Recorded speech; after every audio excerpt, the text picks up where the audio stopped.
you. Yeah, thank you.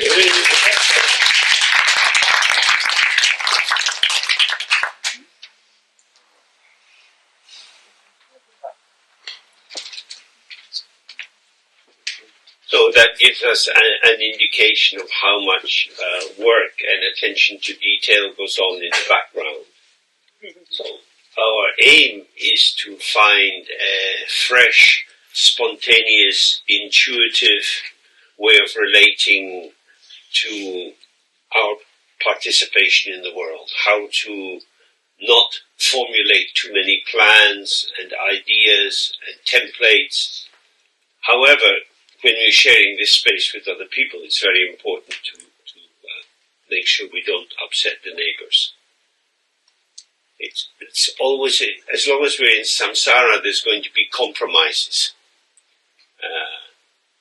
We'll find a way.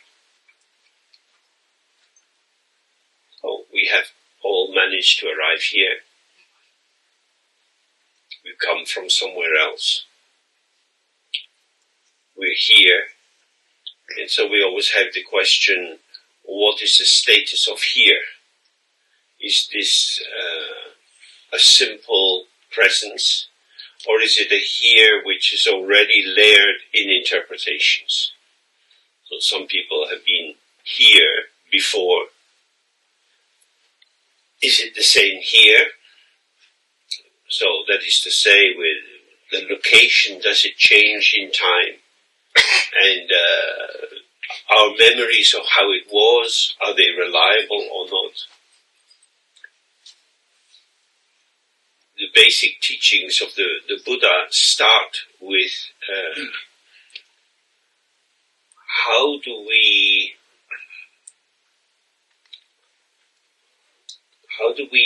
engage with the potential of the situation as a means to guarantee for ourselves the continuity of our existence and the true existence of phenomena. So we came here, and every step of the way, or if you're in a car, every moment flashing by, this is an experience. So experience, and yet there's the sense I am experiencing all this. So if you like, the content or the object side of our experience is clearly streaming, and yet embedded in the subject side is a sense of the continuity of I, me, myself as the experiencer. So that's something that we want to really have a sense of. That if we're going to see the non-existence or the absence of inherent existence in the phenomena, in the things that we experience outside or inside ourselves, we see that these phenomena have no private basis of their own. And this takes us back to the Dzogchen view that there is one ground or one base or one source for every experience, whether it's good or bad, samsara or nirvana. But when we are not open to that actual source, when we are trapped in imagining our own source, which is basically I, that is to say, I am here, I am talking with you, I have a sense of words coming out of my mouth. Therefore, as the words arise and pass, change, and yet I am talking.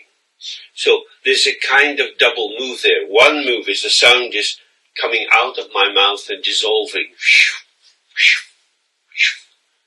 And yet there's a kind of undertow that sometimes you get at the beach, and it can pull you. And this undertow is the confirmation, I am the experiencer of the experience. So in all the different schools of Buddhism, we're concerned to have a direct encounter with, a direct being with this nexus of self-continuity, to see is there a substantial basis to it? Is there something inside me that makes me truly different? A private essence. Now, even if you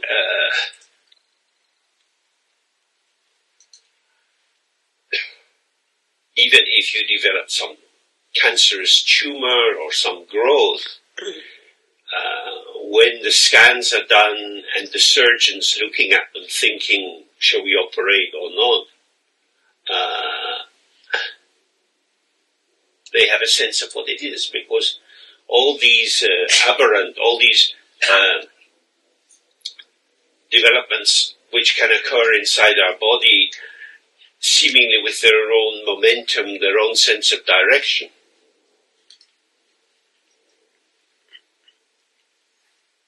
are they me? Are they not me? So if I say I have cancer, I didn't want cancer, but I have cancer. Did I do cancer to me? Some people believe that, it's a punishment and therefore you should change your lifestyle and so on. Or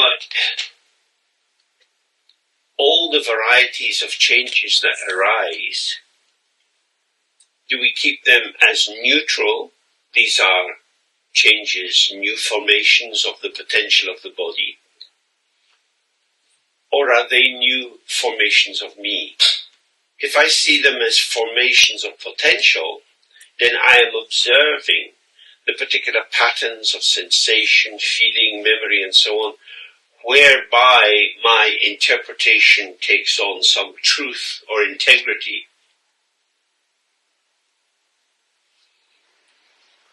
But actually, each of these forms arises and vanishes. Arises and vanishes. I am. I exist. Some of us have looked at this many times before, but it's very tricky. I am. I am. It's vanishing. It's vanishing. So, is it reliable? If there was a murder in your town, and somebody phoned into the police station and said, I saw it being done, and then puts down the phone, then the police are having to trace where did the phone call come from? Who has said this? Have they actually seen it? So we are in the same situation. Somebody says, I exist. Who is saying that? I'm saying it. Can we find that person? Can we track? Words come out. They vanish. We talk shit. It's just that simple. It's not very complicated. We say all sorts of things. We will be spending some time considering the efforts of our friend Donald to bring us to enlightenment. Donald is very, very good at this, because he shows us very clearly. Just one moment. Maybe the mic needs a little bit more distance from me.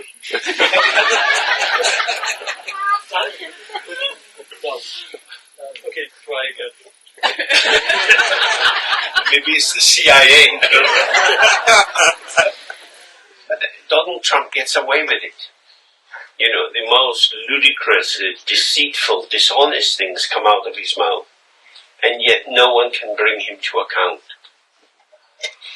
Which could be terrifying, or it could be liberating. That the super-ego fear that we're going to be punished if we get things wrong, if we don't do things the right way, he is able to avoid that, but he doesn't do it through, as far as we can tell, he doesn't do it through an understanding of the emptiness of experience. He does it by a liberating contempt for other people. What you think about me, well, fuck you. It's just like, fuck you. I don't care. I care about me. You should care about me. But I don't care about you, and why would you care about you? Much better for you to care about me. He runs that all the time. I am the center of attention. He's milking the cow of publicity, of excitement in people in order to store in this confirmation, you are the man, you really exist, you're really important, you are the president. And now he's got this huge dramatic structure around him. This is confirmed again and again and again.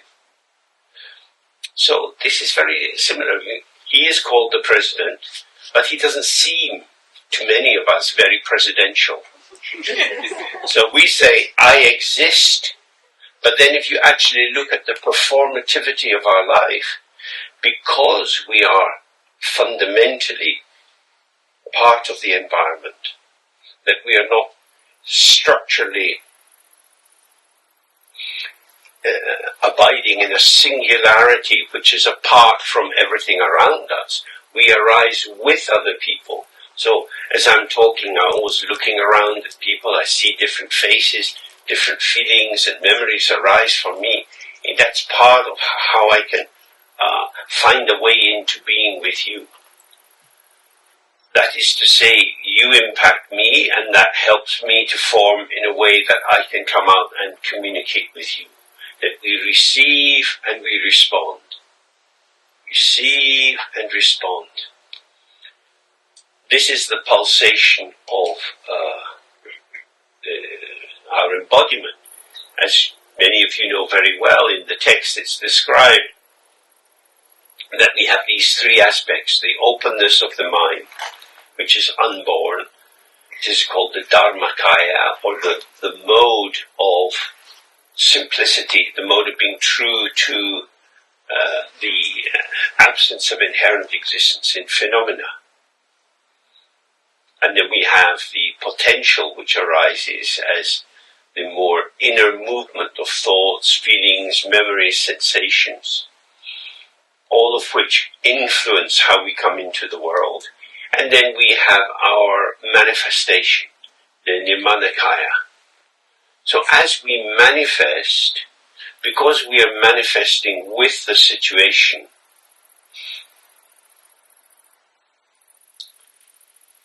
we find that we are part of the dialogue, that the world speaks to us, and then we reply. A lot of the time we are trapped inside a monologue because the hidden primary agenda is to confirm to ourselves that we exist. So when we comment on anything at all, part of it is the confirmation that I am the one who is the thinker, the doer, the maker. And yet, this doing and making and thinking is occurrence.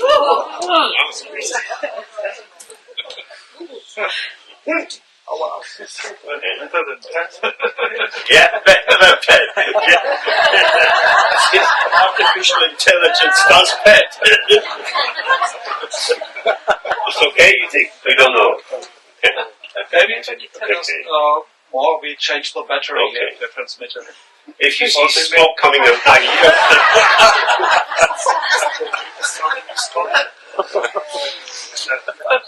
it's a screw contact. Check it. Probably not.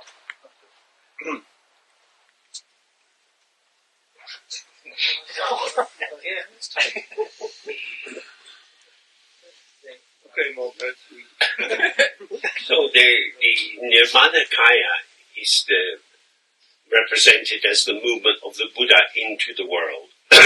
And it's the form of compassion. As the Buddha comes into the world, he takes on, or she takes on, whatever form would be most suitable for making contact with beings wandering in samsara. Now we are already halfway there, because, for example, now we have it somewhere in the back of our minds, we have the idea of dialoguing with the mouse. That there are mice around, and therefore you have to remember the door. There are people trying to get to sleep, and you have to remember to close the door. There's a raccoon, so you have to be careful. So when you hold something in mind as a rule or a regulation or a guideline, it's like being a bit bored as a kid and just kicking a football against a wall. You've got no one to play with, but you just kick these ideas of what's the mouse, don't bang the door, don't bang the door. And round it goes. And they create a way of being in the world which, on one level, is thoughtful of others, or compassionate or caring. However, I am thinking about not waking you up if you've gone to sleep, so I don't want to do that to you. The structure is still very strongly dualistic. I don't want to do it, and then, oh, I forgot, I made a mistake, I'm so sorry. It comes back to me. Now, in order to relax our way into the non-duality of our manifestation with the field, instead of, I need to remember to close the door quietly, being a kind of finger-wagging message that's going to shape me, it's almost like if you could hear it as two little notes, two little drum things, da-dum, da-dum, and you respond into that. Your body starts to move as you hear the beginning of the music. So, they're mice. Don't make a noise. That is an invitation to participate with that. Not driven by it. It's not about conformity. It's that this is a quality of the field. If there are mice around the house, it's a quality of the field that we're inhabiting. We want to keep them outside, because if they come in, for Buddhists it's just hell. Do we kill the mice? We don't want the mice to be there, so we have to bring in other people to kill them. But what's the karma of hiring killers? These are real questions. You're going to get wasp nests at this time of the year. And if the wasps come in, there are a lot of them, you've got to kill 5,000 wasps. So there's something about, can we act in the way that's beneficial for all? Not as an imposition of, well, what is the right way to behave? How should I behave? Which again goes back into ourselves. But we heard some messages about the current structuring of the house. So how will I take my place with this? Given that this is the case, how will I move with that? So I hear that the weather's going to change and it'll be a bit cooler in the next few days. So that will make a difference to how we feel, how much water we have to drink, and so on. So when it gets hotter, you have to drink more. So that's a quality of participation, because you have a body that needs to have a regulation of the heat. It can't do it by itself. It has to apply external things like fanning yourself or having a drink. I am doing this to take care of myself, or I am working with circumstances. Because if you take it back to yourself, there's a lot of things to remember. They should be done in the right way. We don't want to do them in the wrong way. So it embeds a kind of anxiety in it. If I was more mindful, if I was more thoughtful, I would not disturb other people. So if you just hear that, if I was more like that, then I would fit in better. It's all about me and how I need to manage myself in a world of other people. It starts with me.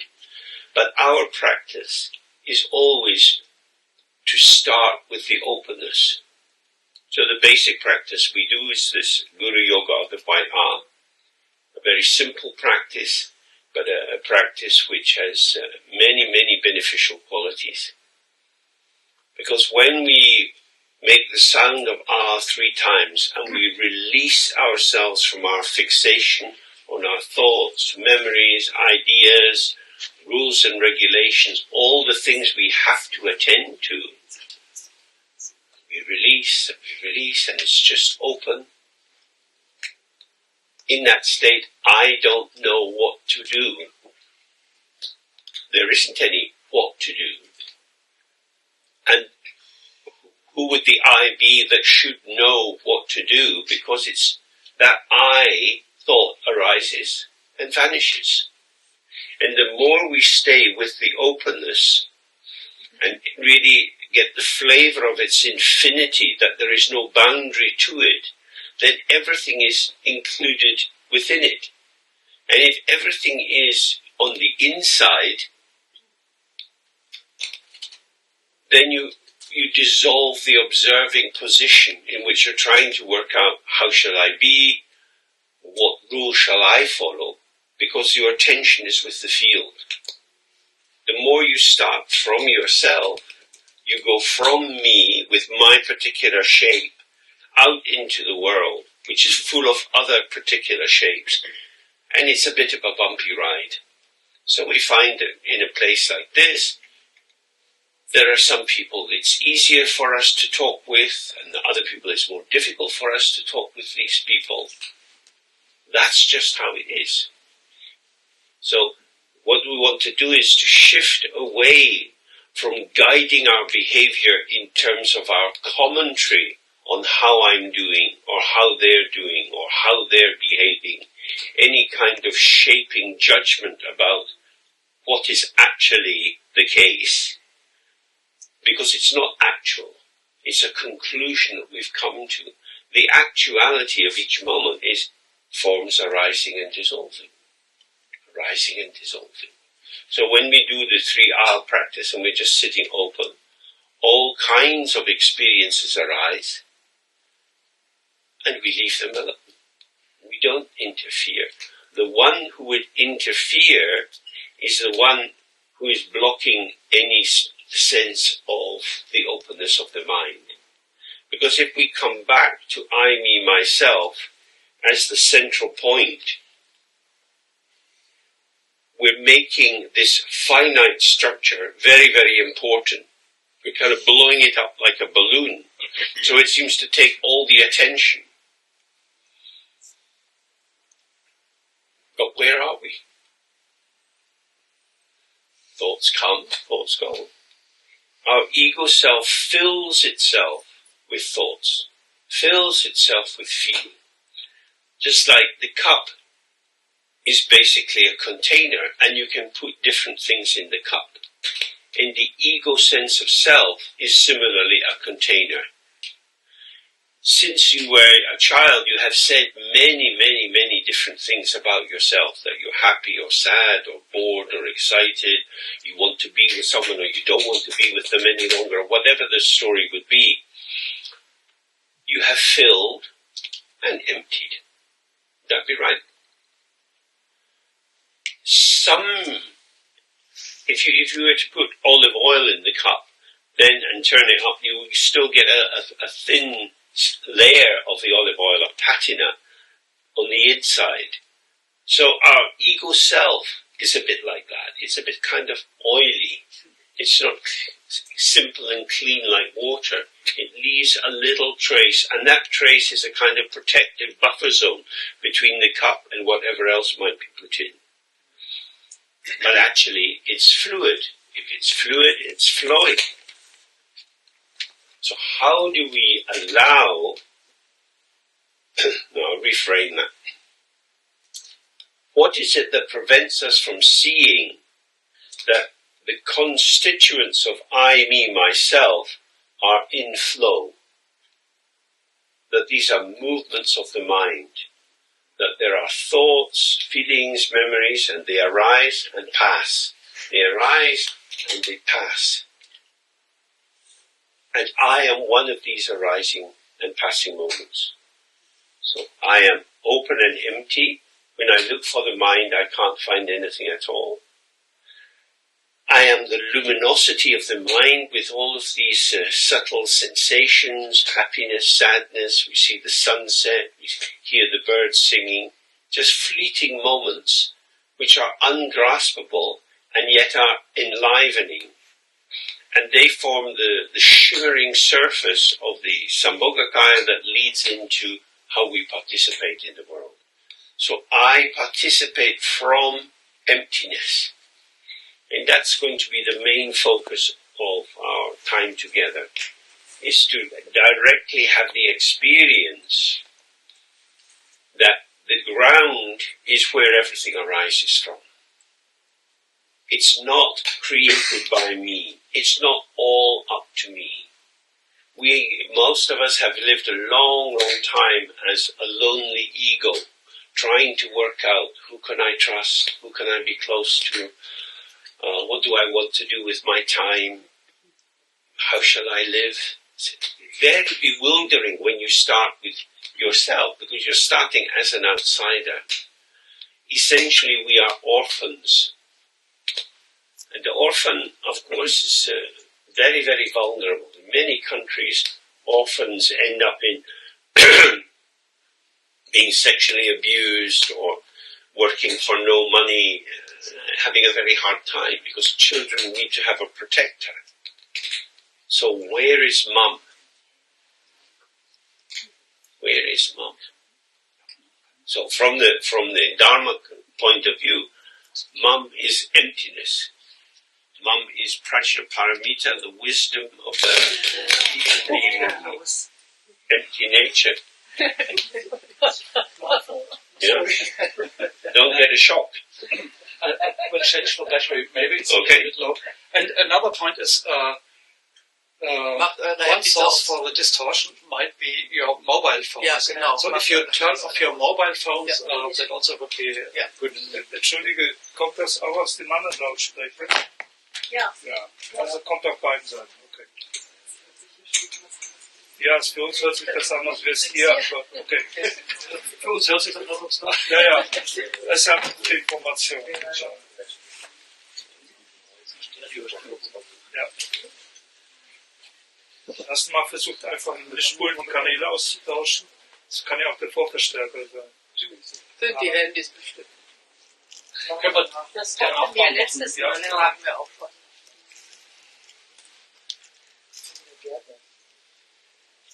So this is the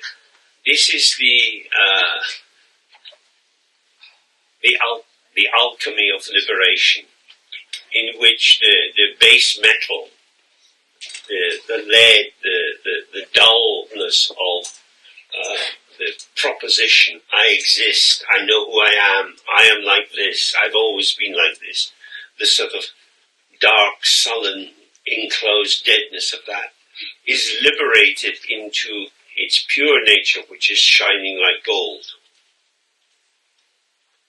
If we start with ourselves, this is a sign we have lost our mother.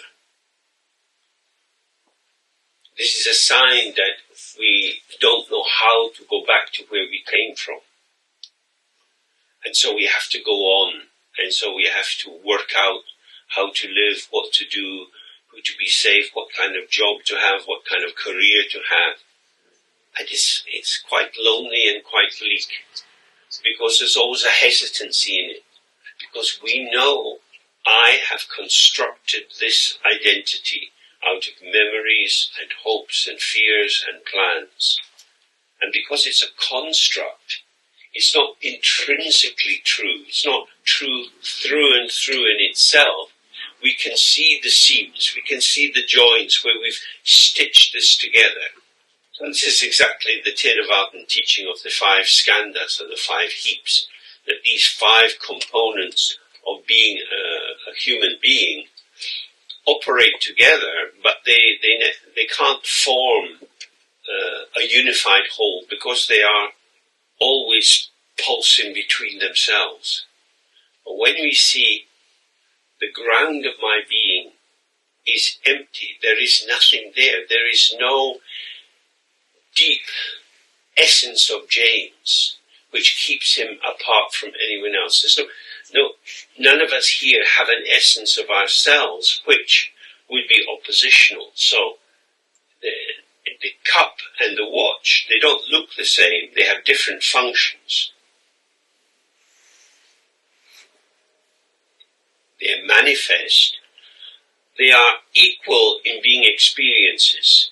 So I experience this, I experience that. What I experience is an interpretation of my experience. So, for example, I hold this up. I can feel the weight of the cup of the water in my watch. I feel it in my elbows, so I'm having to tense the muscles a bit. Yeah, that's just arising and coming and going. What is in my right hand, I have to tell the cup it's a cup. The cup doesn't know this. I have to tell the watch it's a watch. It doesn't know this. I have to tell myself, I'm James. My awareness doesn't know it. Because the name that we have, the history we have, the identity we have, does not catch unborn awareness. It catches identity. It catches the pattern of dualistic consciousness.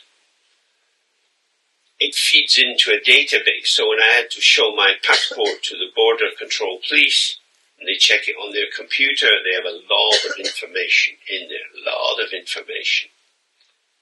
And they're checking, oh yes, does this person seem to be who they claim to be?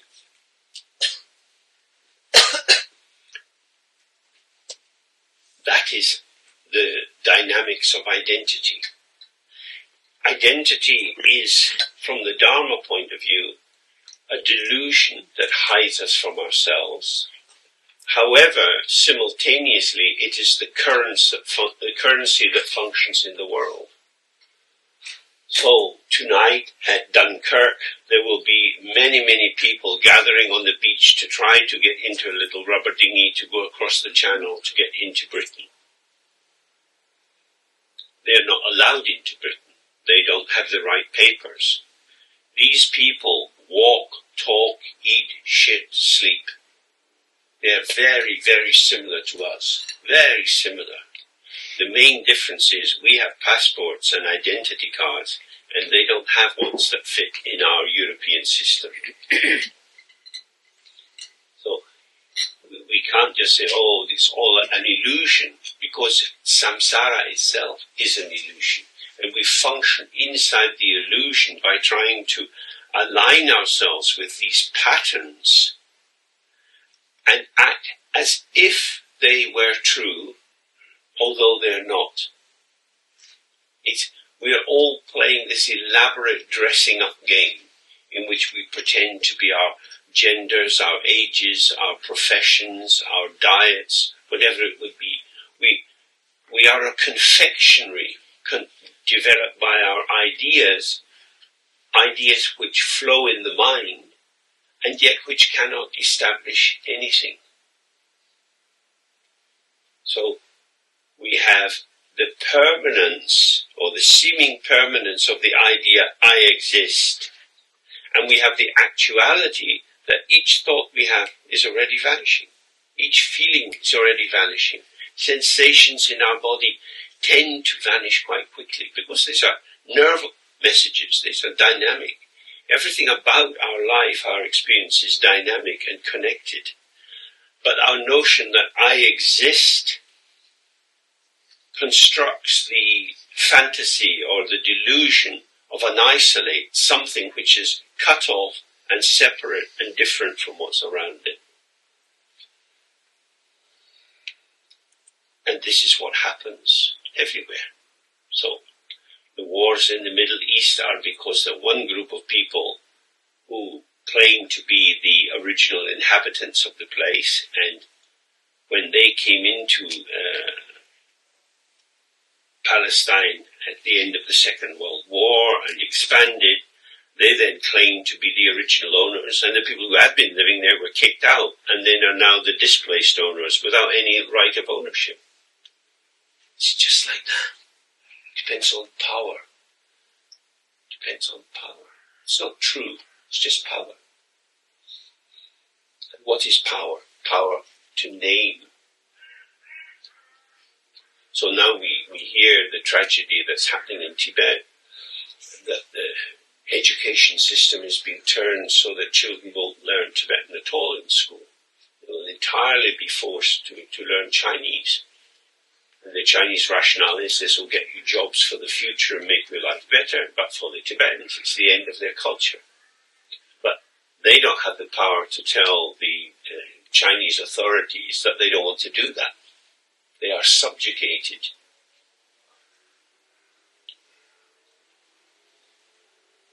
So the ego is like that. The ego is informed. It's filled up with ideas from the environment which construct for it a particular shape, a particular way of accessing our potential. For a while. Nothing stable is established. So this is the area that we're going to be opening up, looking a lot at the traditional text. We'll do a lot of meditation practice. And the key issue that we're looking at is our own mind. How is it I believe some ideas and I don't believe other ideas? How is it that I maintain an image of myself that other people would disagree with? What is the glue that fixes me onto these patterns of manifesting that I would claim to be truly expressive of who I am? Because this is the key thing, is that these are activities. If I say, I am James, that's 3 words. I am James. It's a movement. It's a movement which claims to be static. The reason I'm saying I am James is because James, this is James that's inside. My James, fuck off. But I am James. It's dissolving as I say it. So the key thing is to become closer to your relationship with time. So just very briefly, that we'll be looking at is the ordinary notion of the 3 times, past, present and future, as a kind of link chain, so we can think about what we did yesterday. It is as if we can go into the past, and we can imagine what we might do tomorrow. If it's a bit cooler, we might wear something different. So we seem to be time travelers by the way we entertain these thoughts. Because we're thinking about thinking, we're thinking about ideas and patterns and interpretations. But if we stay directly present,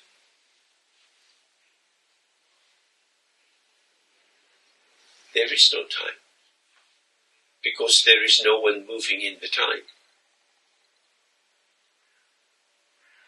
Now, in some meditation systems, they say you have to sit very still, don't scratch, don't twist, don't do anything. You have to keep your body like a rock, and then you will see that everything else is moving.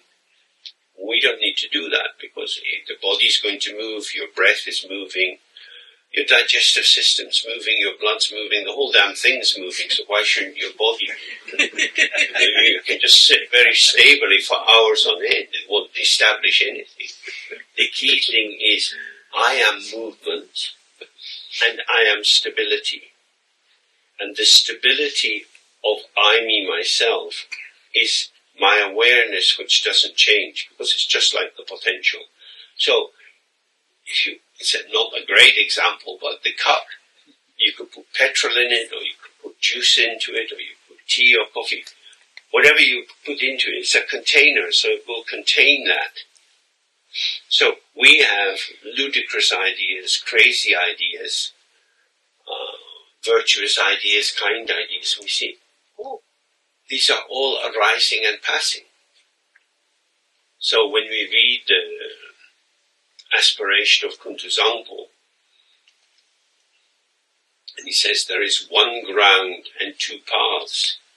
The one ground is there is only this openness. In the 2 paths is we can be open to the open, or we can close into the self. And the self is an imagined thing. Yeah. So If you threw a ball at me, I'd go like that. I imagine it's a ball. So you catch a ball. Catch yourself. I exist. Not very different. You see the ball I call? Is it a cricket ball or a tennis ball? What do you think? Tennis ball. Tennis ball, exactly. Well done. We can imagine it just as I imagine I'm me. There is nothing there, but just as I tense around that thought or that idea, that construction, that is the integrity of I, me, myself. Nothing else. I am I, me, myself because I believe I am I, me, myself. It's held in place by belief, but it's not created by belief. It's the natural effulgence of the open, empty mind. So we'll be able to pursue that. Maybe let's just do a little sitting first, do the Guru Yoga of the White R, and then we can have a break and some food. So if you're not familiar with this, you do it with the senses open. Not searching for anything, but they're just open as a receptive presence. Can you imagine the white letter R in front of you? I'll explain all that in more detail later, but basically we make the sound of R 3 times and we release whatever structures we're holding in ourselves, our memories, our plans, our identity. Just let go of that. It's just movement. We're going to let the moving move so that the unmoving becomes present.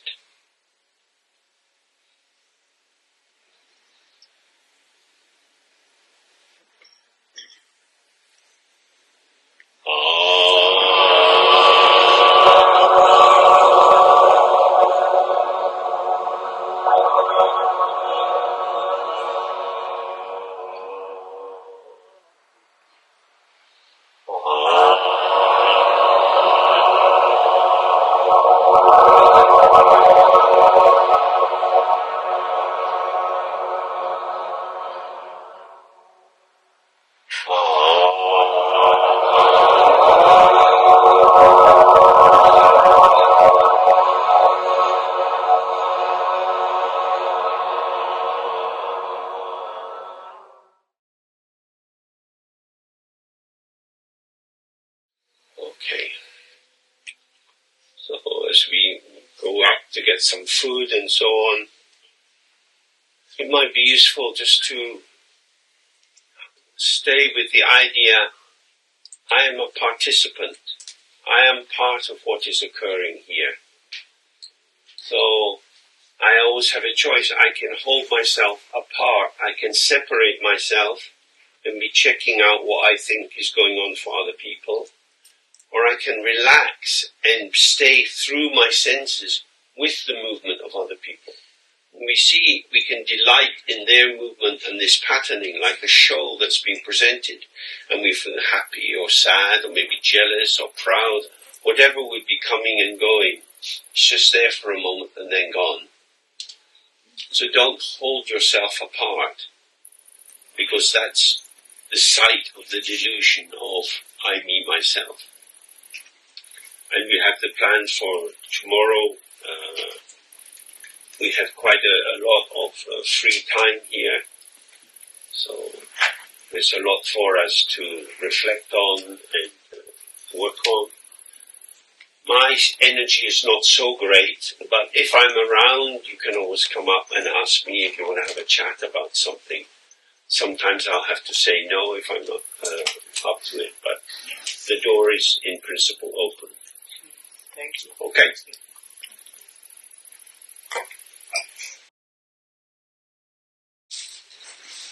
Okay, so we start with the Guru Yoga of the White R.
reason we start with this practice is to open ourselves to the basic unbornness, uncompoundedness, non-entity, which is our own ground. If you start, say, for example, with a prayer, then you start with a hope or an aspiration or a desire to have a different kind of experience. Essentially, you're starting with yourself. And yourself is all these movements of thoughts and feelings. We want to release ourselves from that, but without banishing experience. If we had no experience, we would have no compassion. So the two principles, most of you I'm sure know very well, are wisdom and compassion. Wisdom is to see the emptiness of everything.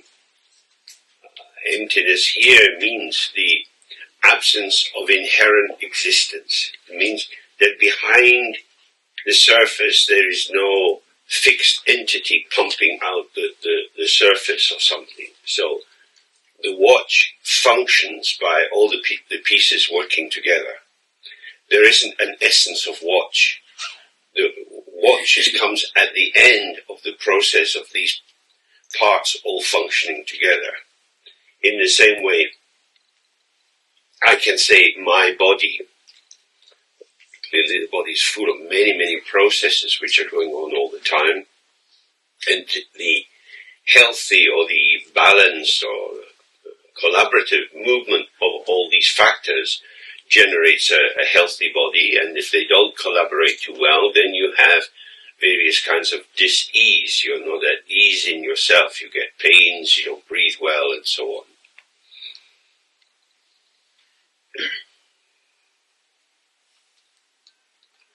So, when we sit and our mind's a bit of a mess, we have all kind of strange thoughts, discordant thoughts, we can't relax.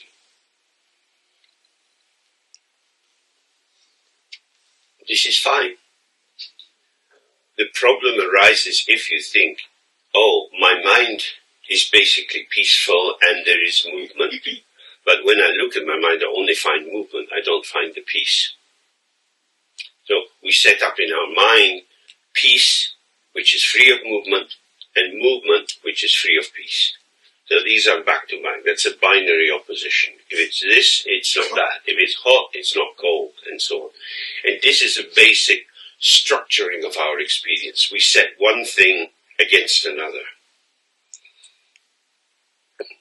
This is our normal samsara or dualistic functioning. But here, stillness or peace or openness or emptiness refers to the non-participative presence, which is awareness or rigpa. What is a non-participative presence? Clearly something which is here. We are here. How we are here, what we are here as, who we are here as, is not very obvious to us. Because we are very much merged in our development of identity. Of this is me, this is my background, my occupation, work, and so on. We can all tell many stories about who we are. And these stories provide the content for formulation. We tell our story in different ways to different people. So that should already be letting us know that we don't speak the truth. So when you're a child and you tell a lie and your mum doesn't recognize it, there's an amazing victory in that, because now you have a private life, but you're also cut off from this sense of omniscient mum who can know everything you do. You're secured inside a private world in yourself.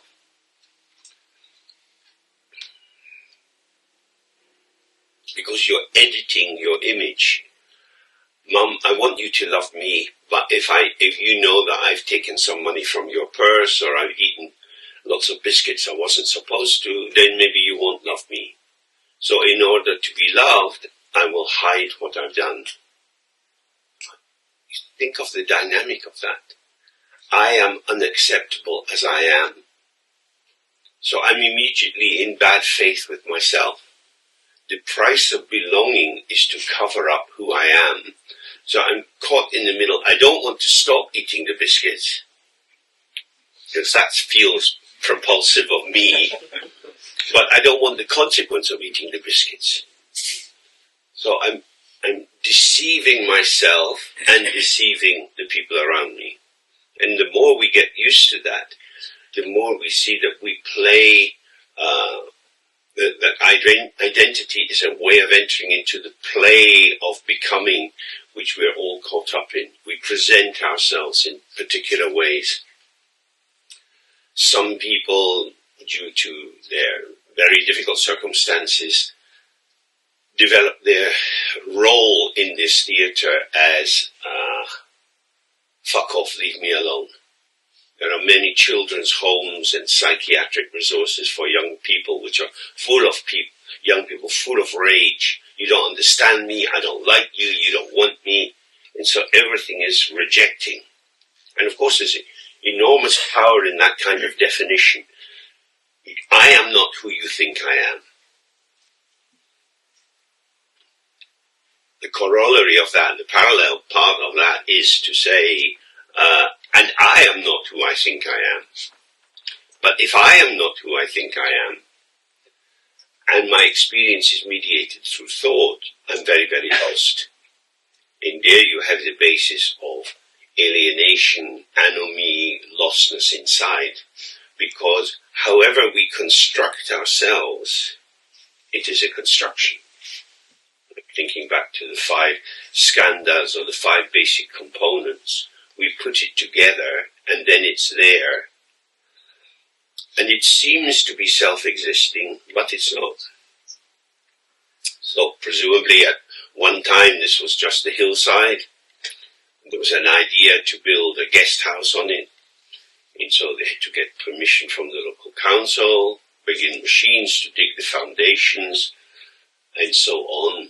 Piece by piece, bricks are being brought in, stone, cement, wood. Many, many people's thoughts are turned towards producing this product, let's call it the product. It arises from these activities.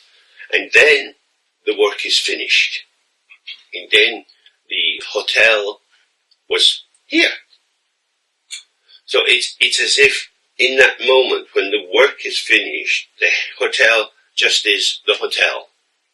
And this whole chain of cause and effect, which has led to it arising as a hotel, is ignored because a hotel is a hotel is a hotel. Look, it's a hotel.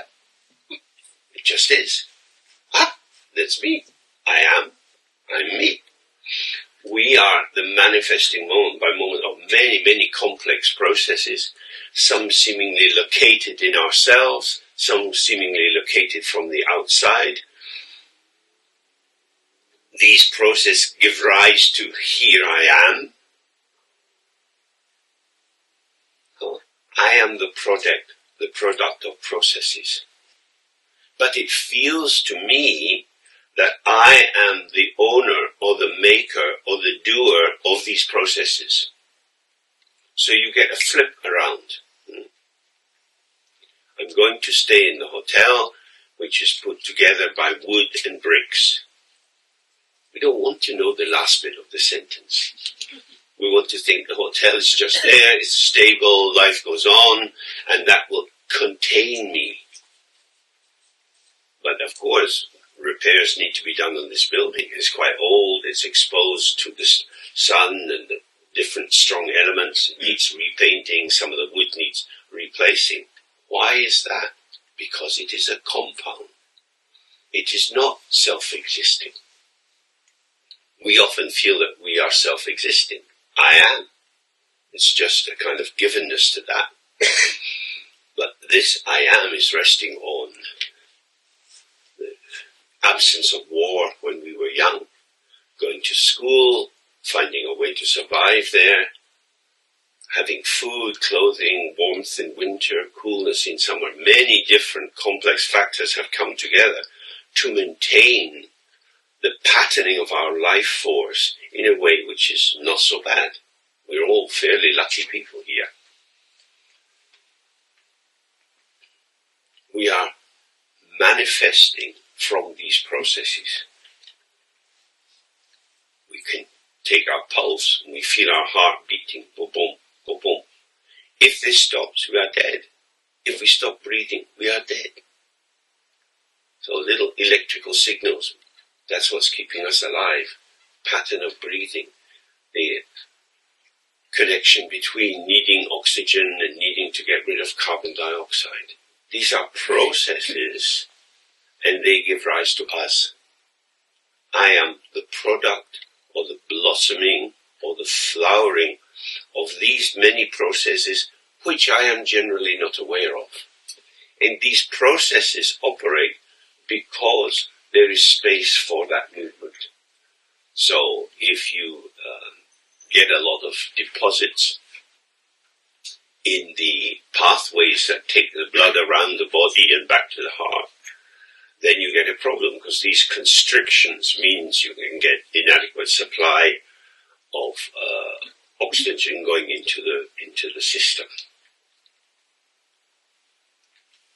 Just as you can have a layering on the inside of the veins, and you can also get a layering inside your sense of self.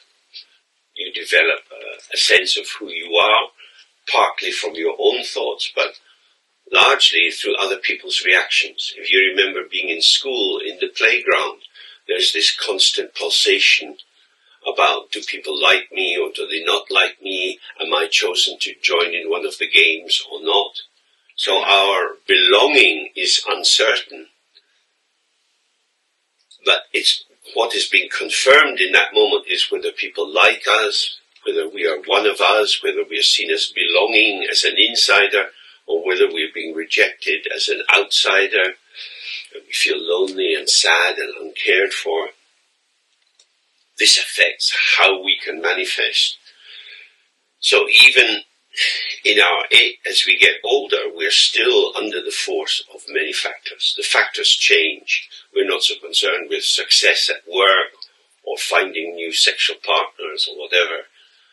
We're concerned with not falling over and breaking our hip. We're concerned with...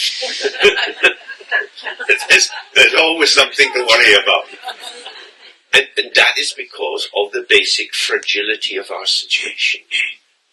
So when we see these world leaders in their certitude, determining the fate of thousands of people, driving more and more poor Russian soldiers to the front line to be destroyed, that confidence is clearly resting on the delusion that they truly exist. I am the president. And you can see that already with Mr. Trump. He's entitled to be president for 2 terms, but he's sniffing the air like all dictators. Maybe another term. Maybe I could be president for life. Because for Trump, when he looks around, what does he see? Inadequate people, stupid people. I alone can do this. And he is convinced of that. And the more he insults people and puts them down, the more he feels secure in that. So he is not attending to the chaotic results of his actions. So the American stock market is going down. There are many impacts on how international banks and insurance companies will guarantee the safety of boats if they're going in the Middle East and so on. There's huge complex interactions which are generated by his particular positioning, and he changes his position very frequently. And so there is a unsettling, everything's coming to the surface. God, what now? What's he going to do? What's he going to do? And this agitation could be very useful if we're meditators, or it could be just alarming. It's alarming when we're trying to hold on to a stable sense of self. This is who I am. and yet you get more inflation in the shops. You start to think, well, winter comes, maybe fuel will be very expensive, and so on. So the dualistic consciousness mind spends a lot of time predicting the future and trying to control the variables that go into it. Awareness doesn't have to do this. So when I use this term awareness, I'm referring to the basic lucidity of the mind, the basic clarity of the mind. The mind is clear about what is arising, that everything arises as an illusion, ungraspable. It's a showing which has absolute precision in the manner of its showing. It is as it is, and yet it's always vanishing. So awareness is not concerned with grasping at things, because something else will always occur. Now, if I lose my watch, I will be sad, because my watch is a point of reference for where I am with time and so on.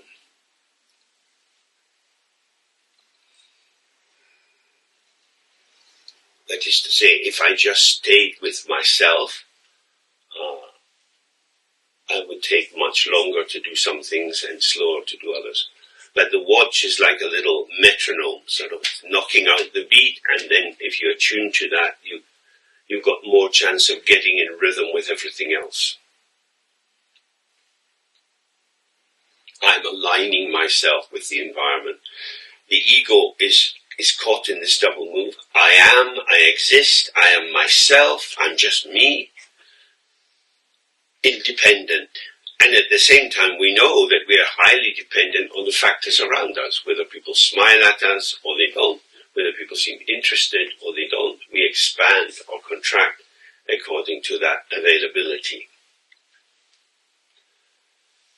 That's the ego self. But for awareness, whatever is arising in the mind is arising and going. It's not building up identity. The work of identity construction is based on dualistic consciousness, and I shall endeavor to show the difference between these two aspects of functioning. But first, we need to think of the basis, or the ground, or the source. In the Dzogchen text it says, the source of everything, the source of all your experience, the source of your sense of who you are, or what motor cars are, or what cows and dogs are. The source of all of that is patterns of thoughts, feelings, energies, which arise and dissolve. They are like waves in the ocean. The wave never leaves the ocean. And therefore, however the mind is simply the revelation of the potential of the mind. It's always experience. And it's not experience of something, it is luminous experience. And that luminosity allows our movement in the world with some freshness. So you look for your mind and you can't find a thing. There seems to be nothing. But we can't say there's nothing at all because we have experiences. You have sensation in your body, memories, thoughts, plans, lots of things going on. If a lot wasn't going on, you couldn't function in the world. The Dharmakaya, the emptiness of the mind, is the basis of the Sambhogakaya. That is to say, because the mind has no fixed content of its own, it shows, or it's the site of the display of many different arisings. These different arisings then form the basis for our movement into the world. So many people have to think on their feet. If you were driving on your car to come here, you have to read the road ahead of you. You have to look in your mirror. You have to see if someone coming to overtake them. Are they seemingly driving well? Sometimes you see a car in front of you weaving and you're thinking, well, maybe they're drunk. What to do? So you give them a bit more space. So in that way, the ego self is moving in the world of movement. awareness doesn't move. All movement is within the field of awareness, but awareness itself doesn't move. So in that sense, we have the traditional example, the mind is like a mirror. The mirror itself is not transformed by the kind of reflections that arise. And because of that, the mirror doesn't need to have any border control or editing about what arises. It just shows as it is with whatever is placed in front of it. It's not aiming to produce a particular kind of reflection. A painter is aiming to produce an image either for their pleasure or to sell, but there is an intentionality in art. You want to bring it together. You don't want to paint too much. You can overpaint or you can underpaint, but just to get the right point to stop painting, and the image then seems to have a presence. That's the movement of the intention of I am doing this. I am going to use oil paints to develop an image of the mountain. Awareness doesn't have intention, and it's not setting out to do anything, because it is concerned with the actual nature of phenomena themselves. So maybe you're standing quietly and someone comes up saying, "Oh, what are you thinking about? You look a bit troubled." You might be able to tell them. Sometimes we can't. We just think, "Oh, I don't know, I was just thinking, it's gone." Sometimes we can bring it back. Our relationship with our thoughts, even important thoughts, is unstable and unreliable.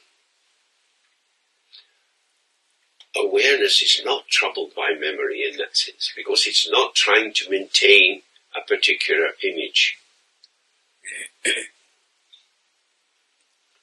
The openness of the mind is the purity of the mind. No matter how many images arise in the mirror is not contaminated. This is a key thing. There are mirrors around in this building. You can just go and look at them, look at your face, then turn away, and then you look back again. You look back. The mirror is always hospitable and uncontrolling about what it shows. And then you think of yourself, that we are not always open, that we are often closed. We've had enough, we're tired, or we don't want to talk about the topic anymore. And so we're editing our experience. We're trying to choose what we like, what is harmonious with our sense of self, and we're trying to get rid of what is disharmonious, unharmonious with our sense of self.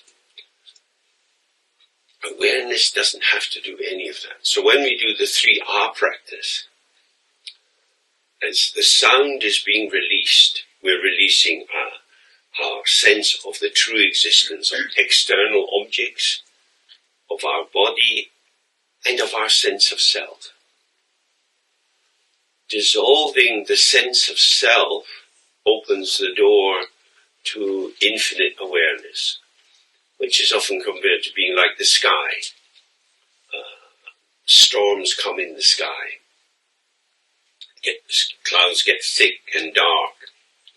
You can't see, it seems like an impenetrable sky. And then, after some time, the wind blows, the clouds disperse, and you see, oh, the sky is open. But even when the dark clouds were in the sky itself was not permeated with the cloud. So this image is used a lot in Tibetan Buddhism. The infinite hospitality, that is to say, the unediting or unmodifying hospitality, come as you are, allows everything just as it is, and then it's gone. As soon as you have an intention, you have editing. We, in a place like this, arrive in our clothes, our ordinary kind of clothes.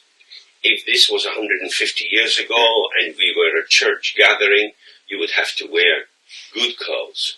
You would wear, in English we say, your Sunday best, because people would buy the best clothes and wear it to the church to show respect to the minister and to the tradition. Nowadays our culture is much more relaxed. So we don't have special clothes for the special church occasion. We just have our ordinary clothes and we can wear them here.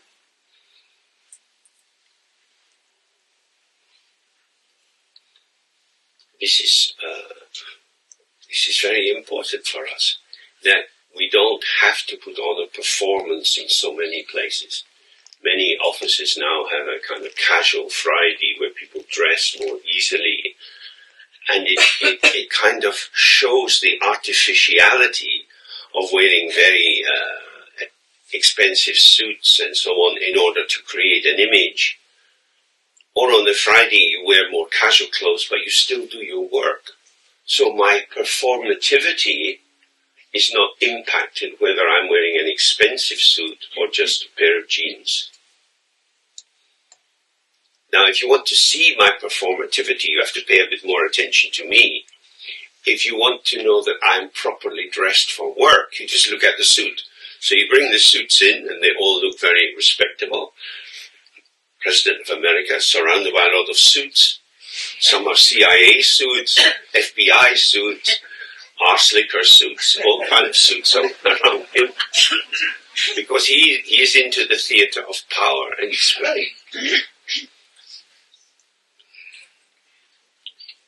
Experience is occurring. What is that experience? It is the display of the ground. In order to see this, we have to be the ground.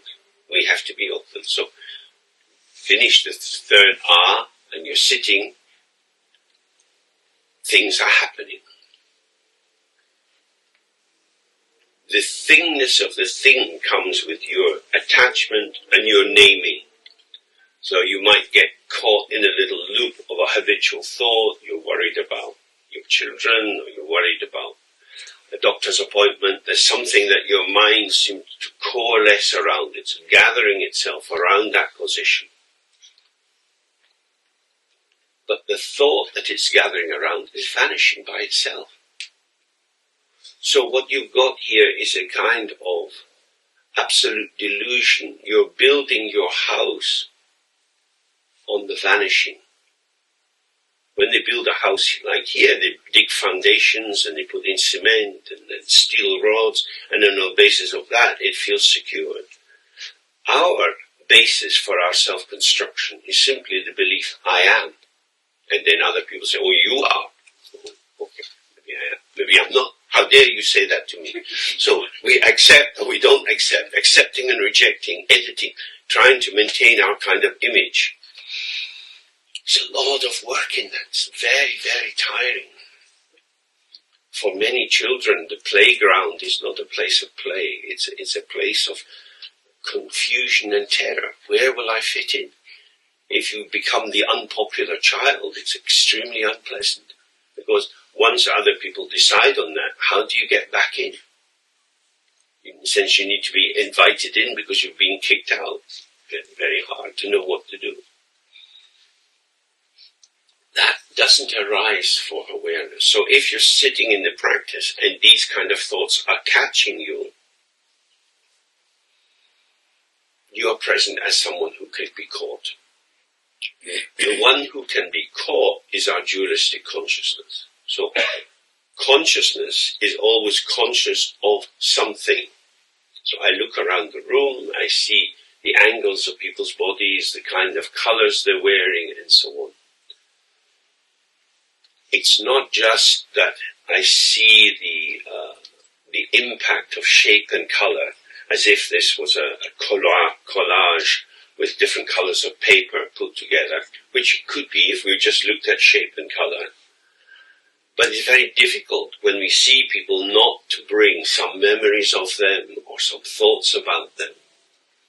So I receive through my eyes the direct experience of how you are, or at least how you are for me. So the shape and the impact. Then the ego replies, but I don't like that, or I wouldn't be wearing that color of t-shirt. There's always some commentary going on, because if the ego was to accept everything, how could it exist? The ego exists as the unique specificity, the particularity, the just me-ness of me. No one else is like me. That's true in terms of shape and color, in terms of these formations. But all beings have Buddha nature, which means they have this unborn source or ground as how we manifest. It is very rare for us to experience the open ground. Wake in the morning and thoughts and feelings are coming. As you're falling asleep at night, there's thoughts and feelings. Then there may be dreams going on in which you're caught up in something. All day long there are things to do. You're relating to different people. You're talking in different ways with these people. You're coming into your existence with circumstances. So you want to maintain a kind of integrity of who you are, and yet you're being distorted. You're being pulled out of the trajectory of how you would define yourself because of the presence of other people, and you have to fit in, or at least find some accommodation. This is what dualistic consciousness is concerned with. It starts with the premise, I exist. What goes with that is you exist, so I am real, you are real. There is a validity to how I take you to be, and how I take you to be is you. So you, for me, is you, as decided by me, because I have no access to you for you. I only have my narrative about what I make sense of you as. That's a process.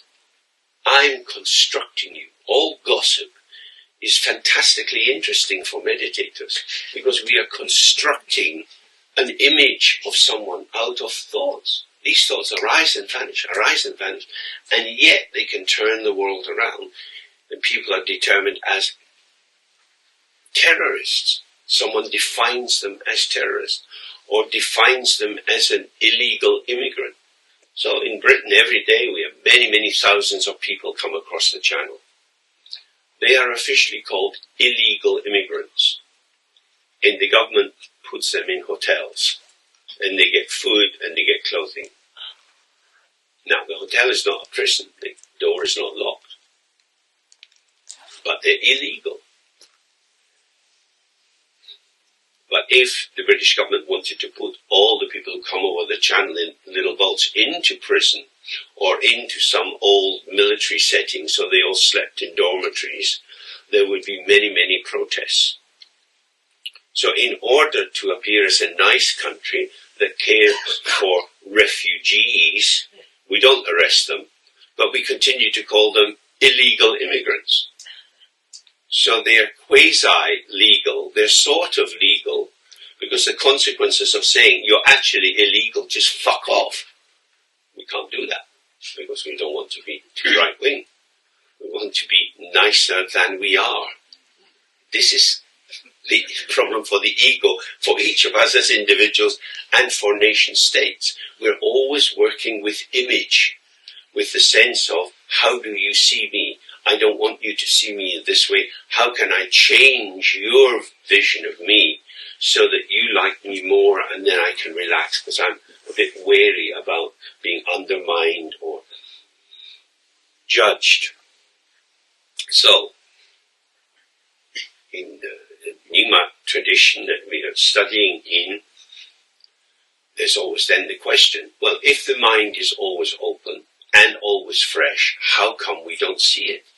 What is the nature of unawareness or obscuration?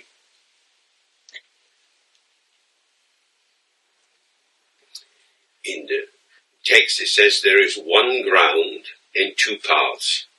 The one ground means as is, how it is.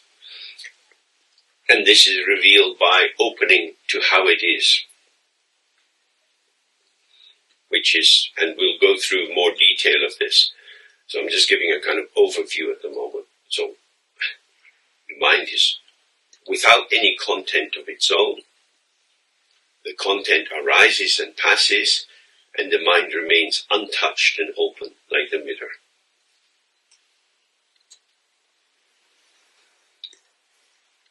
This is when you have awareness of the ground.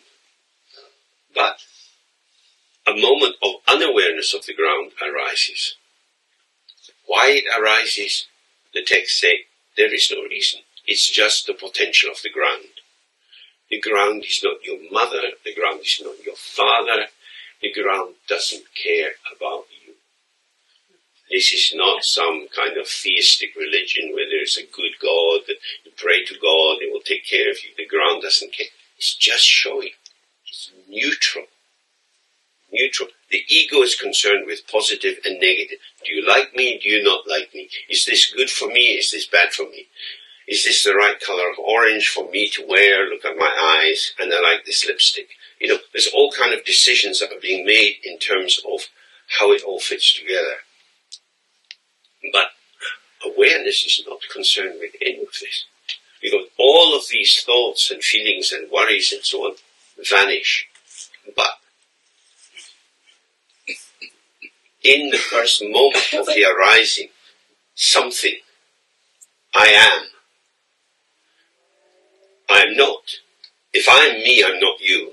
So that's the first tear or hiatus or lesion or trauma which occurs, in which there appears to be an exclusion of everything which is not me, and I become very small because you are not me. I may need to relate to you, but you are not me. So I'm marking out the small territory of myself.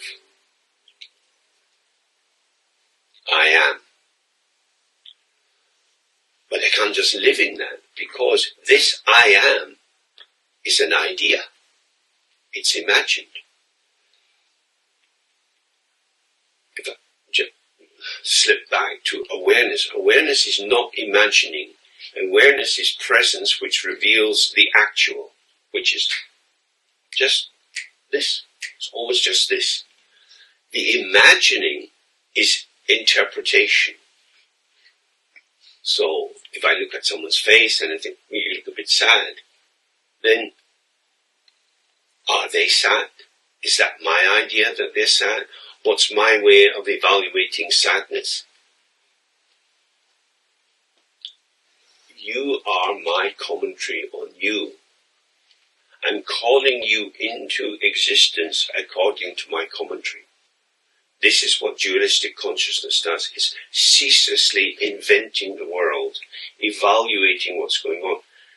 This has nothing to do with unborn awareness. This is what arises when you don't see the open ground.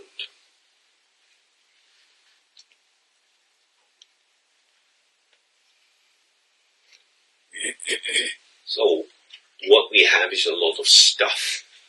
As soon as you have duality, self and other, there's a lot of stuff.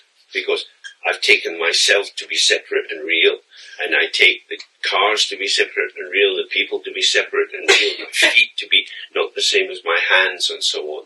So I'm comparing and contrasting all the time, this against that.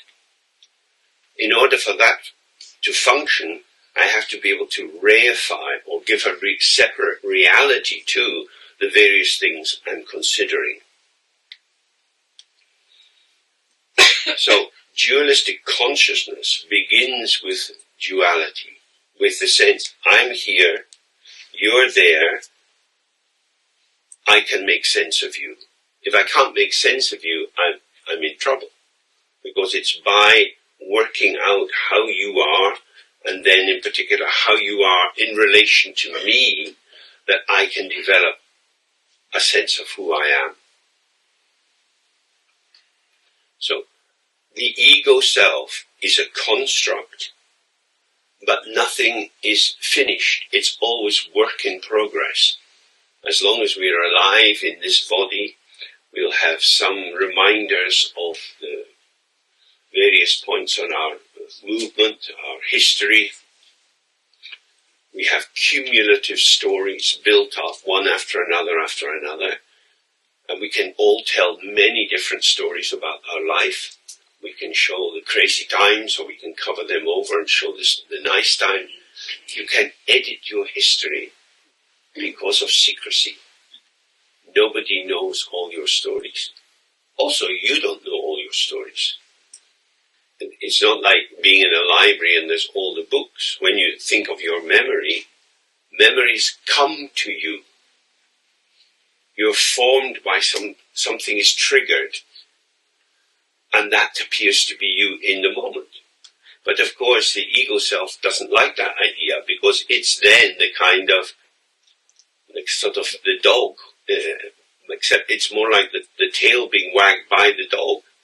And the tail insists, no, I do it. So that now the tail is wagging the dog.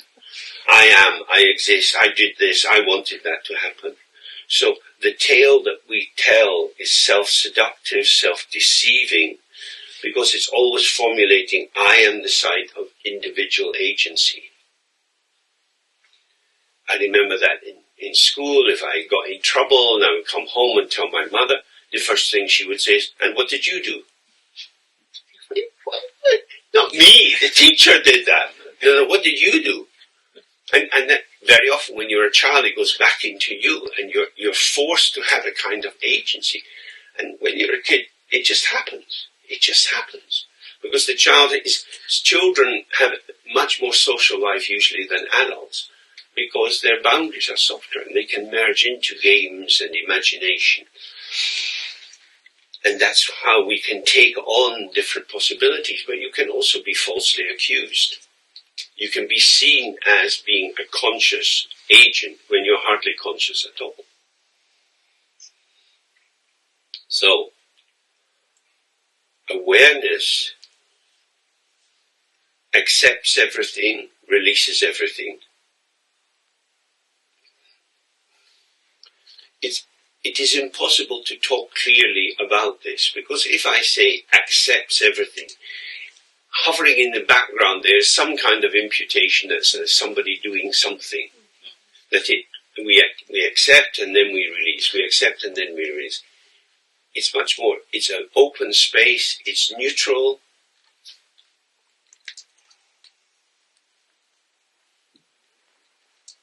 Just like a kind of old grandparent, and the kids are fighting and they're shouting. They'll be fine. I don't need to get involved. When I was the parent, I was always involved, and it was a headache for me and a headache for the children. Now I'm just sitting here, do what you like. And they'll cry for a bit and then they'll be laughing. But if you jump in when they cry and you're very curious when they're laughing, you get in the way of the game. It's just always moving.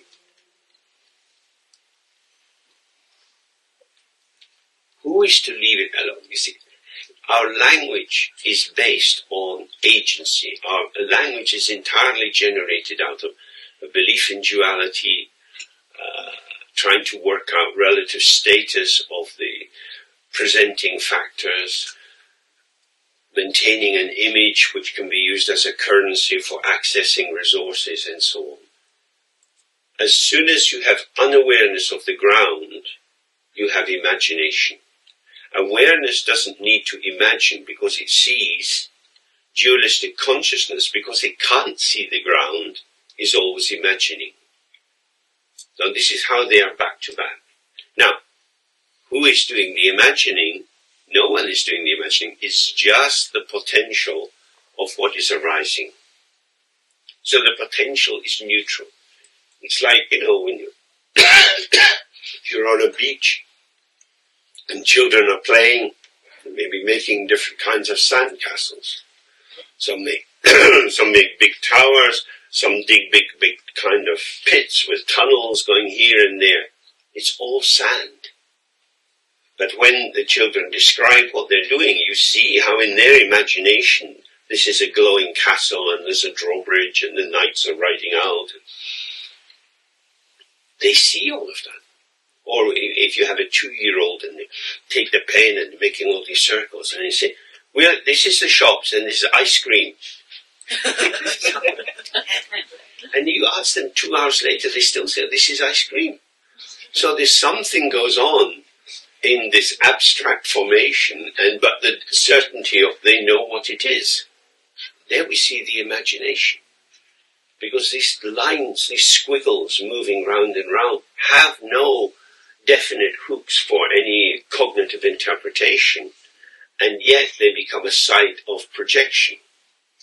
And that's what our imagination is. That's what samsara is. That we construe, we bring the raw materials together and we pattern them in order to generate a particular kind of experience. And so there is no end to samsara because there is no end to thinking, because thinking is one of the aspects of what arises from the ground. They say there is one ground. This is the ground of samsara and nirvana, of awareness and unawareness. There are not two factories. There's not God and the devil. The same ground gives rise to everything. If you see the ground, then you see that everything that arises in the ground is like an illusion, like a reflection in a mirror. If you don't see the ground, then you have stuff. And then you have to work out what is the stuff. This stuff is me, that stuff is not me. Stuff by stuff meaning something which seems to have an existence. Now, if I look here, and I'm always scanning around with my eyes, I see that people move quite a lot. So you're not dead stuff. You are alive stuff. Which is very good. And that your stuffness is in conversation. So I have to keep an eye on you. If you were a sculpture in the garden, you could just leave it there and it wouldn't do anything. But we move and we change. So the world of stuff is not stable, is not secured. We have to participate. And as we participate, we shuggle, we shake what is around us. So the world is moving and we are moving. This is a moving field of experience, which is being understood in terms of the conceptualization, I exist, you exist. Because there's too much stuff. This is why we can start to see the incredibly powerful functioning of binary opposition. There's a lot of different countries in the world. How will we organize them? Friends and enemies. Every country is doing that all the time. It's not just Mossad that has secret agents going behind the scenes in other countries trying to get information. All Western countries are listening into each other's secret service messages because everybody's trying to get some advantage. What are they going to do next? They, who are not us, do things. And what is that? So our anxiety of the uncertainty, the unpredictability of the future has us into concretizing, making seemingly solid and finite and defined how it appears to be for me. And this is how samsara comes into existence, because we tend to know what people are. And of course, inseparable from this is the nature of power. Because in Britain at the moment we've got quite a lot of protests in favor of the Palestinians. We have a government which is in favor of Israel. Being in favor of Israel makes you popular with Mr. Trump and can lead to more trade deals in America. There are many different factors going on. Whether the Prime Minister of Britain really supports Israel or not, he supports America being our best friend. So this is a web of lying and cheating and deception. which is the truth of identity. I will be who you need me to be.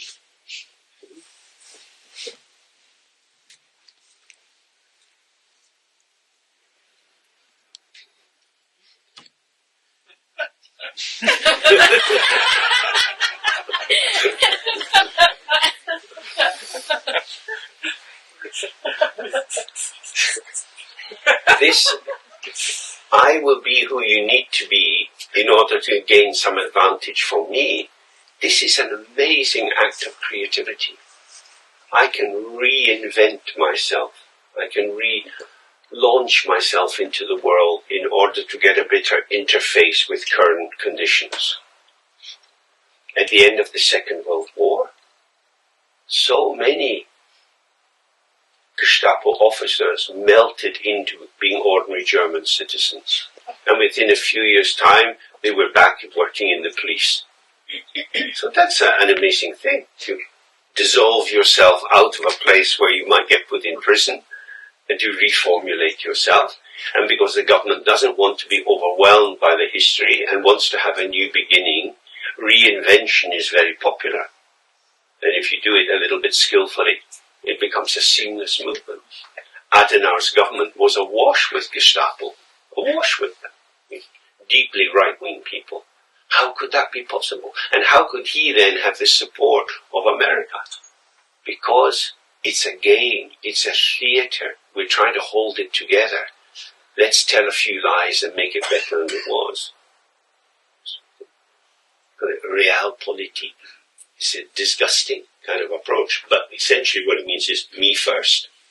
I'm going to distort, I'm going to bend and twist a veridical, a true account of how it is in order to make images of myself that fit in with the new reality. This is what dualistic consciousness does, because it's living a lie. I exist as me.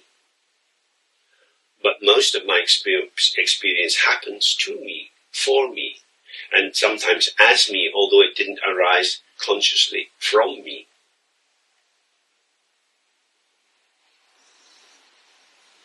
I have no substance except attribution.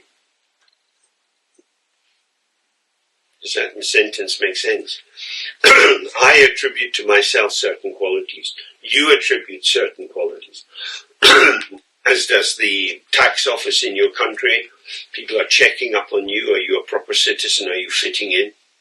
So there are many templates of good citizen which are applied across the board to us in different settings. And if you fit that patterning, then you will gain the attribution of normal person, safe pair of hands. But that's always according to the current situation.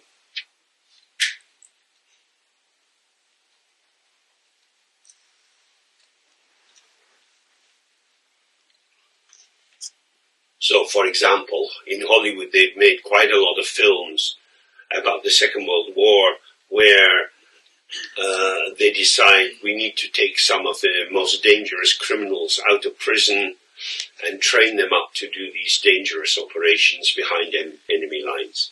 A very popular theme. And of course that's what Russia did. It's negotiated to have many prisoners being released from prison to go and fight on the front line. Because people who are seen as disgusting and dangerous in peacetime become very useful killers as long as they're killing for us in wartime. It is always situational. When the Buddhist text said there is an absence of inherent existence in all human beings, that's exactly what it means. That your value, your situation depends on the factors around you. So in Britain there's been a big debate about assisted dying, that as the population gets older and many people have chronic conditions which are unpleasant, and they feel, I don't want to live anymore, but they're maybe in a bed, they can't get any medication, it would be difficult for them to kill themselves, they need some help to die. Should we help them to die, which would be compassion, according to one frame of reference? Or should we insist that they hang on to life because that's a potential and things may improve? These are different ideas. So the issue then depends who has the power to decide one way or the other. So the more anxious parties say, yes, but someone in that situation may not have an ethical person to speak for them. Their family may be turned against them. The family may be thinking of them only in terms of inheritance. So if they die, we'll get our part of the family money sooner. Who is thinking about our best interest?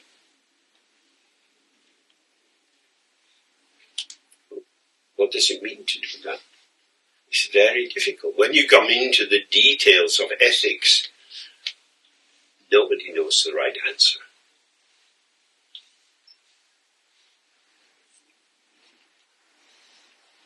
We have different kinds of stories, different kinds of accounts. If all life is sacred, then we should protect life. But what kind of life?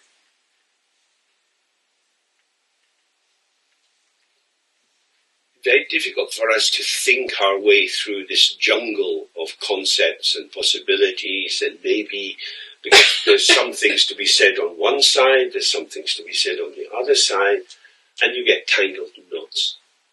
Which is why they say you cannot think your way out of samsara.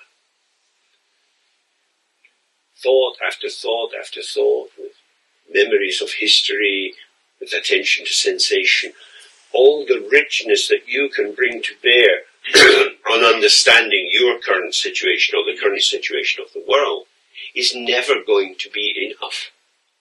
Because you are stuck with the view from here. Each of us in this room is sitting where we are. And for each of us, this room looks different. That's the fact of our existence. The view from here. So our body is located in this particular spot in the room, and due to that, the room unfolds for us in a way that it doesn't for the people sitting at the back of the room or on the side of the room. So we say the room as if we're talking about a fixed entity. In fact, it's a site of the revelation of potential of this space. It's not a fixed thing. It is unknowable, yet highly imaginable. In the absence of direct clarity, you have imagination. And what is imagination? Is simply drawing thoughts into a pattern which seems to illuminate the current situation. We cannot grasp the whole of this room. We cannot grasp everyone all at once. Awareness is always all at once. So last night we started to touch on the nature of time. So we have these two main notions of time. Linear time, past, present and future, which is kind of progressive, although it can circle back and forth. And you can think about the past, you can think about the future, even although they don't exist.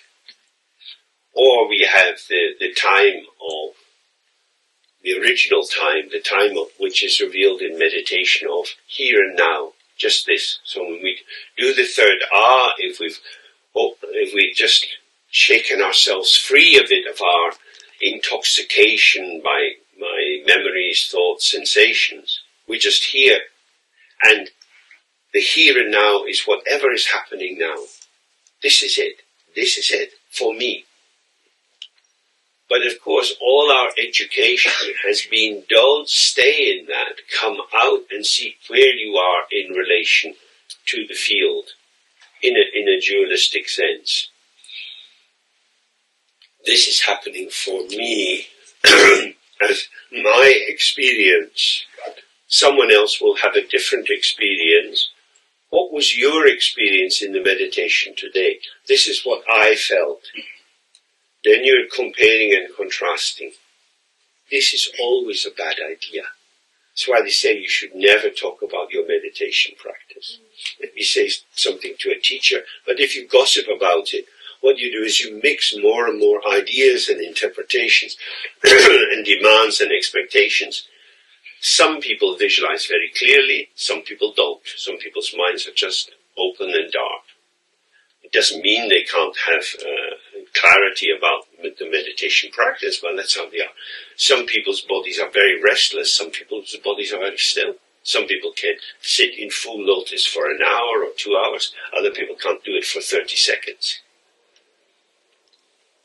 How you are is not an optional extra. That's the main dish. How you are is how you are. This is your life. So how you are, as it is something you have to attend to because it will be revealed to you. But if you look at yourself from, as it were, from the outside, casting an objectifying eye on yourself, then you can tell another story about yourself. Oh, I've been doing this practice for a long time. Sometimes in the practice, it's nothing much is happening, so I look around, everybody's, oh my God, what's happening? They've got it, I haven't got it. How come they have it? I better not tell anyone that I haven't got it. So we sit for hours and years pretending. It's very sad. The fact that you don't have their experience is the unique specificity of you. This is how the Dharmakaya is manifesting in this moment. If you have no notion of the Dharmakaya, and you just have the sense of I, me, myself, then I'm like this, but I overheard someone else talking and they were having these visions and this, I never get that. What's wrong with me? So we start working out the new normal or the average or how I could be. It's pernicious because not only am I turning my experience into an object, I'm turning the other people's experience into an object.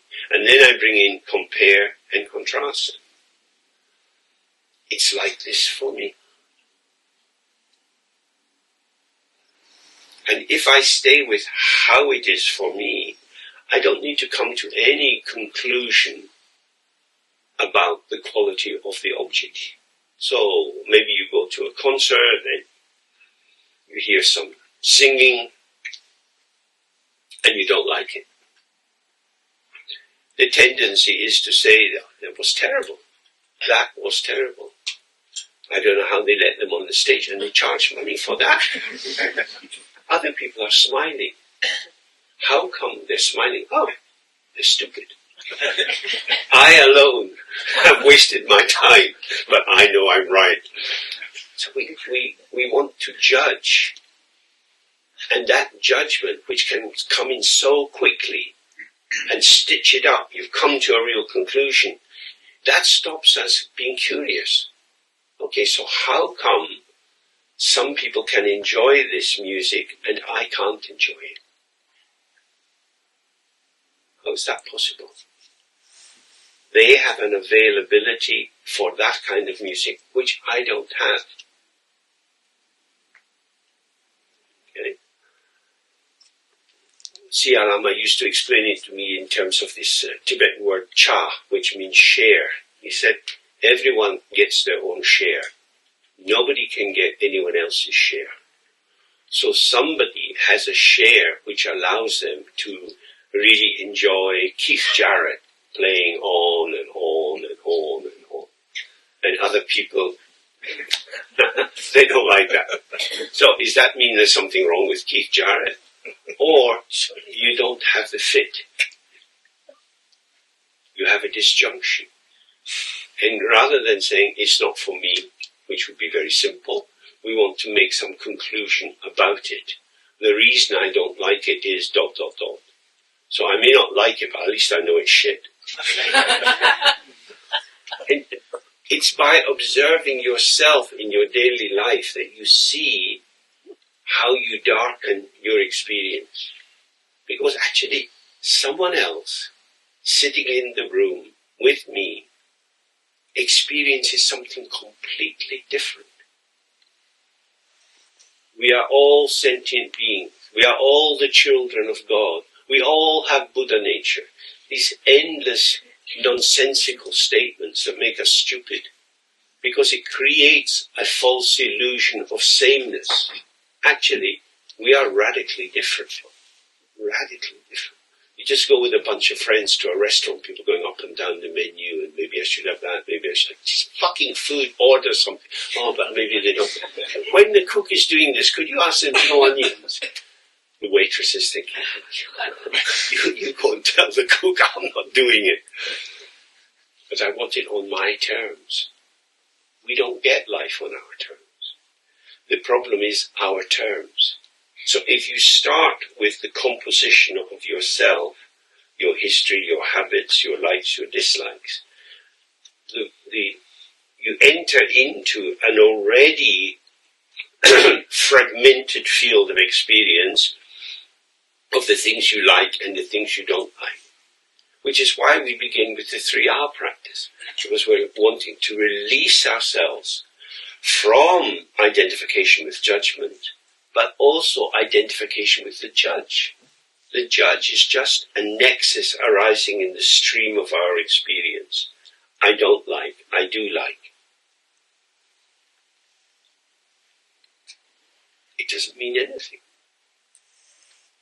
But if you believe in it, if you believe your thought, this is terrible, not only is it telling you about the object, but it's telling you that you are the person who has some clarity about what's going on. You're confirming the quality of the object, and you're confirming the existence of the subject. And it's that subject as an ongoing entity of I, me, myself, which is the root of all our troubles. All of the different teachings in the Dharma, from the Theravadan teaching on the jhanas and so on, they're all trying to address the same issue. What is the truth status of my sense that I am the experiencer, I am the doer, I am the maker? So you can try to deal with this by quietening the mind, by doing a lot of shamatha or shine, by doing vipassana explorations of the nature of experience arising and passing.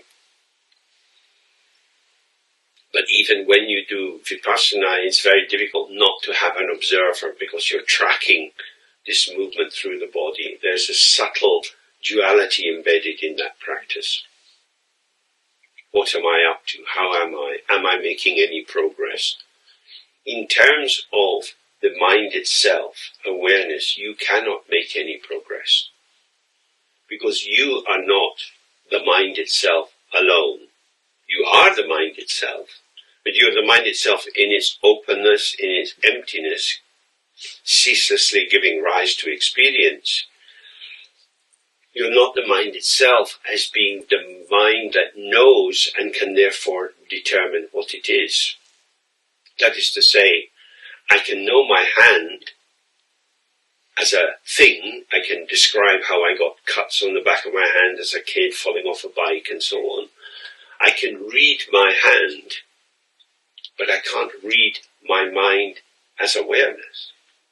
I can read my mind as the site of dualistic consciousness, because consciousness is processing the potential patterns of the juxtaposition of different kinds of experience. That is to say, it's creative. The dualistic consciousness is the ceaseless attempt to bring order and meaning into the happenstance of experience. Awareness doesn't do this because it's happy with happenstance. It's this, then it's this, then it's this, then it's this. And it's not trying to join the dots to make some comprehensible overview. It's not a map maker. It's a territory inhabiter. It's dancing with the phenomena. It's the site where phenomena reveal themselves. Whereas our dualistic consciousness is always determined to generate maps and interpretations which are valid not just in this moment, but in the future as well. So, definitive knowledge is very attractive to the ego self.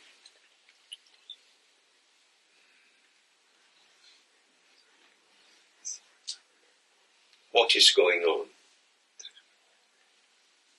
That takes us subject to object. But I really need to understand why this happened. Like there's a plane falls out of the sky, and then that too much is happening to it, for it, and so it starts to insist on its own definition of the situation. It becomes very difficult for the mother to contain the child. So there you see, the child is intoxicated by an idea that it's being forced to be something that it's not. I don't want to be here. Mother said, I don't want to be here either. I'm buying the food for your tea, so if you don't want to eat anything tonight, we go now. We go now. And don't speak about hunger today. You want to eat tonight? Okay, well then we stay here while I buy the food.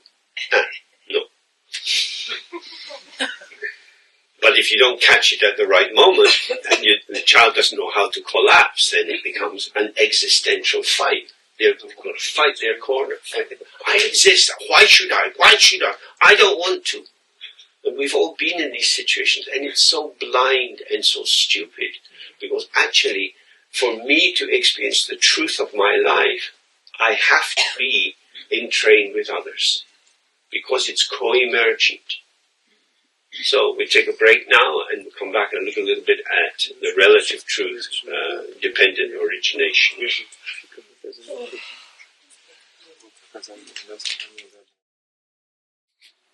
That's it. Thank you. Look forward to seeing you. Great. I would strongly recommend that you participate in that, especially if you don't want to and you...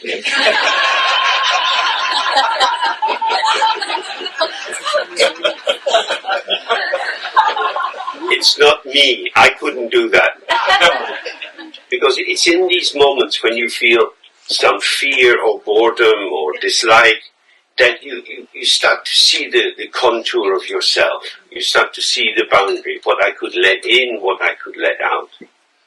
And to participate, the easiest way is to be self-forgetful. Just enter into it. Because if you've got a strong internal dialogue going on, checking out, do I like, do I not like, what we looked at before the break, it's very easy to withdraw. Then your thought structure becomes the limit of your capacity. And that's very sad because our capacity is great. So stepping into the unknown, for some people it's exciting, and for some people it's full of anxiety. Fear of making mistakes. I want to know what I should do. I want to know I'm doing it the right way. And in this kind of practice, there isn't a validation coming from outside. So what we're learning is to feel into ourselves and experience the truth of how we are, which is not about what I should be doing or how other people see what I'm doing. So I think it's very, very helpful.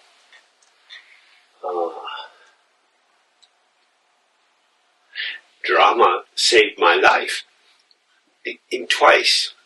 Once when I had been with Siya Lama a long time, and he was in a period when he was like a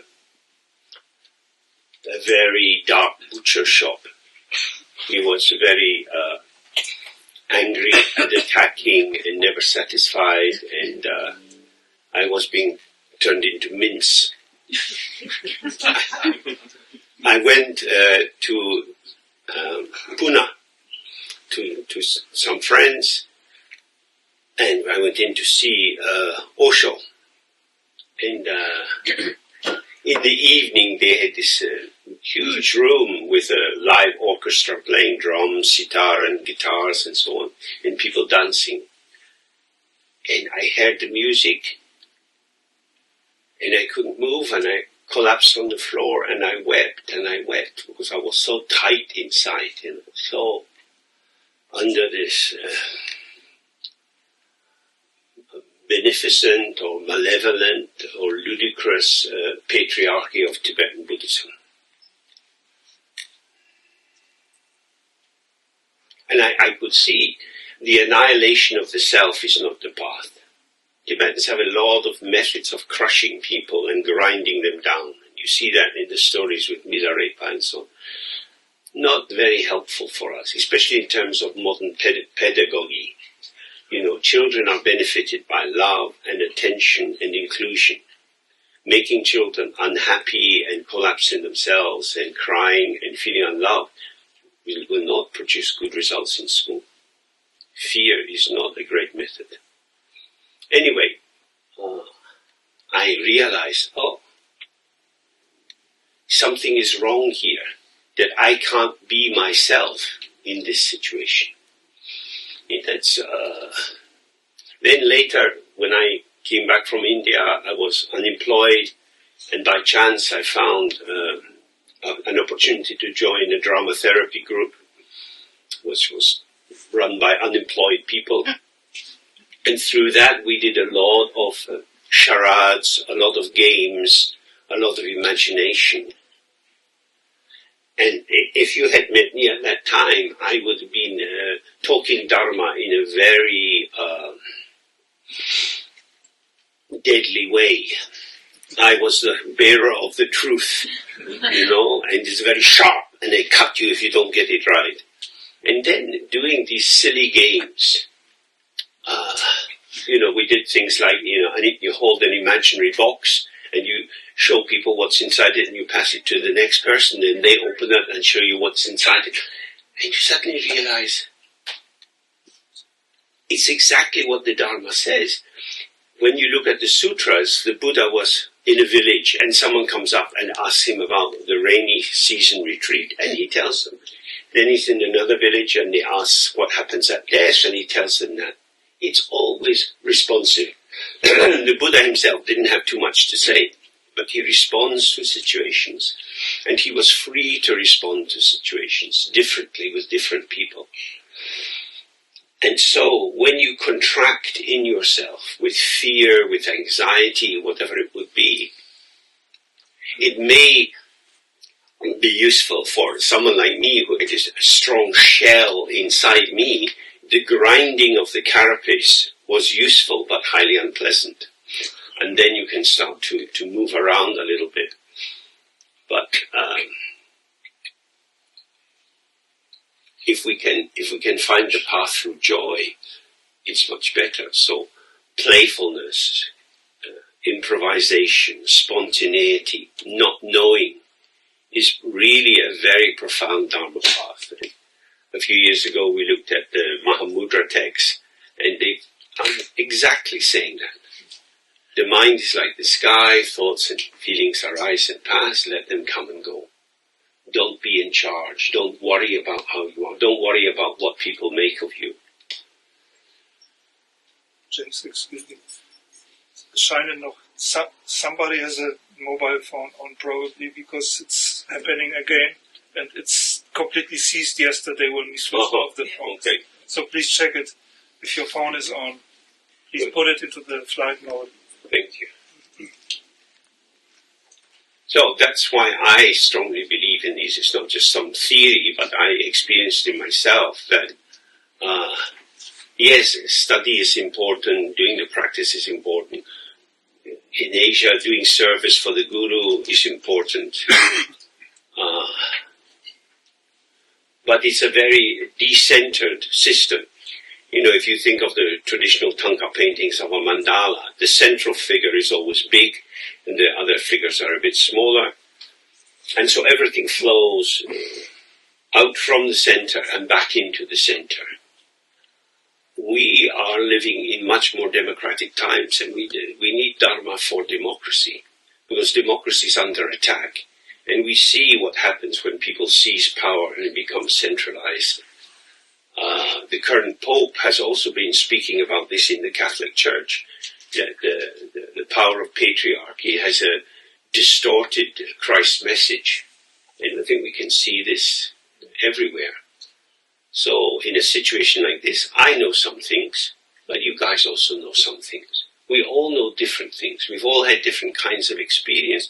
So if we meet together as a learning community, where there's the possibility of you profoundly being in touch with all of your experience, then you start to see this is a potential for moving in many different directions.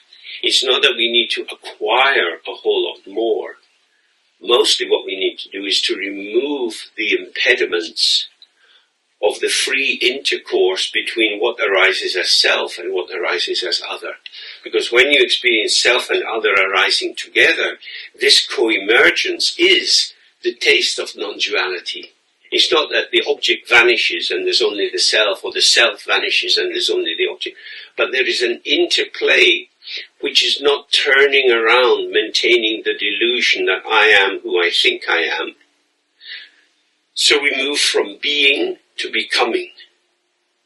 So when we say with the Bodhisattva vow, in this and all my future lives, I will show myself in whatever way is useful for beings. It's not about I will be true to myself and I will speak my own truth. I'm not saying that at all. It's saying I will become, that's to say the energy of body, voice and mind will manifest for the sake of the other person. Which means it has to be done fresh, because the other is changing and I am changing. You have to be in the moment, responding to how they are. And this is fantastic. It's good for the people we're with. It's good for us. It keeps us light and fresh and free. Our danger is ossification, becoming like bone, where you have a privileging of the earth element, where you arrive somewhere. It seems like a done deal. But actually, of course, the big bones in our body are also part of communication. The marrow in the bones is very rich in its powers of healing and communication with other aspects of ourselves. Everything is interconnected. So these intuitive practices, I would strongly suggest them. We are quite possibly coming into a time of more rules and regulations. And what we see is like the EU has been developing in all sorts of ways. The central funding group gives out resources to different countries based on their estimation of the economy. You see how the current Polish government manifests gratitude to what they get from the EU, because they see the roads around Warsaw, the whole shaping of the riverside of Warsaw, all this has been transformed with EU money, and they are grateful. And that is a particular flavor, because they know what it's like to be destroyed. On the other hand, we have Hungary, which has taken and taken and taken and taken and says, fuck off. And the poor EU doesn't know what to do with Mr. Orban. Because Orban says, give it to me, it's mine, fuck you. I have no need of gratitude, I have only entitlement. And we see this is the discourse of the dictator. Because if I have gratitude, I have to bend. I have to say, so, thank you, I appreciate it. I have to go down. But this dictator says, I never go down. It is all for me. I am entitled. So the more we understand how we collaborate with others, how we move with others, how we offer and receive and pulse with that, it softens the heart and makes us more able to relate.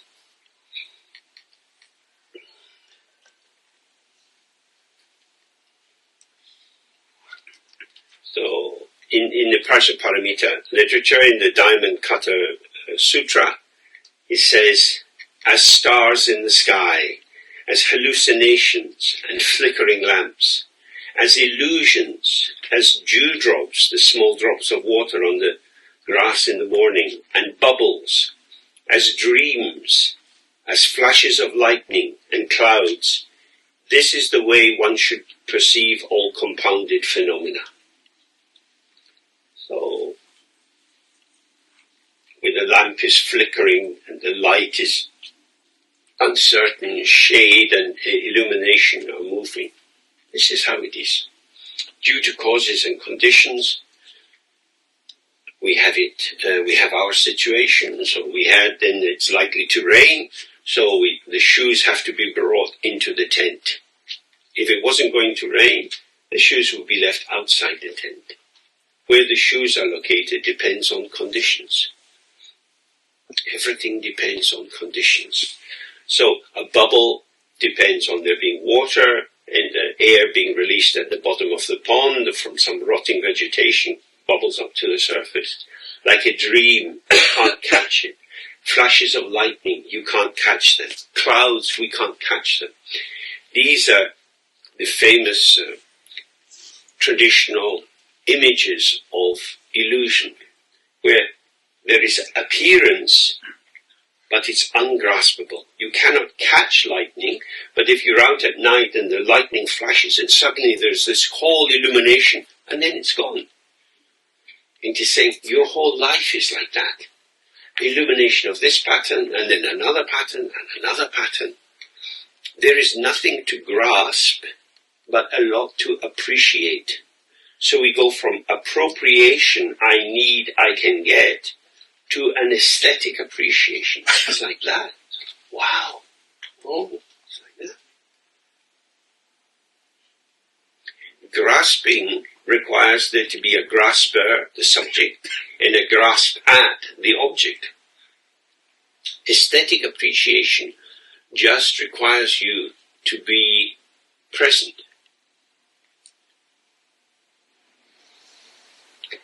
And to be present and receive. And we look at this many times, but it's such an important fact that we have these sense organs and they are receptive. Light comes in our eyes, sound goes in our ears, smell goes in our nostril, taste is revealed in the mouth, touch is revealed on the surface of the skin. We are receptive and then we respond. And the key point is, what is this that we receive? Or how is this that we receive? So if you conceptualize this as something very solid, and you decide it's unpleasant, you want to do something about it, and if you see it as pleasant, you might want it to continue, because of the idea there is something there. So experience through the prism or through the lens of the dualistic consciousness is always what is happening to me. I need to change this. And if we're looking through the lens of awareness, or if we're present as awareness, many, many diverse patterns arise and they go. And because in their arising they were ungraspable, in their going also, they leave no trace. So we see the lightning in the sky, there's a momentary revelation. What happened? Well, nothing really happened, it's just light, and then gone. Or with a mirage on the road, you see water, there is no water, but you see water. If you see it's a mirage, then you accept there is water without water. There is no essence to the appearance of water. And that's what he's saying. And if you extend that out to all the experiences of your life, there is nothing below the surface. There is just this endless pageant, this flow of empty, shining appearances as a potential for new patterns of empty, shining appearances. So that's very profound and very challenging, because it means I don't know, but I appreciate. I receive. This is,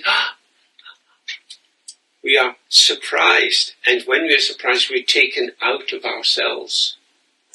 And so when you read in the text that the Dharmakaya is ever fresh, it's because, like the mirror, the reflection in the mirror doesn't tell you the truth about the mirror.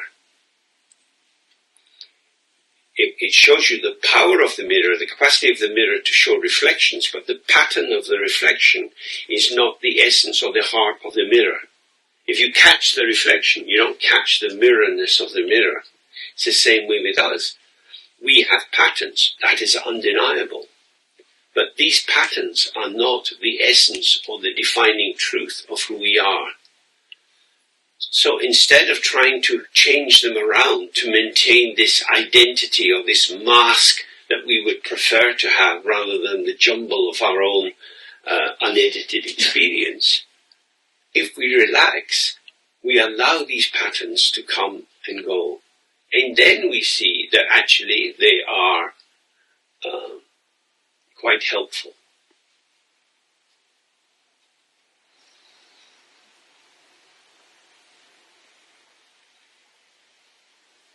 We don't know. No, nobody knows what the future is. How shall I participate? By storing up a lot of experience and skills and having a game plan, having some intention, or by being relaxed and available. So from the point of view of awareness, to be relaxed and available is much, much more useful than trying to second guess how it will be and make preparations. Of course, if you have privileged information, that can help you to make major choices, such as should the shoes be outside the tent or inside the tent. But the big decisions in life, how shall I live, we don't have a map for that. Because in each situation is fresh. Now the question then is, can I be fresh? And the more stabilized I am in my sense of self, I know who I am, I know what I like, I know what I want to do, that is actually stale but reassuring. It's like when you have small children and they have a soft toy and they're always chewing the ear of the rabbit and it gets soggy and then it dries and soggy and then it dries and it really smells. And the child is reassured by the smell of the soggy ear. So it's a point of reference. So we are like that. We have our personality orientations, what is familiar for us, and we go to it because it's comforting.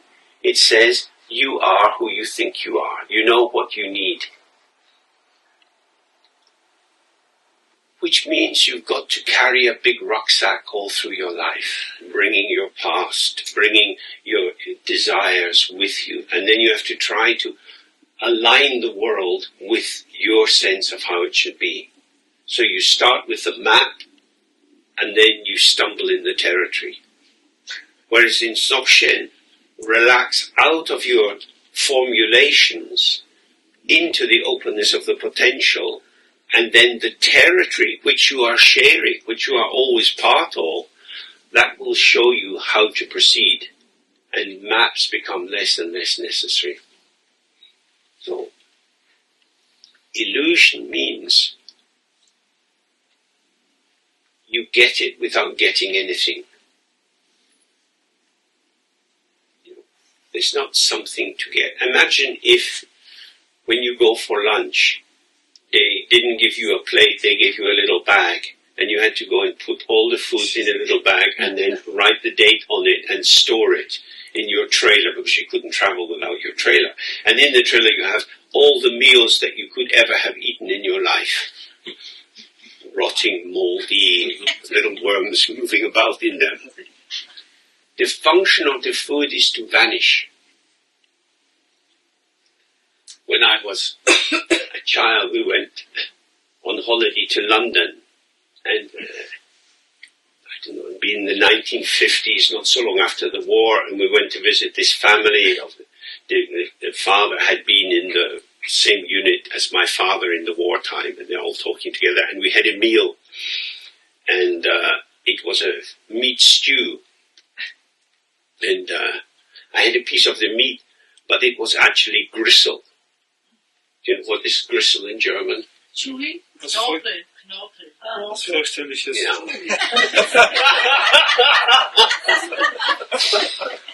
So I'm chewing and chewing and chewing, and then I vomited over the table. We were never invited back. But it was as a child, I didn't know what to do. I never had this. I didn't know if I could take it out of my mouth or put it on a plate.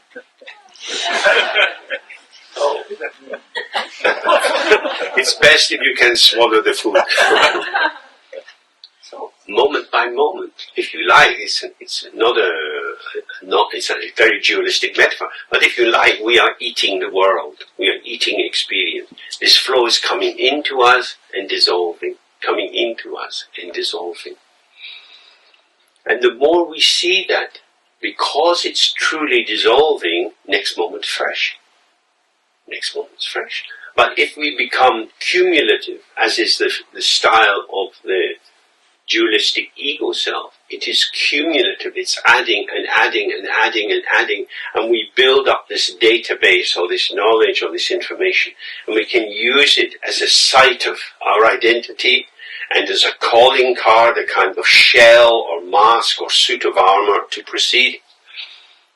But we lose the freshness. So you exchange the freshness of the unknown for the seeming security of the known. But of course the patterns of the world keep changing. So when we reflect on these images of illusion, everything is just this, and then it's gone. A freshly made espresso, if you drink it in the first 30 seconds, it has a flavor which is different from if you let it cool. It would be a very different taste. So it's not to say that it's best when it's fresh, that would depend on your taste buds, but it will be changing, just as bananas ripen and then become overripe for some people. Some people like eating the banana when it's gone black, it becomes very soft and mushy. Other people don't like that. There is a time. What is the congruence between the how I am of this moment and the how I am of this world? And it shifts. So we don't know in advance, but we see. And then you work with what you see, which is direct and actual and not mediated through abstract conceptualization.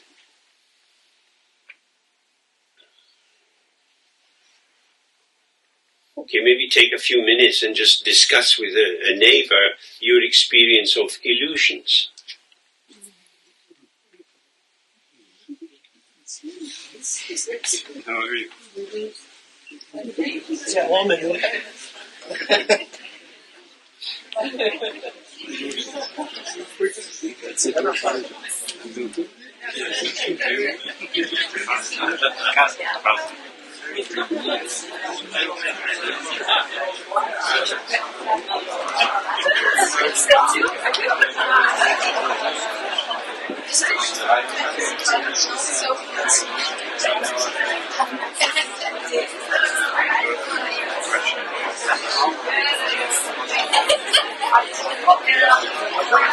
But it's usually something.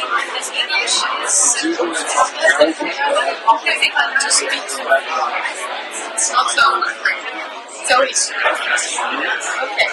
But I can taste like this. Okay.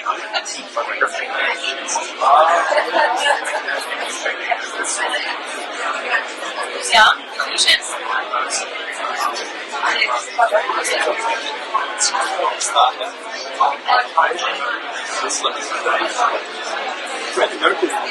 Synchronized evolution, the Africans I say I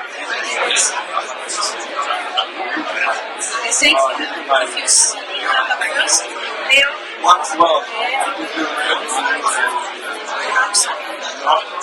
solutions and slow someone is back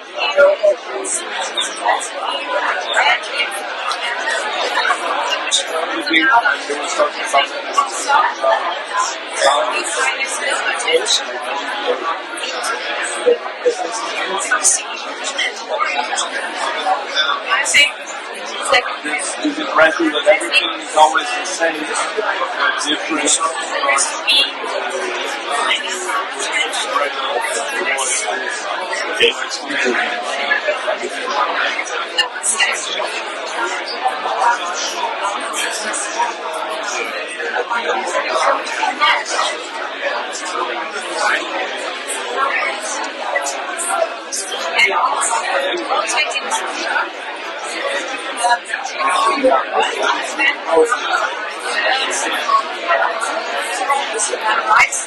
Something and subjects in addition and reaction ways. I think it's practice. Every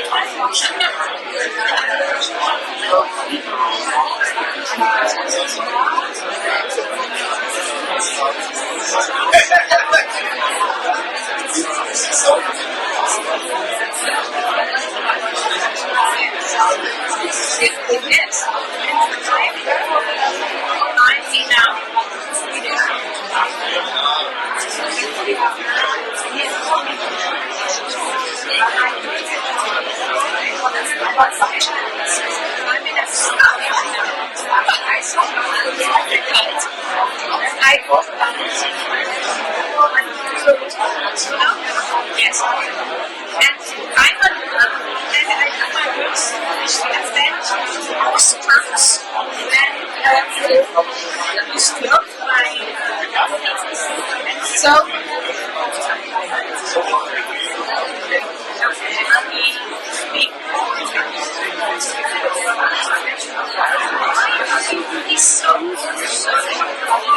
so I'm not in attention and back to that and I think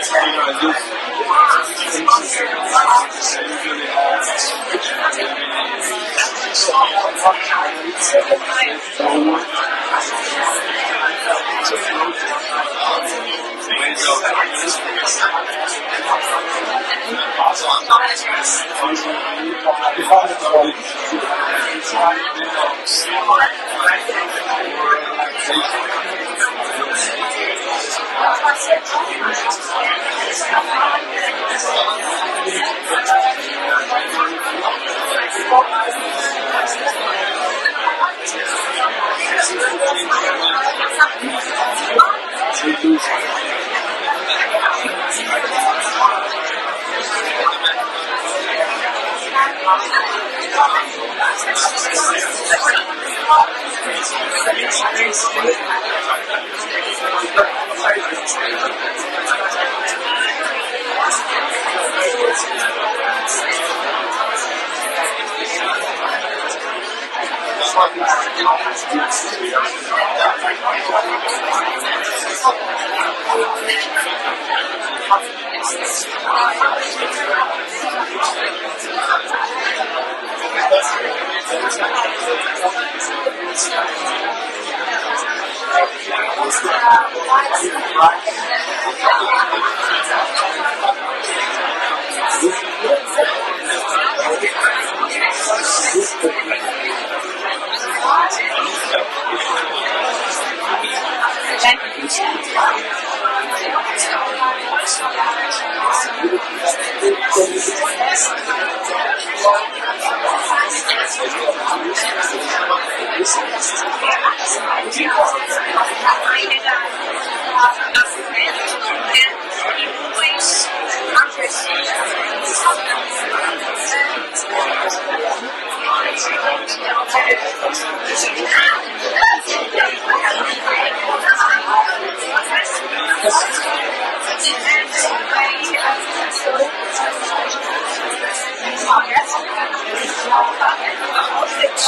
that the experience changes.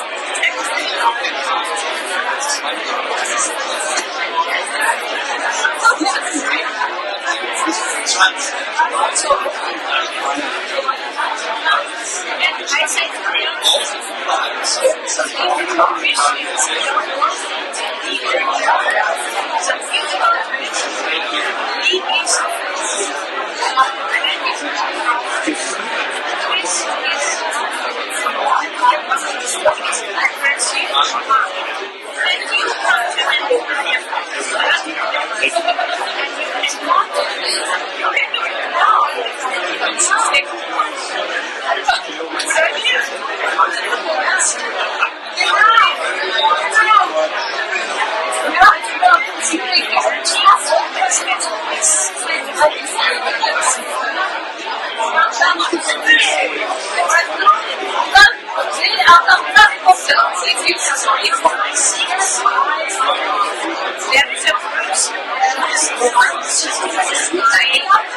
Okay.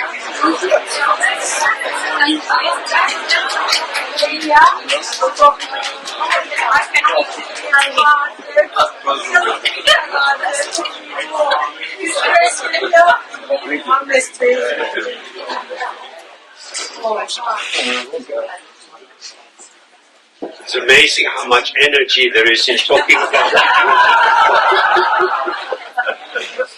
Favorite topic. So illusion is meaning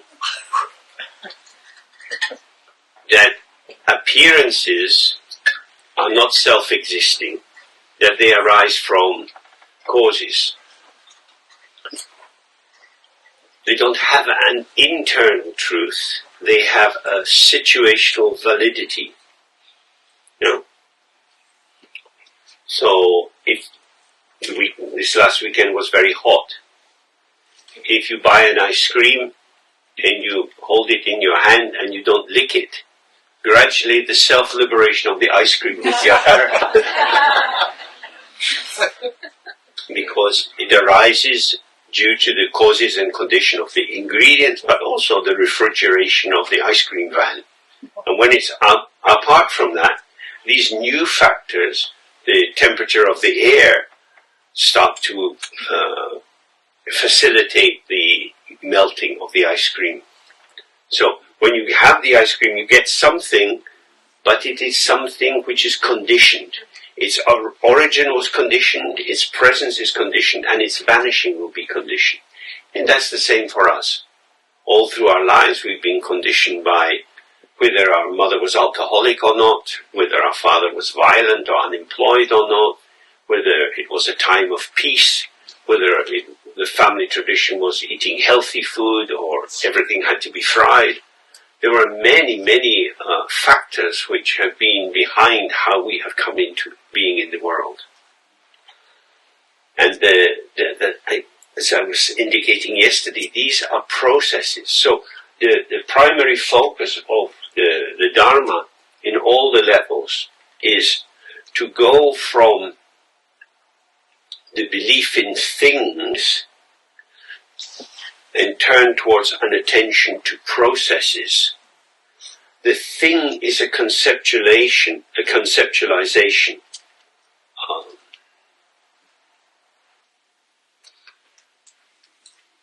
The thing arises due to causes, but as soon as it's finished, other causes will start to operate on it. So, with this building here, a lot of effort went into the original construction of it, and as soon as it's up, there are little cracks, little spiders go into the cracks, all kind of insects are finding a home in the building. Some of the wood will have been treated not evenly, so some will be more open to being rotted by being soaked in the heavy rain and so on. The factors of fading operate as soon as the task is completed. So you know that you wash your clothes and they're fresh, and within 5 minutes of putting them on, they're not fresh anymore. Because our body, especially in the hot weather, is sweating and there are aromas in the air, and we move and the cloth gets crumpled and so on. The building is completed, full stop. That is a kind of legal statement. Actually, the building has been, if you like, a participation of the 5 elements in this scenario. So due to a particular thought, the hill was cut into, there would have been big diggers easing it out, all the materials come, the hotel is completed, they have an opening, it's wonderful, now we have this. And then there's the question, will guests come or not? Is the weather suitable for guests? How will COVID affect running a hotel? There are many, many factors which operate in these situations. That is to say, it never comes to an end. The full stop, the hotel is completed, is a conceptual delusion, because actually the hotel is in constant dialogue with the environment around it. At night time, it's cooler, then in the day it heats up, the materials expand and contract. They are not untouched. In Tibetan we come across this term vajra a lot, or dorji, the indestructible. This always refers to emptiness. It refers to the absence of inherent existence. As soon as you have the notion of the true existence of anything, it changes. If you buy a new car, as soon as you buy the car, its value is leaping down. It's just leaping. You go off a cliff edge. A third of the value is gone. It's now a second-hand car. I only had it a week. Second-hand car. So, when we see this, this is revealed in ordinary life. There's nothing mystical in this. If you see all compounded things arise in relation to others. So, this is a bit, I'm going to read this verse. I'll read it in Tibetan first.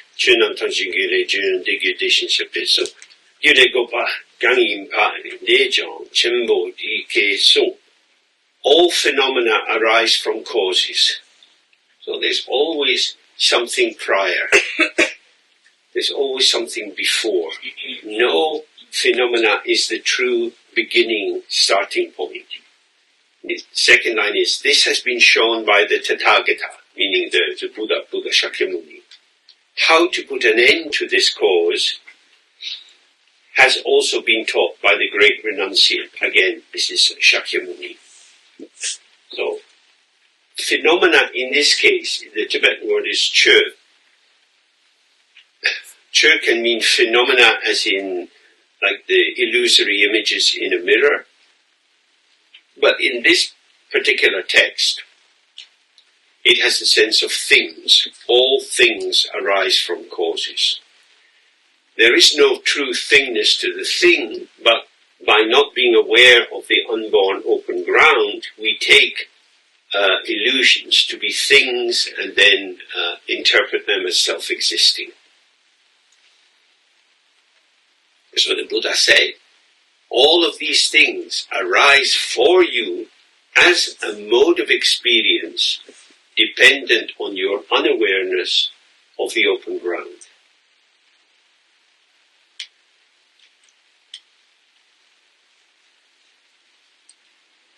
So, a few years ago, many people in Britain voted to leave the EU. They said, we are an island, we are a separate people, we have our own history. So there was developed a particular interpretation, and enough people believed in that so that they voted to separate from Europe. But clearly, functionally, Britain is part of Europe. We have major exchange of goods and so on. So what you got was the absence of inherence, the absence of any inherent nature in the Europeanness of Britain. So it could be removed and Britain stands alone inserted. So Britain is a very sentimental, nonsense place devoted to delusion. So endless sounds of our finest hour. We stood alone against the Luftwaffe. Little island, brave, brave young men. This is also true, but it's also a myth. It's a myth which covers up all kind of things about who was supplying the arms, who tried to delay the supplying of the arms, who were the Nazi sympathizers in the royal family, and so on. These are complicated stories. Many factors operating in them. But if you think we stood alone, that's us. Full stop. Don't examine. Like Margaret Thatcher said, stop talking Britain down. You should believe in your country. All right-wing people always say, believe in your country. Tell lies. Tell lies. Because the truth will destabilize whatever you believe in. So this is what the Buddha is saying. All of these things arise from a cause, and the cause is not seeing the open empty ground. If you don't see the open empty ground, you imagine inherent existence, true existence, separate identity, and then on the basis of that you get confused. It's also saying that Buddha showed the way out of this, how to bring about the ending of this fabrication of seemingly self-existing entities. Because there's a contradiction there, isn't it? If these entities are self-existing, if they are what they are, then how come we're talking about causes? They just would always have to be the case. But when you look around, the roads, the trees, the cars, the people, the cats, the dogs, all of these manifestations have history. They have patterns of arising, facilitative factors that brought them into existence, and factors that bring them towards death. They are not existing in themselves. They are part of an intercourse or a communication between the potential of the field and the potential of the creatures who might live here. So there are many groups now monitoring the population of butterflies in Europe, because it's incredibly interesting. Some kinds of butterflies have almost vanished into these tiny blue ones. Very, very rare now, but you get a lot of we call them cabbage whites, the big white ones. And they are arising and passing because of the climate traditions. And of course, as the insect population changes, so the bird population that eats the insects, that also changes. It's there in front of our noses. All these patterns arise due to causes and conditions. They are not held in place by some inner essence.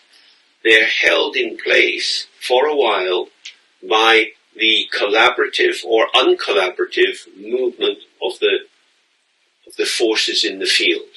Does that make sense? So if we have that in mind, then when you go for lunch and you see, the food was grown in the fields by the farmers are worried about the price of fuel and so on. There's all kind of things going on. And then there's the cook and the cook's recipe and how they think it would be good to feed so many people. They want food that can be put onto plates quite quickly. There's nothing worse than having a long queue at the front of which is the most obsessional person in the group, wondering, is it this cheese or that cheese? No. They are being true to themselves. We worship their authenticity. We say, brother, sister, enjoy, but...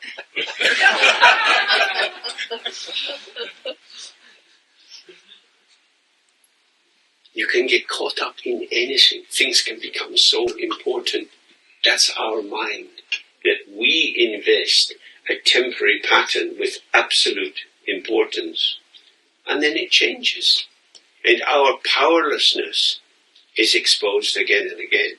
because the ego's desire to make the world the way it wants will necessarily fail, not because the ego is necessarily weak or stupid or doesn't know what it's doing, but because it is itself part of the field of dependent origination. So if I'm here and I look out at you, I see you. That's what I'm aware of. I'm looking out my eyes, I see you. You exist out there.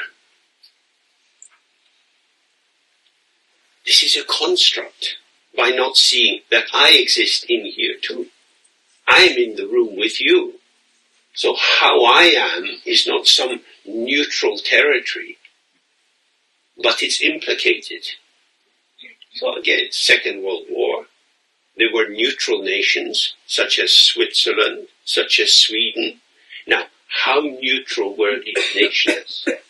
Very, very little of neutrality. They were right in there making a profit, hiding artworks and money ripped off from people, put them in the Zurich bank accounts.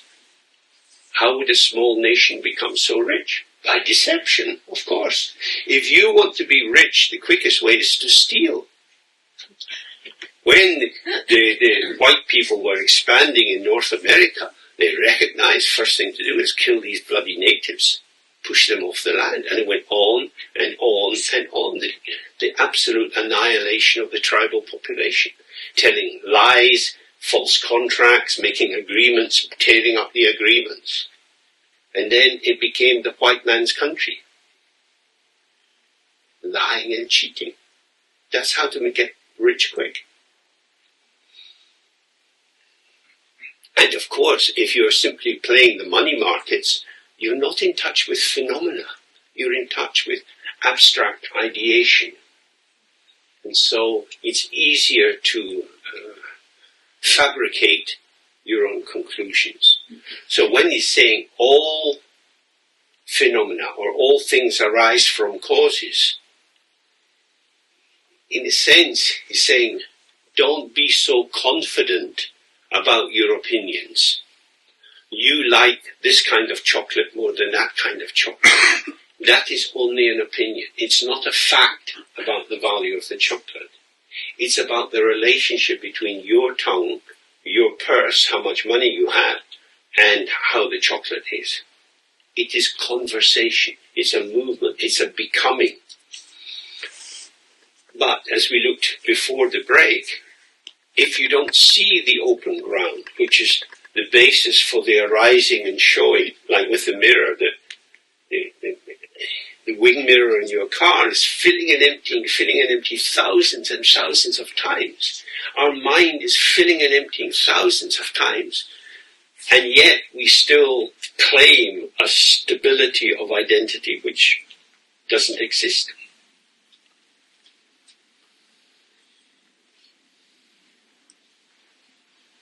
So it can be very helpful to reflect on your life. What are the factors in your own history which have allowed you to feel at home in your own skin, able to make your own decisions, to fulfill your sense of your own potential? And what are the factors which have limited that? What were teachers like? What were parents like? What was the mood in the country like? We know that the laws on homosexuality have changed a lot over the last 40 years. Before that, in many countries, it was extremely dangerous to engage in any kind of homosexual activity because you could be arrested and put in prison. You'd then be treated very badly by the other prisoners because everybody knew this is a sin or a crime or something disgusting. And then the culture changes, and you get a reinterpretation. And with the Stonewall group in America, you get the kind of consciousness raising that says, this is us, this is who we are. we are not going to be defined by you anymore. We're going to define ourselves. And you got the same with feminist consciousness raising, black people's consciousness raising. And it's so important that if you are the object, some other bugger will be the subject and will piss on you and tell you who you are. And if you blow that out, if you breathe out with that and you think, I am here, I am a living subjectivity, then you formulate your own opinions, your own ideas, your own choices. We're still far from a true Dharma path, but at least you're giving yourself some space to breathe, to think, to have your own thoughts, not to have these injections of other people's bigoted opinions. So dependent co-origination is very important because it highlights the truth as presented is a construct. It's a construct. When Jesus says, I am the way and the light and the truth, no one comes to the Father except through me. That's bad news. That's fighting talk. That says, I alone am right, all these other people are crazy. But that's reassuring for the people who believe, because if you believe this, but you could also believe that, how will you know?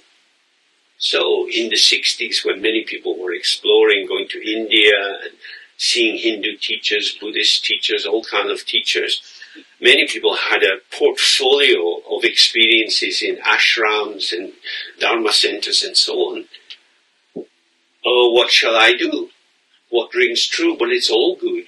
But you can't do all of it because there are certain contradictions in the methods. You have to choose. What would be the basis of choice? And many people get very confused, and they've been involved in reading endless books about Sufi thought and this thought and that so. But they never realize this is about me.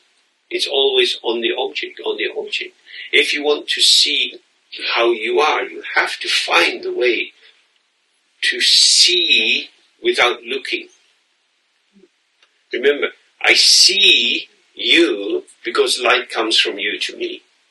So although I say, I see you, and that would kind of imply grammatically that I, James, am doing the seeing is actually the revelation of light that's coming from you.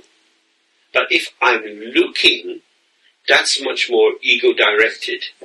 I'm looking for what I like, I'm looking to avoid what I don't like. Looking is selective. Awareness or open receptivity has no evaluation in it. Come as you are, all is welcome. This is the huge difference for us. Because selective attention is designed to protect and empower our ego self. And open awareness will not protect your ego self, because the ego self is a delusion that arises from the imputation that there is self-existence.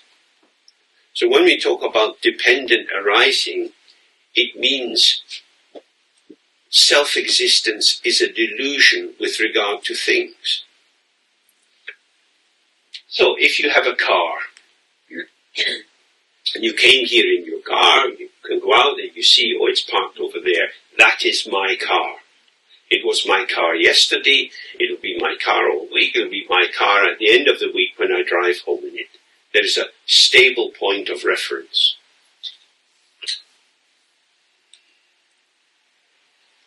The car, of course, has maybe sunshine on it, then rain, then birds sitting on the top, and so on. Things are happening in and around the car. But the car, my car, is for me, and I am the owner or the master of the definition of the car. I can own the car because it is a thing. But of course the car is part of a process. And if you buy a car, at first you get some kind of built-in insurance in the purchase. If something within 2 or 3 years goes wrong, they take it and they repair it, you don't have to pay. And then after that you have to pay higher insurance. We know that story. That is to say, the manufacturer is saying to you, this vehicle or this fridge or this electric kettle will fall apart. It's guaranteed. So for a while it may function, so that's what we'll guarantee. And as for the rest, you're on your own. So they say this is an unstable item. It has built-in obsolescence. It has its own demise within it. But this is true of everything. This is true of everything.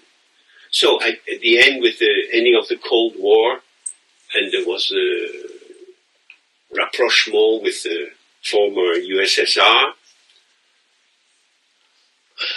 there was a question, okay, when we were fully hating each other and fearful of each other, we developed all these weapons. What will we do with them? So there was an agreement to downscale the number of nuclear bombs and so on.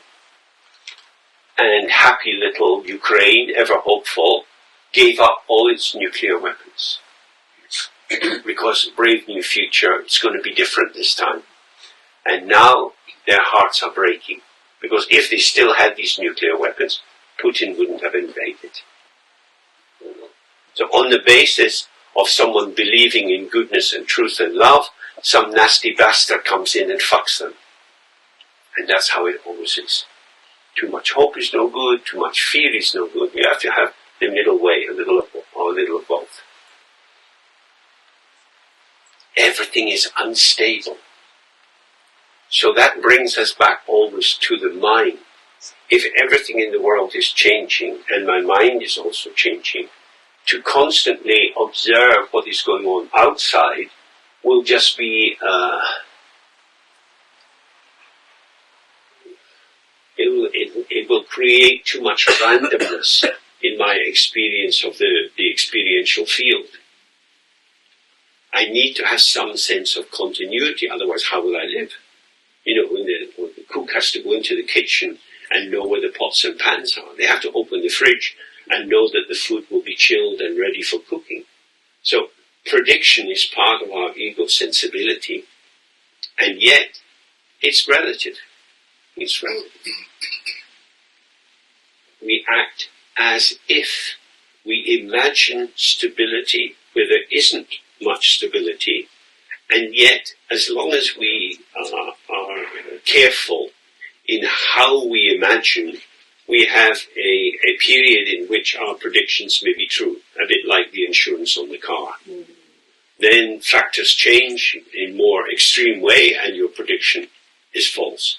So our prediction is always just 2 or 3 steps ahead of us. Because everything that arises is coming due to causes and conditions. Climate change, we start to see how radical this is, especially in countries like Spain. What are they going to do in the summer months? What are they going to do? We know when it gets very, very hot, it's difficult to think. You know, your mind starts to collapse. People will have to live like that.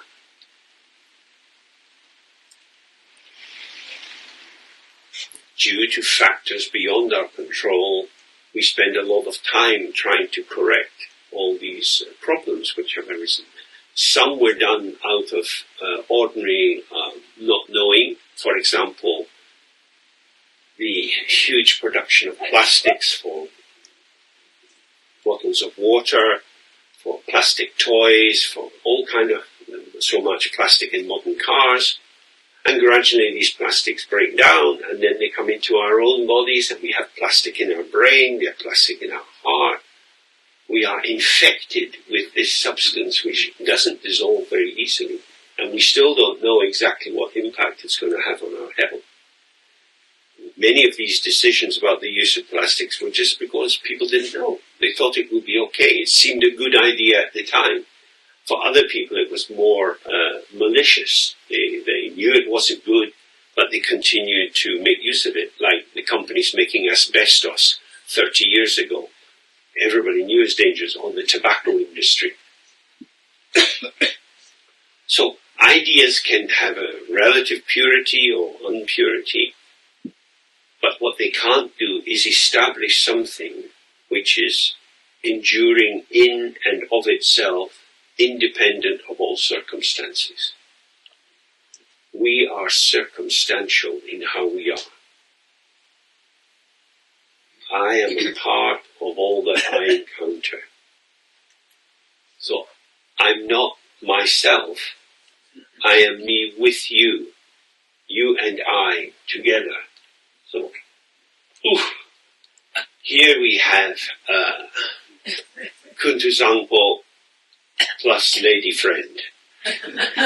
We haven't seen any marriage certificate, but anyway, they seem to like each other. So, this is the traditional symbol of non-duality.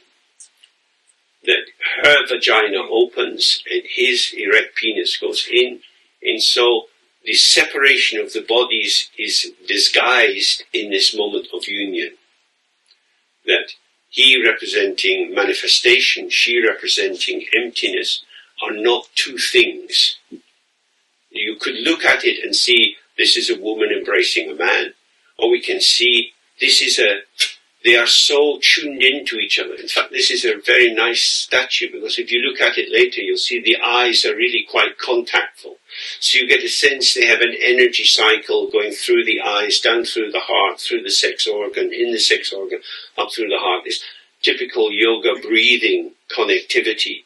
This is one, not one form, but one unified or collaborative form. So this is how we are in the world. We are always in union with the world. So how could we possibly maintain the integrity of our ego self, being true to ourselves, when we are taken out of ourselves by how others are, or we retreat into ourselves according to how other people are? We are pulsatory rather than fixed. We are not things. We are processes which have the potential for contact or non-contact. So the Buddha, in another way, when the Buddha manifests in the world, he is available for contact with those who could have contact with him. So, when we read the story of Buddha Shakyamuni and how he was at the point of enlightenment, he decided, I will never teach this. There is nothing to teach because no one would be able to hear. Because people are so obsessed with their own ideas, how would they have any gap to look? Because we remember his story, he tried and he tried and he tried. I'm going to make it happen. I am doing the yoga. I am not going to eat for a week. I am. His whole history for these 6 years in the Naranjana River is all about, I am the boss.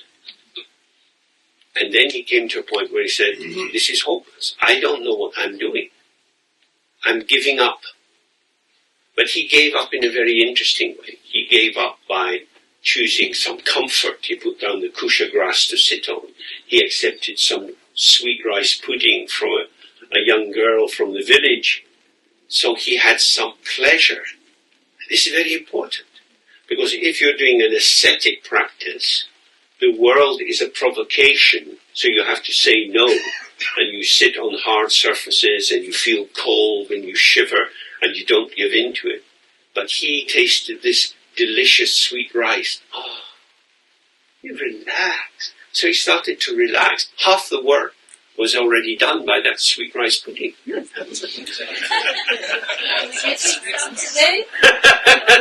ask the cook. So then he's sitting under the Bodhi tree, or this tree anyway at that time. And the Maras come, his habit formations come, there's provocations, internal and external. And he said, I've given up. No, I'm not doing anything. I'm just sitting here. And he says, puts his hand down. As you are my witness, earth, I will not move. I am like you, I will not move. And he just sits, and these many, many experiences arise. So in that moment, he is dissolving the basis of dependent origination. Because dependent origination is on the basis of this, that arises. If you have this, if you have rain coming, then we need to maybe have some warmer clothing.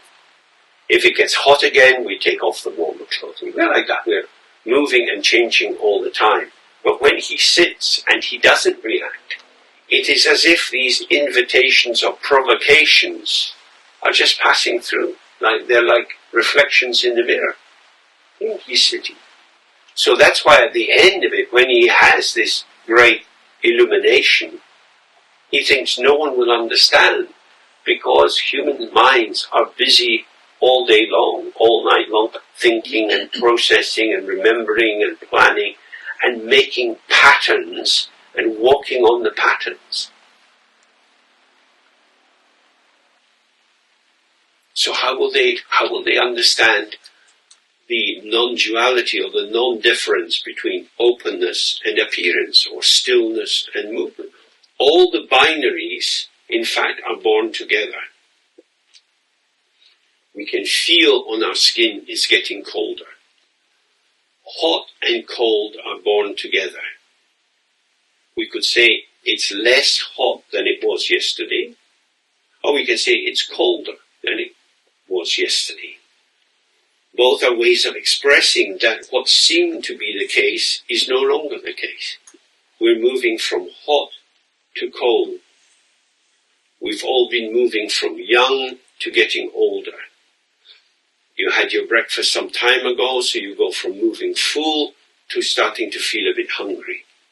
So these are signs. Everything is in process. Everything is in process. So what are we grasping? All the binaries are dynamic. If you have hot, you have to have cold, because the word hot has no meaning without the word cold. It is hot which excludes cold. It is cold which excludes hot. Does that make sense? So if you see that, every time you assert something, you are non-asserting something else. Or put it in another language, if you make feeling a bit cold figural, then the feeling of heat that was there before vanishes. So yesterday, heat was figural, it was filling the space, that was the object of our attention because it was quite insistent. And now heat is going back, it becomes part of the background as the potential, and cold is now arising. Now, that's possible because these two are co-emergent. They arise together. It's not that you have a factory making cold and a factory making hot. There is one ground. And within this one ground, you have this articulated arisings. So, the open ground is always there. In that moment that we looked at first thing this morning, in that moment of non-awareness or unawareness, oh, there's this. This will dissolve. It definitely dissolves. But there's some kind of trace, some kind of patina, some kind of surface which can support the belief, I exist. On the basis of that, I exist, you exist. I'm a thing, you're a thing. And so the whole of samsara builds out from that. But the initial moment, its experience, was ungraspable. Now, if we go back to Buddha Shakyamuni, he sits under the tree and he has this awakening or illumination. And it's not a thing. And he said, I couldn't speak this. And then all the Buddhas, not the Buddhas, all the gods come, Krishna and Mahadev, and they all come, please teach this holy Dharma, teach this Dharma. They offer flowers, they offer music, they offer many things. He says, no, there is no point. You want something, I'm offering nothing.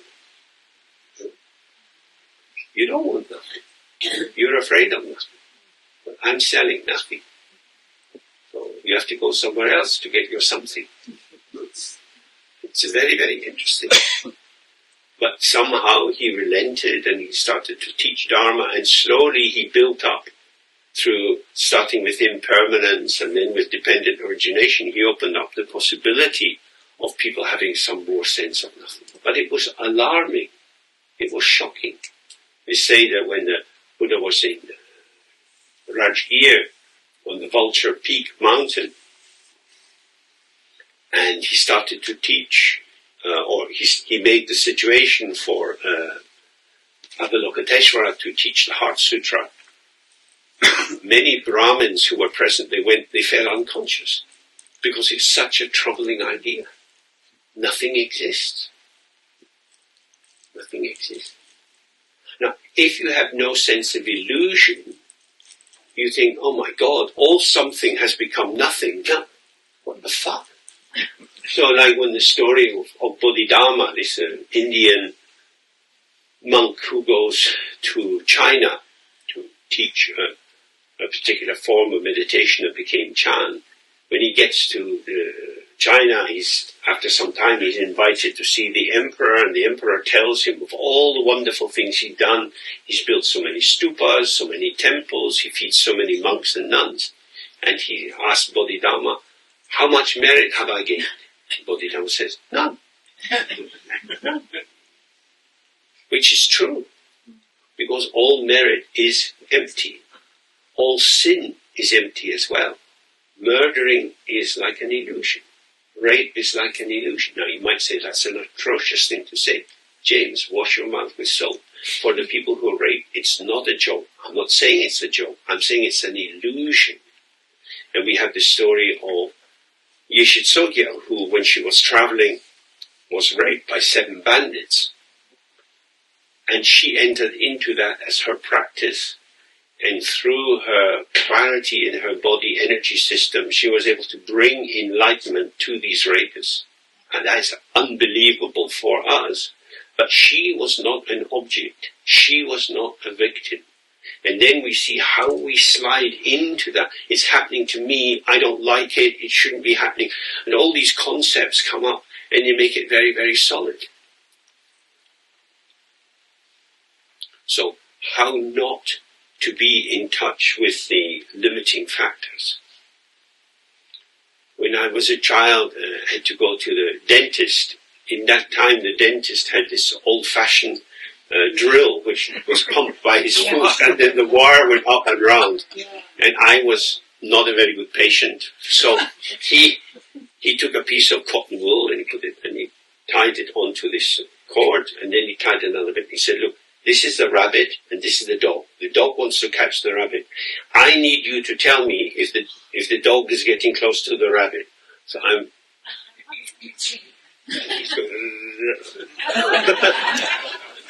He was a good dentist. So that's what we often do. We distract ourselves away from the thing that is more painful. We choose to look at it. I am nothing. But my nothing is full of some things which are also nothing. This is the middle way. This is illusion. It's not either or, but as with the statue, it is co-emergence, or yuganada, the joining together, or the non-separation of these two factors. So when we think about the Nirmanakaya, it's not Padmasambhava comes into the world as this special person doing everything for everyone. Often in the paintings he looks very big and he's the man. It's not like that. He is relating to people. He is becoming with people. He doesn't have any of the forms that we know him having until he takes on that form. We have 21 taras depending on situation. 8 forms of Padmasambhava depending on situation. What is the true form of Padmasambhava? The Dharmakaya. The heart of the Padmasambhava is the Dharmakaya. He manifests in different ways. So everybody here already knows this in your life. You wear different clothes to different occasions. You do your hair maybe in a different way. You have a potential to show many aspects of yourself.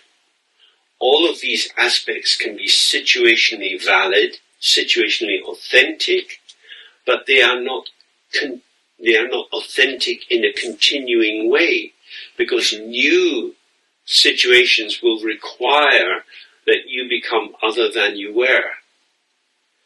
But, hang on a minute, if I was that authentic form, and now I have to give that authentic form up. What will I be then? Will I be artificial?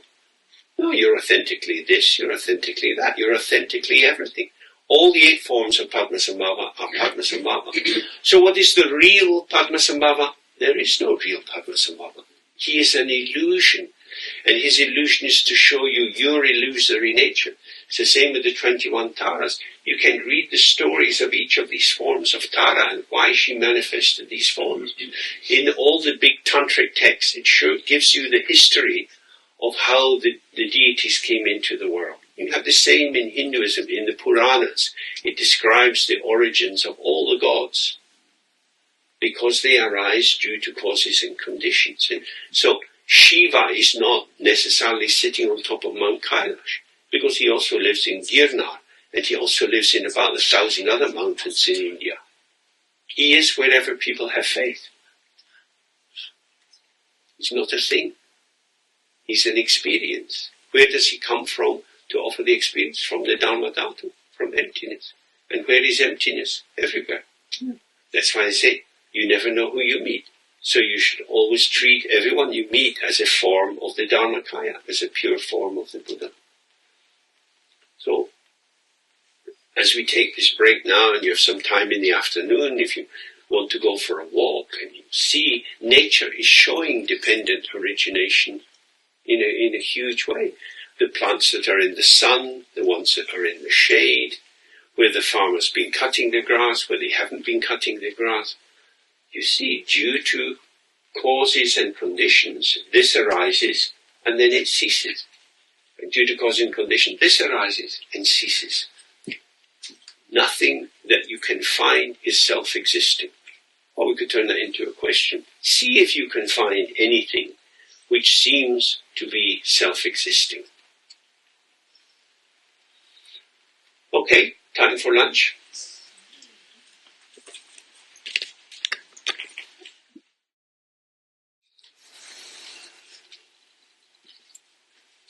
There is still the appearance of what is around, but it becomes less specific. It becomes more of a all at once, all of a kind.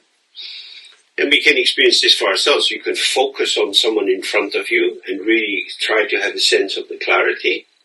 And then relax your gaze so you're looking out the side.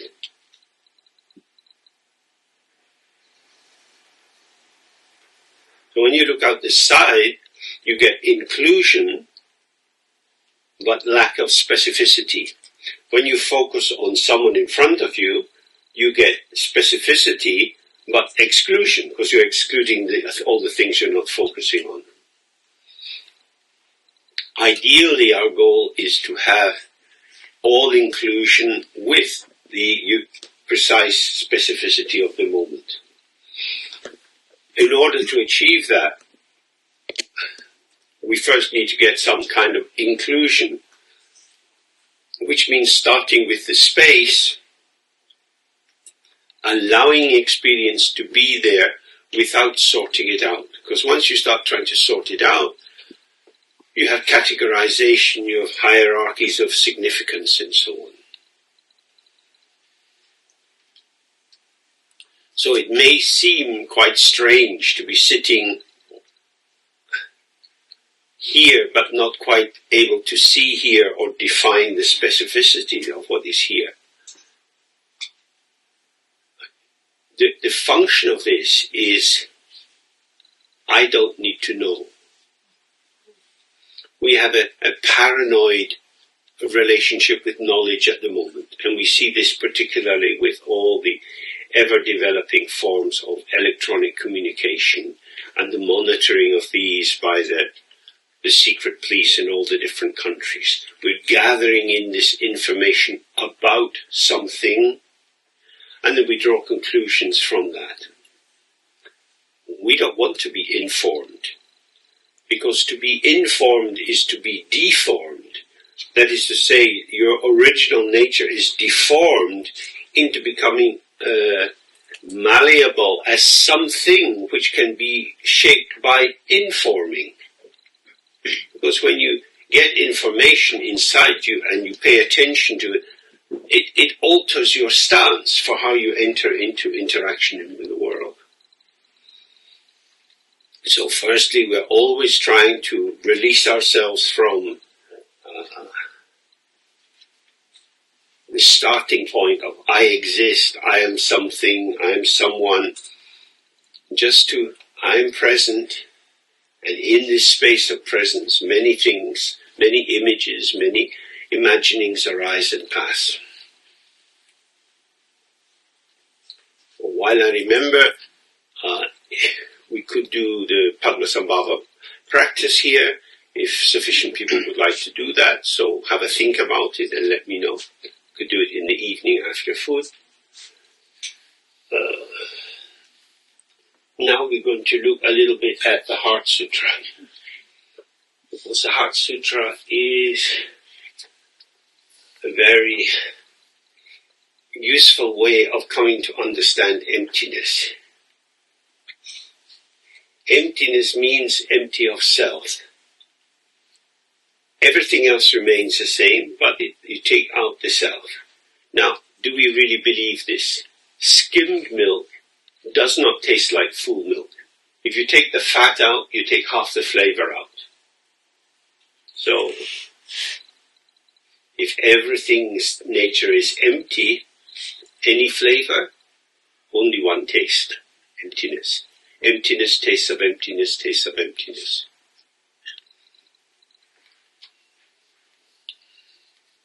Which makes life easier, as long as it is direct and actual and not reductive and conceptual.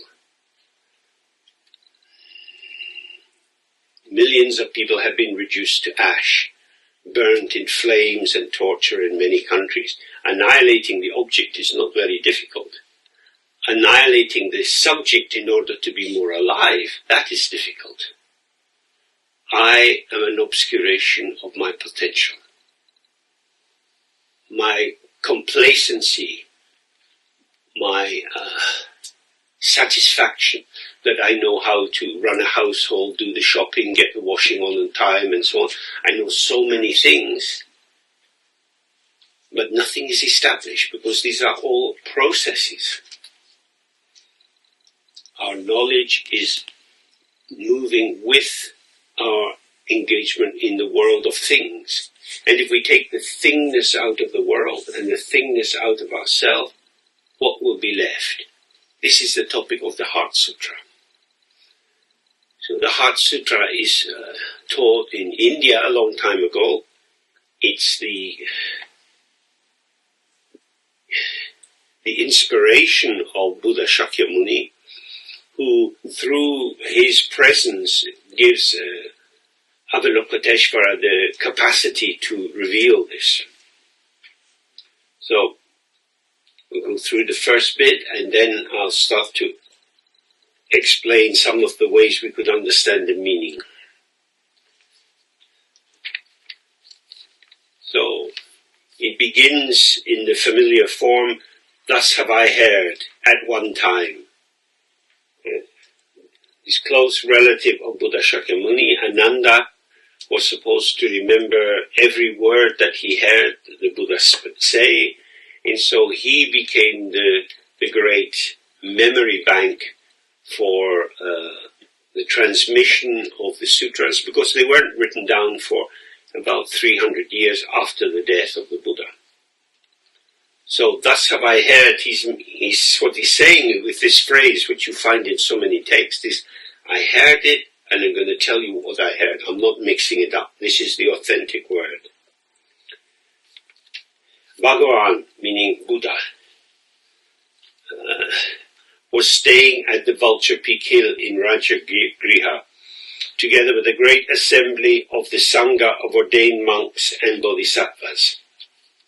So the ordained monks are ordained according to the vows developed in the Theravadan system, and the bodhisattvas follow the bodhisattva vow. Precedence is being given to the monastic vow because it was first in time, but it's also honoring those who have formerly renounced samsara and were crossroads. You can be a bodhisattva and not show any outer sign. At that time, Bhagavan, the Buddha, was resting evenly in the absorbed contemplation known as profound illumination. Profound here means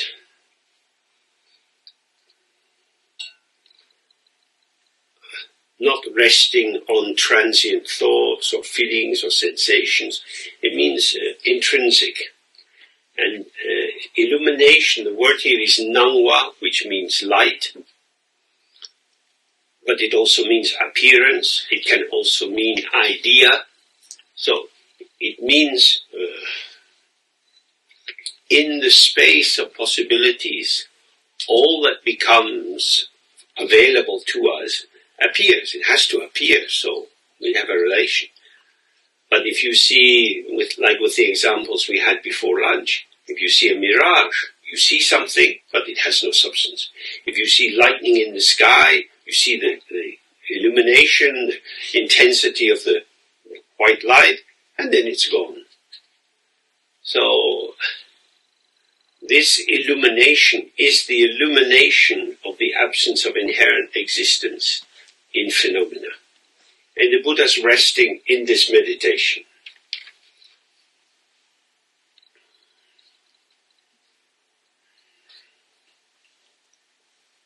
And he's resting in it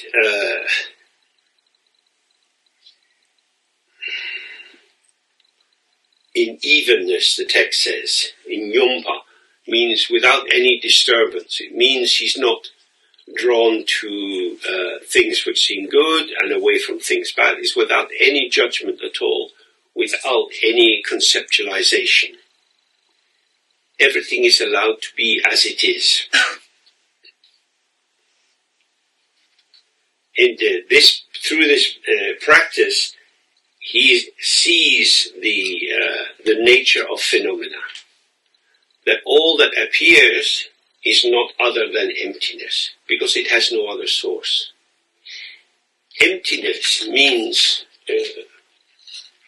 nothing substantial, nothing separate, nothing which could be other than the field. And the field is infinite. The infinite has no limit. The finite always has a limit. All finites are niched within the infinite. So the unborn mind is infinite, and within that you have your thoughts, your memories, your feelings, your intentions. These are finite formations which are arising. So he's already indicating there is no contradiction between the two. It is the infinite which is the host of the finite, just as the emptiness of the mirror is the host of the reflections. There is no contradiction, but there is difference. So it's not an either or. What is it really? What's the heart of it? Nothing like that. It's just in the space of the mind shows many different forms. Again, we have this problem. The mind shows, the mind doesn't show. Something arises, or appearance arises, but there's no intention to show. It will take us many years to be able to translate these ideas into our languages without pulling in behind us the associations and references that bring a sense of solidification and divine knowledge. So at that time, the great Bodhisattva, Arya Avalokiteshvara, great Bodhisattva means he's a follower of the Mahayana Buddhism. His orientation is not just on his individual limitation, I want to be enlightened and free from samsara, but I will work for the freedom of all beings from samsara. I will not leave samsara until all beings are liberated. So Avalokiteshvara was clearly observing within the profound practice of transcendental wise discerning. Transcendental wise discerning means the Prajnaparamita, which is the focus of this short text. means it's transcendent in that it's not resting on concepts. In the Tibetan language it means paro to chimpa, going to the other shore. We are on the shore of concepts. We make sense of things. We process our experience.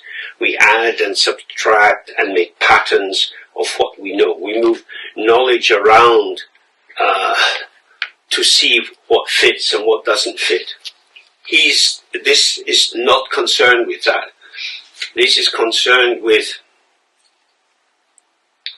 the word here for wisdom is shera, means the best knowing or the truest knowing, which is to know that what you know is put by your mind. All knowledge is your knowledge if you apply it. So thoughts arise in your mind and you give voice to them or you write them down. Now you are knowing what you know. So the object of your knowing is the movement of your own mind. So if you see that, then there is no objective knowledge out there. It's about a moment of engagement with, response to particular patterns. Avalokiteshvara's meditating, and within this practice of seeing the empty nature of things, everything is clear to him because he's not well, let's think. Say I have 3 kinds of apples and I put them on the table here, and then I ask you in your own language to name each of these apples, and you apply, I don't know, in English it might be Granny Smith's or Cox's Pippin or something. So now you know this is this kind of apple. Have you revealed the truth of the apple? Or have you, as a cruel and vicious colonialist, apprehended this poor apple and pulled it into your frame of reference triumphantly? Cox's Pippin! Yeah. Yes, we do it. And then we eat it. Bad people. So, we put names onto things and imagine that these namings bring us closer to the truth of the apple. Well, actually, what we see is shapes. So, a Granny Smith apple is going to be dark green in colour, and others will have red and brown patches.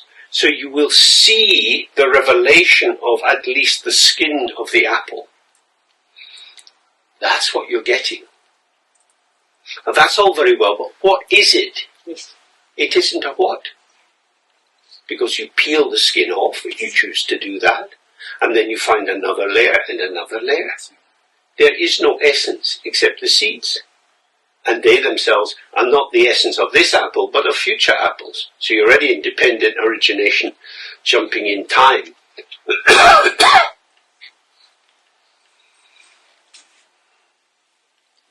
We add to the apple the appleness that we understand.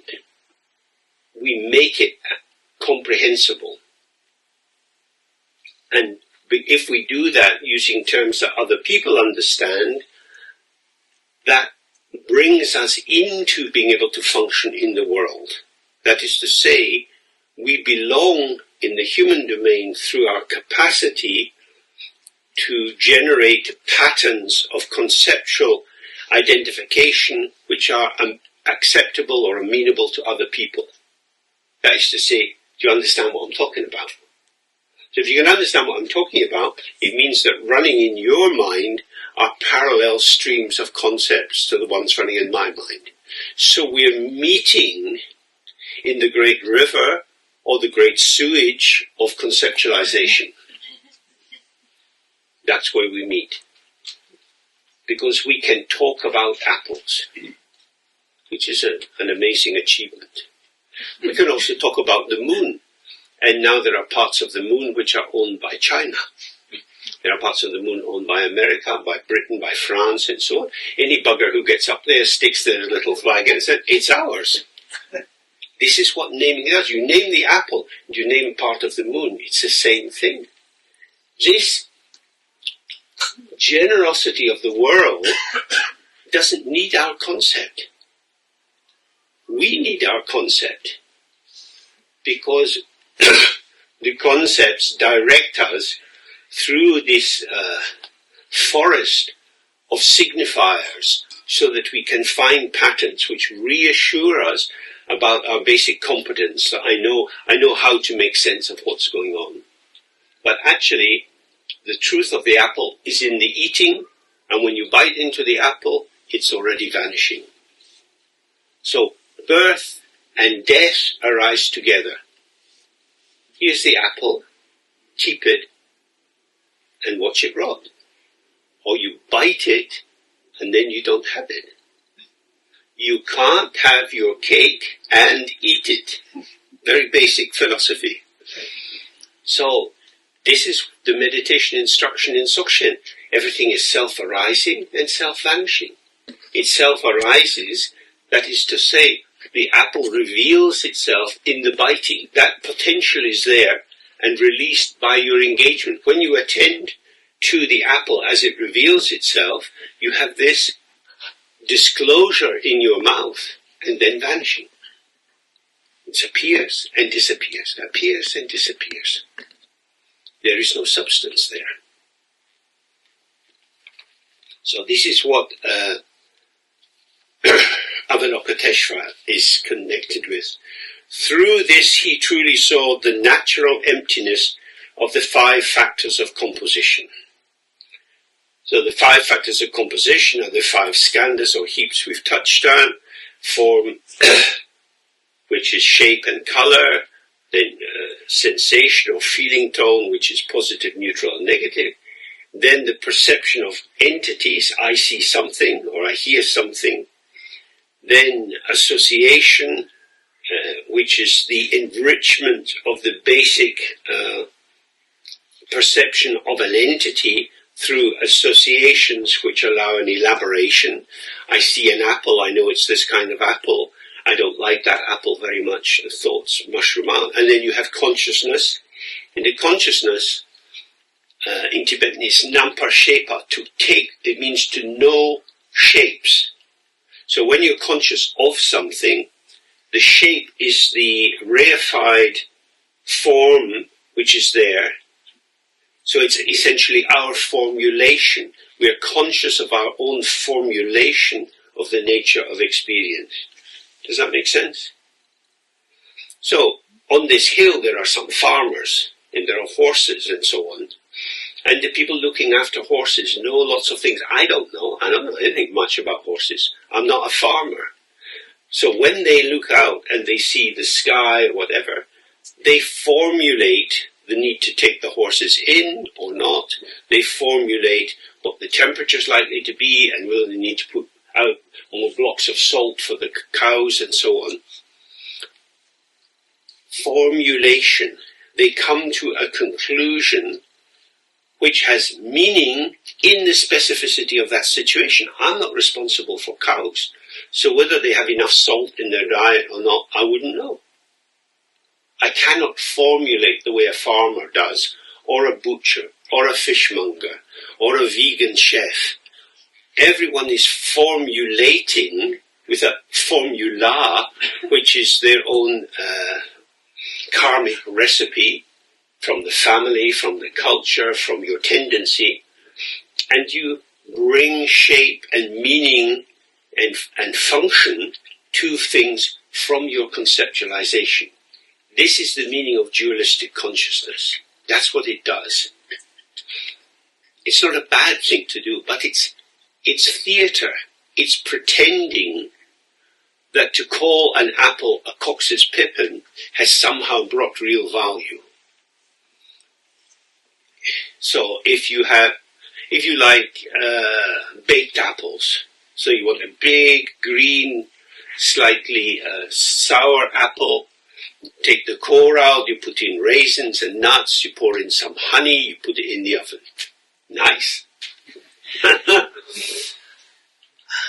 Because you have a recipe. You wouldn't do that with a sweet apple. There'd be no point. It's the dialogue between the sharper taste of the big apple in the sweetness you put inside that creates an interesting dialectic. Most of cooking is about doing that, finding these compositional factors of flavor and color and so on.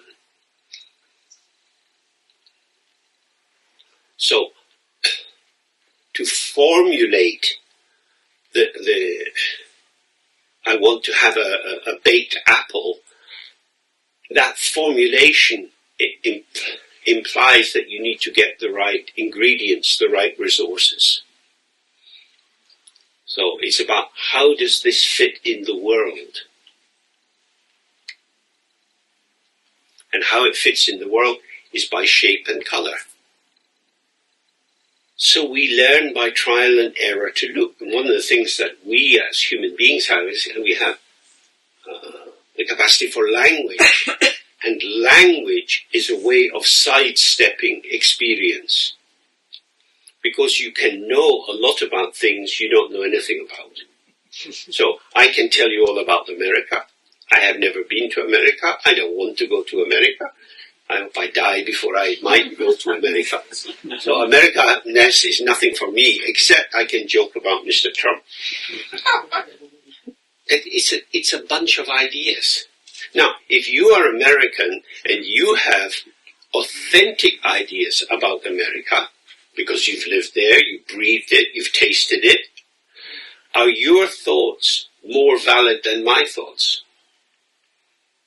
What do they refer to? Because if you're here in England, you're not in America. And for all you know, America may have transformed. Some evil demon may have arrived in the White House and be cooking everything up. We're always talking about an invention.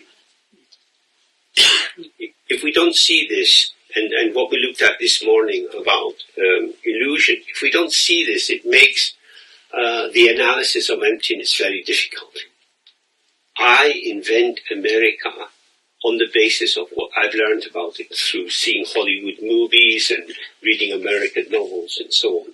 I construct my own America, just as Donald Trump constructs his, Bernie Sanders constructs his, all these different politicians and people construct their America.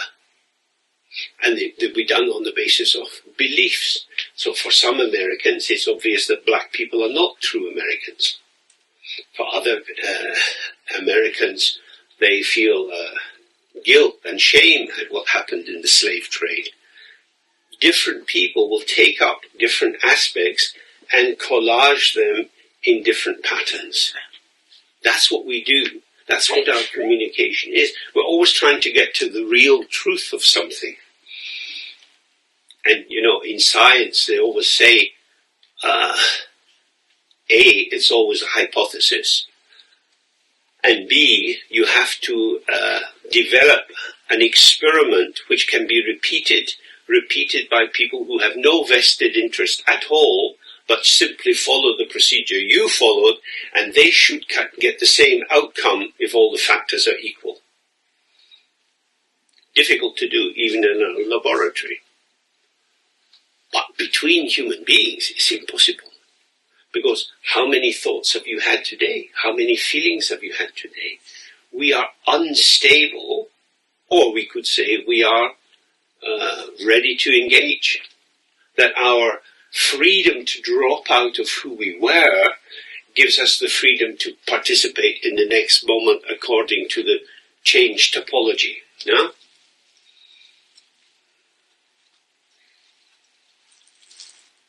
We don't arrive at truth. Truth is a delusion. For example, in this first book we did, Simply Being, we have the chapter on the two truths by Panoramic. Very clear, simple explanation that we have relative truth and absolute truth. Absolute truth is like the Dharmakaya. You can't say it, it just is. Relative truth, which more and more Western translators are presenting as fictional truth. When you read a novel, if the novel is well written, you're taken in by the characters, yeah? You take the character into you and you somehow go into the character, and their interactions become meaningful to you. They are believable. It's like that with a movie, isn't it? If it's unbelievable, you think, well, it's a waste of time. You can't. But if it's well put together and well cut, you're carried along by the momentum of the movie. This is a fiction. It's not true, but it's very, very seductive. It's seductive in that I believe in it, and because I believe in it, it is functionally true for me. It's not true in and of itself. It is situationally true due to my believing in the characters at this moment. When I finish the novel and I look back and I think, oh, that was rubbish. But while I was in it, it's quite relaxing, especially on an aeroplane reading some nonsense. And you're carried into it. I can fuse. I fuse. And when I fuse, that gives a sense of engagement. So the mind that fuses with the object is dualistic consciousness. This is not non-dual awareness.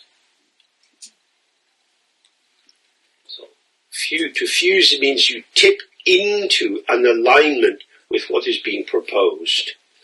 On the other hand, you could say, well, I'm going to take a scientific view, I want to have an objective view, I'm going to step back, I don't want to be part of the experiment, I want to minimize any involvement of my psyche or my body in contaminating the clarity of this objective situation. But that's very, very difficult to do, because we always have an agenda, especially modern science that needs a lot of money. There's always talks, there's always pressure in terms of funding decisions and pleasing the sponsors and so on.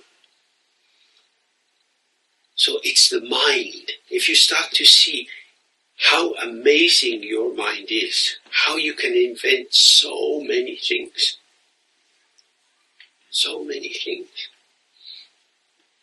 and when you go under the power of them, how the over-invested object can seem to catch you. There are so many people across the world who are under the power of alcohol, tobacco, the opiates, this whole new wave of artificial opiates that's pumped out from South America and from China. So powerful, 50 times more powerful than morphine.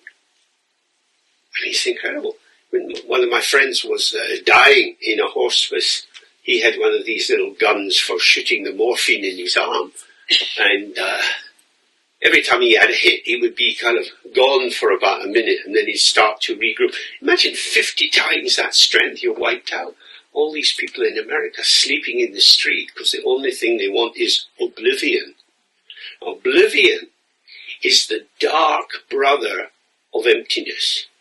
Oblivion is wipeout, the terrible twin, which is nothing at all. So Buddhist nothingness is never that. Buddhist nothingness is the absence of inherent existence in appearances. It's not no appearances, it's appearances in the manner of a dream or like an illusion. But with these powerful substances, it's total wipeout. And of course then many people nowadays believe that death is like that. They think it'll just be nothing at all, and therefore you can do whatever you like. But once you go under the power of that substance, or it could be an idea, like communism or fascism, joining the party, wearing the uniform, marching up and down, getting certain status, you can lose yourself in anything. The world industry production of pornography is incredible. There are so many lonely people, and there are so many people wanking to dead images on the screen. Why not say hello to somebody who might want to be in bed with you? No, I'd rather wank to a dead image, because I switch it on, I switch it off. How often do you switch it on? Oh, a few times a day. So you think you're in charge. Oh, I just smoke a cigarette when I want one. And how often is that? Oh, 30 a day. You drink just a little? Yeah. Oh, just a little. in the evening just to settle myself. And how much is that? Oh, well, half a bottle of whiskey a night. It's always more than you think it will be. Why? Because we wish to pour ourselves into oblivion. We want to be carried away, taken away. So what we're going to be looking at is quite difficult. It's on the balance between total immersion, where you haven't a clue where you are, or lonely isolation, where you're observing, but nothing is really touching you. You're kind of sealed off. So the more we observe how our mind is, what it's like to feel lonely and sad, what it's like to have a good conversation with someone here and think, oh, I'd like to have more of that in my life. Oh, that's really interesting. And we see, oh, less of that, more of that. But it is what it is. Oh, it's like this. So can I taste it in the moment? Can the taste be enough? This great bodhisattva, Avalokiteshvara, who's often seen as the guiding protector of the land of Tibet. His manifestation is said to be His Holiness the Dalai Lama, who we celebrate. He's coming to his 90th birthday. Amazing, wonderful man who has experienced so much suffering, direct and indirect. All the refugees who come from Tibet go to Dharmsa to tell him their tale of woe, because he has to be the receptacle to hold all the tears of Tibet. Amazing, amazing. Anyway, he is said to be the manifestation of Avalokiteshvara. And in Chenrezi it's Chenrezi. Chen means eye, Re means like a glance, or a quick look. Zik means to look. So Chenrezi means like a glimpsing eye. So a glimpse is if you turn your head quickly, you catch just a glimpse of who is here. It's not enough time to work out who it is or what it is, but you glimpse it. So if you just glimpse someone's face, you can see they look happy or sad, they look available or half asleep.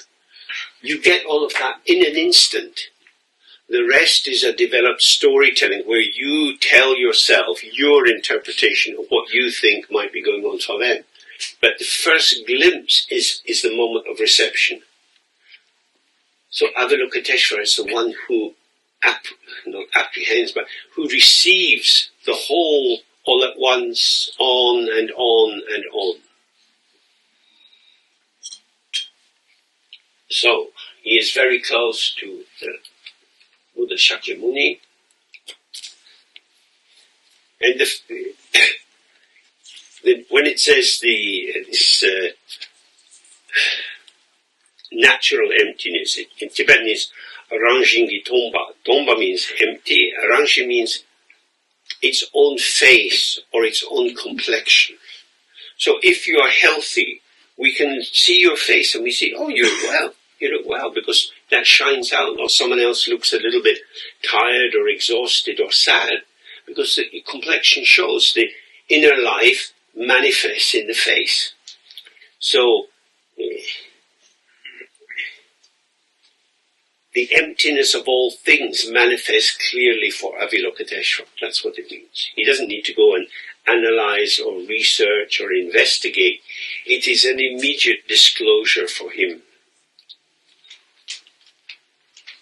It says, then through the power of the Buddha, the Venerable Shariputra spoke as follows to the Bodhisattva Mahasattva Avalokiteshvara. So, the Buddha is meditating. He doesn't speak, he doesn't do anything, but he creates an ambience within which the Venerable Shariputra, venerable because he's a monk, he spoke as follows to the Bodhisattva Mahasattva, the one who is concerned with the benefit of all and who is a great being. So the text is already saying, don't go to the Theravadins. Don't waste your time. Get the proper Mahayana deal. This is a political text. We should be clear about that. It's written at the time of transition from the Theravada to the Mahayana Buddhism. So it's kind of riding these two horses. because it, on the one hand, it wants to be inclusive and say we are all followers of the Buddha, but it also wants to be saying, be careful with your view, because if your view is not imbued with, redolent with, flavored fully with emptiness, you're going to get lost. So, Shariputra is kind of, he's like in a comedy duo, there's always somebody who feeds the lines. So Shariputra here is the line feeder. Oh, great one, how is it? So that gives a chance for the other to reply. So Shariputra says, in what manner should they train those of good family who wish to follow the profound practice of transcendental wise discerning? And then, Bodhisattva, Mahasattva, Arya Aviloktesha. He's getting more and more titles. He is the boy. He made this reply to the Venerable Shariputra. Shariputra, whichever of those sons or daughters of a good family wish to follow the profound practice of transcendental wise discerning should look thoroughly in the manner I will describe, and thus clearly see that the 5 factors of composition are intrinsically empty of inherent self-nature. And it's interesting that he doesn't give an explanation by talking about it to build up a knowledge base in Shariputra so that Shariputra could work out what the Mahayana people say. He says, those of a good family who wish to train in this is how they have to look. It's participative inquiry. If you don't look in the right way, you won't see. And most of us, we don't have 20-point vision. So we need to apply some spectacles to correct the problems with our lenses. So we bring something artificial to the project of seeing, because my natural eye is not working very well. So old eye plus artificial glasses makes not too bad seeing. But it is artificial. It is extrinsic to the body. And we need to remember that we rely on the other, and the other becomes incorporated into the self. So, they should look thoroughly in the manner I will describe. He's not saying repeat mantras.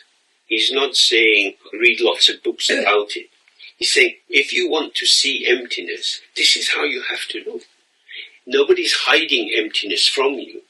You don't see emptiness because you look in the wrong way. Because you're looking for something. And the somethingness of what you're trying to see means that this orientation brings a distortion into your vision. So, let's say,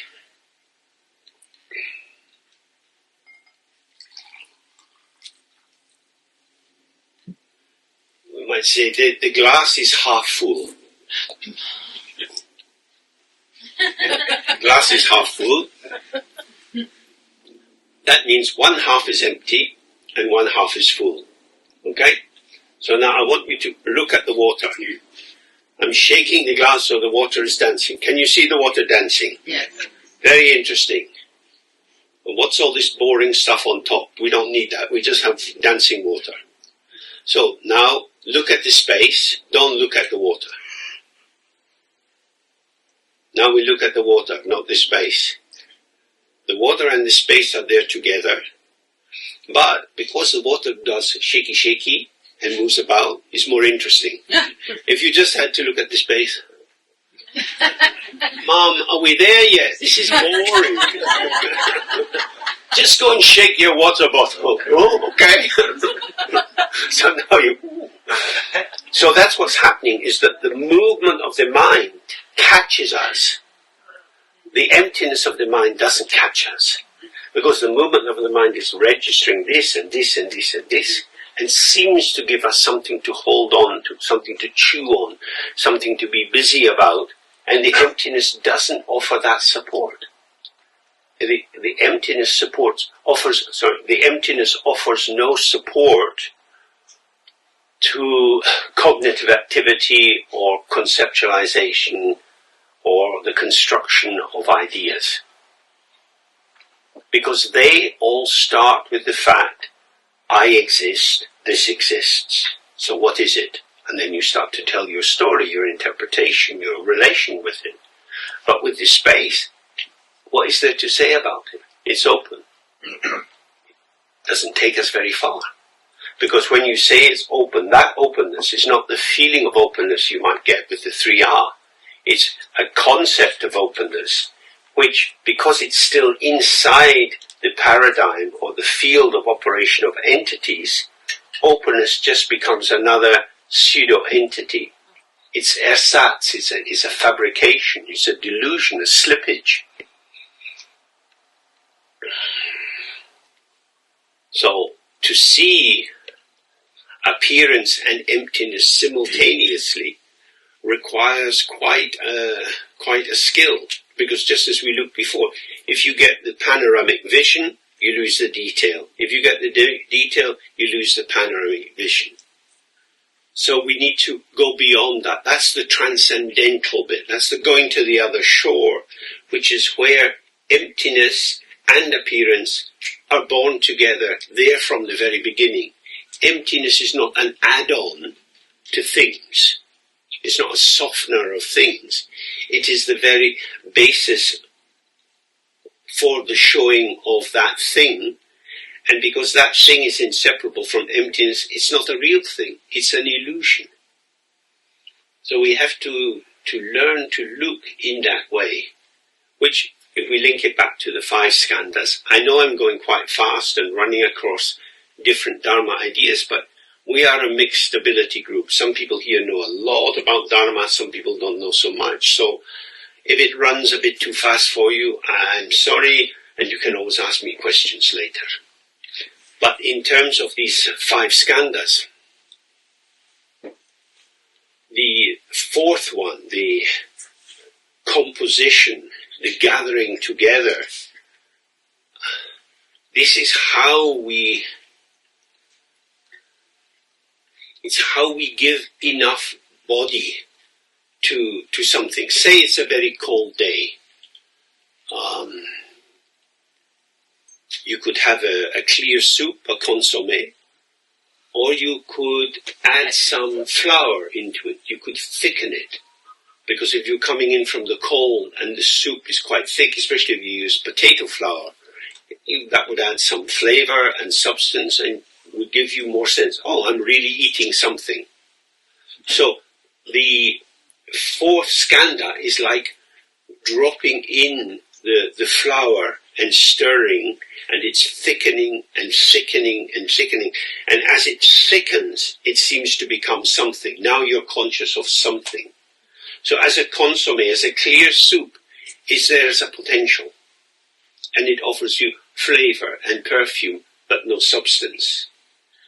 Then you add the substance into it, and it seems to have more self-existence. Yeah?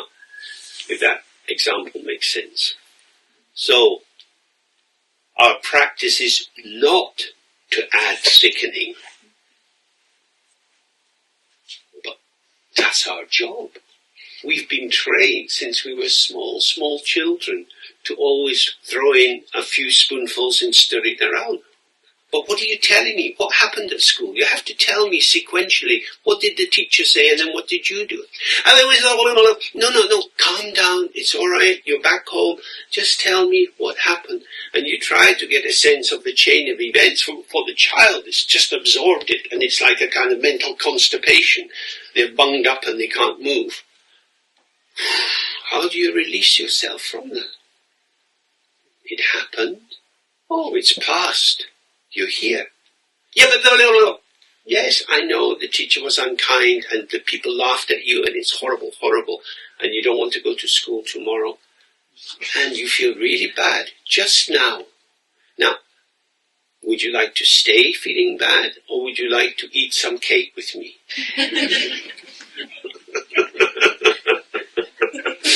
So it's like that, and then something else happens.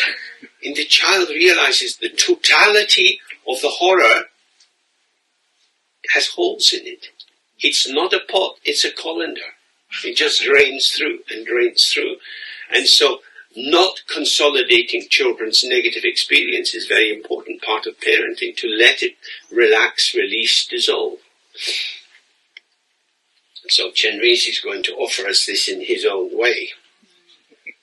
So he says, and now that the main part of the Heart Sutra starts, form is empty, emptiness is form, emptiness is not other than form, form is not other than emptiness.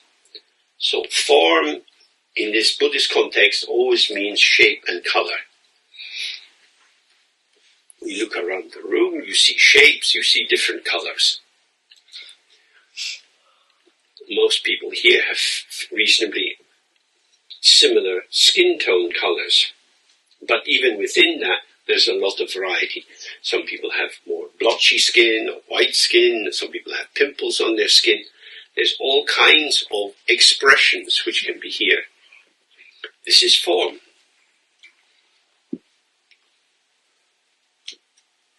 I can't go out, look at this pimple. I can't go out, no, I'm not going. No, it is empty. It's empty. But everyone can see. What they see is the emptiness of your face. This is beautiful. All these boys who thought you were so pretty, and now they see you're covered in pimples. Isn't that amazing? No. It is amazing. You're not who you thought you were, but I want to be. So that's what he's saying. Form is empty. The reason you can get pimples is because you're not the owner of your skin. This is dependent origination. On the basis of this, on the basis of being a teenager and wanting to eat a lot of crap and chocolate and biscuits, pimple, pimple, pimple, pimple. But I like chocolate. I don't like pimples. Well, you stop eating the chocolate. But I've always eaten chocolate. Why am I getting pimples now? Oh, that's your hormones. I don't want hormones, I want chocolate. Very difficult growing up. So much of our experience of how we are is not in the palm of our hand. It's not in our control. We don't make it happen. We're working with these events that arise. So how should we do that? He's saying form is empty. Empty of what? Empty of inherent existence. The form, the teenager's form of face, is held in place by the balance of the hormones. And that influences the skin and the pores and whether they clean and so on and so forth.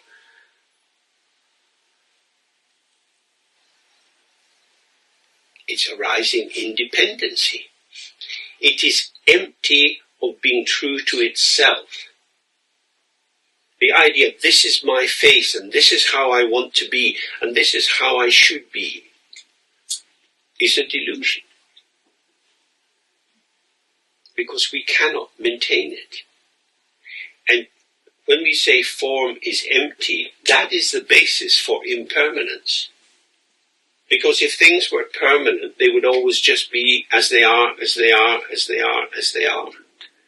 But because we feel more sleepy after eating lunch than before lunch, we see, oh, my mood, my capacity to mobilize my life energy, my body energy, arises conditionally, depending on the operation of certain forces.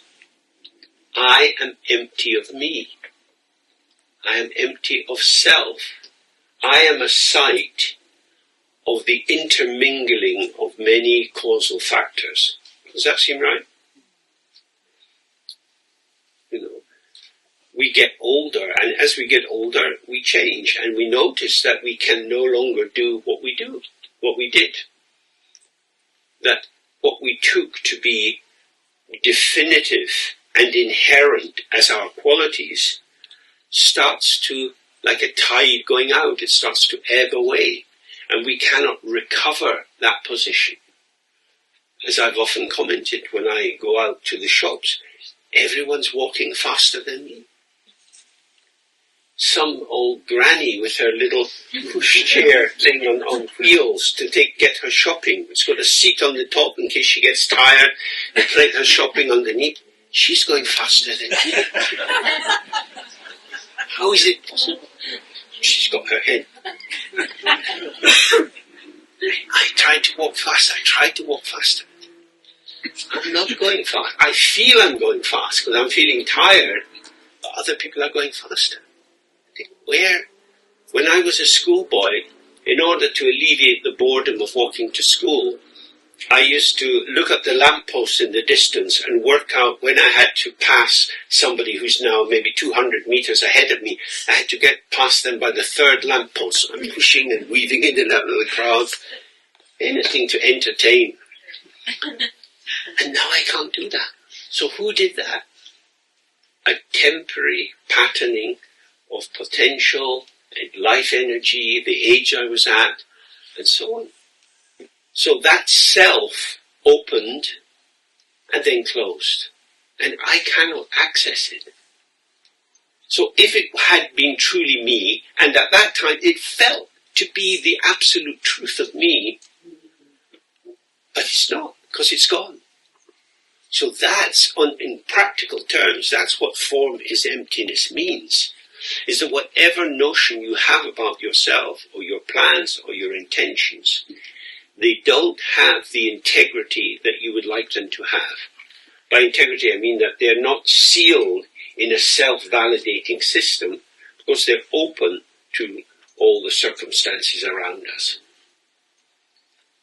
Emptiness is form. Emptiness, the unbornness, shows this form. Emptiness doesn't show anything. To describe this without the imputation of agency is very, very difficult. Emptiness, like you could say, the emptiness of the mirror shows the reflection. If the mirror wasn't empty of its own inherent content, it couldn't show reflections. The mirror is empty of inherent existence. The mirror is just being a mirror. If the mirror doesn't feel any lack, the mirror doesn't show lots of reflections because it's sad and lonely and says, come here, come here, come here, I'm really bored. It's just how it is. The quality of the mirror is the display of these transient, ungraspable phenomena. So this is the quality of emptiness. Emptiness is not a metaphysical substance. It's not a quintessence. It's not like an absolute distillation of the potential of things.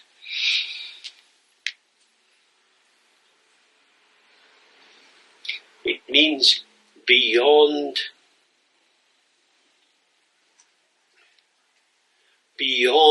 the veiling that arises with conceptual appropriation. So once you put your concept onto the moment or the experience and you interpret it for yourself, you're veiling as you're simultaneously revealing. That is to say, you're revealing to yourself what you have prepared. You know? This is very similar to vomiting. So, your lunch is over. Did you have a lunch? Oh, look, that's what I had for lunch. That's what we're doing all the time. We are puking and vomiting over the world without hardly digested concepts. Quantum physics. That's a very good undigested concept. People use it all the time. Management studies, oh yes, quantum mechanics, string theory, we are all game players. So, empty of what? There's manifesting. You can't say there's nothing there. There is a manifestation. But the manifestation of what? Of emptiness. The empty mirror shows reflections. The reflections have no existence apart from the mirror. You can't take a reflection out of the mirror. It's got nowhere else to go. You can't take the clouds out of the sky. You can't take the thoughts out of your mind. When somebody says, oh, tell me what you were thinking yesterday, and you might put together some ideas. That's not what you were thinking, because the thinking is a kind of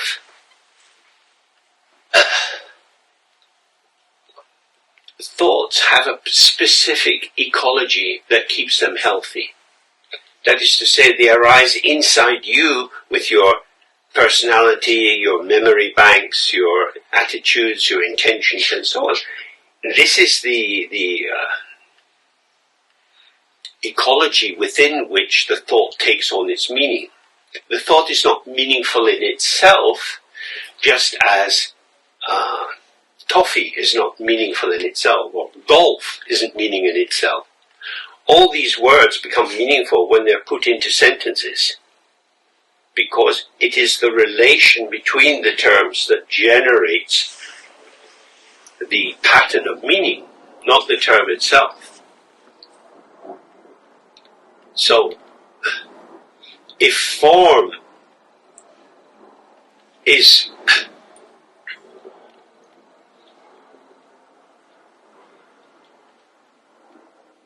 spraying us with toxins, they are, we know it. So, fully refreshed.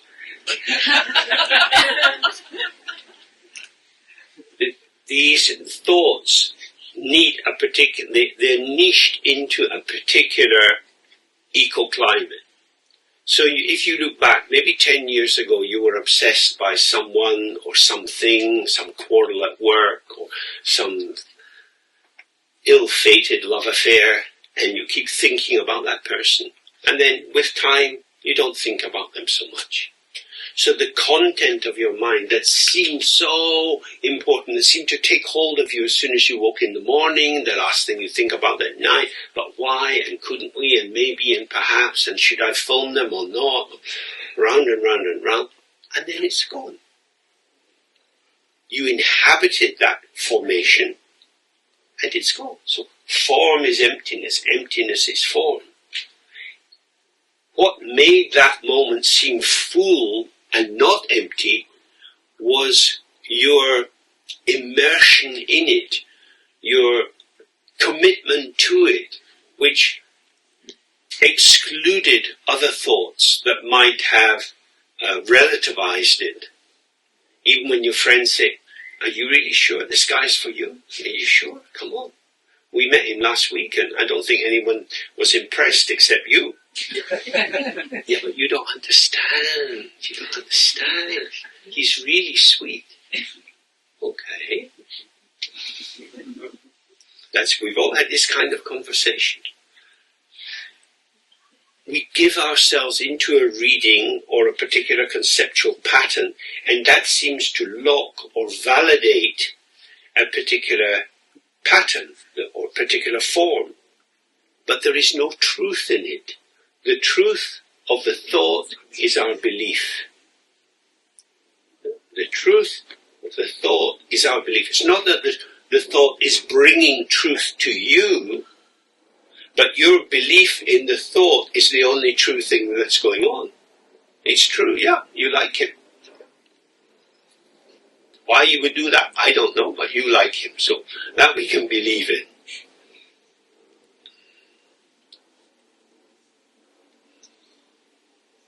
And because you believe in him, you don't want to see any other evidence.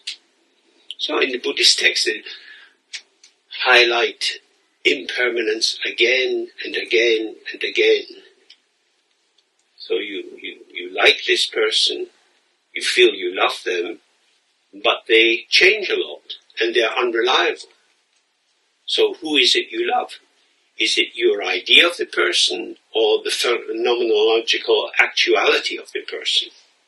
Because people as manifest phenomena are unreliable. Necessarily so. They're not a machine. You could buy yourself an inflatable sex doll from Thailand. That could be more reliable. But generally speaking,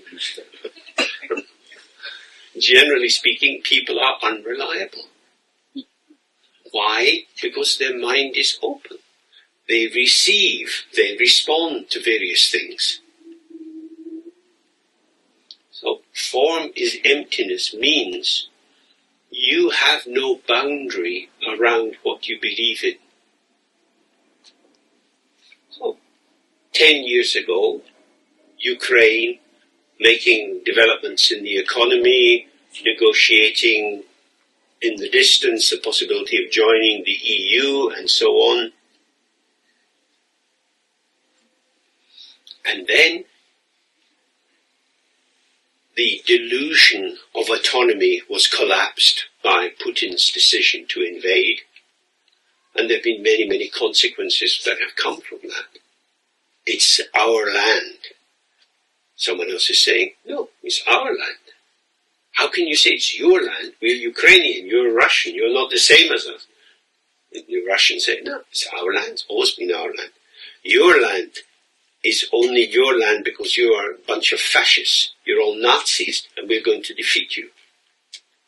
What the fuck? What is this? Does nobody speak the truth anymore? The answer to that, of course, is yes. Which is terrible and terrifying, that people can invent stories. Now, the reason they can invent stories is because there is no inherent existence in phenomena. It is exactly the truth of the Dharma that we're all a bunch of liars. Because the truth isn't something you can get. When you don't see the true ground, when awareness is covered, that moment is both the twilight of awareness and the dawning of the imagination.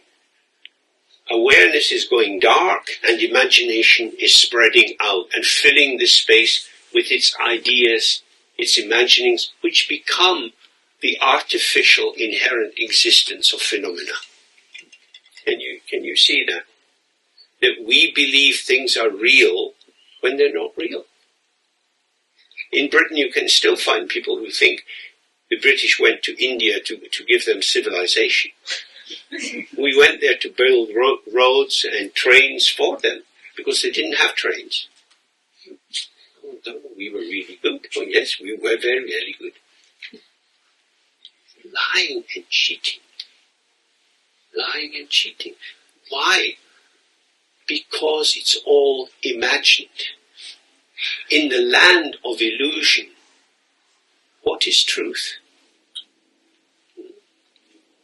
I think we heard this when Jesus was on trial. Do you remember?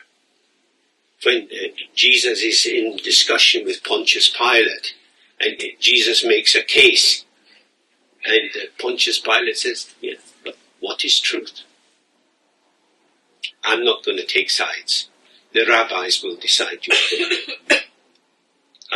I don't have a neutral position. Some people like you, some people don't like you. I'm not piggy in the middle. I'm not going in there. What is truth? What is truth? The plane is very annoying. Not for the people on the plane. They're quite happy. Second gin and tonic. Oh, we're on holiday now. It's always interpreted. And when you inject or you project your sense of truth into a structure, you are self-deceiving and potentially deceiving others. The world doesn't need our interpretation. It needs our presence with how it is. So this is quite difficult to understand, especially because on this level it is almost theoretical. It's kind of abstract. So we read all the way through the sutra, and we have example after example after example, but it's a little bit floating up in the sky. And so you have to pull it into your own life and see what is the meaning of that for you.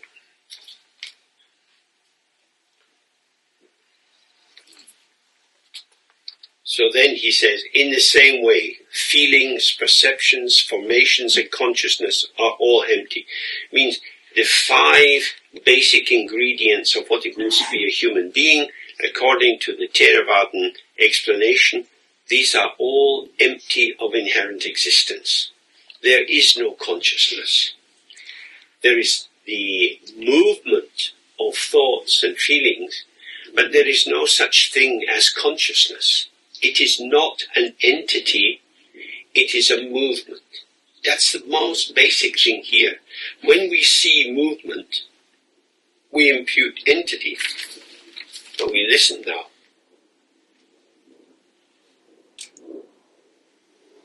Sound is moving. Sound is moving. Vibrations are coming in the air. What is it? Then we introduce something which is not in the here and now. Oh, it's a plane flying. We seem to be in the flight path this afternoon. Quite a few planes have been going. And we build up a story. We tell the world what it is. But if you just stay with that sound, is it outside your mind or inside your mind? Is your body in your mind or is your mind in your body? You don't need to go to an anatomy class to work this out.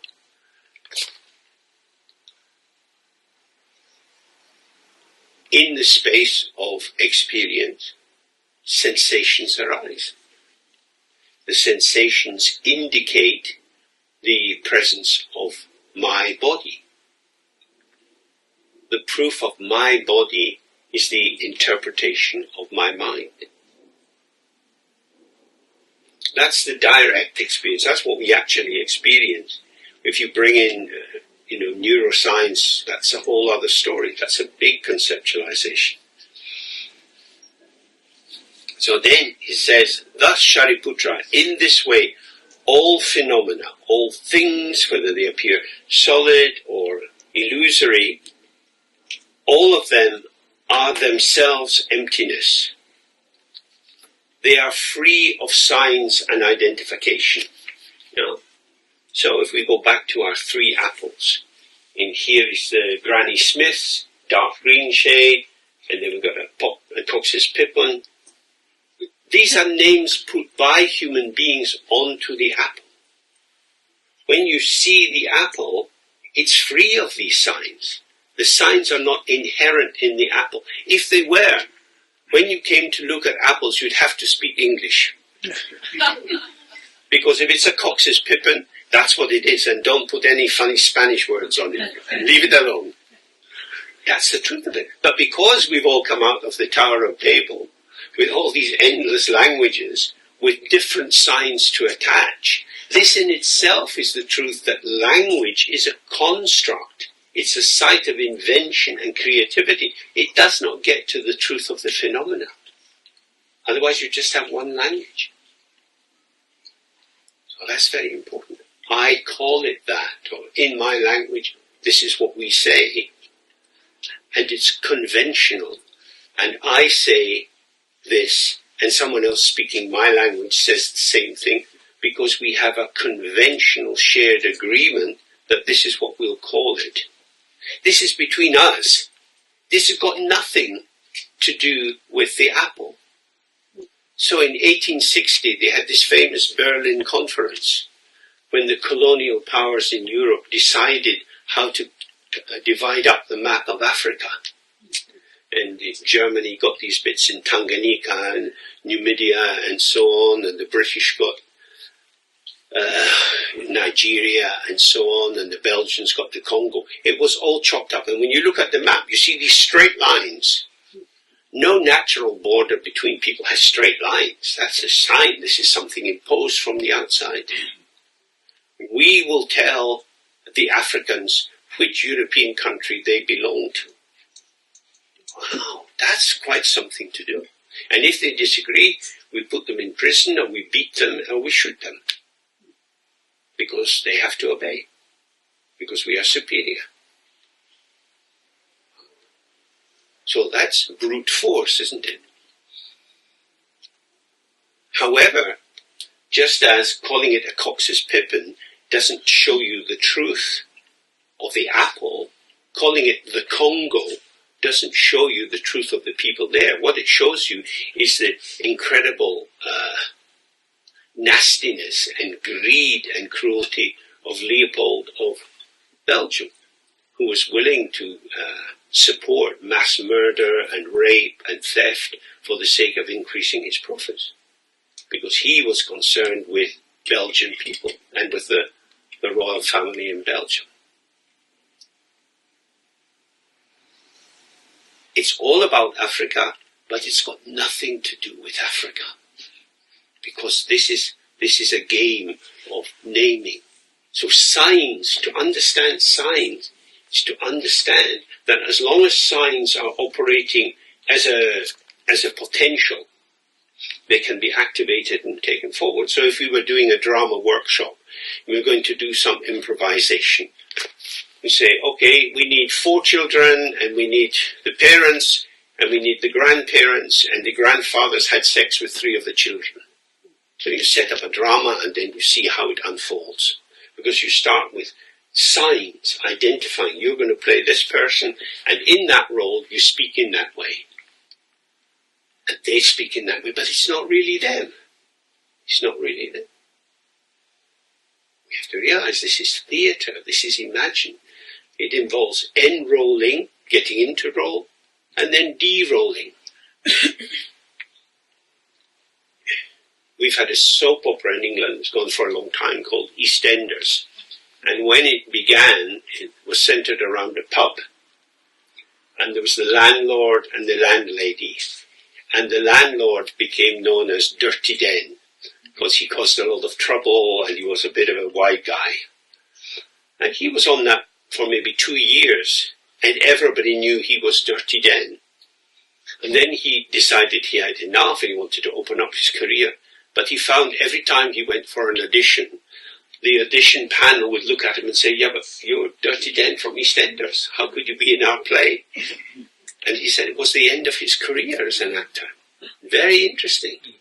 Because the people were not willing to take back their belief that he's really this nasty piece of work. So this happens with people who are exploited, maybe some.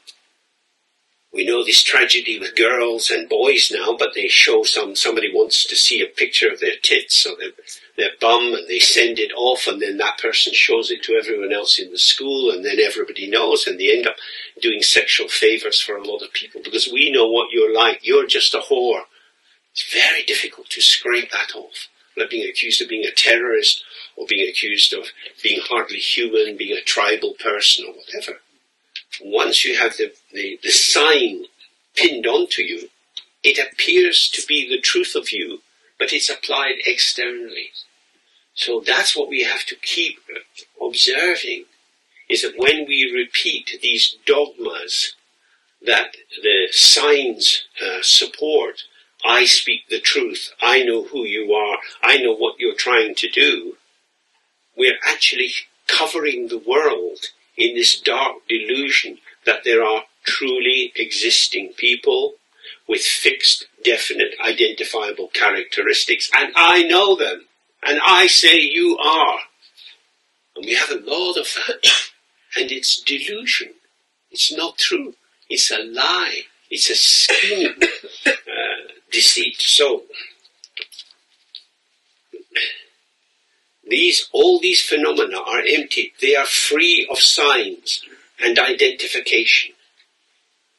So, if I say this is a Granny Smith's apple, this is a conventional term which cannot tell you the truth of the apple, because some of these apples are more sweet than others.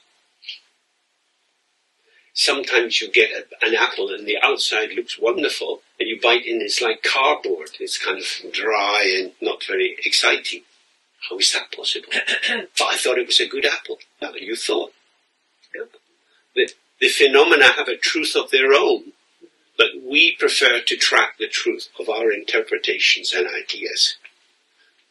So when we're talking, we'll take a break soon, get some refreshment, chatting with other people. when you tell them a story or you comment on something, what are you doing? You're using words which are like a sign. In a sense, they're a sign that comes with a little pin, so you can pin it on. You're this kind of person. You're that kind of person.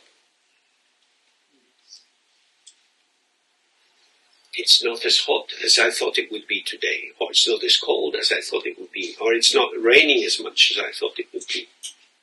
I'm surprised that my thoughts are not so accurate. Really? So that's what we have to observe, how we fall asleep on the job. We're complacent. We merge ourselves in assumptions, in beliefs, and then we go with that. And to come out of that is very difficult. This big thing about how much compensation German government should give to the Herara people from Namibia. I mean, how much compensation do you give? And still a huge amount of that land is owned by German farmers who stole it at that time when they chased these tribal people off the land. Where's the cavalry? Where's the United Nations? It doesn't exist. This is what's really scary. You follow the rule of law, but then you find the policemen are drunken rapists. That's where we are. So that is really quite alarming. So that's why emptiness is very important, because it's neither real, which would be truly terrifying, nor unreal. But it has patterning, and the reason that people get away with telling lies is they aren't called to account. When all these Western nations were standing side by side with Israel in the total destruction of Gaza, and no government wanted to say it was wrong. I mean, it's so shameful. 40,000 dead. You see every day more and more pictures of buildings being blown up, hospitals being blown up, doctors being killed. No civilians were injured. What the fuck? You want to do what you want to do. You want to drive these people out. You want to do ethnic cleansing. That's fine. But at least be honest about it. Why not just say, we're killing all these fuckers, we don't like them, and when they're dead, we'll build paradise, and Trump will come and build this new Jerusalem on the banks of the Mediterranean. Hallelujah. Because that's what they're really saying. But no. In English we say mealy mouth. Because it's hell. But it's not hell. Because the sign put on top of it says chocolate. And we... Chocolate? That's a poopy. It's shit. It's shit killing all these people. Killing these people because you're frightened. That's shit. The United Nations says this is like genocide. Where's the cavalry? It doesn't come. So this is what we have to see. Why doesn't the cavalry come? Because there is no truth in any phenomena.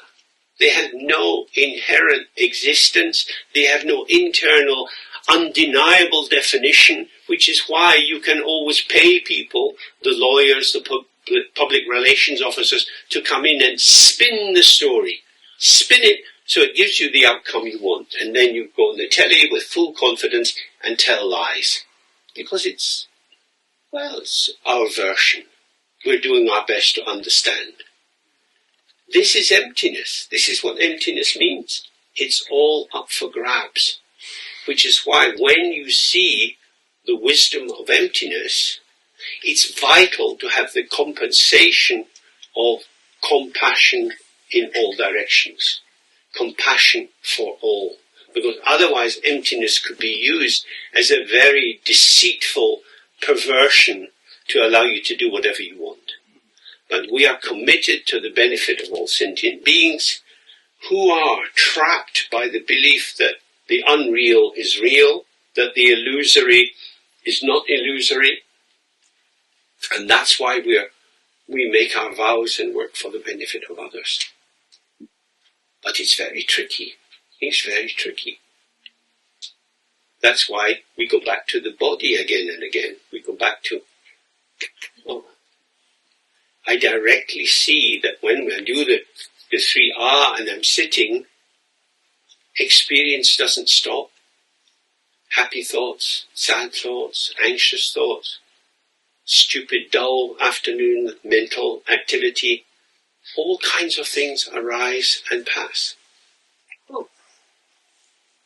I am not a thing. I am the site of the display of aspects of the potential of the ground. I'm not a thing. And you really know I am not a thing. Oh, you also, you're not a thing. When I look to my mind and I see how varied is what is arising, how could I catch myself? You get a strong negative thought. Oh, that's terrible. I don't want to be this kind of person who has this kind of thought. And the thought vanishes and you arise in another form. So you're not that kind of person. It's self-liberating, that structure. So everything I think about other people is similar. I cannot catch your number. You don't have a number. You cannot catch me. I don't have a number. What we can do is be attuned to each other as we move through the many possibilities of our unfolding potential. That is to say, no conclusions, no definitions, but availability, a warm heart, clear senses, and working together, collaborating. So, in the Heart Sutras, it's a lot to chew on.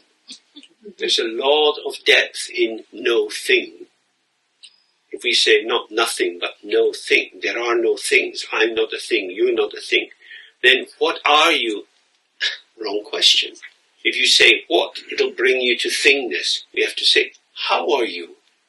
And then, in the morning when we talked, you were describing you were quite troubled. Now you seem more happy. Oh yeah, well, it changes. Everything's impermanent. How will always keep you close to impermanence? What will cover up impermanence and install this fake, enduring identity? Time for a cup of tea, I would think.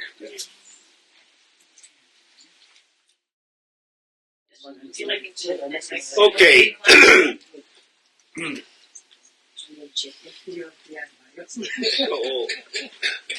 Clearly there are many aspects to emptiness and consequent on that to Tantra and Dzogchen which are difficult to negotiate and find our way into. However, this is our chance. We are going to die. You could be born in a family of a farmer in this village.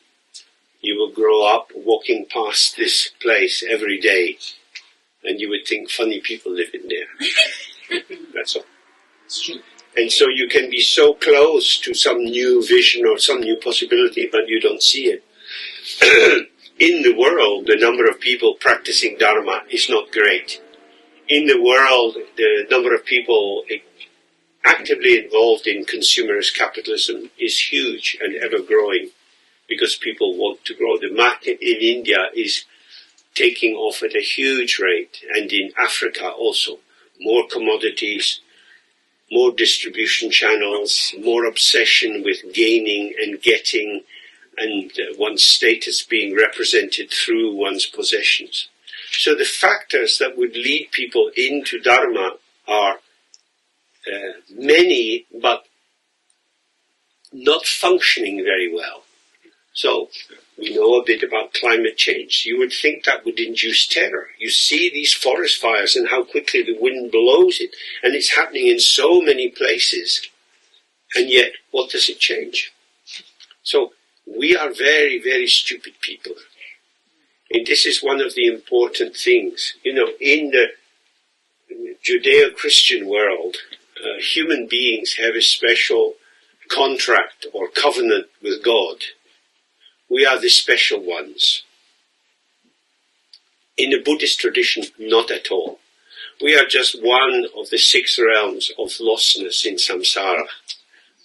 We are not wise. We are not the masters. We are controlling nasty bullies. We put animals into closed fields. We starve them to make veal and fatten them up to have foie gras and so on. We do things for us. We are highly self-referential, and we don't see and we don't want to see. So the starting point is, to be human is to be stupid.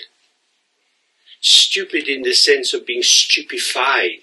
If you got hit on the head with a stick, you get kind of dazed and you can't think clearly.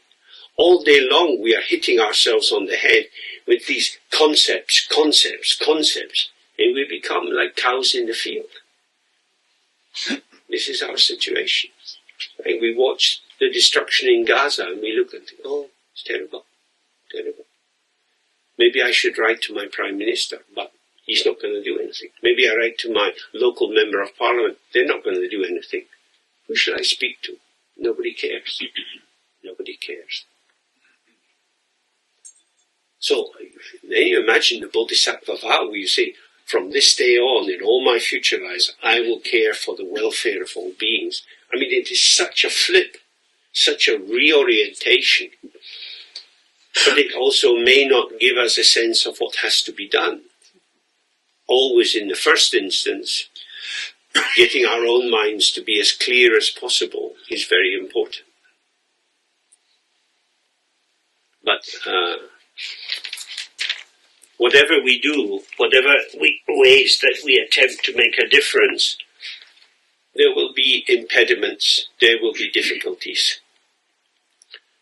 So in this text, Avalokiteshvara is trying to set out how the truth is something quite simple, but impossible for most people, because it is ungraspable. So, you know, at the moment they have Wimbledon on in London, people playing tennis all the time, trying to get the ball to go where they want the ball to go, and trying to get the other person's shot coming over to be caught in time. It is a competition. It has a narrow framework of winning and losing, and people go up or down according to whether they win or lose. This is the usual calculus of our worldly situation. And it's all externalized. It's all about what's out there. So it's a commodity fetishism. That a fetish is where an ordinary object like a stone or a piece of wood is invested with beliefs that it's special. If you go in the Himalayas, you can see these naturally formed lingam, the phallic symbol of Shiva. And people believe, oh, this is a sign of Shiva's blessing. This is a special place. That's just an interpretation. You can make a stone a holy site without painting anything on it, without carving on it. You just believe this is a holy place. One of the most powerful places I've ever been is on the outside of Kathmandu, on a little hill, in a little tiny temple falling over on one side, and inside there's a big black stone. And they say this black stone is Vajrayogini herself. It's a form of Vajravarai. And you can really feel this is quite a place. But mainly, when people can't feel the mood of a tree or a valley or a spring, and they don't have that sensitivity, they invent. And in a capitalist economy, you can invent products which can be asserted to have value, but that's different. In the Middle Ages, when people were traveling in the fields and so on, we developed many holy springs and holy wells, where people believed that Mary Magdalene had blessed it, and if you drink water from that, it will cure certain illnesses. And there was a sense that the world is full of these shining sites of the blessing of the Mother or Jesus. And that was very helpful. And it came about by people attending to the shaping, the topology, of the valley and how the water ran and so on. But when you have a manufactured production line, it's a very different feel. So he's saying that this emptiness is free of signs.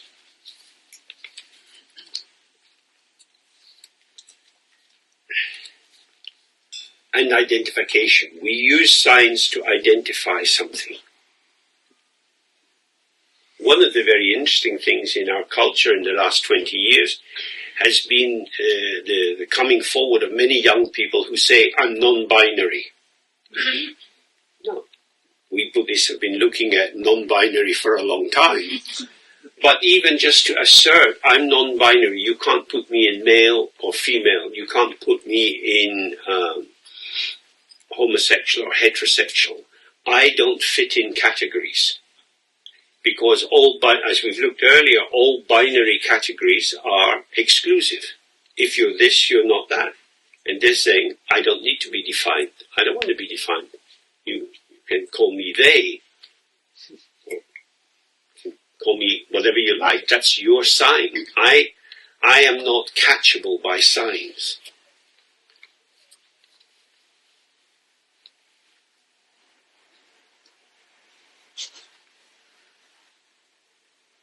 But the dark forces that insist on established interpretations of science are always hovering around us. There was a brief period after the American Civil War, in the first stages of the Reconstruction, where there was a certain degree of freedom for the people who had been enslaved beforehand. There were programs to give them so many dollars and some bit of land and a donkey, and they could become sharecroppers and so on.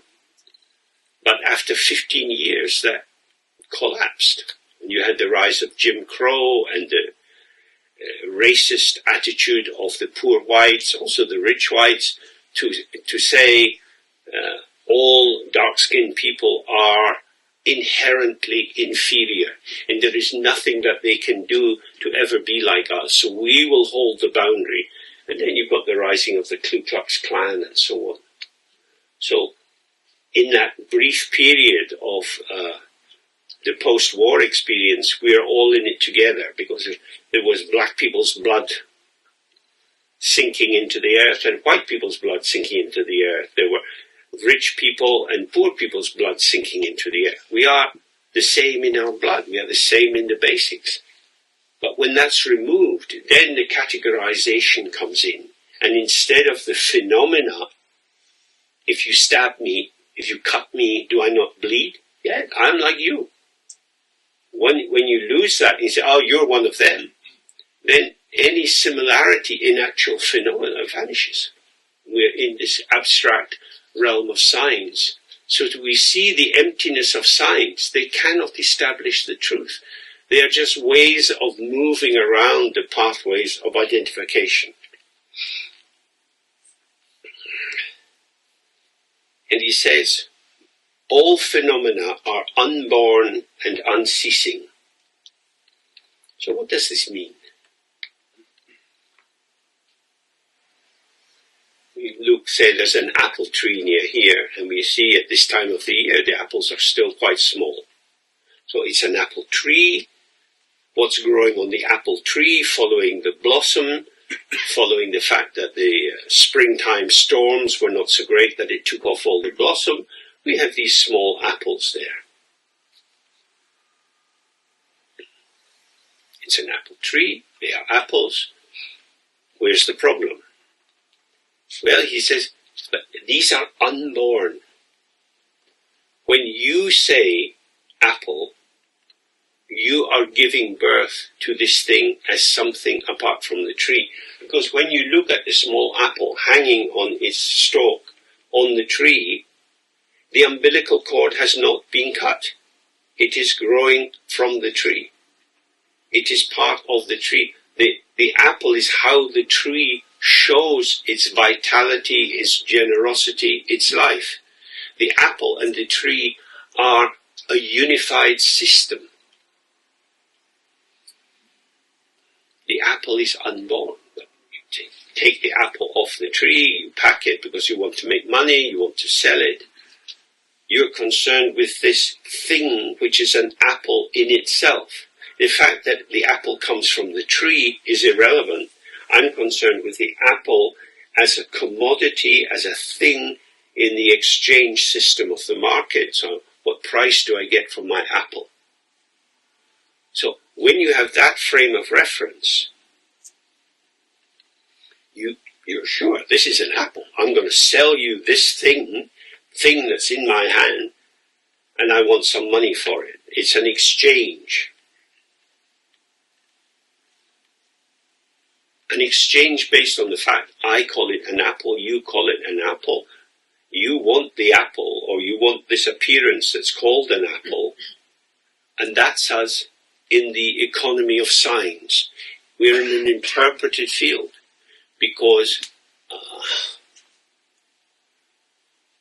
for example, a few years ago I used to go to Poland quite a lot, to South Poland. I used to fly into the capital of Czechoslovakia, to the big airport, and then we would drive up this long road to the south of Poland. And along the sides of the road there would be endless apple trees, all with lots of apples and apples on the ground. And the guy who was driving me, he said, "Oh yeah, in my grandmother's time we all had apple trees. The village owned apple trees under communism. We all had arrangements for apples, and we picked these because we were very poor. Now people have a bit of money, so they like to go to the supermarket to buy the apples, and the free apples that are coming from the tree people don't want." It's remarkable. So that's where you understand what are signs. That the interpretive matrix shifts in something which had value, and you were so glad that you have this apple tree because it gives you fruit through the winter. Not so required. So all of these are examples of what is coming off these trees by the side of the big road, in a sense, is unborn, because they don't have value for us. If they had value, say, "Wow, look at these apples. We'll get them together, we'll take them, we can sell them, and we can do something. That would be really good." But it's just stuff. It's gone from being a beautiful apple, something I want, to stuff. It's just there. So the birds come and peck at it a bit, the worms start to go in, and gradually it becomes a fertilizer for the tree, and it becomes a self-serving system. But when the apple is not recognized as an apple, is it born? So in Zen they say, what was your face before you were born? Or what was your name before you were born? Before you're born, you don't have a name. The name comes after, because even if you give the fetus developing in the womb a name, you're not sure if it will survive the birth passage or not. Unborn. Birth is conceptualization. It is concepts which cut the umbilical cord of all phenomena and seem to separate them from their true ground. When you say what a thing is, when you define what a thing is, when you're sure that your conceptual interpretation is the truth, you have completely incorporated this thing or this phenomena into your frame of reference. You have mastery over your concept. You don't have a mastery over the apple because it can still rot while you've got it in the fruit bowl. But you control your sense of what is there. It is an apple. So it is an apple is a birth. To call it an apple is to give birth to the apple, with all the associations that apple has for your particular culture. Different languages use different terms. And it's unborn, because if something hasn't been born, it can't die. It is an illusion. So when you see a mirage on the road, something is there, but it's not born. It hasn't come into existence. The mirage arises because of the dependent origination, the collaboration between the capacity of your eye, the heat of the day, the angle of the sun, the heat of the road, the speed you're driving at. And when these factors come together in a particular way, you see water on the road. The water is there because you see it, that's undeniable, and yet it has no self-substance. So it is unborn and yet appearing. And as you drive through the mirage dissolves. It is undying because there was nothing to die. It was self-arising and self-vanishing. It has not a separate existence. Yeah? Because it's due to the collaboration of these diverse factors that this epiphenomena, this generated formation, manifests as a mirage or an apple or a baby. All babies are unborn, so don't tell the mother. So the baby comes into existence in a field. So in the 1940s, there was a British clinician, Donald Winnicott, who became famous for saying there's no such thing as a baby, because you never find a baby on its own. A baby on its own is a dead baby. There's always mum and baby, or father and baby, or someone and baby, because the baby is not autonomous, is not self-existing. Neither are we. We are quite social creatures. We like human company, and most of what we do involves interaction with other people. So our world is generated through interaction of field factors. That is to say, we're all within the field of experience, and we move within this with other people and generate these patterns, but we remain within the field. That is to say, everything in your life is your experience. And experience is in your mind. It's not out there.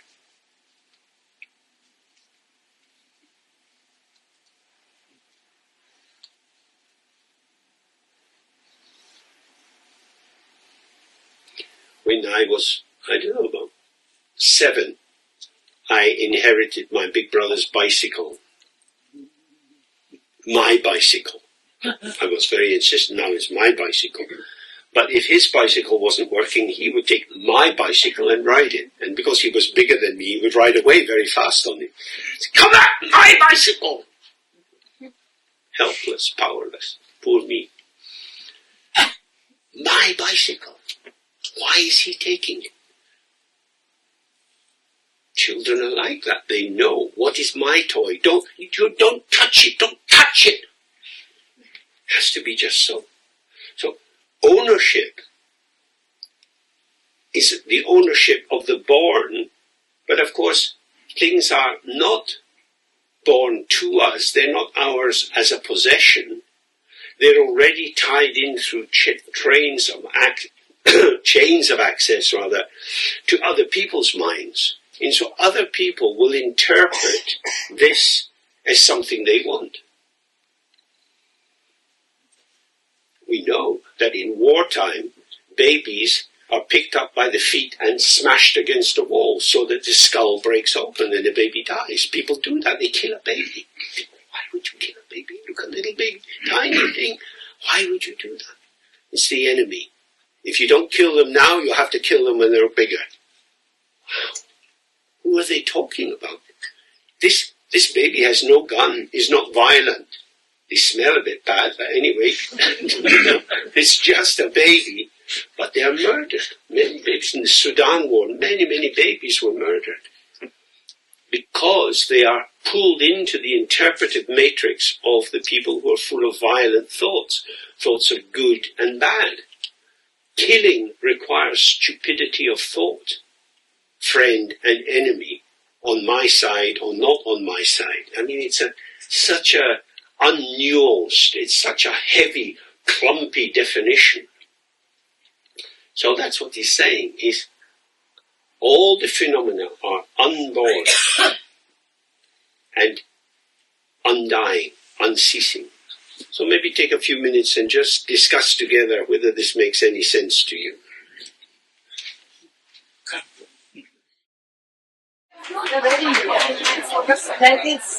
Okay. We are not ready. It's very difficult, so we need more space for discussion.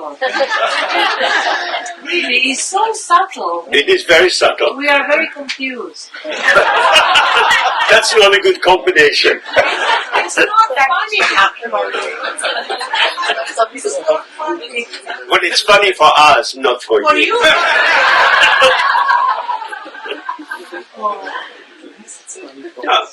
We will have more time to discuss this. This is just the beginning. But see if there's any points you want to raise.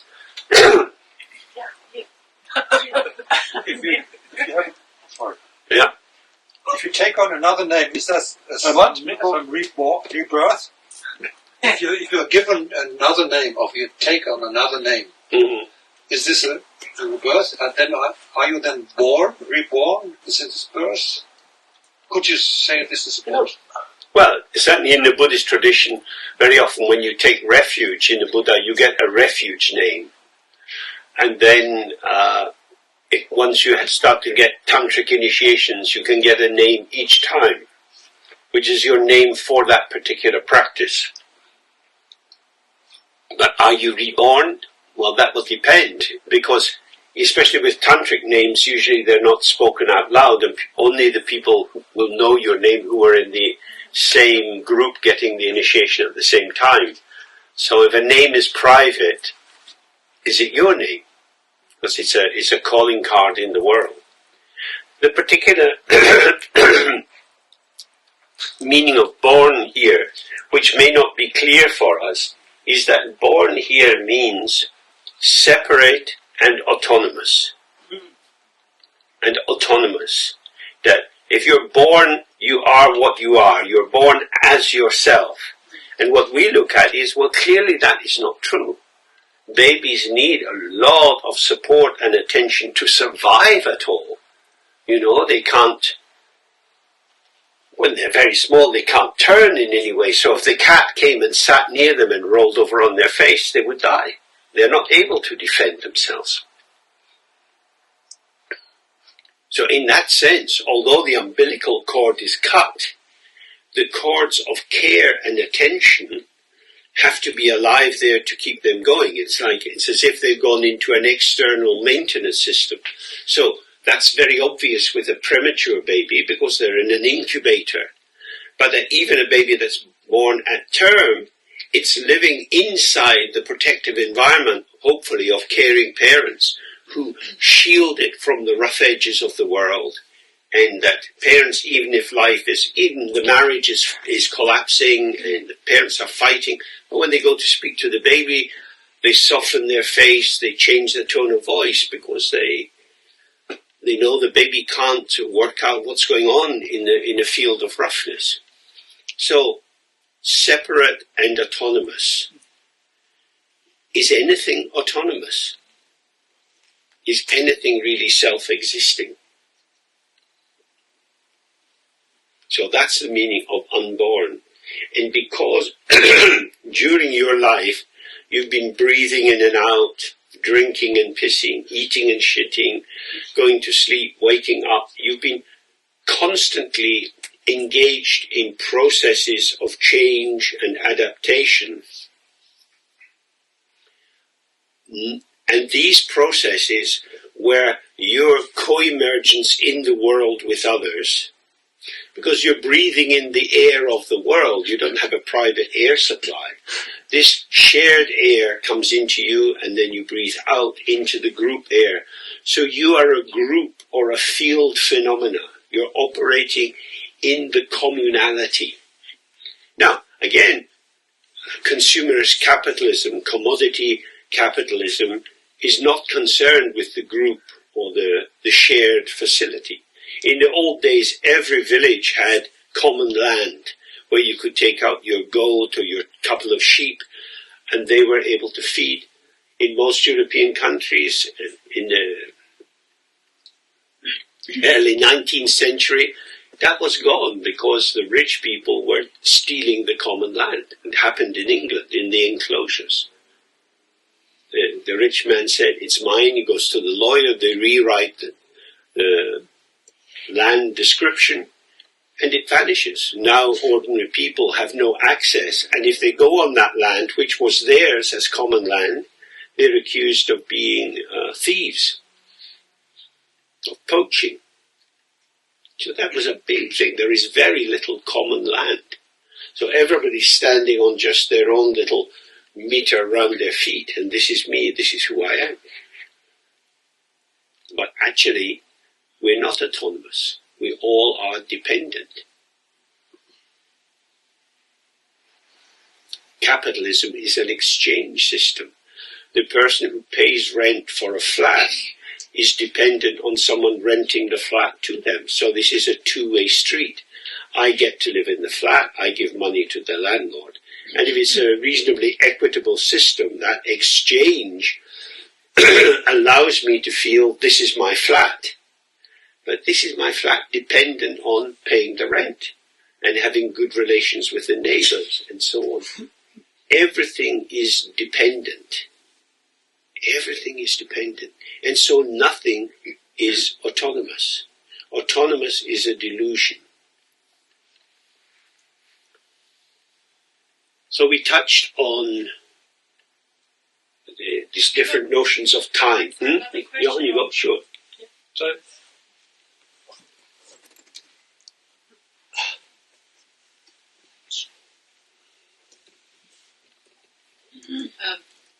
So you talked about the part of the mirage, seeing water, there's water there. And then I might go to a lake and there's water there. So one might insist I see water in a mirage, but actually there is no water, and then I come to the lake and it's wet. So there is a difference. Yeah. And that then gets stronger if I insist this is a cock's lippin, or this is my enemy and I smash the baby. Yeah. So I find myself very troubled by the seeming similarity in which you say we always imagine it is an illusion, you know, and I sort of want to, like, there is an importance to relative truth, it seems to me. And, absolutely. to just say, well, you know, all of it is, I find myself troubled. So the Heart Sutra is concerned with wisdom. Explicitly, its title says this is about wisdom. It's not concerned with compassion. It's trying to clarify and relieve us from the disease of imagining things existing in truth in themselves. It's not excusing bad behavior. It's not saying there is an equality between virtue and vice, except both are empty, and so in their emptiness they are equivalent, but in their manifestation or their performativity they are not equivalent. And that's the double move, which is quite difficult, because if you just see them as being truly different, then you're in this endless sifting out, this triage, trying to separate the wheat from the chaff, the good from the bad. And who you think is bad will be someone else's beloved son. So you think, this person attacked me last night, I'm reporting them to the police, they are terrible, they should be locked up. And the person's mother comes to the police station and says, my son is a good man. I don't understand these accusations. I know he's good. I've known him all his life. And she has known him within her frame of reference. And you have your frame of reference for what you know this person did to you. And they don't overlap. And so the police have to decide how to weigh up the evidence and so on. But the person did something bad to you, that was a bad action, are bad actions done by bad people. It is very difficult. Then you look and you see, actually there is no real person there. This is a patterning of these 5 skandhas or elements. You think, fuck, how can you, with this kind of Buddhist understanding, there is so, they say it's all about clarity, but I'm getting more and more confused. What the fuck? I mean, so people cannot be held to account because there's always some reason why they did what they did.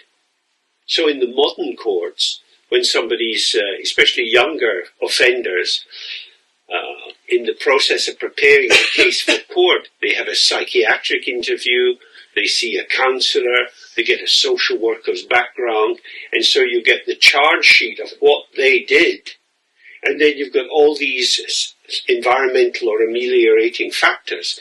And then it's very difficult to bring these two together. Because of course they did it for a reason.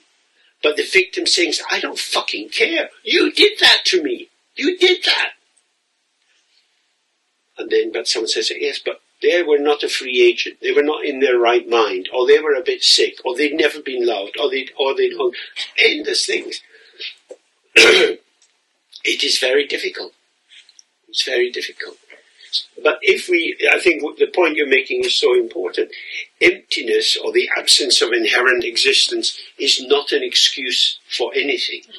The fact that people have no true existence doesn't mean you should kill them or treat them badly. The fact of having no inherent existence means that there is a space in the person for their Buddha nature, for their potential for awakening, and therefore they need all the support and help they can get, not to be just punished. But it's very tricky. It's very difficult. Why do people do bad things? Because, firstly, they are unaware of the pure ground. So they cannot know the actual truth of who they are. So they have a fabricated identity. The identity is confirmed by how the beliefs that they were growing up in. And on the basis of that, all kinds of actions arise.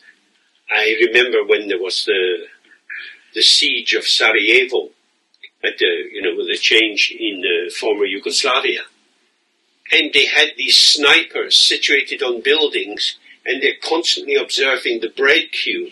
So if you go to get bread, you get shot, which is what's happening now in Gaza. You go to get your food collection, and they shoot you at that point. Fuck, it's unbelievable. But I'm shooting the enemy. But that's a woman going to get food for the family. Why is she feeding the family? She is one of them.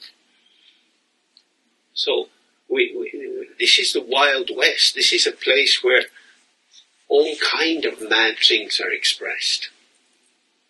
But the absence of inherent existence is no excuse for cruelty or unkindness.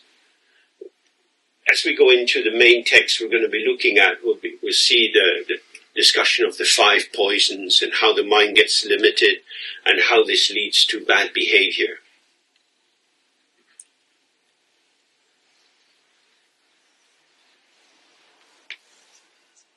And it cuts both ways, doesn't it? Because when we see someone accused of being a terrorist and we might think they're a freedom fighter, then it's clear that the actual status of the person depends on the interpretation. They are not truly one thing. It's up for grabs. And it depends on who has the power to define that will empower the action to kill them or not. So when all these attacks were made on Iran, they start from the assumption, the axis of evil, this is a terrorist nation, and story after story after story. But the people in Iran are just trying to put some food in their mouths and get the kids to school on time. So it's like, where are the truly bad people? How do you find them? Well, you find them by naming them and branding them in the forehead so that everyone can know they are this, they are that, and it's repeated again and again. But there will always be different interpretation. That's the meaning of no thingness. If it was a fixed, knowable entity, and you could measure it top to bottom, side to side, you would have you'd have a greater confidence that you know what it is. But we are processing, and the process is a process of becoming, and what refers to being something. So I think it is truly very difficult, and it does need to be thought about and discussed more and more. Especially if we are going to survive in a world where there are endless fake news presentations, and with artificial intelligence there's all kind of fake pictures coming up, and we are very easily misled. Yeah. Can you say one more? The microphone.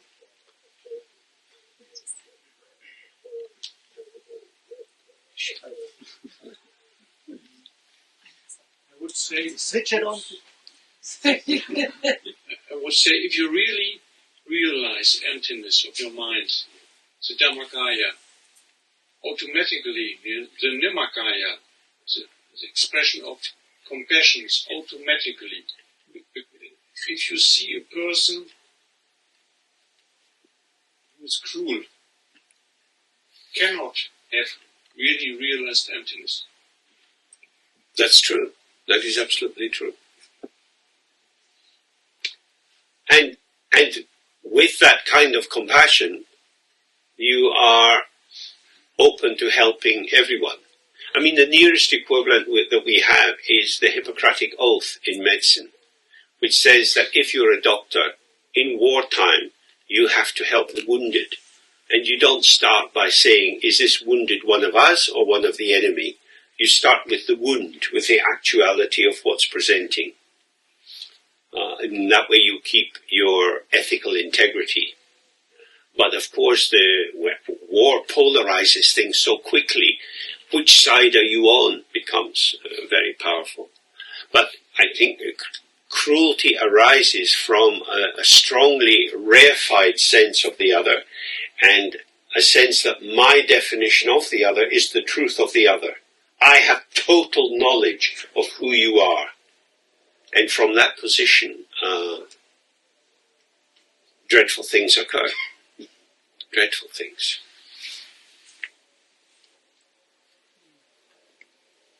So, what we can practice in relation to this is,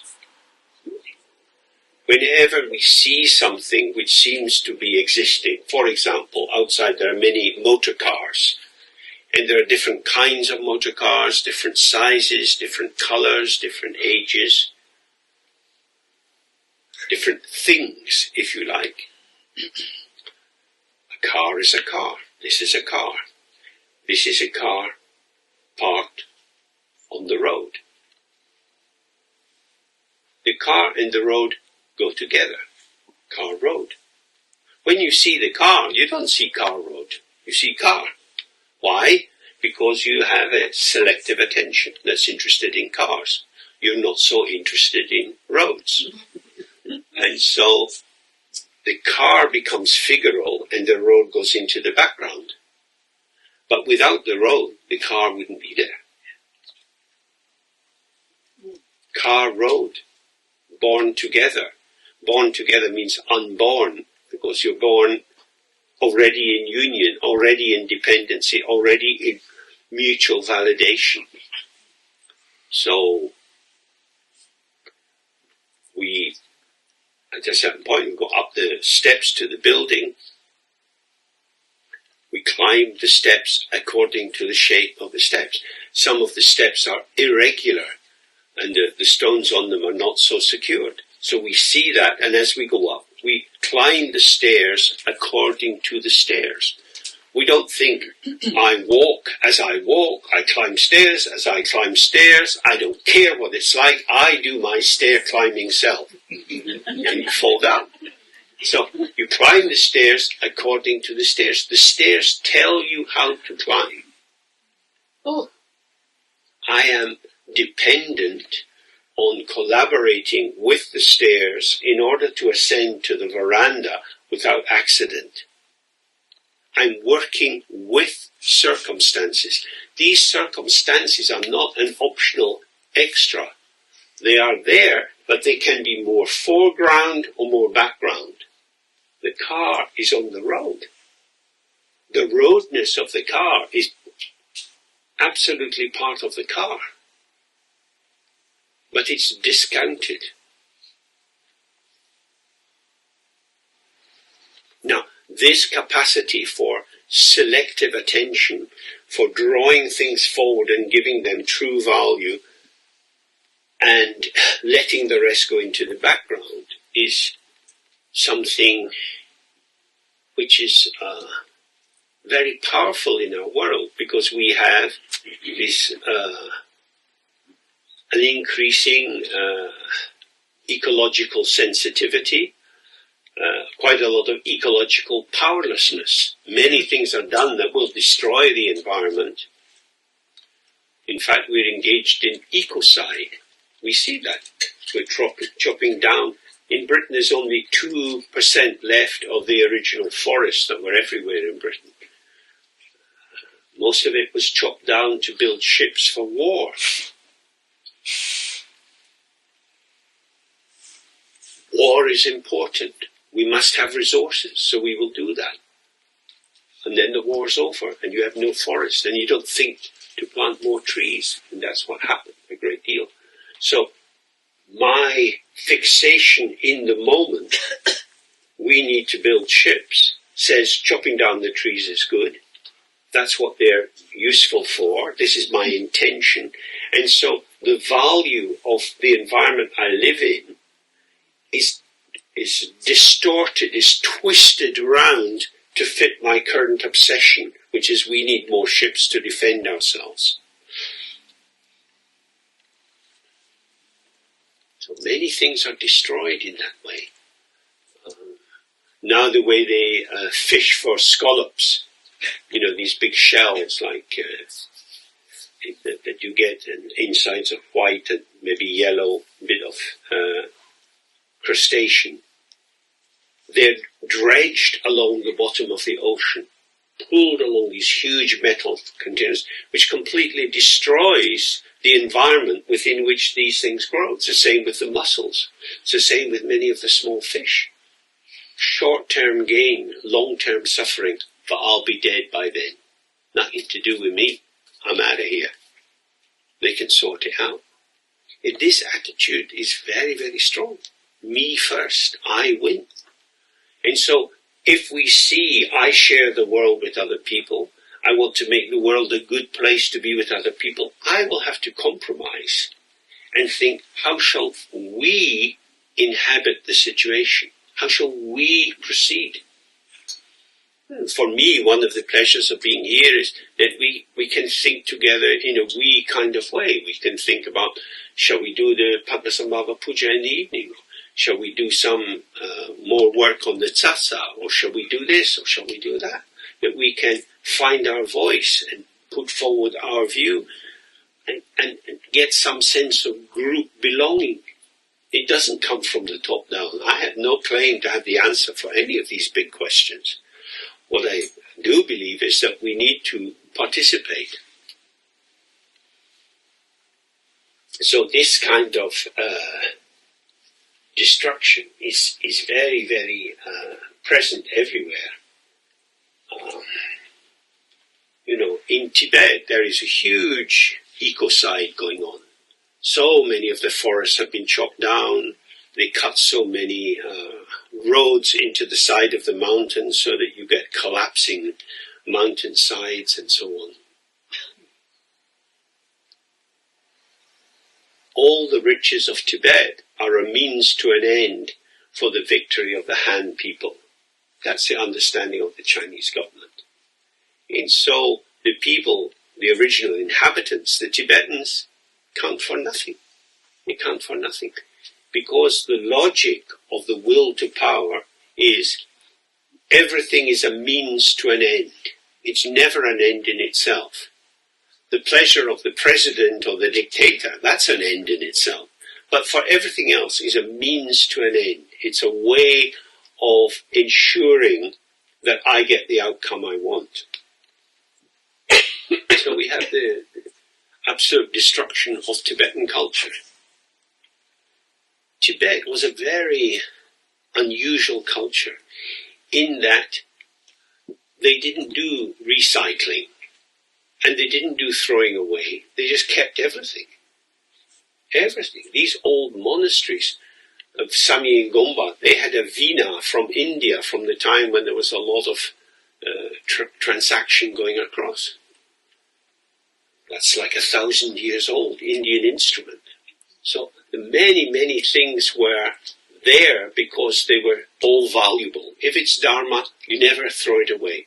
Tibetans had the idea that even a small piece of red cloth was a symbol of the robes that the monks and nuns wear. Therefore, if you see red cloth or even red paper, you should hang it on a tree because it's a holy color and keep it precious.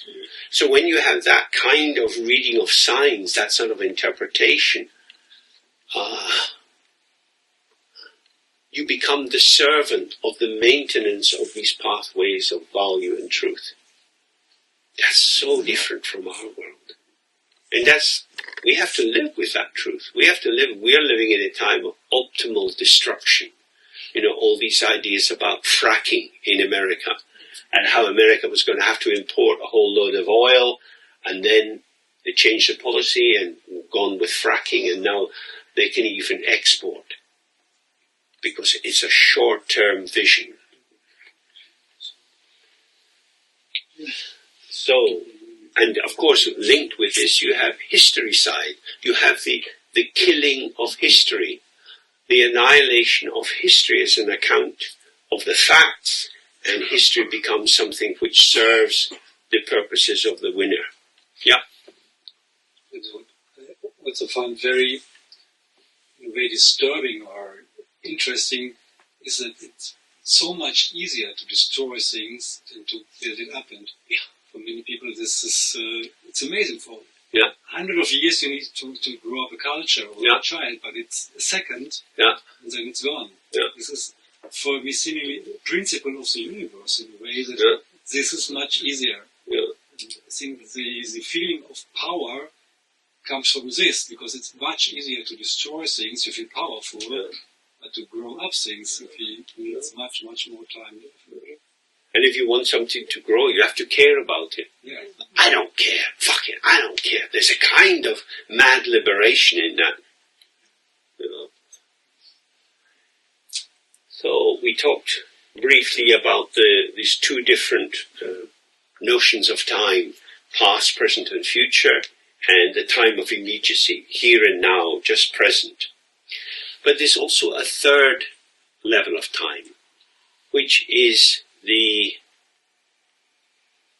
stupid time of the eternal now, which is not the now of open presence, but it's, I'm me, I've always been me, I'm just me. It's funny, isn't it? All my life, I've been me. I am me, because I'm still here, and I'm me. I'm going to live forever. You could write it in a song. I exist. I exist. So that is not how it is. When we look at impermanence and dependent origination, we see that I manifest in these patterns due to circumstances, not because there is some profound internal truth in me which is holding the structure of myself together, but happenstance, luck. We are fortunate. We're not in countries that are at war. War's not very far away. It could arrive here, and if it arrives here, it will be a hell of a shock for everyone. Big climate change can also arrive here, but at the moment we're in this stupid thing, wanting to have 3-4 holidays every year, wanting to be warm in the winter, wanting to be cool in the summer, so burning lots of electricity. Nowadays, it's very rare for someone to say to their child, "Mom, I'm cold. Put on a sweater." "Mom, I'm cold." "Put on a sweater." "Well, you won't be warm until you put on the sweater." "Put on the heating." "No." Because the house should be warm. I should feel safe. So the whole environment should be tilted for my welfare. I mean, that's fairly self-centered orientation. So we have to be aware when we talk about what we believe in or what we think is true. Is this a presence of ourselves that is truly in touch with the environment, or is it just another fabrication? So we do a little bit more on the Heart Sutra. It's a very important text. It's read again and again in all the Buddhist cultures. And all Tibetan monks will read it every day because it's in the Dharma performance books they read. It's recited in Zen monasteries and so on. Because he's now going to go through the various categories of experience that we're familiar with. And he's going to point out that each of them lacks inherent existence. That they are ideas or formulations which have some validity but no inherent truth. So this is an encouragement for us to think about our lives in how it is. So say, for example, you grew up in a family that wasn't functioning very well, and you feel that your parents didn't really take care of you. And you have some resentment about that. You can go to therapy, you can talk about it, and you probably build up a stronger picture both of how they were, but also what happened to you. I'm a kind of victim. I didn't get what I should have got. That's why I am the way I am. So it's a kind of explanation or justification for the patterning of my life. But when you look at that in terms of emptiness, my mum didn't care for me. That's like an absolute statement, full stop. My mum didn't pay attention to me. She preferred to have a bottle of wine for lunch, and when I got home from school, she was not wanting to be with me. That is a becoming. That is a set of circumstances within which the life force of the young person is ripening, and they're having to find a way to deal with suboptimal conditions. It's not ideal. You would never want to say, I hope your mum's drunk. You would want to say, I hope you have people looking after you who genuinely care for you. But if it doesn't happen, and the child has managed to find a way, they will have their life with a twist or a distortion to it. And that will influence how they perceive other people. So there's a lot of work been done in Africa with the child soldiers who at the age of 12 had a Kalashnikov. At the age of 14 they were raping women in the villages. They were doing monstrous things, mutilating people with machetes and so on. And then they come out of the jungle where they've been with these warring factions, and they've got to be somehow prepared to come into the world. But they have seen terrible things, they've heard terrible things, they've experienced people doing terrible things to them, so they're highly mistrustful. So that's where we see emptiness. There is no guarantee that you will get the factors you need for a healthy, happy life. And when you've had knockbacks, recovering from them will also require a lot of resources you probably won't get. So, in the basic Buddhist teachings, when it's talking about suffering in the 6 realms, we have these factors which determine whether our life goes well, the 18 factors of freedom and opportunity, such as a Buddha has come into the world, the Buddha taught, the teachings of the Buddha have been maintained, these teachings are passed on to loyal followers, and they're available. So some Dharma strand is available, that you've been protected from extreme activity in the family or in the workplace. your body is reasonably healthy in its functioning, you have no major disability in your sense organs. They list all these factors because if that's not functioning, practicing Dharma is difficult. So these child soldiers are already far away from the position you would need to practice Dharma.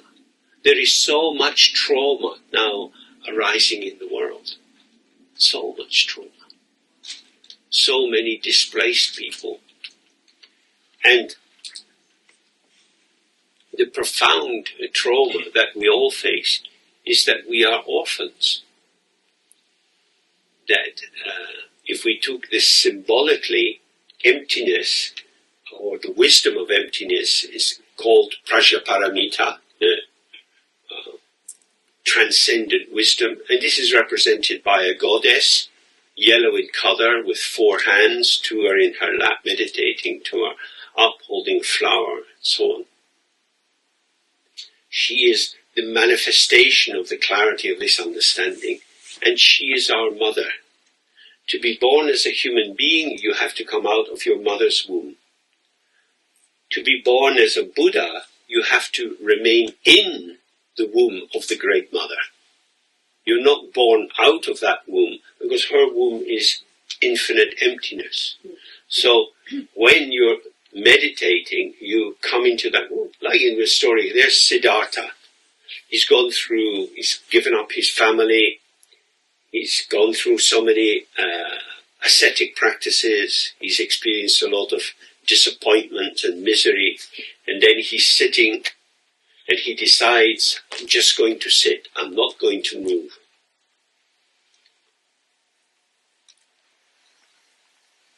I'm not going to interpret what's happening for me. I'm just going to stay open. And it's that which brings him into the womb of the Great Mother. Because as soon as you say the Maras who are tormenting me or provoking me, they are bad, I'm just somebody trying to find the right way and do the right thing, then you're stuck with the duality of interpretation. But the Buddha's just sitting, he has no agenda except, I'm going to be non-reactive, non-interpretive. And so events arise and vanish, arise and vanish. And in that state, all the factors which could feed into his identity are left there. Just like if you were in a place where they make pizza, they have all these little bowls of the ingredients, and they have the pizza base, and when the order comes in, the chef starts to put the ingredients on the pizza and then puts it in the oven. The Buddha sits there like a big piece of dough. No order is coming through. So no extra ingredients are going on the pizza. Just this. Doesn't go in the oven. Just this. Raw. Fresh. Naked. Just this. So, to be born in the womb of the Great Mother is to be empty within emptiness. And of course, emptiness is always filling. So it's not oblivion, but it's not stuckness in the known. It's not cumulative. It's not built on the basis of my assumptions or beliefs or memories. It's just this. And this is always changing, but there will always be a this. So that's what in the text we read, the mind is unborn, it's not a thing, it hasn't separated up, and it's unstopped. Nothing stops the flow of experience, thoughts, feelings, memories. They're just passing through. So you see, we do practices like saying pet, like controlling the breath, doing kumbhaka, and so on. These only can ever give you a very momentary experience of no thought. Thoughts then come back. If you were successful in resting in no thought for a very long time, you would be useless. You'd be nothing. What would you be? In the old days in London, they had a big hospital, the Royal Hospital for the Incurables. Now you don't want to go in the door of a hospital like that because you don't come out again. And they're just kind of on a little bed, not moving, nothing to be done, nothing to be done, no intervention required because nothing's going to change. But we live in a world of constant interaction. The five senses, experience, respond. It is unstopped. The fact that experience is arising doesn't contaminate the basis of clarity. You're driving in your car, your side mirror is filling and emptying with images because the mirror is always empty even when it's full. Your mind is always empty even when it's full. If you get this point, then Dzogchen and Mahamudra is not so difficult.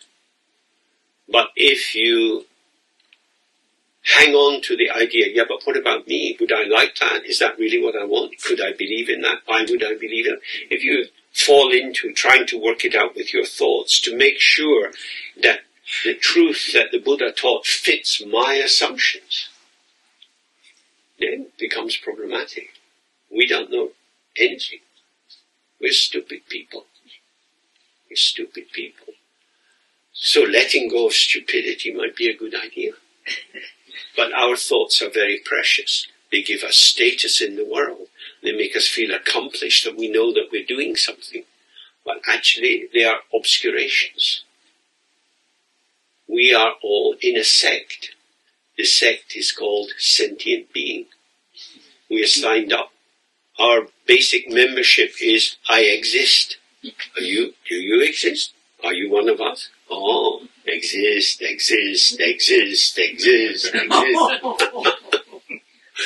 That's our basis, isn't it? Here I am. Well, we have here, that we can accept. I am. Not so certain. So, he's saying, don't elaborate too much. Don't add. Don't build up. Try to taste the raw freshness of this moment as it is. Because what you add in terms of your cognitive interpretation will cover up the freshness, but it will be familiar.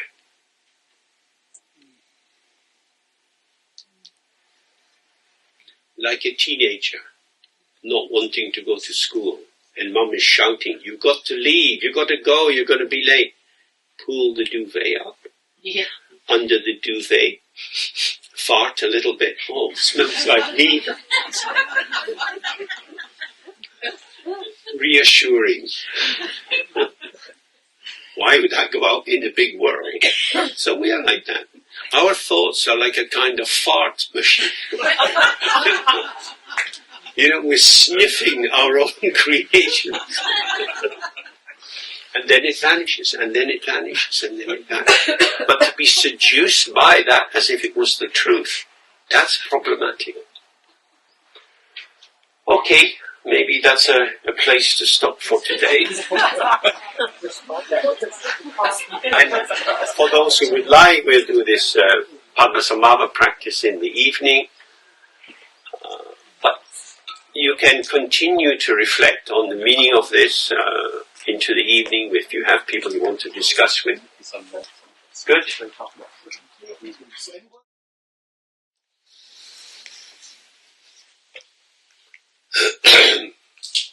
Okay, if we begin with the Guru Yoga of the White Path.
So when we say this third R, the sound goes into silence.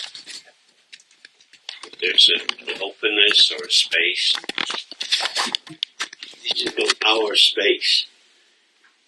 If it appears that the space of the mind is somehow yours, then you become the cultivator or the gardener, keeping your space in order. You are a flowering within that space. You are the effulgence of that space, the shining forth of that space, but you're not the owner of it. So, experiences of the body, of memories, of plans, these are arising and passing. And because we have our senses open, we see people coming in, we hear sounds from outside. All of this is happening all at once. A sound comes like an airplane, it's getting stronger, stronger, stronger, then it starts to fade. Same with our thoughts, they seem quite impactful and then they fade. The central thing is hospitality. The Dharma Dhatu is hospitable to everything. It has no owner. It's not like a club that you have to join. There's no entry requirement. From the very beginning, everything has been in the unborn space of the mind. When we find ourselves identifying with patterns of emergence as if they were our true identity or our true center, then immediately you have this duality of self and other, and you ring fence, you protect your area, and you have invasion and abandonment. The people you want to stay close go away. The people you don't want to be close, they come into your space. And you're endlessly in kind of border wars. So in the Heart Sutra, Avalokiteshvara goes through all the various components of the world, of being a person, of our experience. And he, in order to do that, he shows the emptiness of the world as conceived of through traditional Indian and Buddhist concepts. He's saying all identificatory concepts are without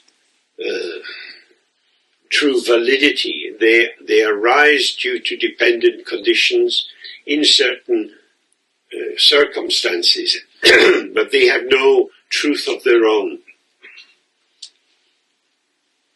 Now, we don't normally use these categories for making sense of the world. So again, I would suggest to you to take a little time. You could do it here, or you can do it in another place, and write your own Heart Sutra. Write a list of all the things that you take to be strongly real, that seem to be truly existing. And then you can look at them in terms of the things I like, the things I don't like. And then you examine for yourself, do they have inherent existence? Remember, this is a kind of technical term. It's meaning, do they have autonomy? Are they self-existing? Are they self-validating? Or are they emerging independent origination with other formations? So clearly our health is linked to internal changes and external changes. The economy is always changing. Work situations change a great deal. People join the team, people leave the team. Someone goes on maternity leave and the management don't want to give any cover, so you have to work extra hard to take on their work. There are many, many factors which change and you find yourself in a different situation.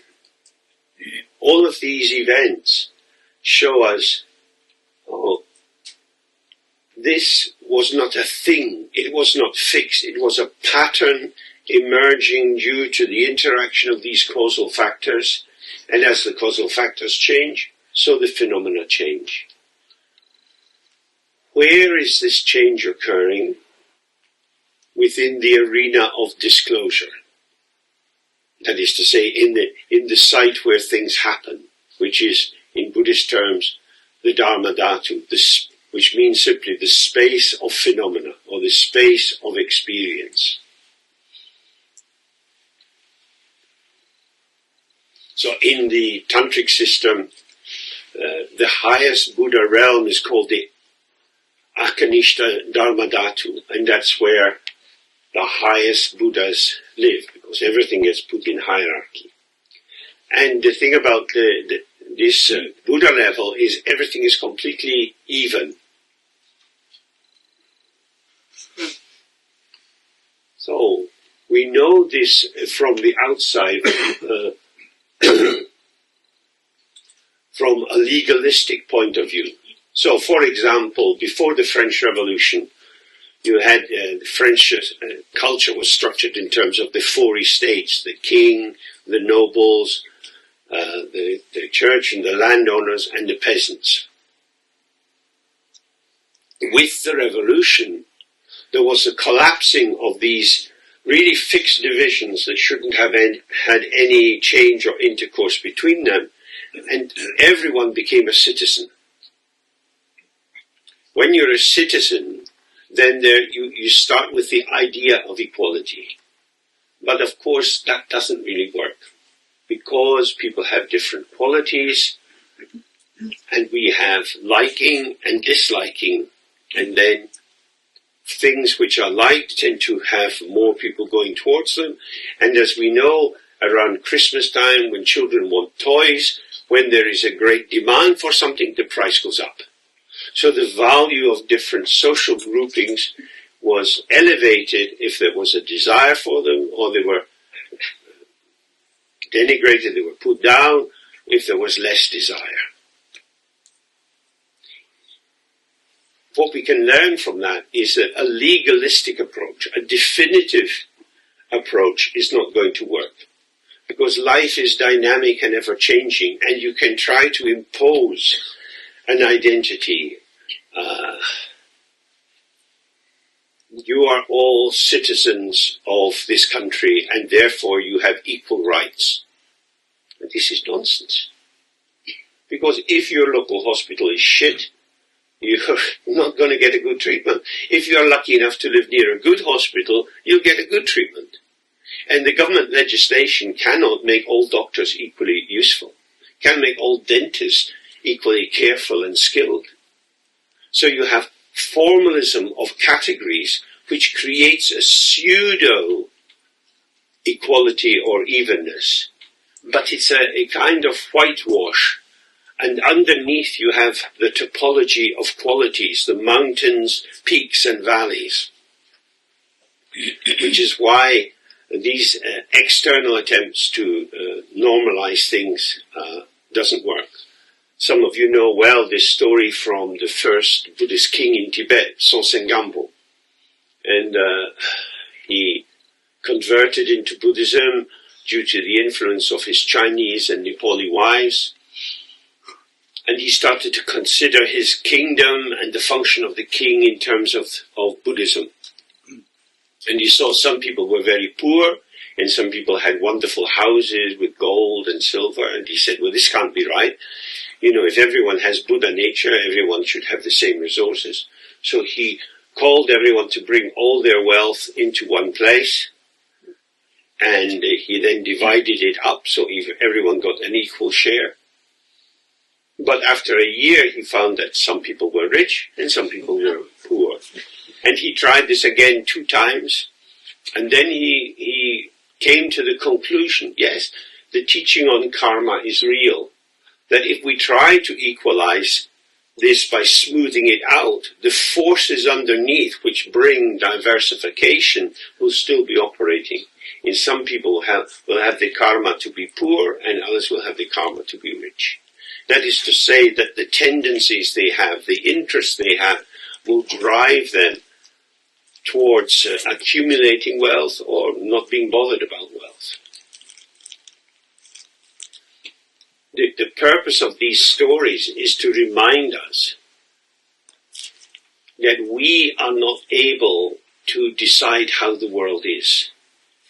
That if we take our mental structure, our interpretation, our beliefs, and we try to impose them, whether you do that with communism or capitalism, you end up with a lot of unpredicted movement. And what we find is places like North Korea and Russia, the people in the center of the party eat delicious food imported from abroad, they have private cars and so on, and the ordinary people get shit. And why would that be? Because if you have power, you can abuse it. And the use of power and the abuse of power are very difficult to distinguish. Because why wouldn't the ruler be happy and rich and well fed? So these Korean rulers, they're quite chubby. They're not on some vegan diet. They're chomping all day long. The earth is not flat. We are living in a complex world. And this complexity, if you look at it in terms of ethics, it will break your heart. That there are so many people starving in the world when there's huge amounts of food available. Why doesn't it get evenly distributed? No, this is our naive conceptualization. Well, if we just give it out evenly, it will be available. But other things get in the way. So what this is meaning is, concepts are not powerful enough to clarify their own situation. Each concept, like this is the king, this is the president, this is a sex worker, whatever the identification goes with, that person gets niched into a vertical axis of power, which leads them to have more or less access to the wealth of the nation. And the conceptualization is always creating these kind of distinctions. So the Heart Sutra is going in the other direction. It's saying, whatever you consider has no inherent existence of its own. So, the king is emptiness. Emptiness is not other than the king. Well, what would that mean? Then you see that due to causes and conditions, the king is in power. These causes and conditions are not generated in the service of the people. For example, the royal family in Britain is called the House of Windsor. Up until the First World War, they were called the House of Saxe-Coburg, because we had a German king before. But when we had a war with Germany, we couldn't have a king who was in the House of Saxe-Coburg, so it was reinvented to Windsor. There you see, the truth is a lie. It's all fucking lies. People lie in order to maintain delusions as if they were facts. No map can show you the actual terrain. So, if you were going out walking in the hills today and you looked at the map and you saw the angle of the slope, you might think, oh, that's quite nice. I could manage that. And then you go up onto the hill, but it's raining. And so the grass is very wet and you keep slipping and sliding. That's how it comes. It's factors emerge and influence what can be done. The map gives you a sense. I can know in advance how it is. And this is very rarely correct. You look in our past. James. I beg your pardon? It's orientation. If you get lost, for example, you have a map, you may find home. Yes, but where is your home? Just in this example. Good answer.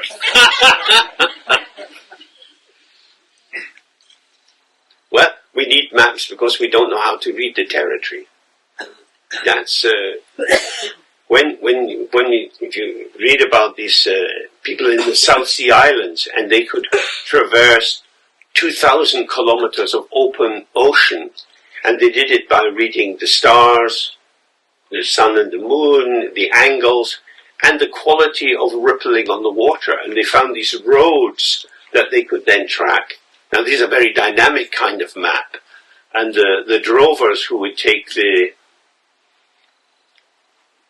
cows and the sheep and the goats up into the high pastures in summertime, they also knew the different paths they could take according to the weather, because they were close to the territory. So, partly we rely on maps so much because we don't know the territory. And the thing about this modernized system through algorithms is that you have endless maps, endless interpretations, and you can spend your whole life in your little computer, as many teenagers would like to do. Because when they go out of their bedroom and they come into a world of complexity and interactions, you don't know what to do. But if you spend 5 hours a day playing a computer game, you can develop a degree of mastery and you get rewarded and you seem to be making progress. And you come outside and you see, whatever I do, some people will like me and some people won't like me. And that's very difficult when you have an anxious sense of self. What do I need to do in order to have everyone like me? Nobody knows the answer to that. Because other people have their patterns of conceptualization, their likes, their dislikes, and so on. So, I think it's very, very helpful to really see how every aspect of your life is dependent on interactions. For example, when the trouble started with the big invasion of Ukraine, and Germany had this big contract to import a lot of gas from Russia, then it became a political decision. It would have economic consequences. Now, before then, the economic field was the dominant field. How do we get the cheapest good fuel into Germany to keep the prices down? And when the war starts, then it becomes a political thing. We shouldn't be buying this and supporting the Russian economy. It shifts so quickly. You think you're dealing with one frame of reference, but it's moving. That's the thing about the maps, you can put it down and you seem to have all the factors identified, but then some kind of wind blows and everything shifts. So, if you think, you have parents, they may be dead, they may be old, they're certainly not going to be the way they were when you were young. You think, this is my mom, this is my dad, but how they are, how this manifests is different with different situations. So I would suggest take some time and think, do I encounter anything which is truly self-existing? Am I self-existing? Am I autonomous? I, me, myself. I'm just me. Does that have a truth to it, or is that a delusion? Is my life about interconnectivity, or is it about definition? We would, of course, like it to be about definition, because then you would be more in charge. The way children will often put a note on their bedroom door, private, keep out. And mum says, well, do you want me to change your sheets? Okay. So, you can't actually separate something. It's always interconnected, which means we are always on the inside. We're not on the outside trying to come in. But when unawareness arises, We are unaware of that open ground, or the welcoming field of experience, and we start to have to imagine what is going on. And our imagining, which is simply mental activity, unaware of its own source, then that generates an idea of who I am, where I am, how I am.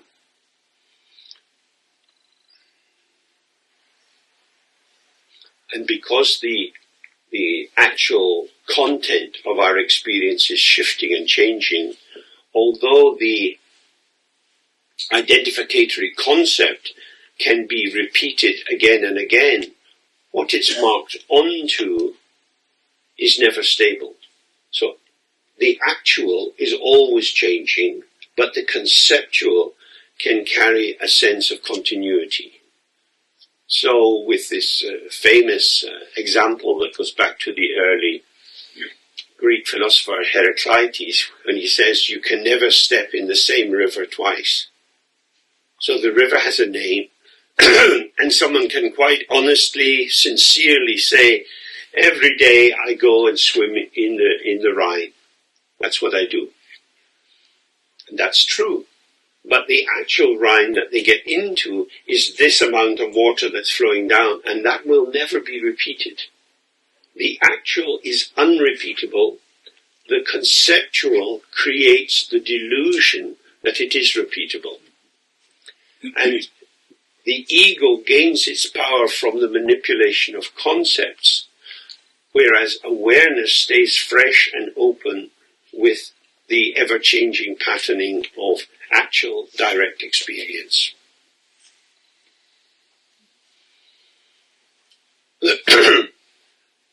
So, I don't think we need to go through the whole Heart. The whole Heart Sutra is simply saying your consciousness is without inherent existence, your body is without inherent existing, your hearing is without inherent existence. All of these are functions which arise in connectivity. And then he comes to this great mantra, Om Gati Gati Paragati Parasamgati Bodhi Swaha. Oh, it's gone, it's completely gone, it's gone to the other side. Gone to the other side is everything that you had that seemed to be something, because it is embedded in this whole flow of dependent factors, it's always vanishing. It's always vanishing. It goes to the other side, that is to say, something becomes nothing. Because it was always nothing. It was nothing appearing as something. But again, we have to have a little warning here. If we say this, don't turn nothing into some metaphysical, subtle substance. It's not that there is a category of something which is paralleled by a category of nothing, and you could put them in the scales and they would have equal valency. Nothing means the something was a delusion. The something was like a mirage, an illusion. Somethingness has never been born, but we believe it is born because we name it in a way that seems to give it a separate existence. So I'm here, I'm James, I'm sitting in the chair. You can look at me, you see, oh, James is there. What is James doing? Well, the first and most important thing James is doing is he's breathing. So the world comes into James, James goes into the world. Without that ceaseless intercourse with the environment, James will not be here. I will die if my intercourse with the world ceases. So when you see James and world, James and air, James and history, James and his British passport, which causes him to stand in a long queue at the German entry point. James, the victim of Brexit. That's what happened. Before I would just go through, and now they say, no, you go in that queue, the long, slow queue. Because you are one of them. I said, I'm not like coming to Europe.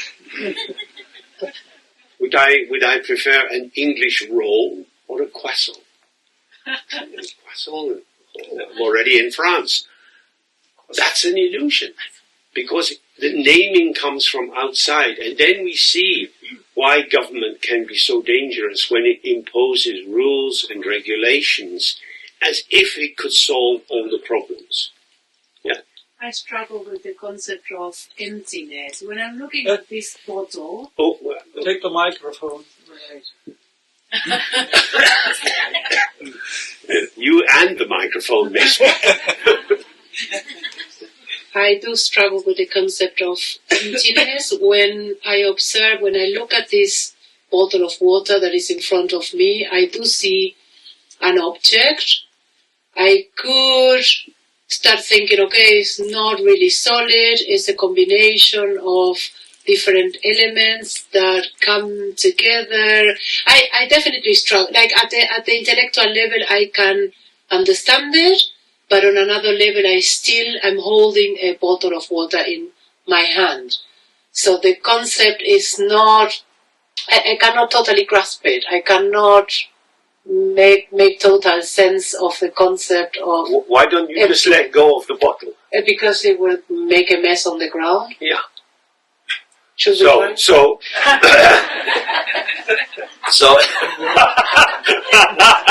so in terms of dependent existence, when you're holding your bottle, you've got tension in your arm. You're working to keep this in place. It's not self-existing, the object. So I've got the water bottle, but the water bottle is connected with me. And if I put it down, it's the water bottle on the table. We decontextualize. You know, we take our little scissors and we cut the outer line of something, and then we say, it is what it is. But it only is what it is due to marketing. Now everybody's obsessed to carry their little water bottle around. And it has to do with the companies that produce that, the style that they produce it in, and that people would prefer to have it in glass rather than plastic, and so on. And this depends on information. So there are many, many factors present in your water bottle. But when you hold it up as something, it appears to be self-existing.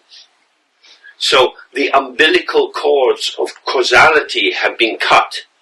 And so this is then an orphan floating in the world. And the orphan can be used for different purposes. So you could kill quite a few people with just break it on the table and cut people's throats. Anything can be a weapon if you have a warlike mentality. Everything could be used to rescue people if you had that orientation. So although we think this is somehow self-existing, it is what it is, how it will be employed, how it will manifest, will depend on mental forces. So something is there. Perceptually, you see a shape. And again, this is the kind of figure and ground. So you have here you have the whole field of experience all at once. But certain factors seem to be larger than life. They seem to be bigger because we are giving them our attention. And other factors seem to shrink because we're not giving them their attention. So the evenness, the evenness of the field is distorted by our attribution of value, which is self-referential. If I want the water, then water becomes very important for me. We know that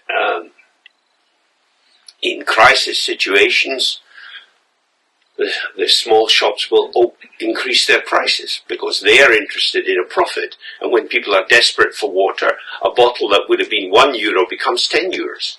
And people will pay that because they're desperate. So it's not water will cost €1. Due to causes and conditions, normal circumstances, this is €1. But if it's very, very hot, or if you have to flee your home and you need to take water, then you're willing to pay everything. We know that when people were fleeing war, in the Second World War, they were selling their art treasures for a very small amount of money. They were selling houses for almost nothing in order to get to the coast to buy a passage over to America. So there we see dependent co-origination operating, and sometimes the field factors are altering at quite a leisurely pace, and it creates this complacency, this sense, oh, tomorrow will be the same as today, and today is the same as yesterday. But this is a delusion. This is a delusion. And as soon as there's a crisis, it shows that there were these daily life, familiar life, wasn't being held in place by some definable truth, but by the balance of the factors of creation and destruction.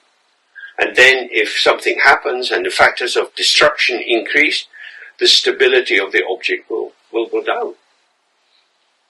So it's that kind of looking at the object we have to start with. Start with the process, not the product. So you think, oh, where did I get this water bottle? Why did I buy this water bottle? What is it for me? And then you see, oh, the water bottle, because it's my water bottle, has already had me massaged into it. It's mine. Don't use it. So it's just a bottle of water, but it's mine. This brings up the idea that the things are interconnected, but doesn't necessarily bring an answer to the question of emptiness. Because you are not saying, oh, there is no bottle of water. You are just saying that my mind is putting attention to the object, grasping the object, putting some attention and focus on that without seeing all other factors that are present in the field. Plus, it's putting me like the star of the movie. It is my bottle, and I'm grasping the object. So I understand that interconnection aspect, but still you are not saying there is no bottle. There is a bottle. You need to be stupid not to see the bottle. It's the status of the bottle that you see. The bottle is there due to causes and conditions. It hasn't just fallen out of the sky. It arises due to causal factors, and it will vanish due to other, to the discontinuity of the causal factors. Its life is dependent. So it looks like a separate thing, but it's held in place by these factors. So America has said to Ukraine now, yes, we will provide you with these weapons, but when we went to the storehouse, we found we didn't have many weapons, and we have to protect America. So we would love to give you our special rockets, but we can't. Believe that or not. But that availability depends on whether something can function or not. We need this. Yes, you need this, but we can't provide it. So the freedom of Ukraine is dependent on the supply of things produced by non-Ukrainians, which was Zelensky's experience in the White House when he was publicly humiliated, and Trump is saying, "You're nothing, you're just a peanut, you're fucking peanut, shut up." So you're dependent, you should be on the floor praying to me. Huh? So there you see how entitlement, on the basis of it's a just war, we have been invaded, our people are being killed, surely that should make a difference. Well, we'll think about it, because that for you is the total truth. But for us, it's a big world, there are many other things going on, many other factors, and politically we need to please the pro-Israeli lobby, and so we'll give a lot of weapons to Israel and fewer to Ukraine. So these are political calculations where you see causes being invested with value or not. Many charities in America are losing their government funding because the government, somebody changes their mind. So we think, yes, it's valuable, but it can only function if people believe in it, put the resources into it. It doesn't mean that everything becomes nothing. Nothing means not autonomous, not self-existing. Hopefully we will come up with a much better vocabulary in the next years. Buddhism is still very near in the West, and we're struggling to get the right terms, and we tend to look at what it says in Sanskrit or Tibetan and then jump that into our languages, but it doesn't quite fit, and it creates confusion. Maybe we can say three. One moment. Three One of, moment. maybe we can say three of inherent existence. Yeah. Empty of inherent existence. Yeah. That's for me. That's clear then. Yeah. Or not separated, not staying alone. Exactly. Yeah, and that's why I would say, if you try to write your own Heart Sutra, you can formulate it in a way that speaks to you, and then you can share it with other people and see if you can generate a better vocabulary. It's not a done deal. They say that when Buddhism was being brought in a big, brought into Tibet in a big way under King Trison Detsen, he set up this room with seats on four sides. There was the side of the king and the nobles, there was the side of the monks, there was the side of the scholars, and the side of the yogis. And the translators sat in the middle, and they would translate a part, and they would read it out, and then the four different groups would discuss whether it made sense to them. Isn't that an amazing idea? Because otherwise we have, especially now we have this project to translate the collected works of the Buddha, the 84,000 project, and almost all the people working on it are academics. And when I read the translations, I weep. Things are boring, and there's no life in it, because it's going through the words alone. Thank you. Messaging about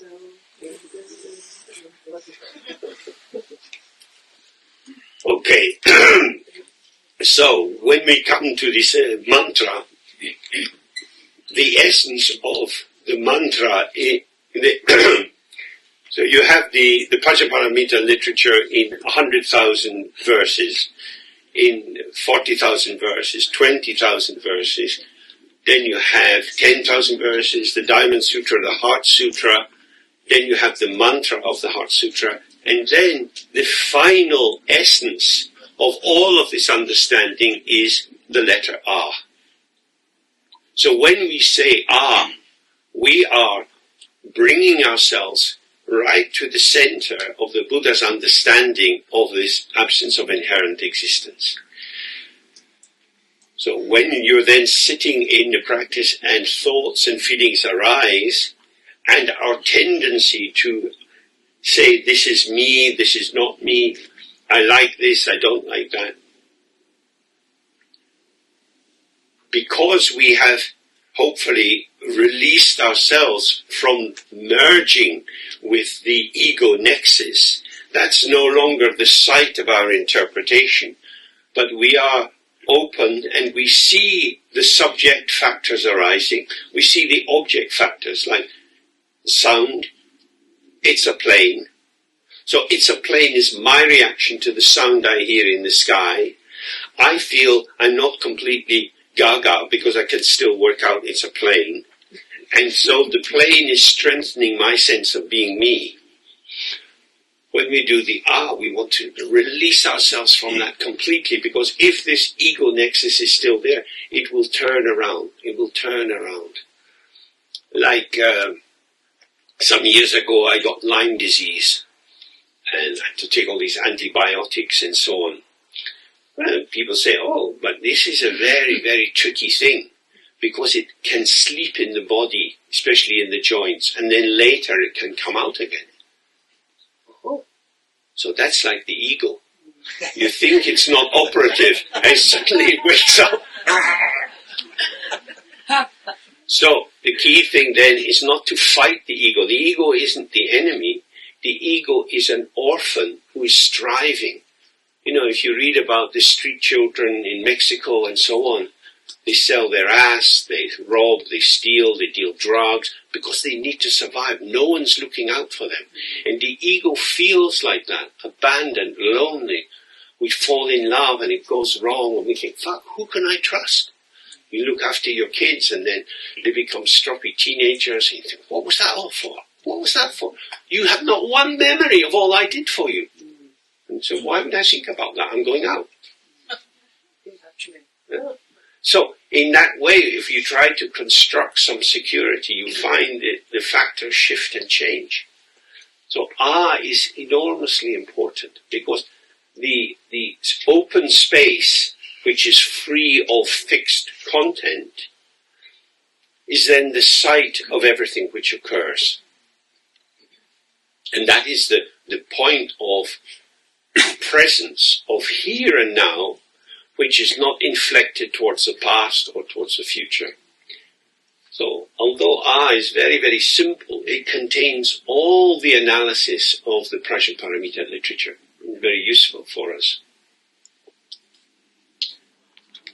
Okay, any last thoughts on emptiness before we move on? Yes. Oh, yeah. What is happening? Wait, I have to speak very loud. No. Not allowed. What is happening when we are in a sleep state? When we not dreaming, not lucid dreaming, where is then our eye or mind? What is happening there?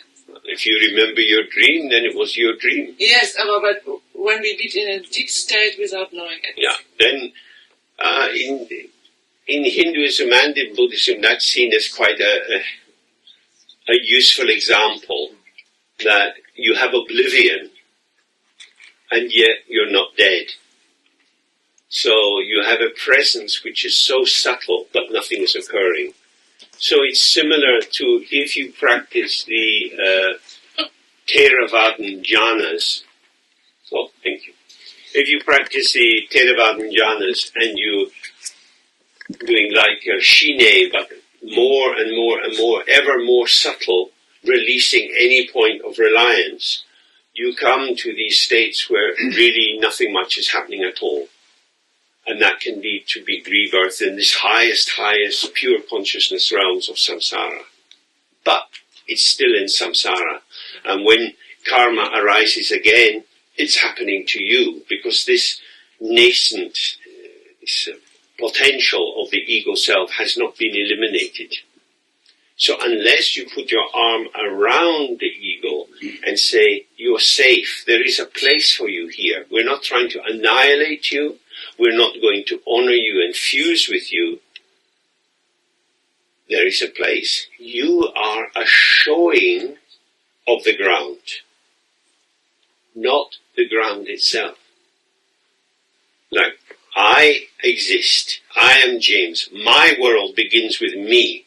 Yeah? So what I see, what I hear, I am the starting point of my existence. That's how it feels for the ego. But I'm saying that there's something arising in me. I am the starting point. Vanish. I am the starting point. Do you hear me? I am the starting point. Oh, yes. And it's gone. And it's gone. Whether you shout it or you have it tattooed on your arse, it's gone. It's always vanishing. Oh. Every assertion, every proposition, every definition, in actuality, in the vitality of presence, is vanishing. It arises and vanishes. It doesn't establish itself as an independent kingdom. And when we be in the very deep state of sleeping, then we have the chance to be in the open ground without doing... So they say. Yeah. I myself have no access to that. When I sleep, and I'm very glad I sleep because I don't sleep very well. But yeah, you can do dream yoga and you can do staying in open awareness in the night and seeing that everything arises. You can do it as a practice.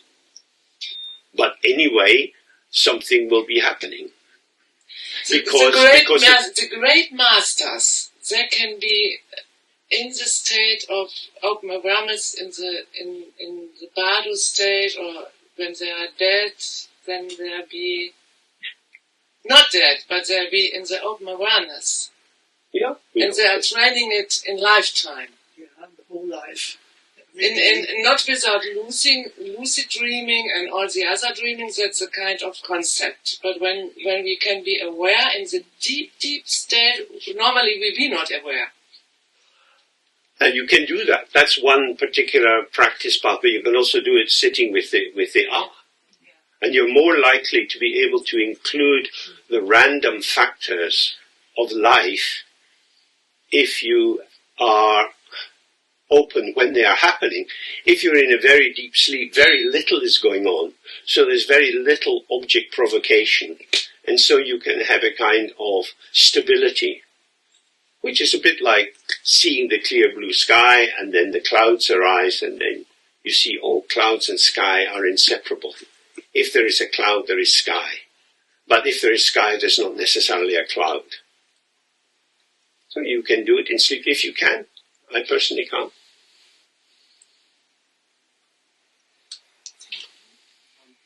Yeah, this gentleman here. Yeah. So you had this example with the watermark, right? Where you said it is full of emptiness because you could use this to kill and slash the throat of somebody, but you could also use it as a tool of the opposite. Let's say you could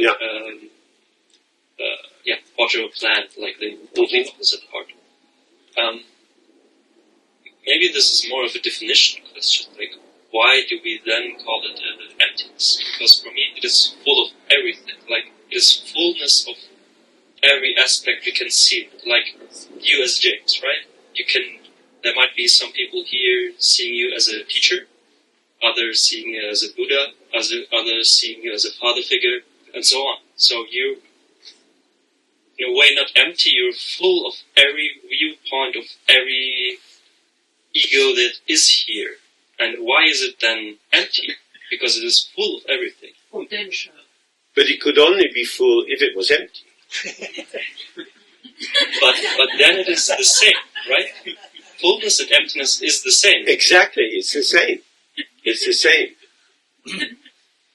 That's why when we describe this evolution of unawareness, there's a kind of moment of a kind of shake or a slippage or a tear. Something happens, and that brings a kind of retraction.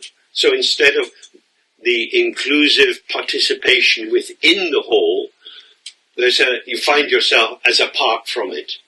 And everything begins from that, because that apartness, if left alone, would vanish. So like in the meditation, they say, all experience is self-arising and self-vanishing. And if we don't get involved, we see that. But when you get involvement and you hang on to something because you like it or you're afraid of it, it seems to take on a continuity through time. And that endurance through time, which means I can think about it in the past and in the present and into the future, it's that reflection which imbues it with the delusion of inherent existence.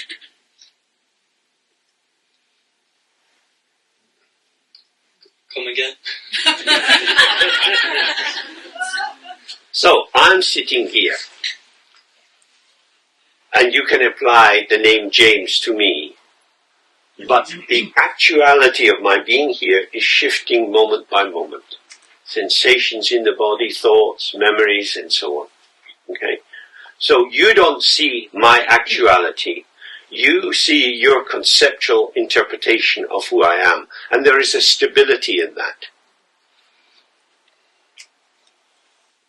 I cannot give an account of myself. We know from the the Dada group or the early Surrealists and so on,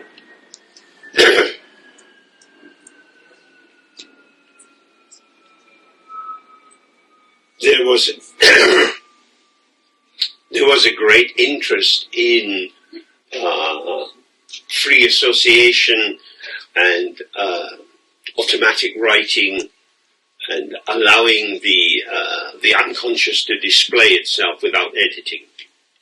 But it doesn't really go very far, because we also have to be conscious. We have to pay our rent. We have to hold our life together. But all of these factors are arising and passing. There is no patterning of experience which will in itself provide liberation. So last night, some of us did this Padmasambhava practice. And in the Padmasambhava practice, we start with our ordinary self. That is to say, I start with the James I imagine myself to be. And I develop a belief Padmasambhava can free me from the delusion of my true existence. So I pray to Padmasambhava.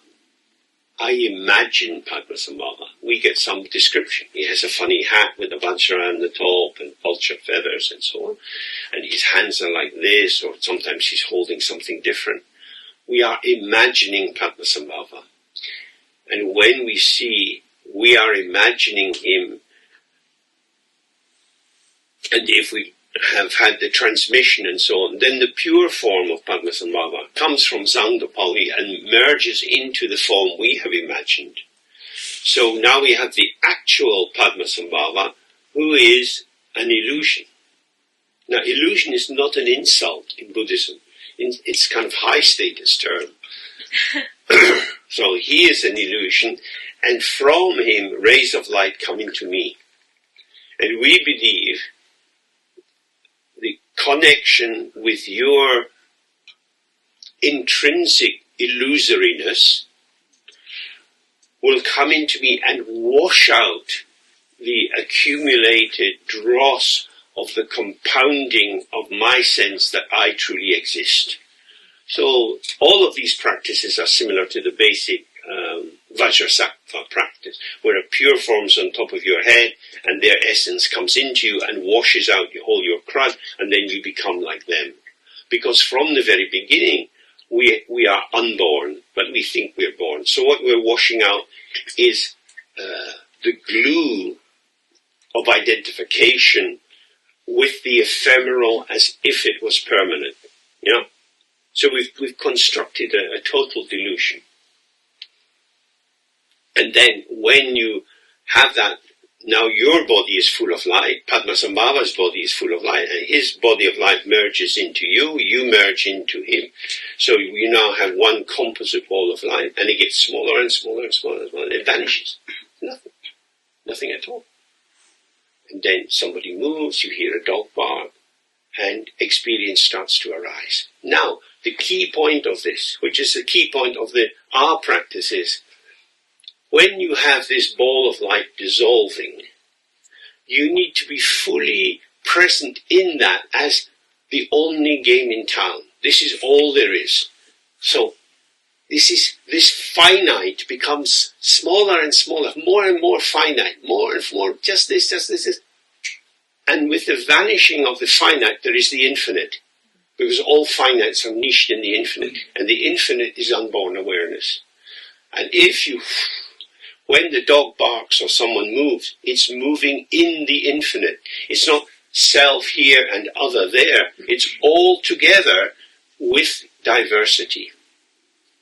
So that would be the function to loosen our belief that there is a true starting point in I, me, myself. I see. Thank you. Oh. Hi, James. Thank you very much. My question is regarding the practical aspect of emptiness. So basically, when we're meditating, either with open eyes or closed eyes, how do we make sure that we're recognizing the empty or open aspect of the ground? So for me, the clarity aspect, the wakefulness aspect is rather clear, awareness, aware of itself.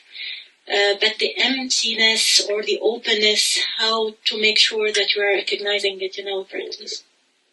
So, this word recognize, you will find in Dzogchen text, like you have to recognize your original nature. But recognize, you know, it's the wrong direction. We don't recognize it because we're not standing apart trying to work out what it is. We find ourselves within that. So it would be, say you're a kind of shy person and rather anxious at dancing, and you go to a party and you see everybody dancing around and they seem so free, and you're trying to hang on to your half glass of dry white wine. And then you hear a tune, you think, whoa, something happens. And you feel yourself moving towards the music, and your body starts to move with the music, and the music is flowing through you, and you are dancing, or you're being danced by the music, and it's not quite clear which is the subject and which is the object. That is more like the kind of experience, that we become available to the always already there. Emptiness is the ground, it is the source, it is what is present. But when I'm in my preoccupations, or I can't dance, or I don't like this music, or I don't know anyone here, or they're going to laugh at me, we have so many ways, both positive, affirmative ways, and negative, denigrating ways of ensuring the continuity of the ego self. So when we just give ourselves into it, so that's why the eye is so useful. You give yourself into the sound, and the sound goes into silence, and it kind of carries you there. But you're not recognizing anything. You find yourself inside that, and if you stay in that state, you don't need to analyze it or know what it is. It's just how it is for a while, and then you get caught up in the interpretations again. And the more you do it, the more, when the interpretation arises, you see this like a wave in the ocean. It is water. It looks like a wave. We call it a wave, but it's water. So the wave is both ocean and not ocean. The thought is both my mind and not my mind. And the more I see the dissolving back of the thought, I, me, myself, into the open ground, even when I'm strongly myself, it's just a pattern which is vanishing. It's just vanishing. So whatever I construct will deconstruct. And it's by being close to the non-dual experience, as it were. So you can do a very simple experiment. If you put your arm out, and then you take, everyone can try this, it's not esoteric. And you choose a finger, any finger will do, but choose your favorite finger. I saw that. The naughty girl.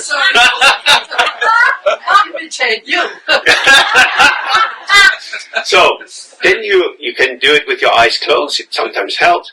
Just run your finger very gently down your arm.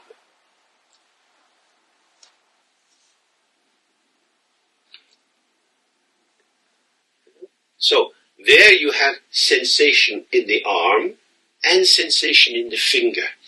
Yeah? Two modes of subjectivity. So that's what we can have in the practice. We realize that what looks like object is the radiance of the mind. What looks like subject is the radiance of the mind. They are both identical in being experience, but the formation of the experience has different qualities.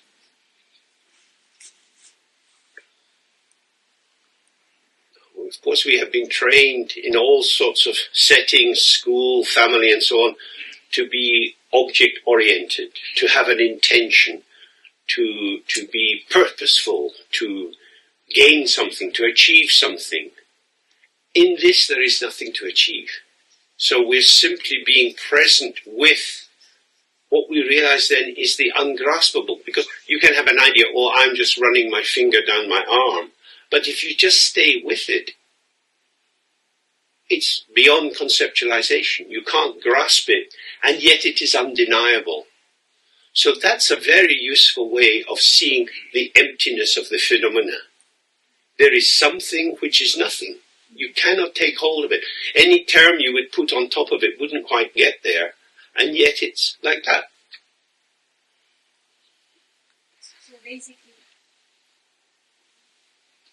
So basically it's abiding in shamatha without object, yep, and observing the rising and the passing away of any experience, including the voice that says me, mine, myself. That's right. Okay. Where the focus of the shamatha is the space of occurrence. And so there is hospitality to every kind of occurrence. And you don't need any border control or any entry criteria, because everything which is occurring is already on the inside. Everything is already within emptiness. So it's not that something is happening to me. As the something seems to happen to me is happening to something. It's a dialogue. It's not I'm being acted on, but the sense of self is manifesting in a particular formation with the formation of the object. So subject and object always arise together. They are united. They are inseparable, because in order to be a subject, you have to have objects to know. In order to have sweet, you have to have bitter. In order to have cold, you have to have hot. So if you see subject and object as a binary focus, and then you think, I'm going to do my practice, I'm going to do this, then you start off with quite a dualistic thing. So it's always better if we just, as it were, fall into the practice and don't develop too much of an intention. And especially at the end of the practice, don't judge it. It is what it is. But this is very hard for us, because all your life you've been evaluated. Can you write properly? Can you spell? Can you go to school by yourself? Do you know what to do in the playground if someone is unkind to you? We're always learning moves and responses and management of the field. It is completely different. Completely different. And that's why, of course, traditionally they say if you want to do the practice, you should go to a country where no one knows your name. You should live on minimal food. You should wear the mist for a hat, wear dog skins for clothes. I mean, the instruction is very radical, and many people followed it, because as long as you are embedded in a social nexus, which means social obligations, it's very difficult to say no to people. But they would say, but you're my cousin, come on, you have to come to the wedding. You must come. We can't have it without you. Come. Because they're not seeing that you are primarily focused on your meditation practice. They're seeing you are a member of our extended family. So that pull into conformity, into being one of us, is very powerful.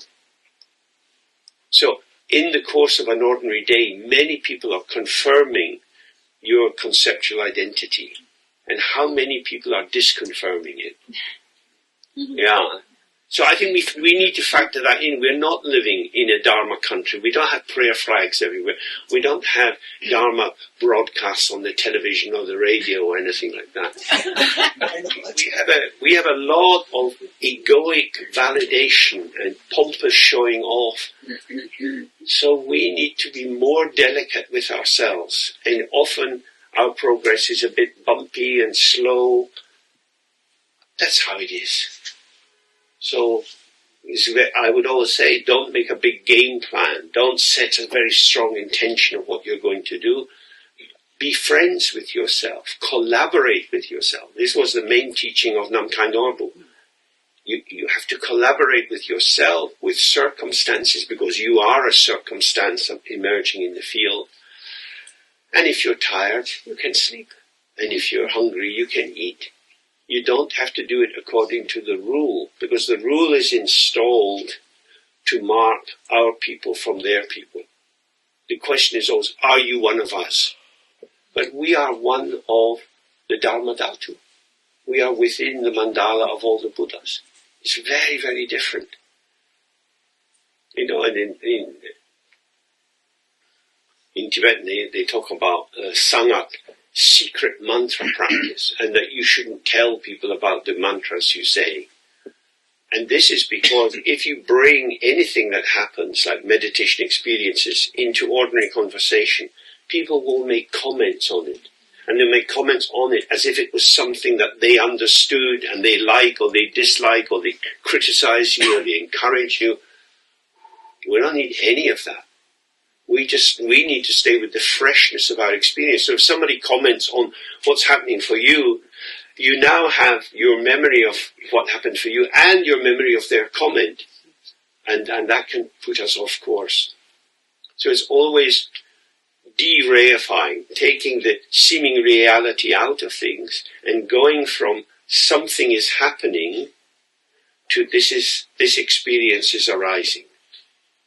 And if we stay with that more central neutral point, there's less grasping and hopes and fears and so on. Thank you, James. Oh.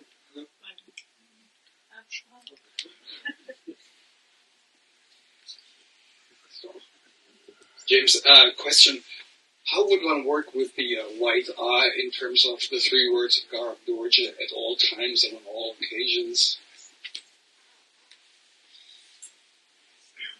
Well, Garab Dorje is, he's saying,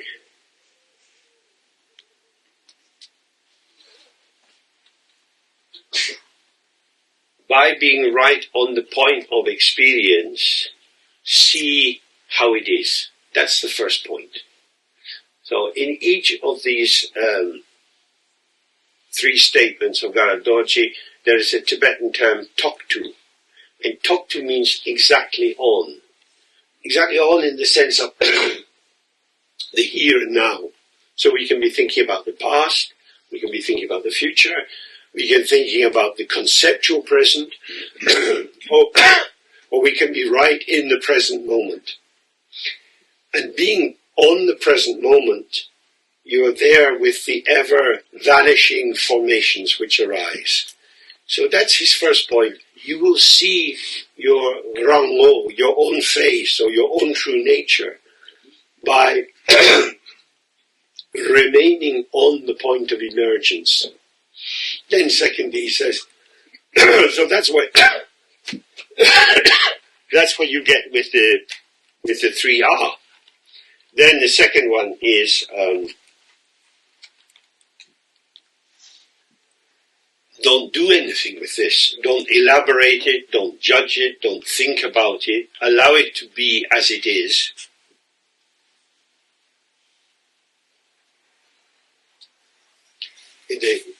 Many people translate that line as develop the certainty of how it is. But certainty is again a cognitive kind of term. Are you certain? Are you uncertain? It's much more see that there is nothing other than this. Because with the R, in its infinity, all finites are within the infinite. So, when something else seems to happen, and you could go after it, or that seems intriguing, it's just a form of this.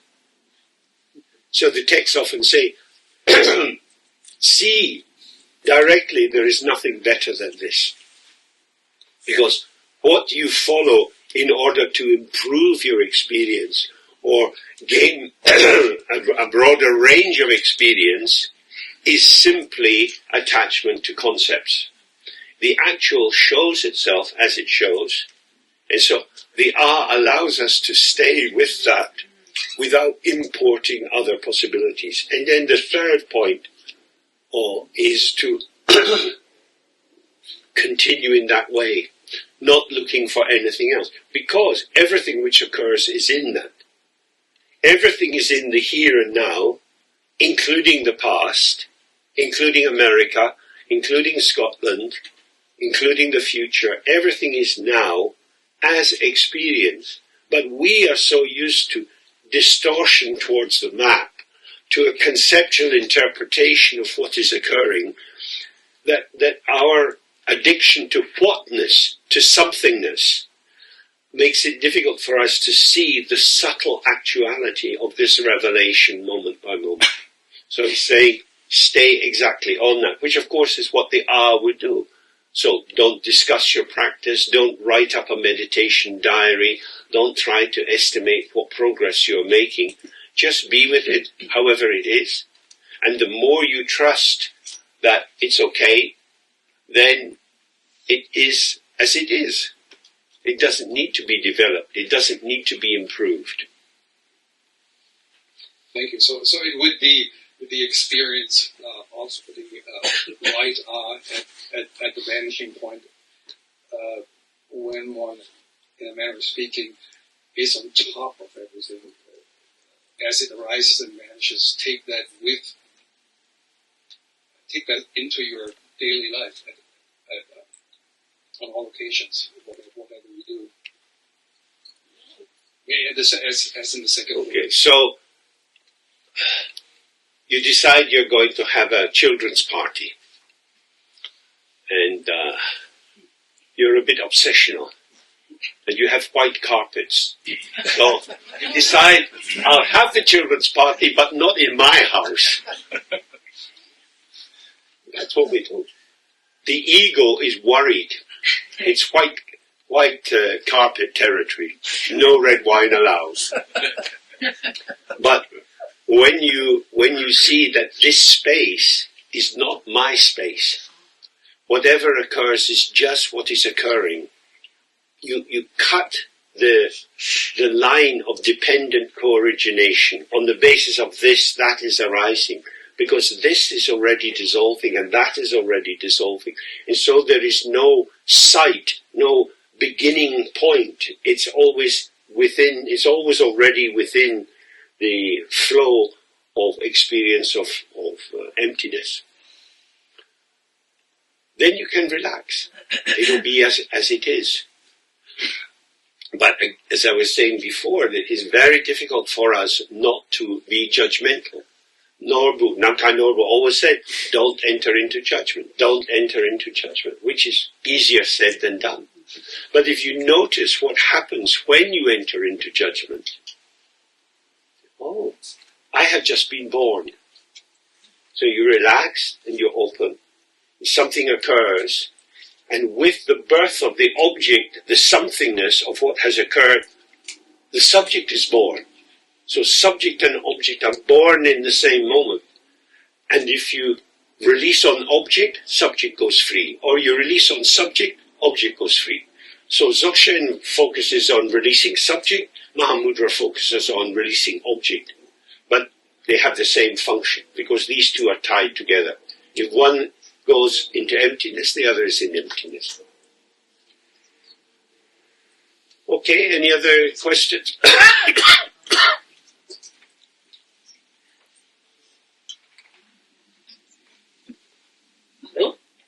I just want to share a little experience from yesterday evening to this discussion.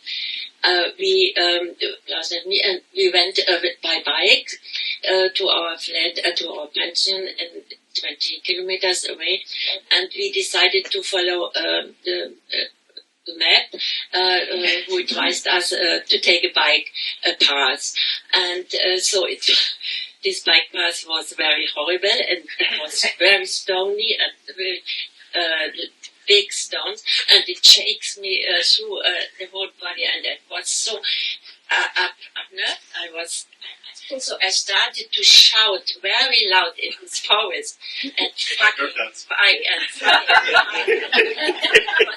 I was shocked about myself, and but it was nobody there, and was just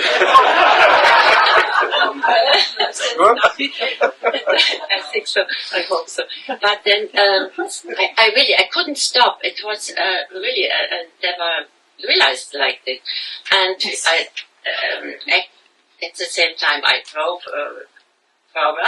And then there was a moment, I thought, okay, what's going on? I can't shout in this way here in this voice. And then I have to stop it. But I did decide to stop it. I shouted more. And so then it changed. It was really such a big, wonderful experience because there was not I have to just shouting, and then it makes fun, and it was and it was only breathing, and the way back was trotzdem. Anyway, Despite that was not nice, but it was a very good experience for me. And that's very, very interesting, isn't it? Because it's as if the path is attacking you. That bad things are happening to you, and you react, which is wonderful, because your subjective energy comes bigger than these fucking rocks in the road. And then it becomes easier, because you start to collaborate with the path, and you work with it rather than fighting it. Excellent. Are you Take your mics. tonight again? Tonight another time. This evening we will take the car. Okay, we're going to take a break in a minute. And any other thoughts or questions first? No? Oh, one.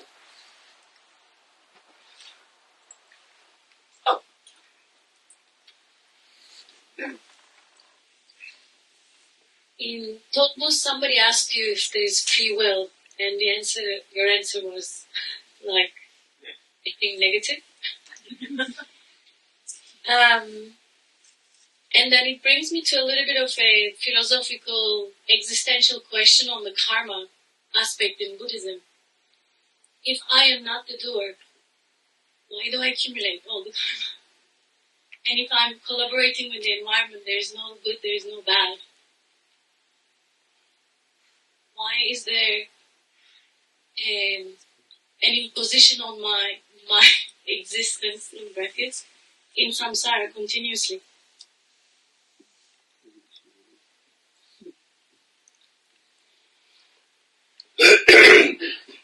From the traditional Buddhist point of view, we have been born many, many, many times. And so the the basic core belief, I exist, I am a separate entity, I am not you, has been massaged into the starting point very strongly. And in most families, when a baby's born, people talk to it as if it exists as someone. And it's invited into being someone in our family, and then someone in our school, someone in our town. So there's a lot of affirmation of having a separate existence, and what's required of you is that you collaborate with the patterning of other people's existences. The idea that I am actually non-existent, or rather I'm on the midpoint between existence and non-existence. I'm neither existing nor non-existing. I can't say I exist because I'm always changing, and I can't say I'm not existing because experience is arising. So staying with that is very important. It's very important, if you're an educated person, not to go up in the helicopter of a conceptual overview, because that is always encourages objectification and coming to a conclusion. And usually when you have when you're looking down a line of your intention, like in a research setting. You set out the aims of the research, then the methodology. And the aims of the research will always involve highlighting some aspects of the field and ignoring other aspects of the field. It's always a partial inquiry. We want to step out of that, because that is a path to power. It gives you status and money and so on in the world, and it's very useful because almost everyone else is in the same paradigm of special and not special. But in terms of the meditation, everything is fine. So our founding Buddha is Kuntu Zangpo, always good. It's always good, however it is. Now, that can seem madness, and if people bring up extreme examples, well, what about raping children? Is that good? We have to be so careful. Good here is not some hierarchical evaluation. You are a good boy, you are a good girl, you did well, and therefore you go up on the thing. Always good means the ground of everything is open and empty. It's good in its absence of inherent existence. Because what makes problems is the delusion of inherent existence. That is a very uncommon way of looking at the world. That's not at all what is in our culture. But when you start to see it, and you see the naming, the use of signs, the idea, I've got your number, I know what you're like. You know, in that Heideggerian sense, every revealing is a concealing. Something shows, and of course we're drawn towards what we see, and everything recedes into the background. It's not intentionally concealing, it's not trying to cover up. It's just our attention is caught. So that's why if we do basic shamatha practice, we're always looking at something intensely boring. So you're tracking the sensation of your breath. It doesn't change very much. And you have to maintain a stable attention where there is very little excitation from the object supporting your attention. So you have to learn to rest your attention on the object without any hope of gain. It's without intention. I'm just resting my mind on this statue of the Buddha or this pebble or painted disc, whatever you use as a prop. The seeming stability of the object will allow the subject to stabilize. Now, for beginners, they always resist this, and the mind's going here, there, and everywhere, cooking up a storm. And gradually you get used to just being with this object. And it's boring, and then you go through the boredom, and it's quite peaceful, because there's nothing to be done. But in terms of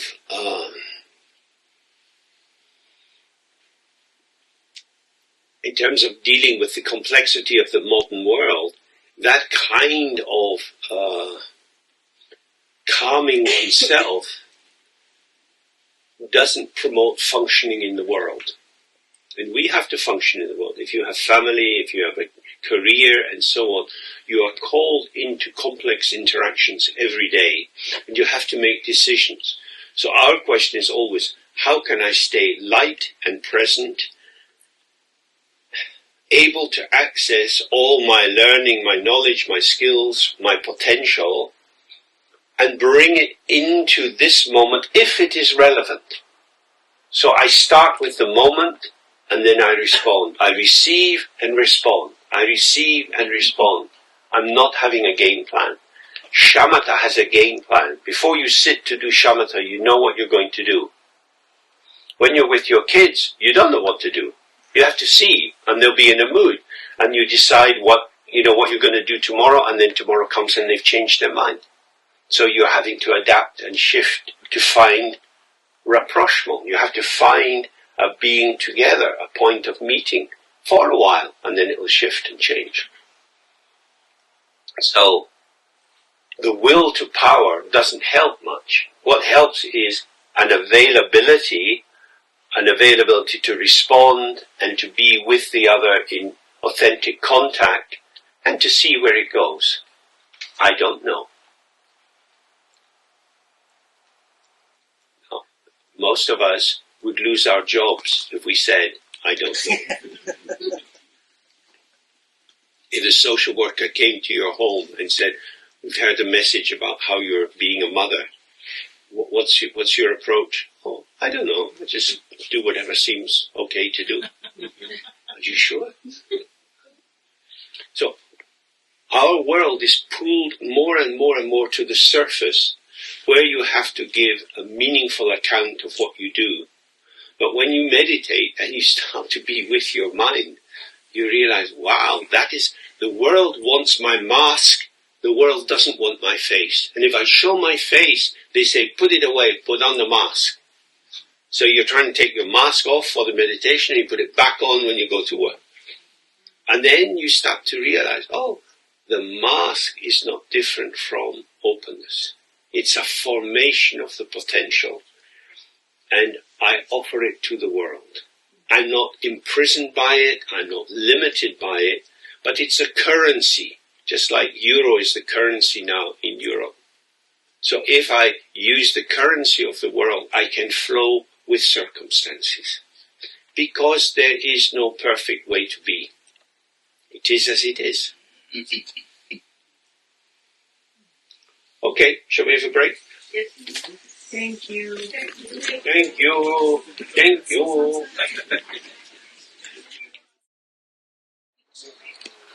So, from the Heart Sutra, we can see that every occurrence, everything we experience, whether it seems to be in ourselves or outside ourselves, has no inherent existence. Its existence or its manifestation arises due to causes and conditions, some extraneous, some internal to whatever it is we're experiencing.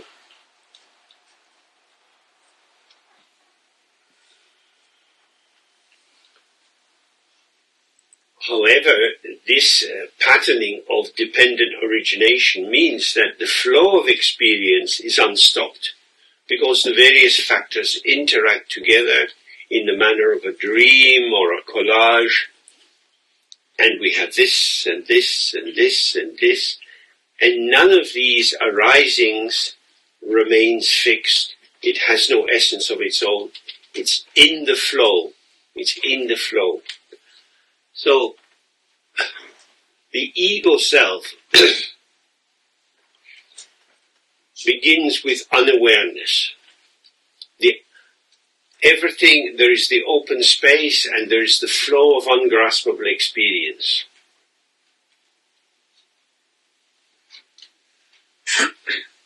But the initial trauma, if you like, is like with the beginning of somethingness. This is like the blessing of the Snow Queen. Ice. The flow becomes ice. And ice has shape and seems to have continuity. And when ice gets broken, you get sharp edges and shards and so on. Water coalesces, it comes together and it flows together. But ice grinds on ice. You know, you can see it sometimes up in the Alps, the way the glaciers are grinding away. So, our shape, our definition, this is undeniable, but it has the nature of ice. And ice is held in place by a particular kind of temperature, a low temperature. So even if somebody is very emotional, very warm-hearted, very friendly, there is still a kind of freezer which is maintaining the fixity of I exist, I am. So we have two ways of approaching this. One is the wisdom of emptiness, to see, oh, this ice has no inherent existence. It's just ice because various factors make the world cold. And the other approach is through compassion. May all beings be happy. We transcend our limitation through generosity. May I work for all beings just because, not because they're good or not to reward them or because I like them, but just because I will be for them, I am for them, because we share this space of emergence. So wisdom and compassion are both ways of warming ourselves to be part of the world. The ice melts and flows into the flow. The ice has never been truly separate from the flow, but it is a mode of the flow. And when we see that, when you, when you release your fixations in the practice and you feel more at ease, more open, the fixity, what you've been holding on to, is just dissolving. We said, rang sha, rang gro, self-arising, self-liberating or self-dissolving. It just goes back into the water. The wave is the sea. The wave is the sea. The ice has the nature of water.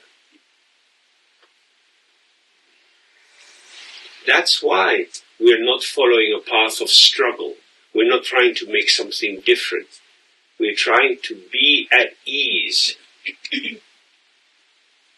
The freezing is an attempt to bring order and stability into the situation. We see this particularly when there are coups or a dictator takes over, like in the history of the last century, in many South American countries. And the dictator always wants to control information. They take over the TV station, the radio station, the newspapers, and then they bring in lots of rules and regulations. Don't trust yourself. See what you are allowed to do. So this brings a kind of freezing with it. We don't have freedom in those situations. We're not free to develop ourselves. We're not freedom from investigation and objectification. We're not free as ourselves in the moment because we're always trying to work out, am I doing it right? Will I be punished? And we're not even free with, because the people who we're making friends with could be collaborators, could be informants. That's the very sad thing when you read the account of Pinochet's Chile and so on. There were always some people in the student protest groups, in the revolutionary groups, who were informants for the state. And of course that's how it would be, because when you see this traditional yin-yang drawing and you have these two parts working together, in each there is an oppositional dot. So on the dark side you have a white dot, and on the white side you got the dark dot. So there's always a bit of the other in whatever we do.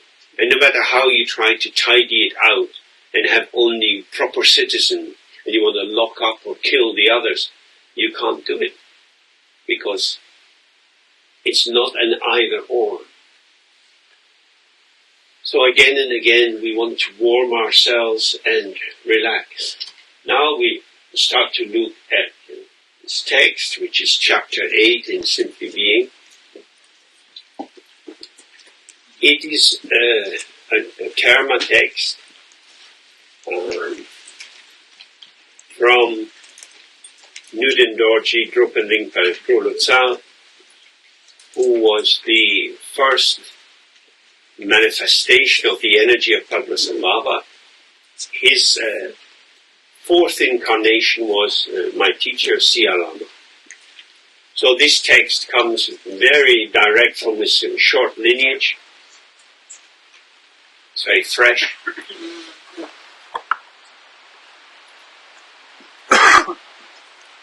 The idea of a treasure text is that at the time of Padmasambhava, he was able to see many difficulties that were going to arise in Tibet. And he knew that things always get mixed up. So we have two traditions. We have the Karma tradition, which is the tradition of the teachings from the Buddha's mouth, which have been passed on from ear to mouth, ear to mouth, ear to mouth. People got the teaching and then they talked to someone else who received it and taught it. And that's the lineage. However, like that game of Chinese whispers, when the first person says something to the next person, by the time the message comes back round, it's distorted. So the treasure tradition was a way of trying to avoid that contamination or distortion, which is not done which is not done with a negative intention. It's just that we interpret, we mix what we hear with what we already know. So the terma comes as a fresh discovery, and the terton, in this case, Nuden Dorji, went to many rocks in his area, in Kordong area in East Tibet, and he was able to take treasures, because Padmasambhava hid treasures in rocks, in the sky, in the rivers, in the lake, and in the mind. So you have mind treasures, if something which spontaneously arises in someone's mind, or you get these physical forms. So we believe it's a fresh, as far as possible, unaltered transmission of the true words of Padmasambhava. In the time of Padmasambhava, he had 25 main disciples, and one of these was Kechung Lotsawa, who's a translator from Kechung. And when you look at the pictures, you see he's got a bird, and he could catch birds from the sky. So the catch birds from the sky is clearly a symbol for not being caught by the thoughts. He could catch the thought. You're in the sky. He didn't go under the power of the thought. So this is a text about Dzogchen. The direct indication of Buddhahood beyond classification. That is to say, these teachings cannot be inserted into any standard format. And this is why the transmission is very important, because I do my best to bring out the vitality of the text, and each time I do it, it's different, because it arises with you. It is always co-emergent. All teaching is co-emergent. It's a great stupidity to overprivilege the teacher. Of course, it's helpful to have people who've studied the law and done some practice and so on. But without students, you don't have a teacher. Without a teacher, you don't have students. The students are equally important to the teacher. In hierarchical structures, that is hidden. It's top down, but it's never top down. That's why I'm always looking around, seeing people, feeling my relationship with you, because we're doing this together. And this is the truth of our life. We do it together. We are always already on the inside. And therefore collaboration is vital, because if you don't collaborate, if you go into conflict, you put yourself on the inside and the other on the outside, or you put the other on the inside and yourself on the outside. But you can't be in the same field at the same time. So the Dharma Dhatu is all-inclusive. There's space for everyone. So it's described that the subtitle of this, it's the section on the instruction of the primordially pure great perfection belonging to the collected very secret Dakini teachings from the composition of essential profound truth. Tibetan texts are often like that. They are, each instance of the teaching is niched inside the overarching work or the opus of the terton. And this teaching of Dzogchen, Dzogchen is called here primordially pure, or kada, means from the very beginning there has been no contamination, no distortion of the intrinsic. What is distorted is the non-intrinsic, the artificial, the contrived, the cognitive, the conceptual, because these patterns all arise in relation to each other. They are dependent arising. But the ground itself is not dependently arising. It is. Everything else is patterning, interactively manifesting. So primordially pure means that like the mirror, many, many occurrences happen, but the mirror is not distorted. The mirror can show beautiful objects, ugly objects, or terrifying scenes, and it's not contaminated. It doesn't enter into dialogue. Dialogue belongs to the content of the mind. The mind itself is not in dialogue with its own content. The content of the mind can be in dialogue with itself or with what other people say or what they do. Yeah? But the mind itself is not commenting on what is going on. It's not trying to make sense of what is going on, because it just is open and accepting. It's fine, it's good, it's okay, it's pure. Here I translated Dzogchen as the great perfection. That was a moment of delusion on my part, because I'm fighting a little war against the great perfection. In English, perfect is a summative term, it's a concluding term. Things are imperfect, and then they're improved, and then they become perfect.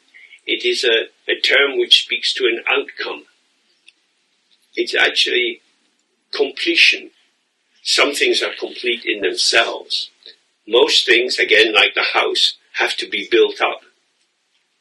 You have the digging the foundations, you have the blessing of the side, and so on, and then you complete it, and you might have a party. We have arrived somewhere. Dzogpa Chempo. Dzogpa means complete or full. If we say perfect, it implies better than anything else. But that then makes it relative, because it brings it into comparing and contrasting. So the frame of reference here is the term Dzogpa is complete, and Chempo usually means big. But in this instance, Chempo means empty. It is shunyata, big emptiness, nothing at all. Everything is complete or finished or final in emptiness. It is as it is. It is as it is. Nothing needs to be done with it. When we wish to improve something or change something, maybe you get home and you look in your kitchen and you think, whoa, this could do with painting. Then now there's a task to be done. Or you think, oh, my shoes are starting to wear out, winter's coming, I need to get new shoes. We are constantly repairing and correcting and improving our situation. Why? Because of impermanence, because of wear and tear, and things collapse after use. But the mirror doesn't get tired. You drive 1,000 kilometers, your wing mirror is still showing. No time. You had to give yourself more fuel, you've had to check the air in your tires, you've had to check your oil, but you don't need to check whether the mirror is a mirror. So the mind is like that. The natural purity of the mind means no improvement, no decline, it just is. And this is the quality of emptiness. It's not a thing. Things increase and decrease because each and every thing is niched in the field of things, and they rub against each other, and they have impact and alteration, or you could say distortion. They're pulled out of their first shape by factors which give them another shape. So I heard that this place where we are, the Berghof, was run as a family hotel, and then the original owners handed it on to the next generation. And the man who married into the daughter of the family was a gambler. And this tendency led him to lose the money, and so they had to sell the place. And they had to sell it in a hurry, which was very good for the Buddhist people. So there we see it's causes and conditions. Causes and conditions. You come at the right time, and you have that conjunction where somebody's desperate to get money to repay the debts, and they have to sell, and these very wealthy billionaire Buddhists who've flown in from California, with their hand in the pocket, yeah, have it all. So now we have this place available. And when you look at the history of most of the things we encounter in life, these never come in a straight line. It's always these wobbly paths due to causes and conditions. But the mind itself is not like that. So it says, James, yes. do we translate great perfection into great Siegel? I beg your pardon? Great seal. Great seal. Great seal. Seal. Great seal. No, that would be Mahamudra. Ah, okay. That's so that's yeah. Ah, okay. Though again, many people disagree. Namkhai Norbu didn't like the idea of the seal. He says it's more like a gesture. And many people don't want to translate these terms anymore. So a lot of people, for example, use Rigpa, and they don't want to say awareness. That has advantages and disadvantages. It's something foreign. It's something other. So that could be an encouragement to let go of the familiar and open yourself to something new and fresh. Or it could be a kind of bump in the road, a kind of disjunction, because I don't know where I am with Rigpa. What is this Rigpa? And then people say, well, you can't explain it. So you can't explain it, and it's a foreign word, and it's the real meaning of life.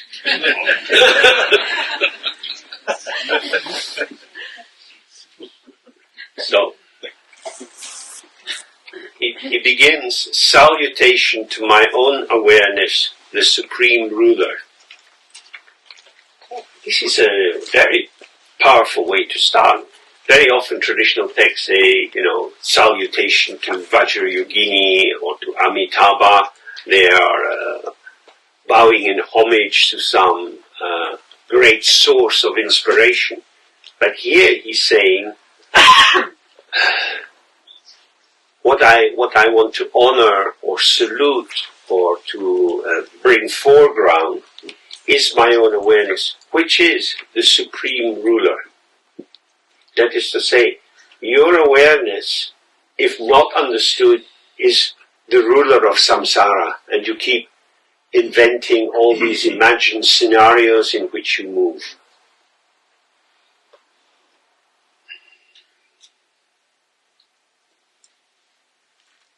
But when we see the absence of any solidity in any of these imaginings, then what is ruled is the open dimension of emptiness.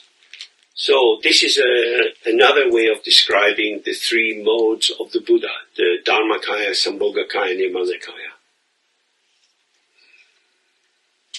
Awareness, when it sees that it has no self-substance, that it is insubstantial and yet present, this is the Dharmakaya. When awareness sees the arising and passing of thoughts, memories, sensations, flickering, like in the summertime, these little fireflies that move around.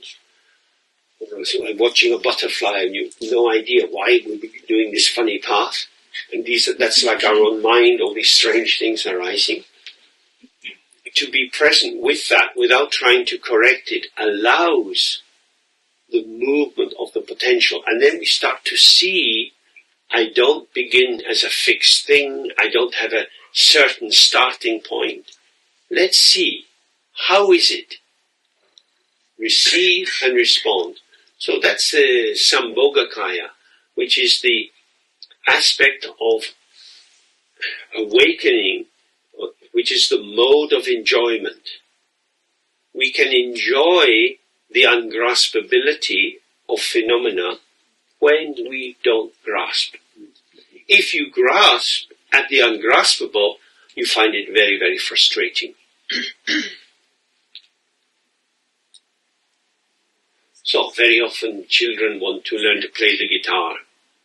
They want a guitar for Christmas. You buy them a guitar, and then the plonka, plonka, plonk for a few days. And then they think, I don't want to do this. Why? Why not? Because it's hard. Well, the answer to that is to say, darling, plonka, plonk, this is heaven. This is heaven. Ding, da, bang, bang, bang. Wow, this is fantastic. Keep going, keep going. Whatever you want to do, it's perfect. But nobody says that. Have you tuned it correctly? What does that mean? But you have to learn, But I just want to play the guitar. You can't do that. You become a prisoner of the guitar, and then you become a master of the guitar. Better to stay with plonka-plonk. Beyond judgment. Isn't it? Oh, we need this strudel.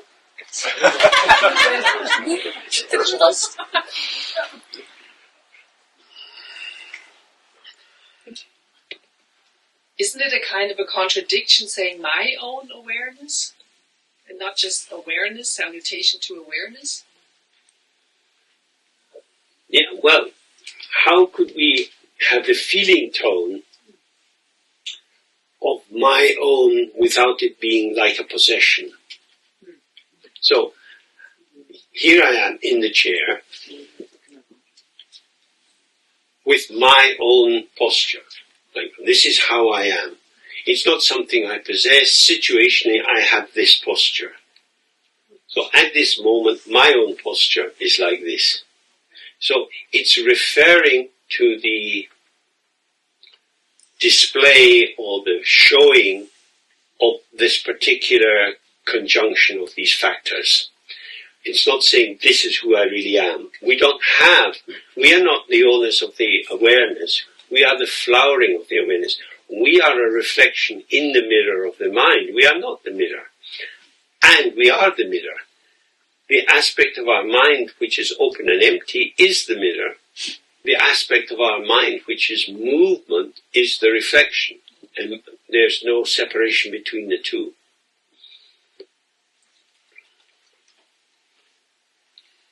So why is my own mind the supreme ruler? Sometimes it's described as the Chepapo, the one who does everything.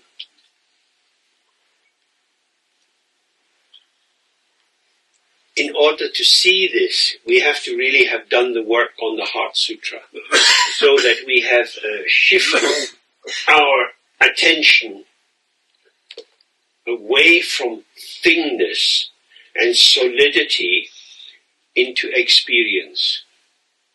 Yeah? So, I have kindly been given a cup of water with the ginger and maybe a little lemon, which would be good for my throat. This is something which, as we looked before, reveals itself in its vanishing. Eating and drinking is very important because it's here as potential. So, if you like, the cup in itself is empty. The cup with the water and the ginger is the Sambhogakaya. This is the potential. And I have to bring it to my lips and be with it. And I have the fullness of that, which is vanishing. So the Nirmanakaya hasn't come into existence. The Nirmanakaya has entered the realm of play, of co-becoming, of co-emergence with another. And you can never know how it will be because it depends. Yeah? So the potential aspect is already taking you towards activity. The Dharmakaya doesn't move and doesn't do anything, but it's hospitable. The Sambhogakaya is already showing the actual nature of what arises as experience, as ungraspable clarity or luminosity. In Tibetan it's salva, which means clear or shining.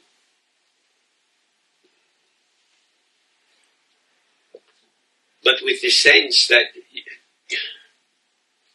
you can receive this, but you can't get it.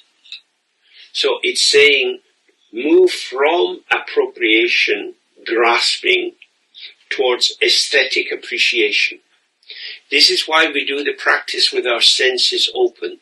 We hear sounds, we have some flavor in our mouth, we have smells in our nostrils. This is the interface with the actual. Then we process that with our concepts and organize it and structure it and so on. But in the first instance, it's what's revealed to us, coming with us, as us. Because how you are is how you receive. Sometimes you're more available, sometimes you're less available. If you're in a bad mood, you can go for a walk on the hill, you don't see anything, because you're just zooming about inside yourself. On another day, you're absolutely tuned into what's occurring. So our availability is like an accordion, it's opening and closing, opening and closing. And our being in the world is always a dialogue. So the Dharmakaya has no dialogue and no monologue. The Sambhogakaya is a delicate dialogue in which you have a performance and you have appreciation. So you're more like awareness as audience for what's arising. Because they say, just stay open to whatever arises, don't interfere, don't correct, don't compare, don't contrast. So that's like being in the audience, and these thoughts are dancing for us, all kind of things. It's like this. With the Nirmanakaya, we move into performativity. So, the word perform is in English a terrible word, because actually all performance is proformance. It's all been prepared in advance. Per means with, and the true performance would be spontaneous, intuitive, arising together. So that's really what our Nirmanakaya is. We are arising with the other. Padmasambhava came to Tibet as a resource, as something which could be helpful. So if we take the term resource means going back to the source. What is the source? It's the unborn openness of the mind. I would like us not to talk of retreats, but of resourcing. Because we come here in order to resource ourselves, to open ourselves to the true source, which will dissolve the rigidity of the false source, which is I am, this is who I am, this is what I like, this is what I don't. This kind of false base that we sit on. And when you open to the true source and that dissolves, then the energy of the Dharmakaya flows more freely. So,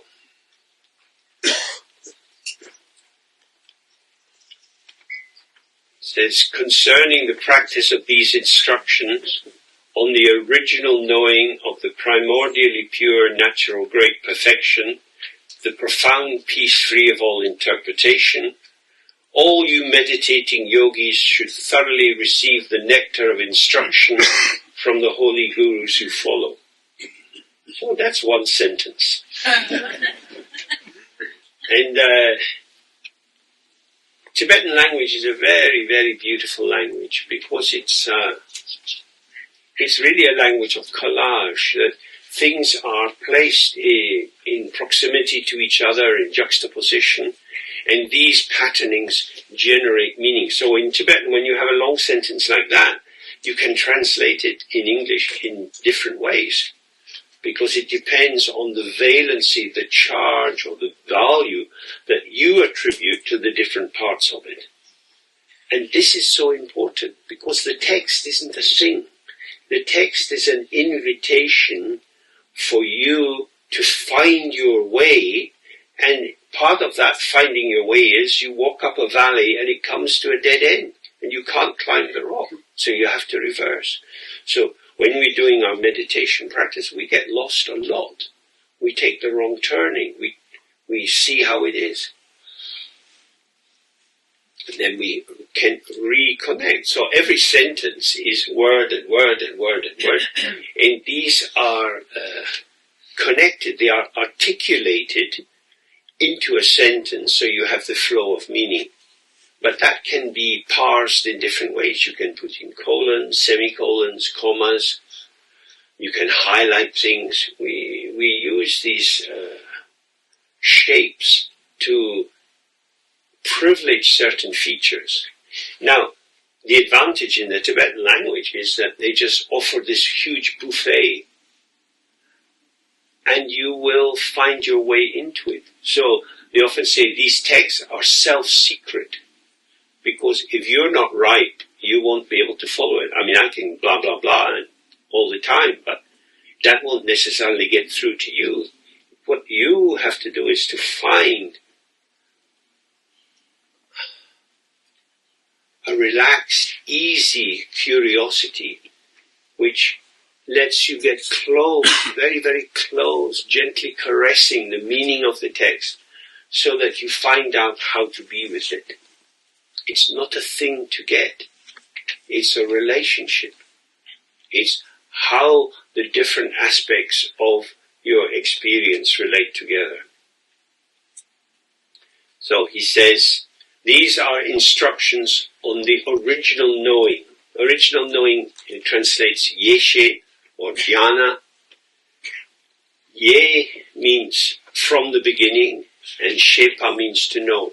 So it's the knowing that was there from the beginning, and the beginning is prior to the origin of unawareness. So this is talking about the intrinsic lucidity of the mind, which can see how to do it. And this is at the heart of the Dzogchen practice, because it's not something you can force. It's not something you can make happen, but you put yourself in the way of it.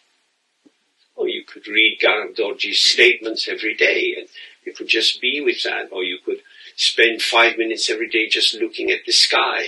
Or if you live near the sea, you can watch the waves and the ocean. You put yourself in the way of seeing this non-duality by relating to what's around. So, for example, you could go out and look at a tree, and you could think, what is this tree called? You tell the tree, this is its German name. When you're able to put the name on the tree and you're confident that this is the proper name of this tree, you've got it. You've got its number. You know where you are. You know what is what. But this tree is only what is visible. Beneath the earth there are roots. You don't see the roots. The roots are connecting with the earth. We're putting in the moisture, which is full of different minerals and so on, which are coming up these tiny little capillaries and then moving up through the trunk into the branches, into the leaves. And the leaves are in dialogue with the atmosphere in photosynthesis. So the roots are in conversation. The leaves are in conversation, but the trunk looks like a big solid thing. And that's what we focus on. The tree is not a thing. The tree is a site of communication. Everything is a site of communication. So if I don't tell the tree what it is, I start to receive the dynamic presence of a process which is always in action. So even if there's a storm and the tree is knocked over and it couldn't recover, so we say the tree is dying, the tree has died, and it's now the home for different insects. It has a different function because it's part of the interface of all the phenomena. When we say tree, oh, I'm so sorry that in the storm your big tree fell down. That's quite a loss for you because your kids used to climb in it. That's a story about the tree for you. The tree for the tree, we don't know what it is. There's also the tree for the beetles. There's the tree for the animals that like to nestle in at night. So, yeshe means the presence or the knowing but not knowing something which is there from the very beginning. This is very difficult to put in language. How can you know without knowing something? Well, food gives us many nice examples of that. You go to a restaurant you've never been in before, and you get this dish, you don't know what it is. it's this taste. What is it? I don't recognize it. Maybe it's tamarind or something, and then people discuss. This is crazy. Just stay with it. It's this. What else is there to say? Now you know that it has tamarind in it. What has been added to your life? Oh, I like to know what I'm eating. Okay, that's fine. But what that does is it injects I, me, myself into every fucking situation. It's all about me. It's all about me. Whereas when you taste something and you don't know what it is, how does that feel? That's a very good way to practice. When you get unusual experiences, they can be very helpful. Like Milarepa says, to recognize the nature of your mind, many situations can be helpful. Sneezing, a very strong sneeze, and then you see all these little lights, and in that moment there's nothing. Or orgasm, nothing. Or shock, there's nothing. Somebody makes a loud noise. So these moments when you're shocked out of the continuity of the entrainment of different concepts building up pictures, there's a gap. And there you see, everything is arising in emptiness. So that's the meaning of this original knowing. And that, what the implication of this is, it hasn't changed from the very beginning. It is with me. Will I get closer to the natural by following practices which are artificial? So if you visualize Padmasambhava, that is artificial. You are doing something which is unusual. You are creating a set of circumstances in which different experiences will arise. And when I mentioned it earlier, I was saying how once you do your visualization, you invite the pure original form to come from the pure land, Zangapauri or wherever, and merge into your imagined form. The form you imagine is called the Damsikpa, the form which can occur on the basis of the vows you take at the time of initiation.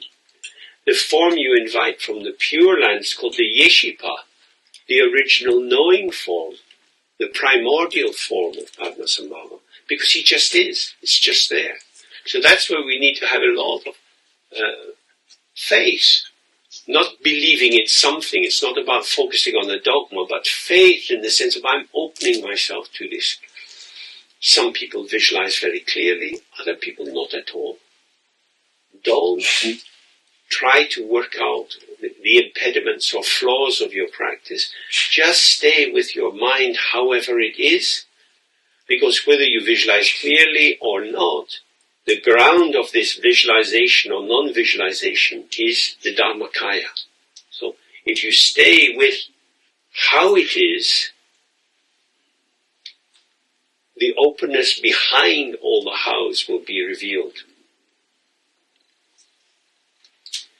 And you have this original knowing of the primordially pure, natural great perfection. It means Zopachembo here means the three kayas. It means all the potential of all beings to find themselves where they always have been and have never strayed from, which is the openness of the mind. And because it's primordially pure, nothing has to be done to improve it. Now, ordinarily in Buddhism we start by thinking of karma and our faults, our limitations, how we've hurt people, how we've betrayed people, how we betrayed ourselves by being lazy and not doing the practice we thought we would do. And therefore we have to make reparation. We have to try to repair this by trying harder, which could involve feeding monks, putting money towards building a monastery, or doing Lordji Sempa practice. You're starting with the assumption that you are in the wrong place. Something is wrong. what this is saying is, from the very beginning, nothing has been wrong. If you stay with how it is, it's never gone wrong. If you imagine how it is, your imagining will distort your ability to be with the actual. Yeah? So when you're purifying, you're not purifying something out there, you're purifying your own belief that something is wrong. Is something wrong? No. Because from the very beginning, everything has been without essence. So here we have a mirror. And we're going to take the mirror to the abattoir. And we're going to watch all these cattle getting a big bolt in their skull and their throats cut and then gradually peeling the bodies. And it's rather horrible. The mirror just shows. The mirror has no comment to make on what's going on. We might feel this is horrible. The people who work in the abattoir are earning their money. They're thinking about summer holiday with the kids. They're thinking about saving to put a deposit on a house. That's what they're doing. Their frame of reference is that. The butchers who come to the abattoir to check out the carcasses that are hanging there are working out what's the quality of the meat, what's the premium of the price we can put for that. Will this be better for stewing steak or frying steak? So how butchers are thinking. So their frame of reference is not that of a kind of anxious vegan. So we have to see that whatever our interpretation is, it is self-referential. Relaxed in the out-breath.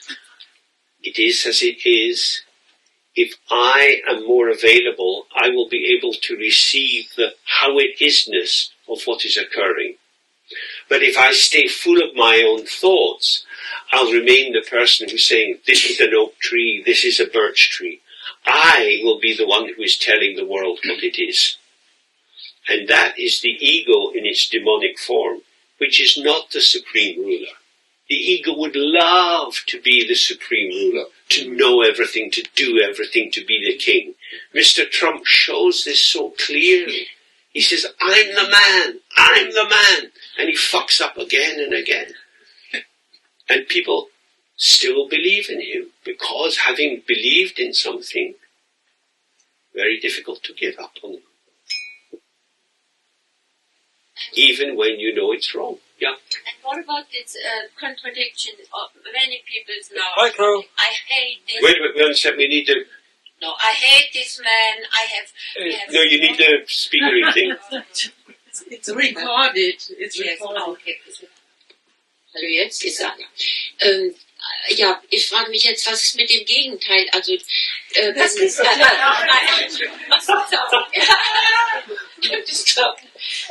what about the contradiction? Many people now are shouting in these demonstrations, and we have to hate this Trump and this AfD and these Nazis, and this is also self-referential. Yeah, very much. And that cannot be a solution. I'm shocked about this more and more. No. This is why it's samsara. People make themselves stupid on a daily basis while thinking they're being ethical. I remember at the time of the Vietnam War, I went from Edinburgh down to a big march which was happening in London. And a lot of people, hundreds of thousands of people. And there are various chants going on, and then this big chant came up. Nixon, we want you dead! And I'm thinking, fucking hell. I had my little black flag as the only anarchist in a sea of communists. What the fuck? I don't want Nixon dead. I don't want that. But you see the power of this. We are good, they are bad. We are good, they are bad. And it's a madness. Nixon was lost. The decisions made by all these generals in Vietnam to bomb more, to bring in napalm, these were crazy decisions because people didn't know what to do. How could it be that almighty America could be in such a mess? And then we see when the troops were leaving Afghanistan.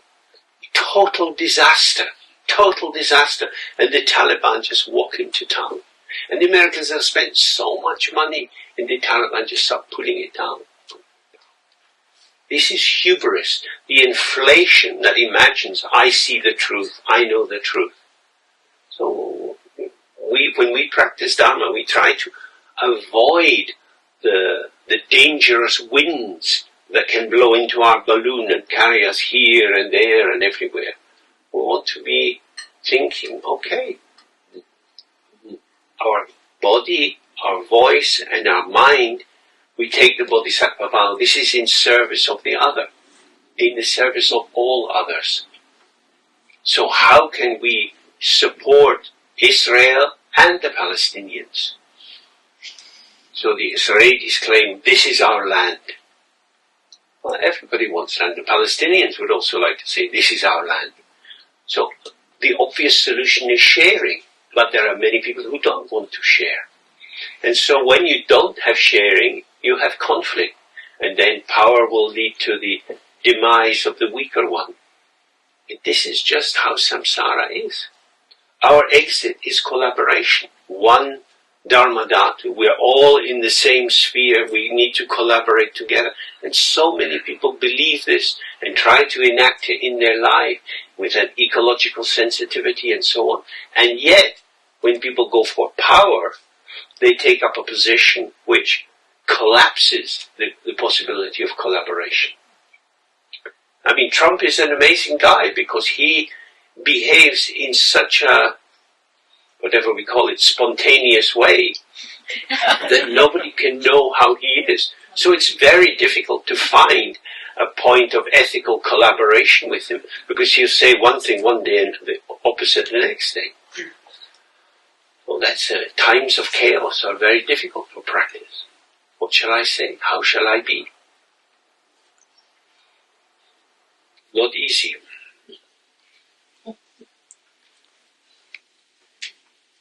So, this is the profound peace free of all interpretation. It just is. So, when we meet here together, I give an explanation of the text, which I hope can be useful, and you can listen to it again. But the meaning doesn't lie in the words. The meaning here is in our collaborating together, our being together, our doing some practice together, our trying to understand together. Being with is where we can experience the co-emergence. But if you go into lonely hero mode and you're trying to push through, then it's not possible. So when he's saying it's a profound peace, it means this is the path of non-effort. Don't try to make it happen, don't try to make it better. Be with how it is, and then you see that how it is always changing. And it's changing because its ground is empty. If you do less, you receive more. If you do more, you will receive less. That's very hard to see. Because we imagine if we do more, you get more. You see, but we can see these billionaires, media billionaires in California. Of course they worked hard a bit, but not hard enough to make $1 billion. How did they get $1 billion? So Karl Marx described this very clearly in terms of mystification. That the processes by which they earn the money are hidden from us. As we know, the greatest pleasure in Donald Trump's life is when he shares with us his tax return. Nobody knows what that guy earns or what he owns. It's cover up. He employs all these Rottweiler lawyers to protect his interest. It's not transparent. If it was transparent, then it would be very different. But it's opaque. So he says, all you meditating yogis should thoroughly receive the nectar of instructions from the holy gurus you follow. Now, when I grew up in Scotland, nobody said, James, you have good nature. Nobody said the purpose of life is not about passing exams. Nobody said that what you should be doing is trying to get a good... They didn't say anything other than, try and get a good job, settle down, make life work for you. Everything was about accommodation to what you know, the familiar. That's why when we come in touch with Dharma, we hear things which are very unusual. Nobody in the family says these things. Nobody in school said these things. If we don't receive the teaching from the lineage, where will we find it? You can go in the library and read books, but it's not quite the same, because there are many questions which arise, or the presentation is a little bit unidirectional. So if we walk around these texts together, we start to find a way of access that will fit us. And this is the function of the teacher, is to offer many different examples, many different explanations, so that the diverse capacities and trainings of the different people here can find a way to access the text. The teacher is important simply as a kind of clutch. You need a clutch in the car to change the gear. The ego is stuck in a particular gearing, and we continue using that gearing, even if it doesn't work very well for us. But when you get the teachings, you can change gear, like on a bike going up the hill. You're stuck in the wrong gear. There's a lot of sweat, and you suddenly flick it, and so much easier. So the Dharma gearing will start to operate from you if you get the right easing out of your stuckness, and that's where the teaching is involved.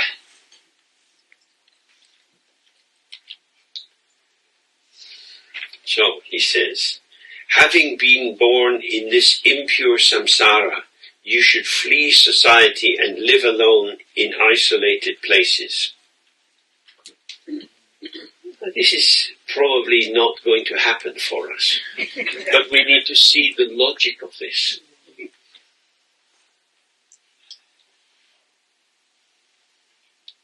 I remember in one of the books, but I can't remember which one, of Chogyam Trungpa, and he's writing about I can't quite remember how he describes it, but something like the convert's disease, that when people would become Buddhist and they thought Buddhism would be very important, they try to introduce all their friends to Buddhism and bring their family into it. And I remember when I lived in India, there was a guy I knew in Sarnath. He was a little bit disturbed. He would write, "Dear Mum and Dad, O Mani Padme Hum, O Mani Padme Hum, I hope you are very well. I am quite well. O Mani Padme Hum, O Mani Padme Hum." They would go through the mantra every second line. His poor parents. I'm offering something very nice to them, but it didn't work out that way. So,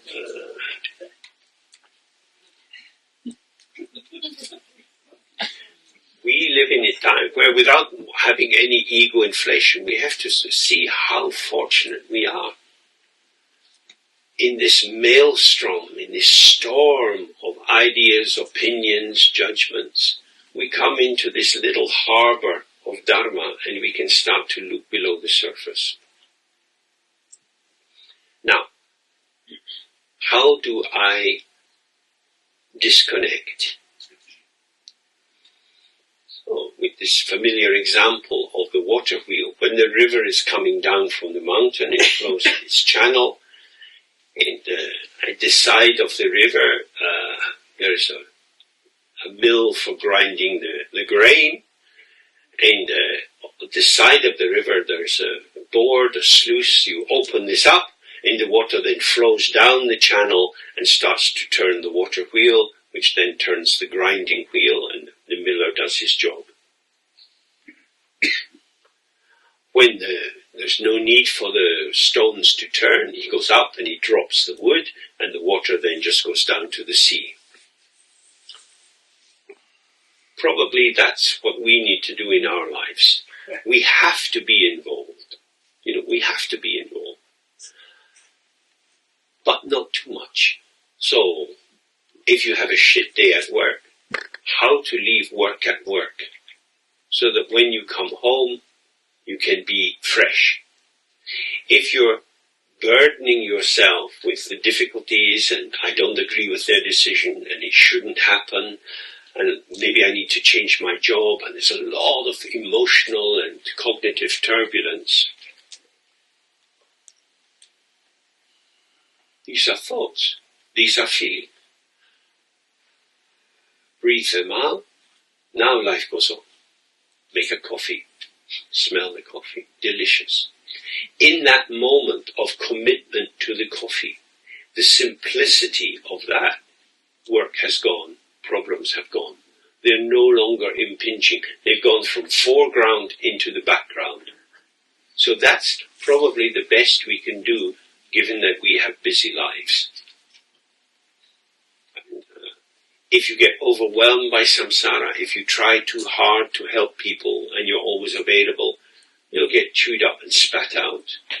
If you don't participate and you try to protect yourself, you end up being in bad faith with the suffering that's all around. So, what he's not mentioning here is the question of ethics. If you have some capacity and people are suffering and you could be helpful, why wouldn't you help? I think often mentioned this story about Milarepa, how at the end of his life he was up in the caves with many of his disciples, and one of them, Rechungpa, came to him and said, Rinpoche, we've been here together, we've done all this practice, but look in the valley, there's all these people, they don't have any deep dharma. Shouldn't we go and help them? Milarepa said, well, if you wait here another 5 years, do you think when you go into the valley, everyone will have vanished? There will always be suffering. Samsara is the nature of suffering. So if you're pulled in before you're ready, that doesn't help. So it's not about leaping in, it's not about holding back, it's about being in touch with your own capacity in the situation. And if you can help a little, we do that. If you can't, that's okay. We are going to be bombarded with so much more than Nudan Dorji.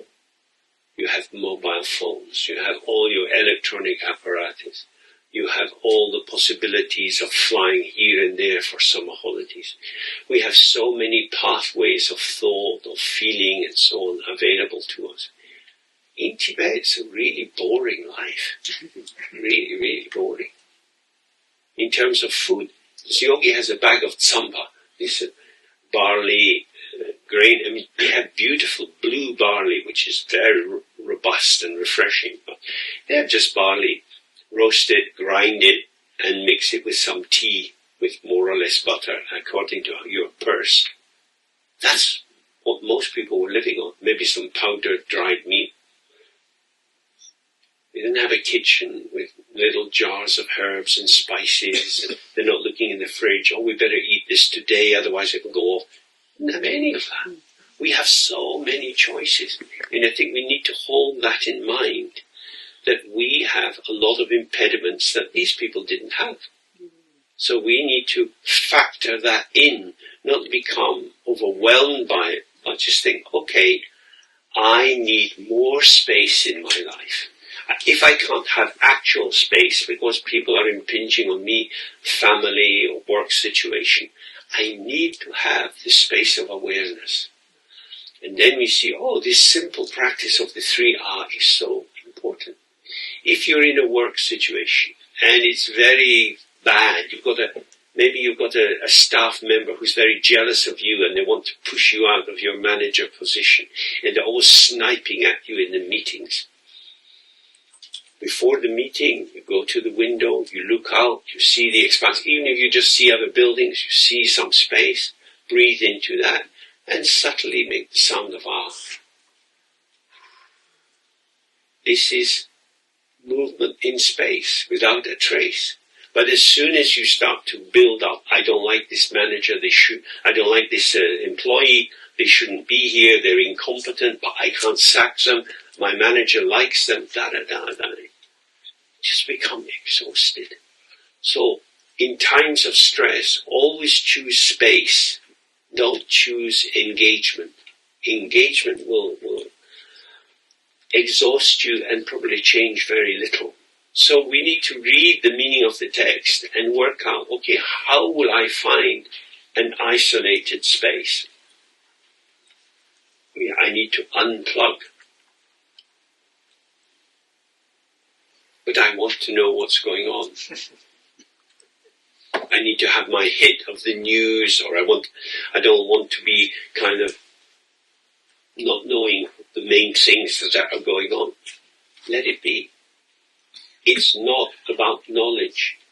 It's about awareness.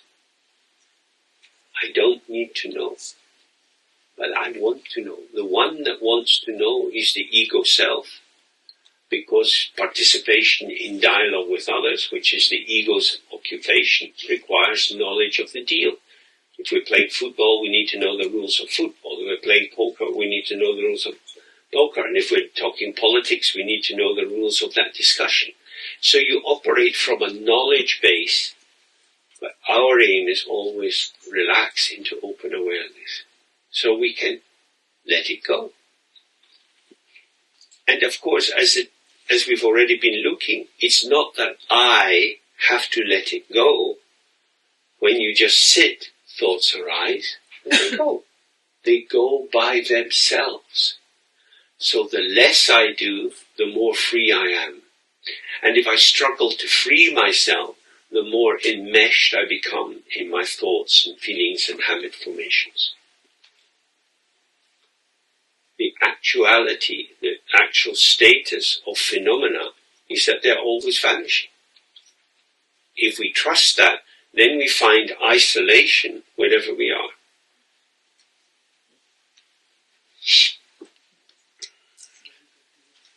It says, keep your body in the posture of Vairochana, which has the 7 aspects. This posture is recommended because you can maintain it through time. I used to do it when I was younger. You sit in the full lotus. The spine is straight. The head is slightly tilted forward. The shoulders are back and dropped.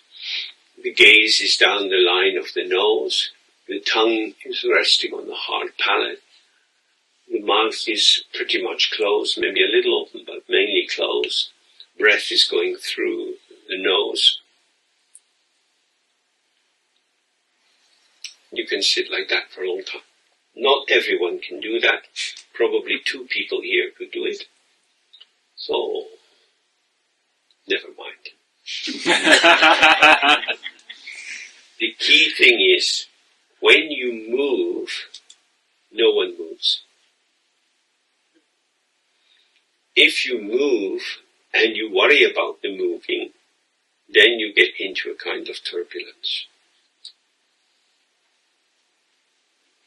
So, there's a story about the desert fathers. These were the very early Christians who lived in the Egyptian desert. Some lived on the high plinths, like Simon Stylites. Others lived in caves. Mostly they were working, weaving mats to sell in the market to survive.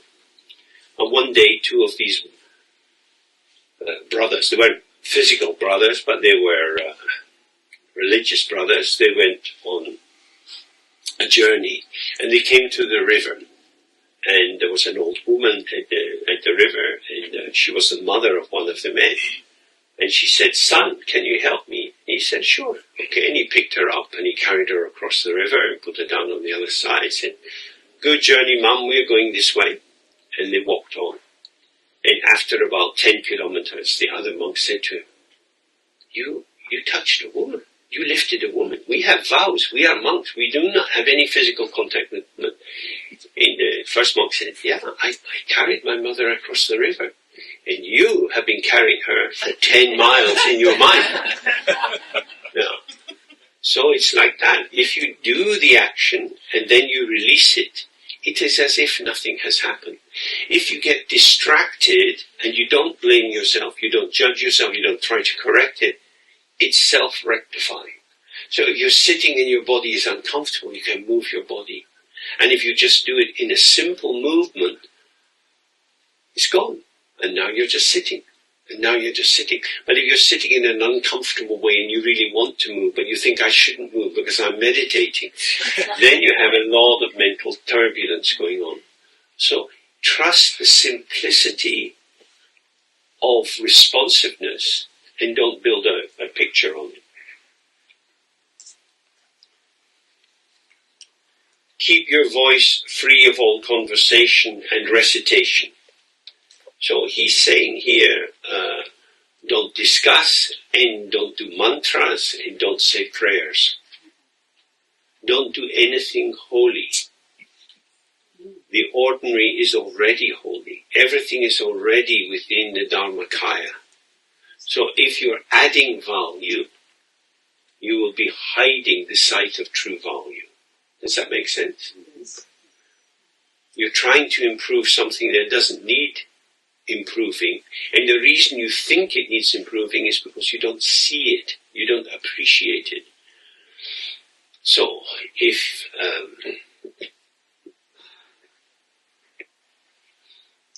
say you're caught up in some obsessional thoughts, and then you suddenly think, oh, I could be doing mantras. If I focus my mind on the mantras, I'll get relief from these torturous thoughts that go round and round inside me, and I'll be doing some holy activity.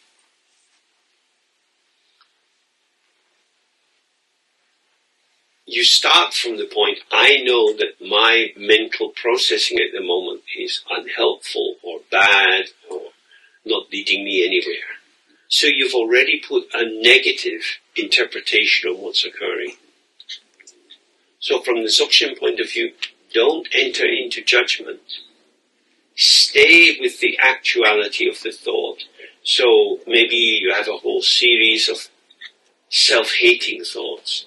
I'm stupid, I can't understand this, I've been doing meditation for years, I don't make any progress, on and on and on.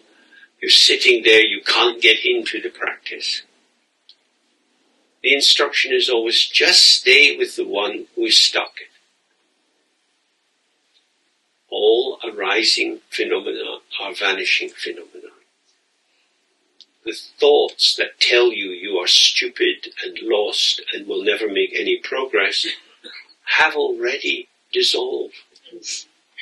If you watch the dissolving of the thought, you realize I'm living in a prison made of clouds.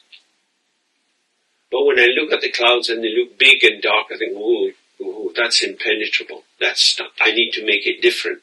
But if you just stay, you see on the edge of the grey clouds, forms arising and forms passing, because the edge of the clouds is always dynamic and engaging, building up and falling down.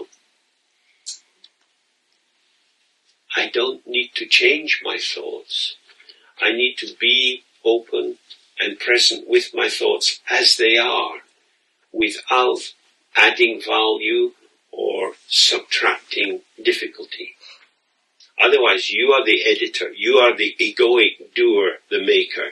You are the, what did he say? You are the supreme ruler, because you know what has to be done. My mind is very dirty, I need to purify it. But when you stay with even your worst thoughts, they vanish. My mind is self-cleaning. The obscuration dissolves by itself if I stay relaxed and open and present. If I get involved and I make some adjustment, the path of adjustment has no end. James, I have a question. Yeah. We need the courgette.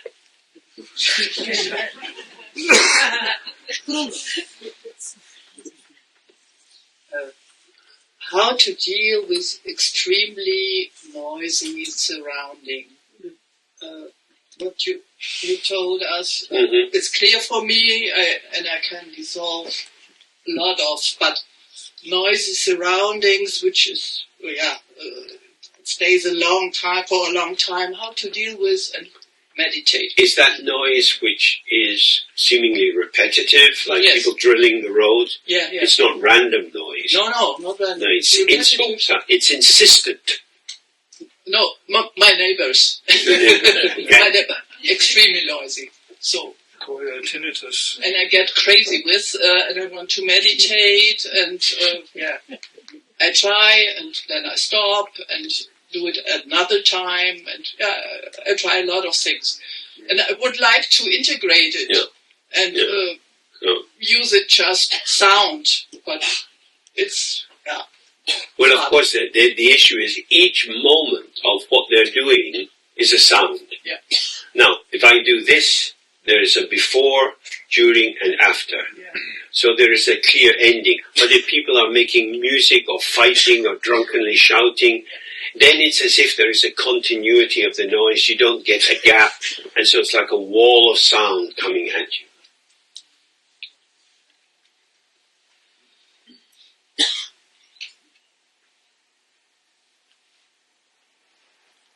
Do you think they're aware that they make a lot of noise?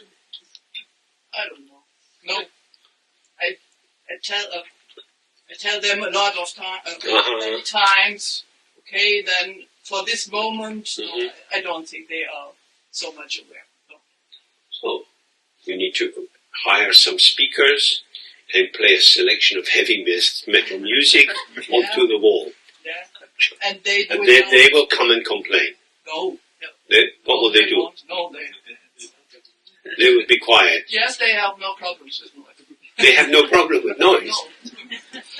Then it has to be more unpleasant kind of noise. So retaliation is probably not going to work. This should not be happening. If that is part of the frame, then you can release that. This is what is happening. But it shouldn't be happening. So then the superego finger wagging comes out. And you are disempowered in that moment. Because you know it's wrong, but you can't change it. So that creates a particular edge of discomfort. So it is as it is. I accept that this is the world I inhabit.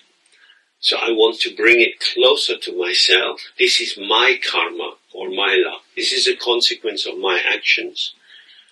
I am disturbed. They disturb me, but I can't change them. I am disturbed. Oh, maybe I could find out what is the site of disturbance in myself. My expectation that I should have silence. My expectation people should listen to what I say.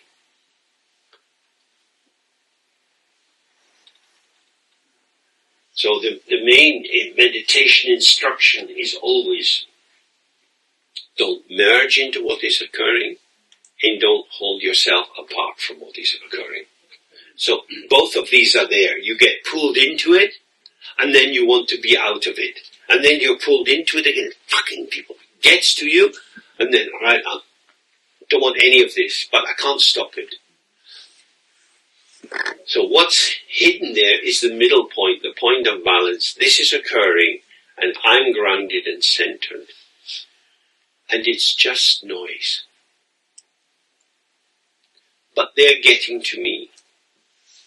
So I am the recipient of the noise. So that would indicate doing the 3R practice more.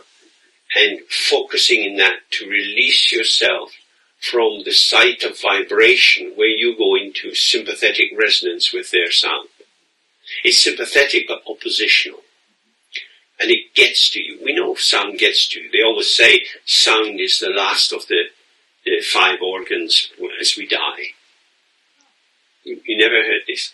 I mean, this is why they often whisper, teachings into the ear of people who are dying, because even when it looks like your mental functioning is gone, there is still a receptivity. You won't get a response. So, you can put your fingers in your ear, but it doesn't really help. You can't you can close your eyes, close your mouth, close your body, but but you can't close your ears.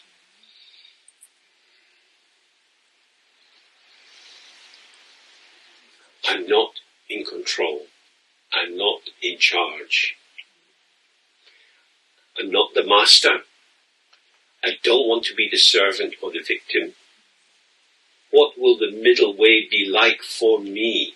And I think nobody can say from the outside. It's sort of how you balance your potential and maybe wounds from the past, if you had difficult parents or abusive partners or whatever, and you get a sensitivity to things and feel invaded, blah, blah, blah, blah, blah. So the one who receives what's going on is the wound itself. And they reactivate the wound, and I have a big reaction. So if I hurt myself, and I had a bruise, and you came up to me and grabbed my arm and said, James, what you're doing is not cruel or unkind, but I have the bruise, and so normal pressure on the bruised arm feels bad. So maybe the wounds that you carry are starting to vibrate with what they say. Now, if you can't stop them, maybe you have to revisit these wounds and see how you're holding on to them and how that distorts or twists your availability to be open. Because as soon as you open, you're undefended, you're vulnerable, and if people have exploited you, fuck that, I'm not going to do that again. But I can't protect myself. So then it's just shit, isn't it? You know? I need to protect myself. I can't protect myself. It feeds a lot of thoughts. I have been hurt by people. I have been invaded and abandoned. These are the two main forms of suffering in life. Getting too much, like the Buddha said, getting what you don't want and not getting what you do want. Invaded and abandoned. So I have these wounds, and these wounds are not healed, and they resonate. That's the area I can focus on. I can release some of the memories, I can do forgiveness, I could do Dorji Senpa and purify the reaction of myself, I could pray for all the people who've hurt me or exploited me, so that I would ease myself out of the trauma, and then it's just this. But it's not easy. It's not easy. Yeah. Thank you, James. I think it's a very nice example with the repetitive noise. Can you apply the same, what you just said, to repetitive pain or repetitive thoughts? Yeah, exactly. I mean, it's very easy to be at the mercy of pain. Pain is a sensation. In the Dzogchen tradition, when you have sensation of whatever kind, the advice is to see it as dewa. Dewa means pleasure or joy or bliss even. So again, when you run your finger down your arm, something is happening. It could be pleasurable, it could be unpleasurable. It's kind of on the cusp. So when you have physical pain in the body, it's experience arising and vanishing. Always stay with the arising and the vanishing. I mean, in my body at the moment, I get lots of different symptoms and pains and so on, coming through. And the key thing is, don't objectify, don't build a story on top of it, don't enter into victim territory. It's just how it happens. Just how it happens. It is like this. It is this. And breathe out. Because I am not the object being acted on by the world, and I am not the subject, the owner of what is happening, shaking ourselves out of both of these. This is the field of experience. This is part of the flow of experience, and I'm not going to enter into judgment.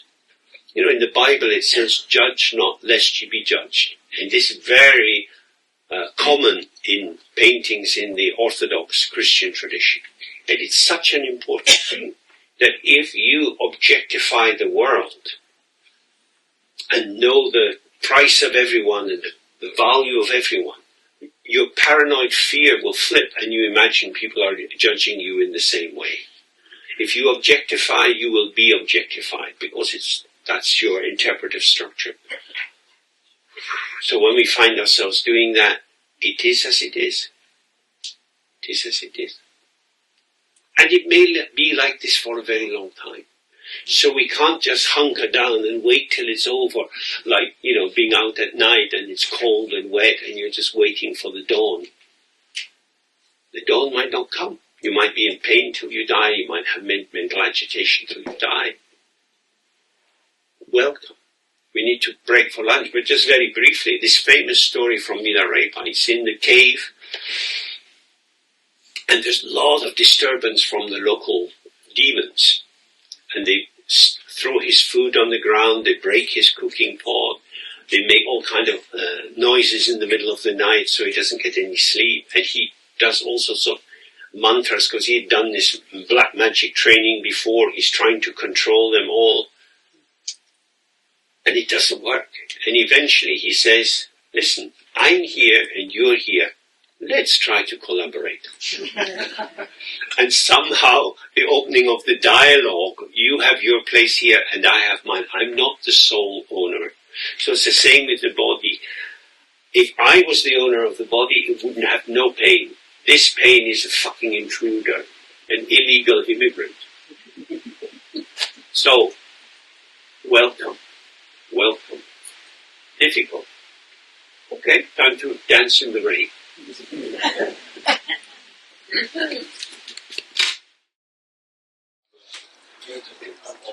So, when we study, it's often said to be 3 stages of this. The first is to hear some teaching or read a text to receive it. The second is to reflect on the meaning of it. And then thirdly, to do the practice. In this second stage of reflection is often not very well developed because it's a slightly problematic area. When you're reading, you can be absorbing the ideas, or you're hearing something. Of course, you have your response inside you, but basically you're receiving something. When we reflect, our own habit formations, our own patterns of how we make sense of things, comes in contact with Dharma. And so this is a chance to massage the Dharma into your ordinary patterns of thinking, but we have to do it with some care to stay on track, that we want to deepen our sense of the meaning of these terms. Then, linked with this is the notion of the 3 pot faults that some of you know very well. The first fault is to be like an upturned pot, so whatever is poured on top can't go in. That's when we're cut off, or we're not interested, or we're very critical. The second is to be like a pot with a hole in it, so although we may receive the teachings and have some clarity, it leaks out, and after some weeks we hardly remember what we did. So the reflection is part of repairing the hole so that the meaning doesn't leak out, because we've been bringing it into relationship with ourselves. And the third pot fault is to have a pot which is dirty, which has old food in it. And if you put new fresh food in it, it will be contaminated by the old food. This is very difficult, because we can't get rid of our old thoughts, we can't get rid of all our education and our beliefs, but we do need to be aware of whether we are turning towards the new food or the old ideas. If you stay in what you know and use that as your site of engagement with what you're learning, you're seeing whether the Dharma will fit your world. So instead of doing that, which would be very compromising for our capacity to receive the teaching, instead of that, we want to just bracket our beliefs on one side, not to throw them away, but for the moment, I will take it that what is being presented as Dharma is very valid and very helpful, and I'll absorb it as much as possible without thinking of it in a critical fashion. It's not about mindlessly absorbing it, but it's giving the teaching enough of a chance to reveal itself to you. So listening is quite difficult. We need to do a deep listening that allows us to fully open to the teaching and let it flow through. Many teachers would say, don't take any notes when you're in a Dharma teaching, because it's not so much the cognitive content, the bits you can grab, it's more the feeling tone that we make together, which is the ambience within which the connections can arise and pass in your mind. So, listening with in as relaxed a way as possible is important.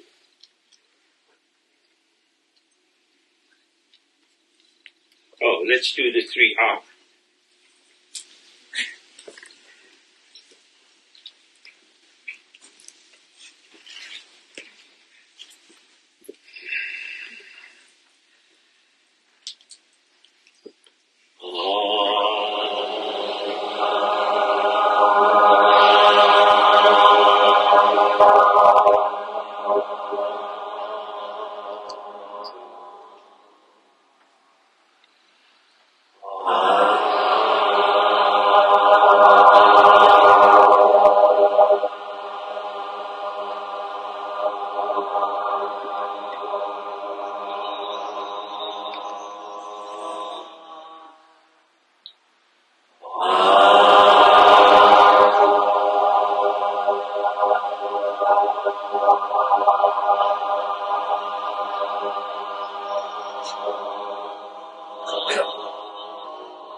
Okay.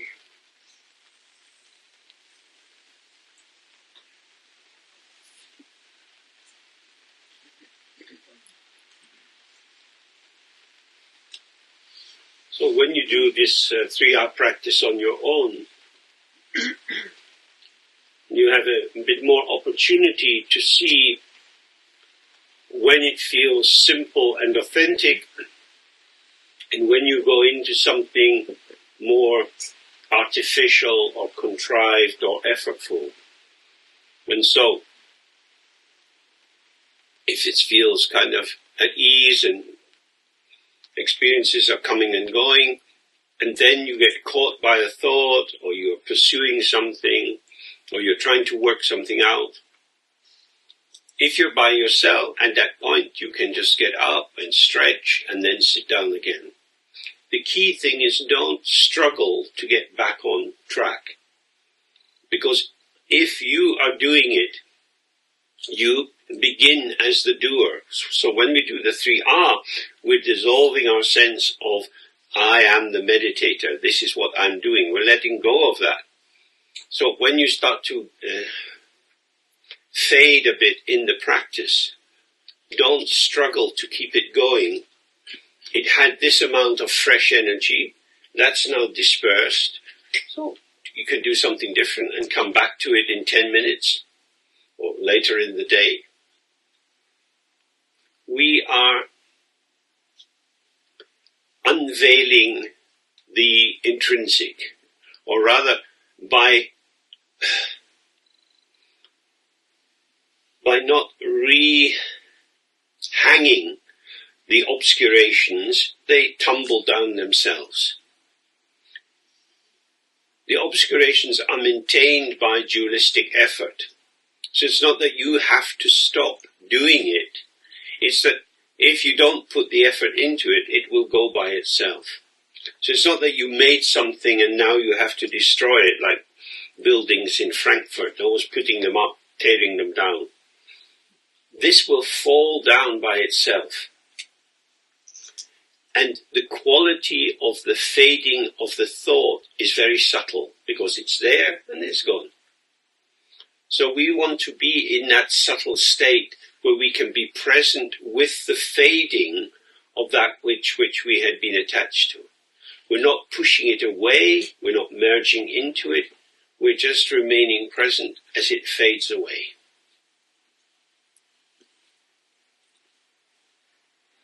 So when we were coming in, it was raining a little bit. You might have arrived with some raindrops on your face, or your hair's a little wet. It's not winter time, you're not going to get pneumonia, but you just sit and you're aware of this dampness, and then gradually it will dry and go. It clears by itself because of the air.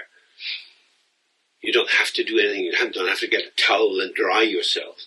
So it's a similar kind of thing. You trust, this will fade, everything fades, this will fade. So I stay present on the site of the arising, and this, which is the same time the site of the fading. It is always in the here and now.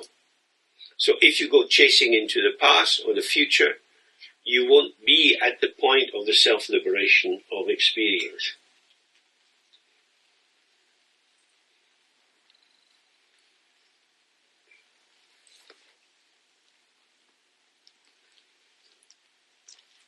So, he says, expel the air from your body and remain relaxed in your own place. So that there are different ways of expelling the air from the body. You can just do it by a long out breath, or you can do the ninefold breathing that some of us have done. To do this, men start with the right arm, women start with the left arm, and you need a little space by you so that your arms can move freely. So you're sitting and you're breathing in, your right hand is going up to open that side. And then your hand comes up, you close this nostril, and bringing the elbow down, you're putting pressure on that side of the lungs, and the air is coming out of the opposite nostril. And then you do the other arm. And you do this 6 times, 3 on each side. And then when you finish that, then we do breathe. As the breath is going out, we lean forward and we go down.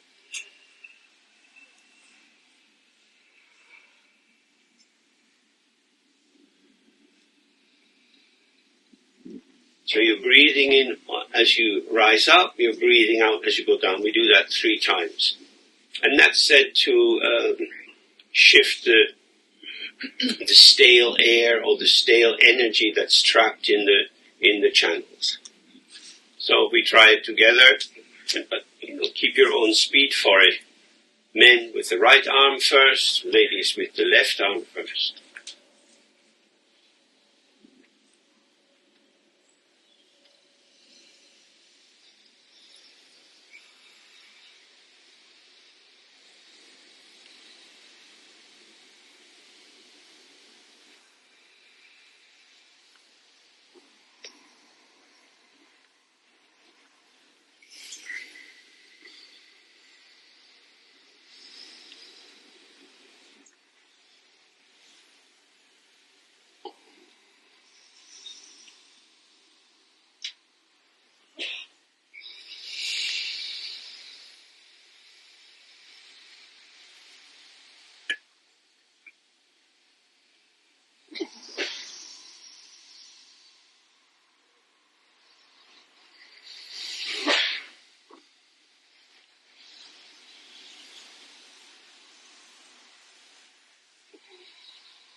the advantage of doing this through the body is that you're not trying to think your way out of heaviness or stuckness. You can do it without any conceptualization at all.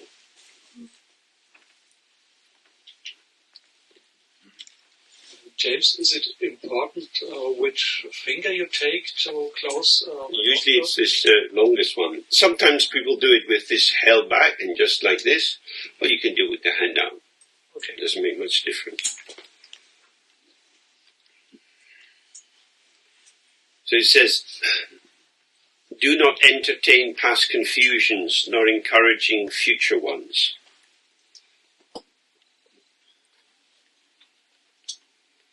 So this is back with our basic principle. There is no end to thinking.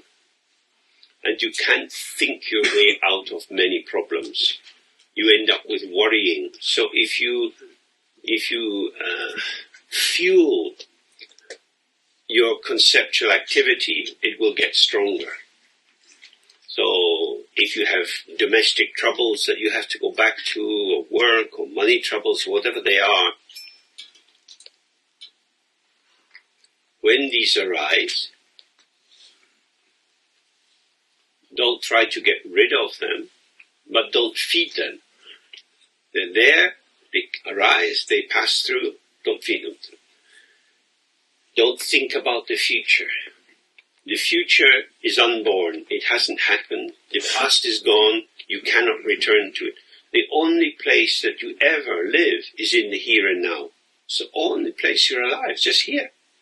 But when you're thinking about the past, you're thinking about the past in the here and now, and the thought of the past is like a veil that covers and obscures the fresh vitality of the here and now.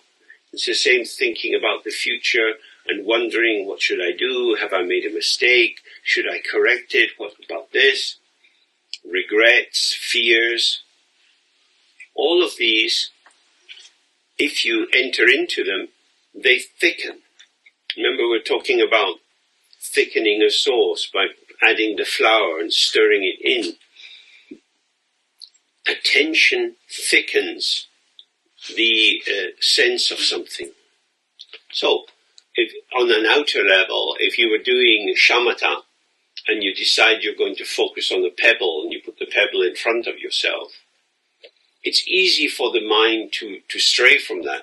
But as you develop some capacity for focused attention, the pebble seems to be able to hold your attention. It becomes something your attention can rest on, and then you become more peaceful. Of course, the pebble is not doing anything, but it's because you're resting your wandering mind on this one side that these other impulses to stray or to pursue different lines of thought, they vanish. There's a time for thinking and a time not for thinking. Mainly we think much too much. We have opinions about everything, thoughts about everything, especially again with modern media and podcasts, and people feel a need to respond, to get engaged.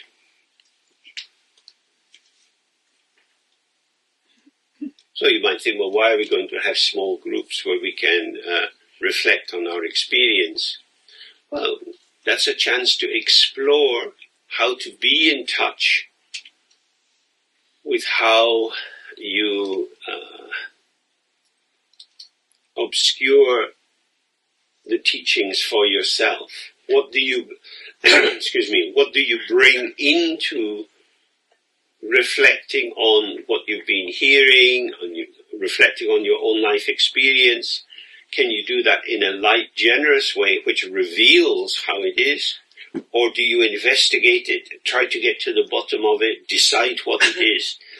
And whenever you're formulating your interpretive stance, you create obscuration.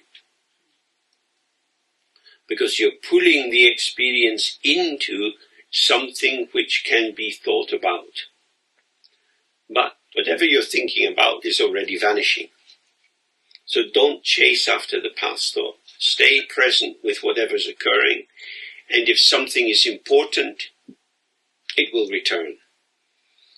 So Sialama always used to say, if you're doing a meditation on Padmasambhava and you get a real vision of Padmasambhava, then you should destroy it. Oh. And if you do that, then it's gone. Oh, but it was Padmasambhava. If it's really Padmasambhava, he won't be scared of you. But if it's some construction of your own mind or some local demon, then it will vanish. So the authentic is authentic because it's linked to the intrinsic. And the intrinsic is intrinsic because it's linked to emptiness. And emptiness is vajra, it's indestructible. So you don't have to try and hang on to your wonderful vision because many experiences arise, but they're not worth following.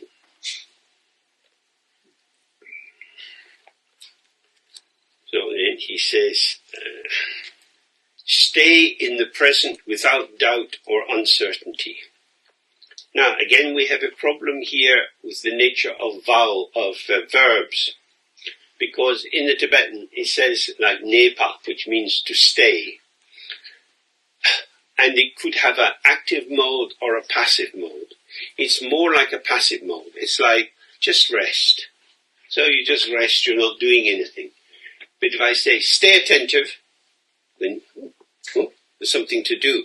So when he's saying here, stay in the present without doubt or uncertainty, it's more like find yourself in the present.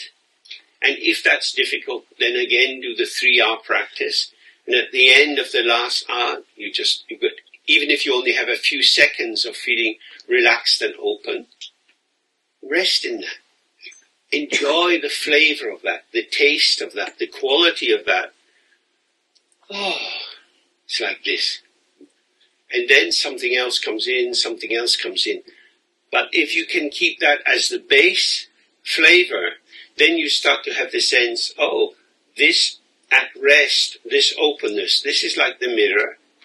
And the mirror will always have reflections. So it's not a problem that thoughts arise in the mind, because they're arising in the open, empty mind.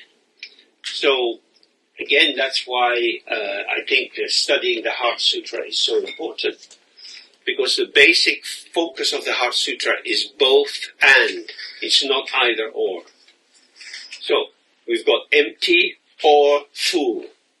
The cup is empty or full. The cup is both empty and full. That doesn't sound very meaningful. How could it be empty and full? Well, that's why we use the image of the mirror.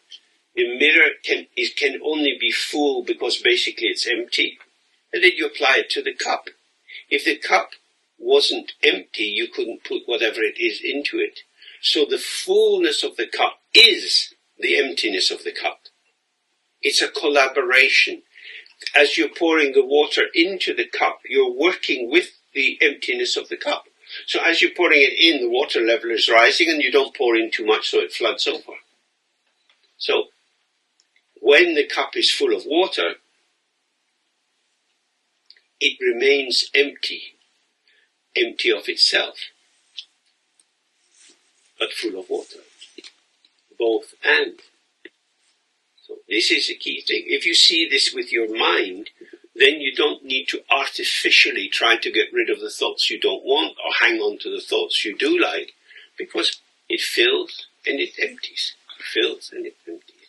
And when it's full, it's empty. And when it's empty, it's full. Nothing is destroyed, nothing is displaced. It's complete. So the great completion.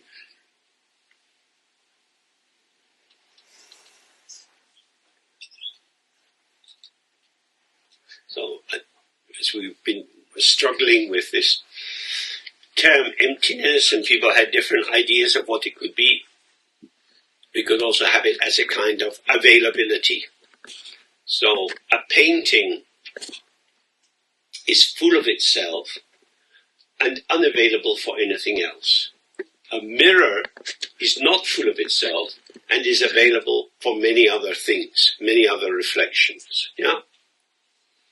So it's a question of, well, what is it that blocks my availability? Well, because I'm hanging on to what I think is very important, plans for the future, memories of the past. So by releasing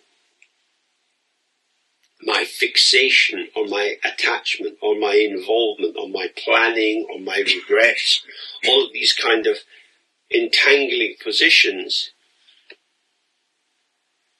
my availability becomes revealed to me. And then I see my availability, when it's absolutely relaxed, is uncontaminated by what occurs. So some horrible thought arises in your mind, maybe some shameful event in your life, and there's still a kind of agitation of regret, and you wish you hadn't, and why did I, and some intense focus.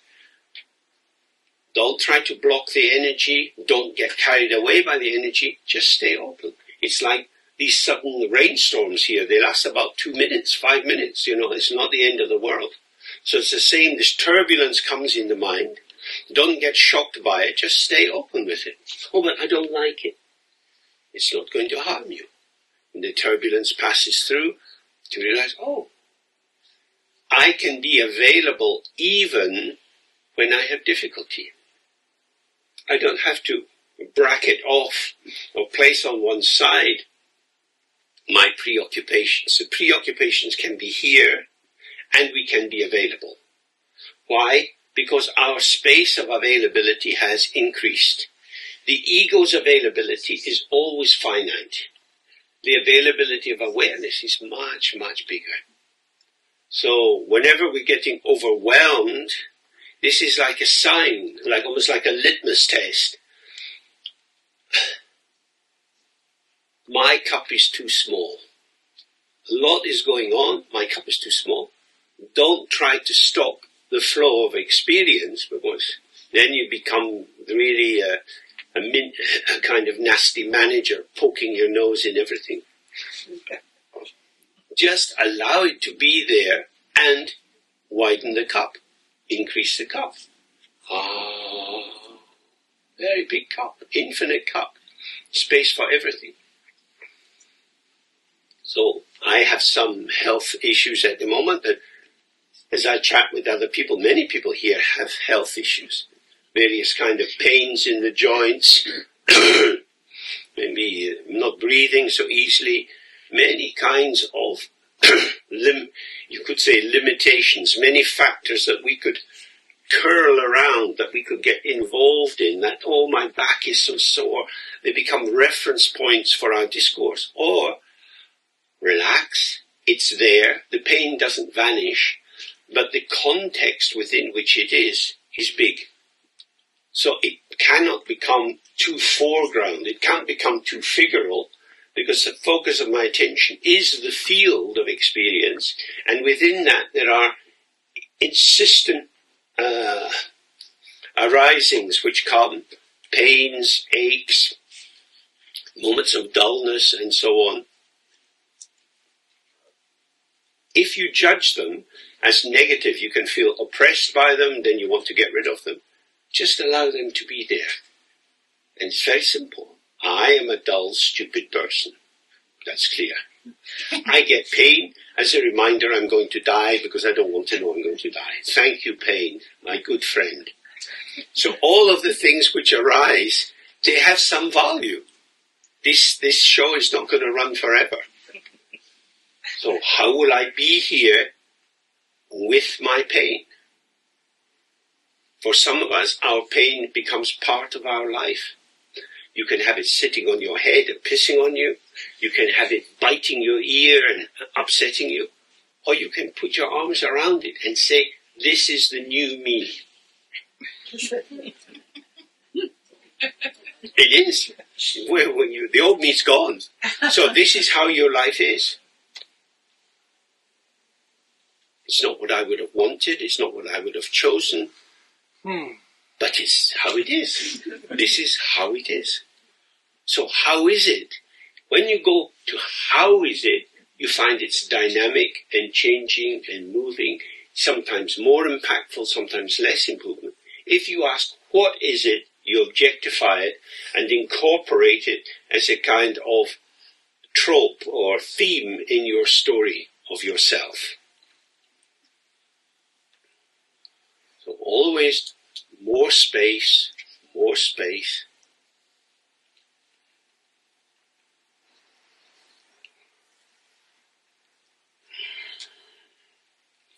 No limitation is final. Whatever you've done, whatever other people have done to you, which could feel like a defining moment,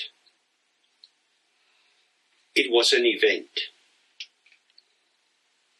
When an event is apprehended as an indication of status or identity, then you have a problem. So, unfortunately, we know that rape is quite common. It's common in civilized cultures, in war cultures. It happens. People do things to us. They take us to be an object.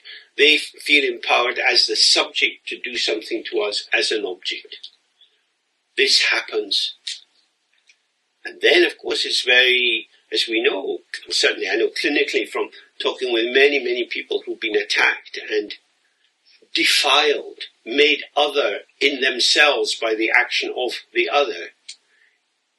You need to get this out, because otherwise the event, which lasted maybe an hour, 2 hours, maybe a week, this horrible, horrible event then keeps moving in time as a kind of identity. I was raped, I was victimized, I was treated as nothing, they completely made me into shit, they pissed on me, whatever they did, it's gone. It's gone. Now, it's very difficult to say in a clinical setting to the patient, yeah, but it's gone. Don't worry, darling, it's gone. You're still alive. You're in the room with me. We're going to have a cup of tea. That won't help because the person's attached to it. They feel they have been branded. They have been molded by the event. And it's, how do you release yourself from an identity that you didn't want but that you've got? Well, the question is, who is gluing this identity onto you? Now, if you come into the health service, it goes in your case notes, and it does get glued on. You are a patient suffering from, therefore you go to see this specialist. But actually, it's not written anywhere in you. You rewrite it every time you identify, not just that happened to me, but that happened to the person I was then. That happened to somebody who is no longer here. I am a survivor. I am not a victim. The victim is an error of time. Does that make sense? Because you stay with the trauma in a kind of pseudo-present that continues and continues and defines you. But the event is gone. It lingers, it's got traces, of course, but these traces will lighten if you don't tattoo them onto you, if you don't say, I am marked by this forever. It happened, all kind of shit happens, and it's gone. And it has traces, and they will go if I let them go. So I'm holding on to this in some way.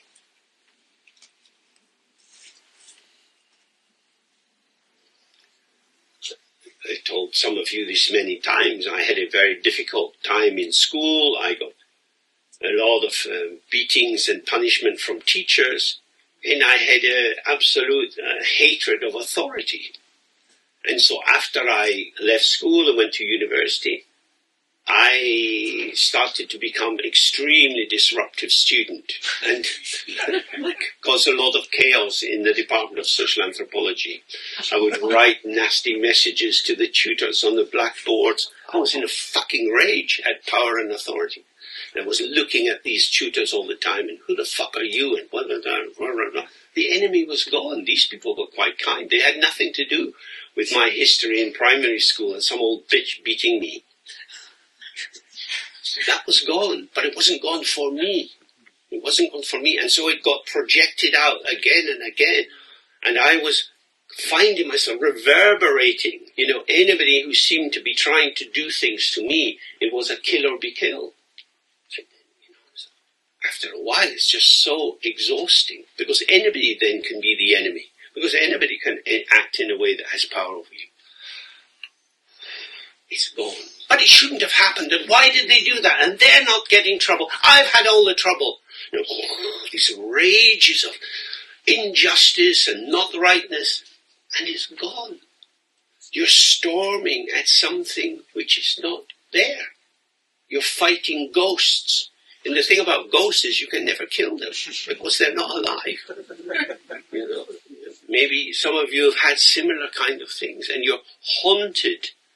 You're haunted and diminished because your attention is tilted towards some fantasy figure. You just release it. So when you come into Dzogchen, you think every moment is fresh. It's fantastic. It's fresh. And like with the 3 pot falls, the 3rd fall is the pot with old food in it. So I had so much old food in my pot. I give my psychoanalyst a lot of trouble because I'm paying him to listen to my rage. And of course it doesn't really help. I mean, there is no end to being pissed off. There is no end to poor me. Poor me has a long story. Let me tell you some of my horror. After a while, I'm with the therapist and I'm telling a story again. And I can see he's not hellish interested. And I'm actually quite bored. But I feel somehow this need to get to the bottom of it. And then you realize there is no bottom to this. Because this is an upwelling of a lesion. It's like having a cut and the blood keeps seeping out. And so the trauma thing it percolates out and pervades the world. You have to let the wound heal. You have to stop picking the scab off. But it shouldn't. They don't. Why do they? This world is not a world of justice. It's not a world of ethics.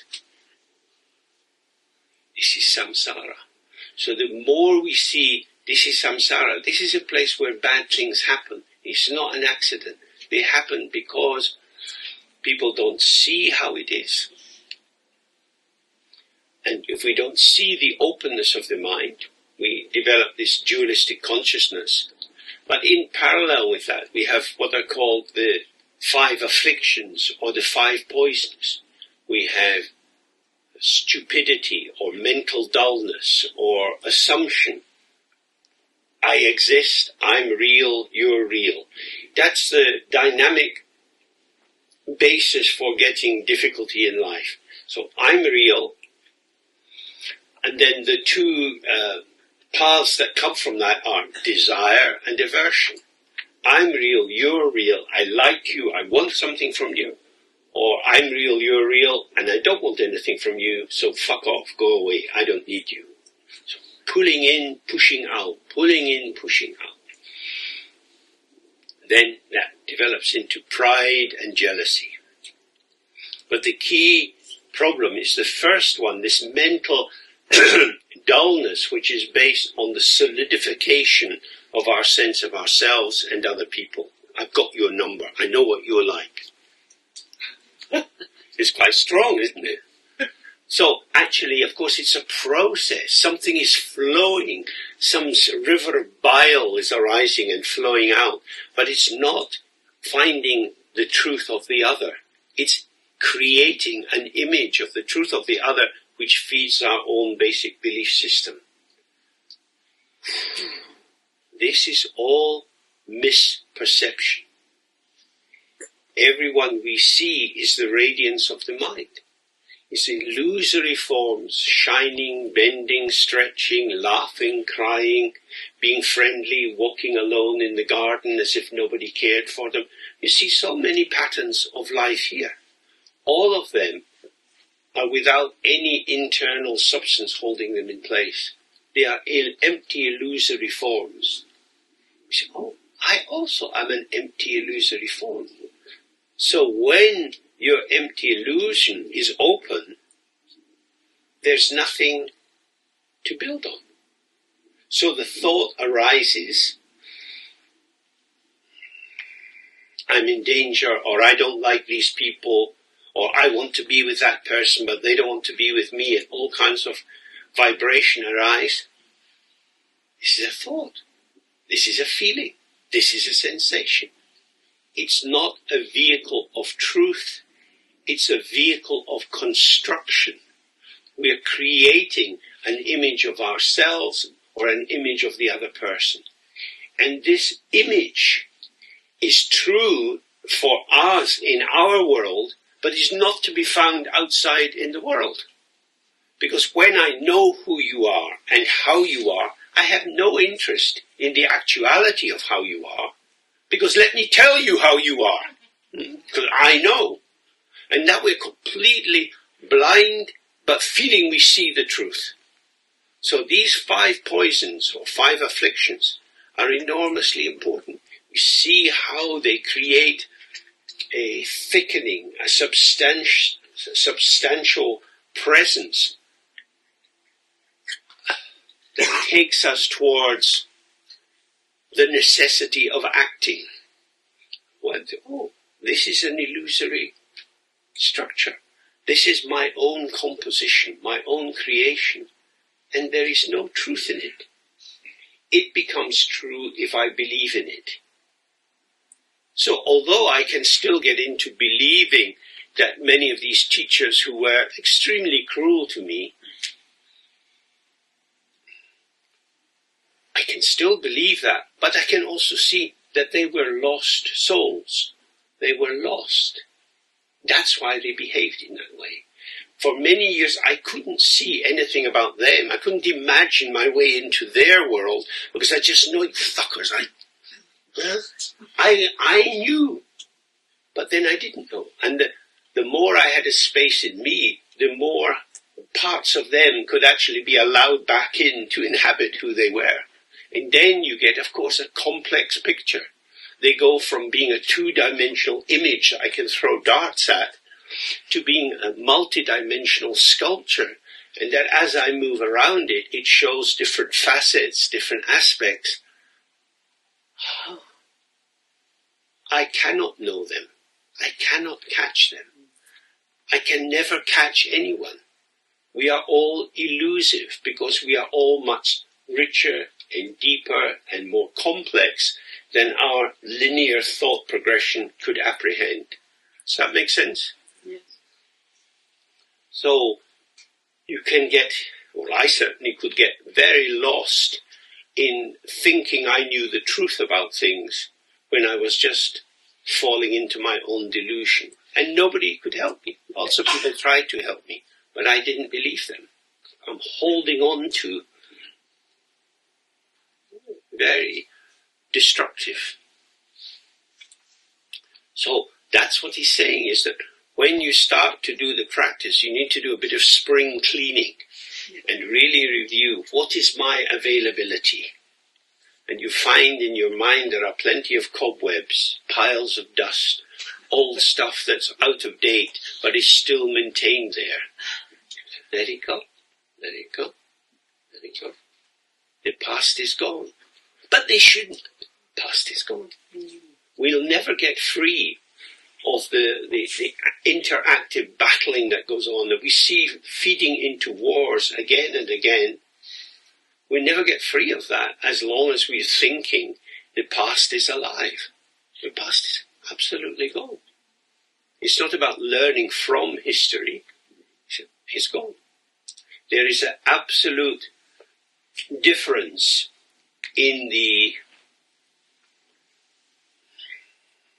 immediacy and the inherent or the intrinsic value of what is now, what is actual, and the past. But we know that the past can be cooked up and turned into horror. When the battles were starting in former Yugoslavia, one of the leaders in the Serbian party was Karadzic. Karadzic was a psychiatrist who had trained in London and worked in London in a clinic where I also worked, but I didn't know him at that time. And he was a big proponent of the Song of Kosovo, which echoes back 600-700 years to a time when the Muslims were invading and standing up for your rights and killing the enemy. And they were blasting this out on the radios. And his positioning, he was responsible for the death of a lot of people, of massacres. How could somebody who was not only a psychiatrist but a psychotherapist, who'd been trained in group analysis in the Institute of Group Analysis in London, where he would have heard multiple visions, complex things, and he chose this absolute simple reading of, these are the enemy, we know who they are, they should die. So when we see these real life situations, we realize, don't be complacent. Just because you have some clarity, events can arise which will make you crazy, which will turn you into a murderous warrior. The only safe refuge is the unborn openness of the mind, because that alone is fully relaxed and won't cling to images to give it more sense of identity. But as a person, being British, being Scottish, remembering how the Scottish were treated by the English, you get the formation of a positioning which is then reverberating to current events. So the battles of 1745 are still alive in Scotland. And when the Troubles were in Ireland, people were fighting battles from 300-400 years before the Battle of the Boyne and so on. And it's exactly for that we can't let go of it, because our history is our identity. And if we lose our identity, who are we? Who are we? Where are these people? It's very difficult. Very difficult. Because it did happen. There were massacres. There were dreadful deeds that were done when the English were victorious over the Scottish. And it happens. And does that mean all the English are bad? Yeah, but there's no crime without a criminal. Somebody did it. The English did it. They did it. I'm not going to trust the English. They did that in 1745. Find the culprits. It's very difficult, isn't it? Because when you say the English, if you're Scottish, that's a term that is redolent in meaning. It seems to take you somewhere. You seem to be getting hold of the truth of these people. But it's a construct. It's just a cultural belief. And we see so many nations in Europe have these histories, because with the Second World War, the map was redrawn very much. And parts of Poland went into Ukraine, and parts of different countries. I mean, the border between Italy and the Alps and so on, many of these borders were redrawn after the war. Who is the enemy? People who used to be in your country who are now labeled Ukrainians, are they the enemy? So,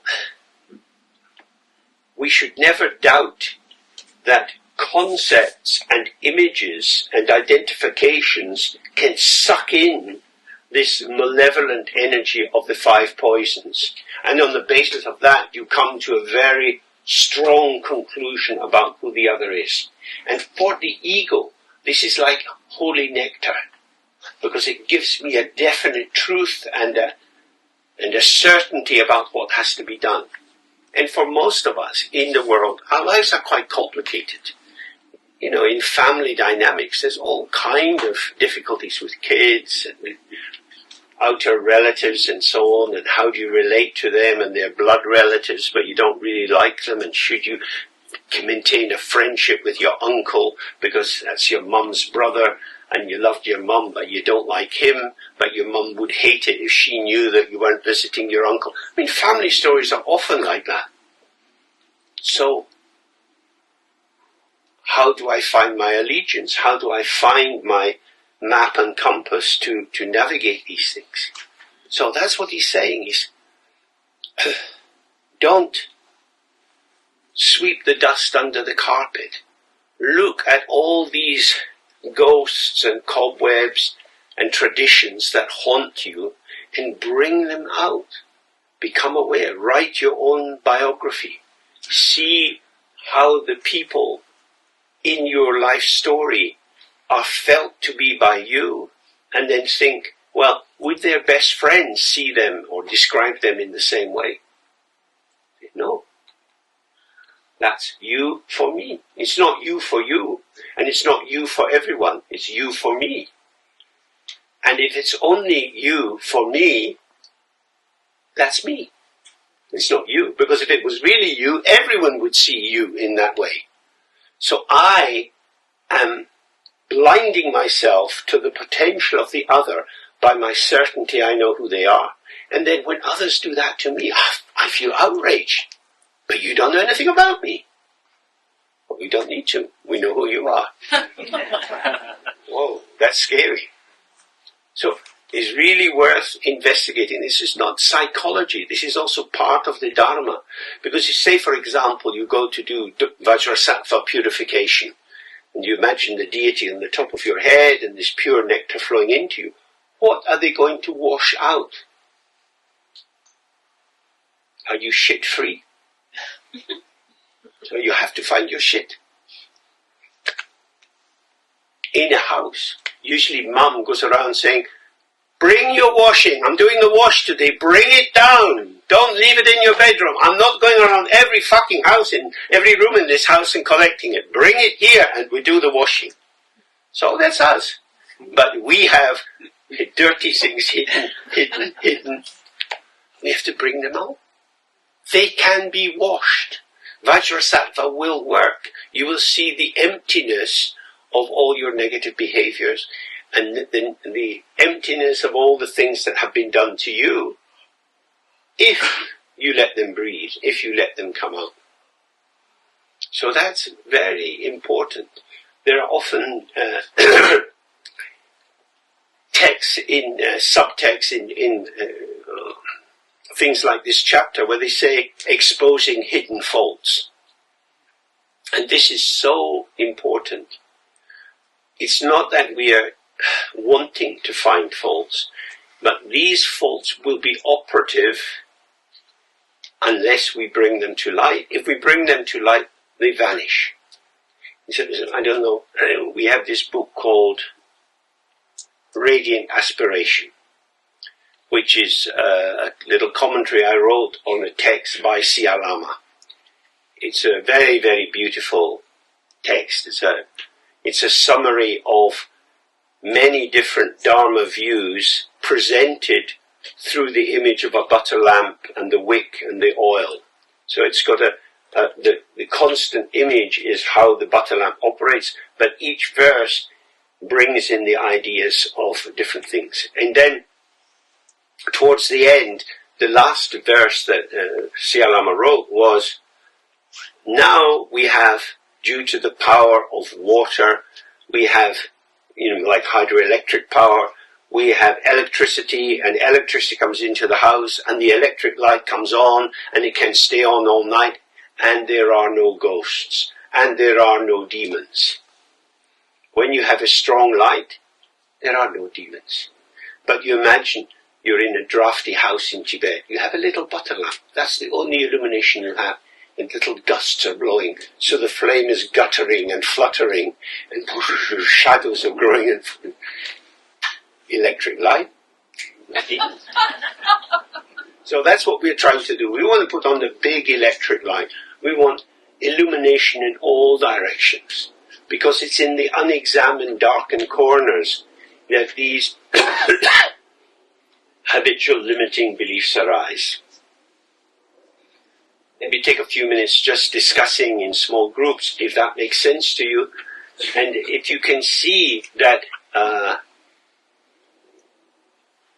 you have a slightly, maybe not dishonest, but a slightly selective relation with your own sense of self.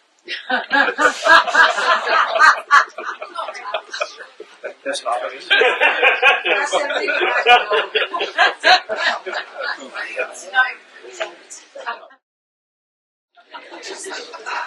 So So this is the sort of thing you can also engage with in small groups.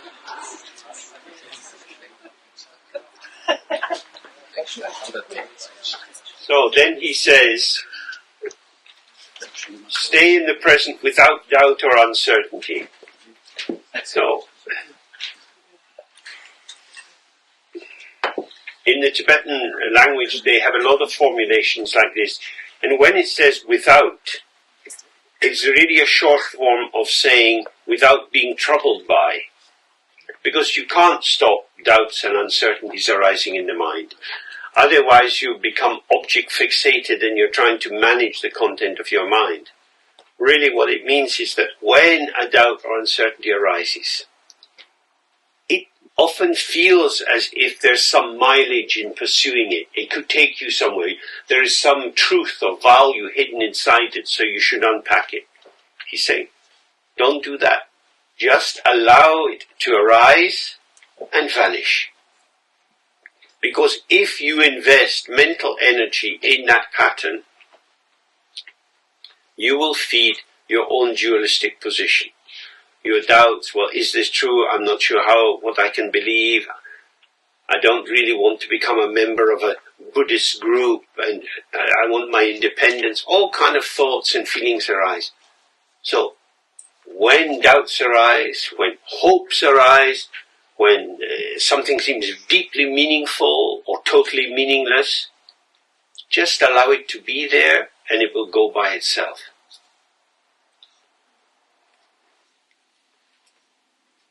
The subtext or the underlying message of this is,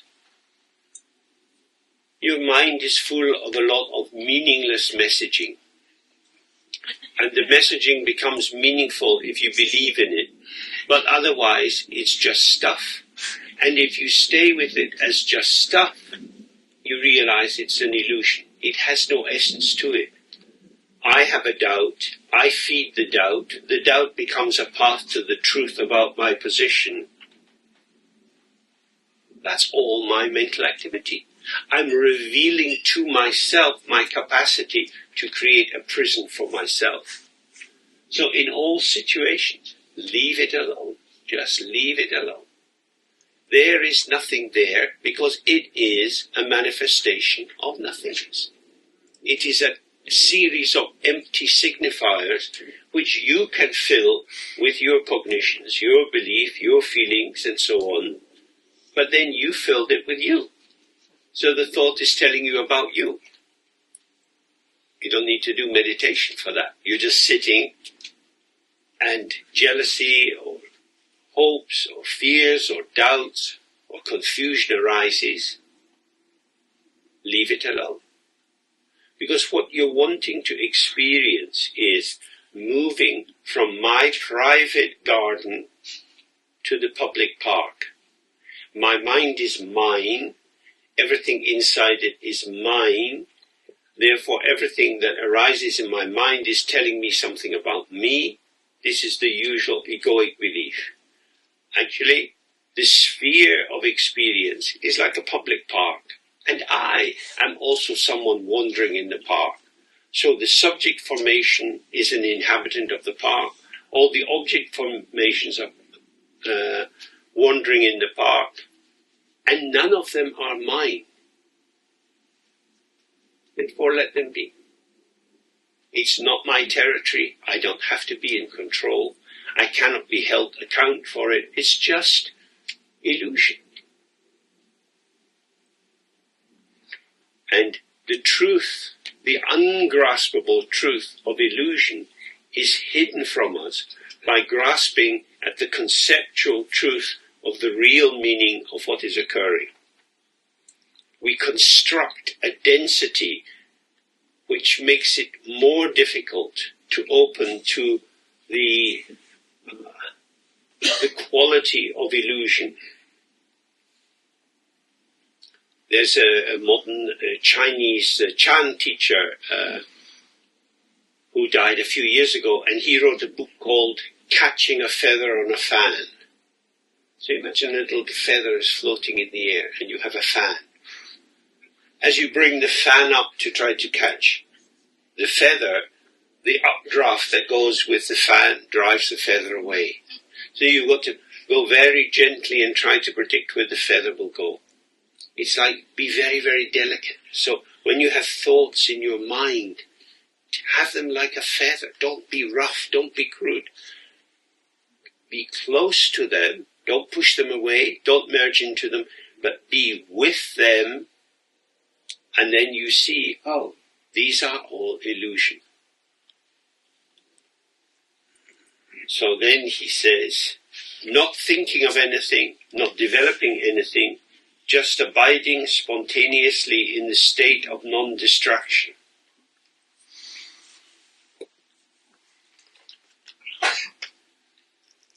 So he's opening up here the area of evenness or equanimity or equilibrium. So he's saying, if you think about anything in particular, your mental energy will create a kind of substance or validity to what you're thinking about.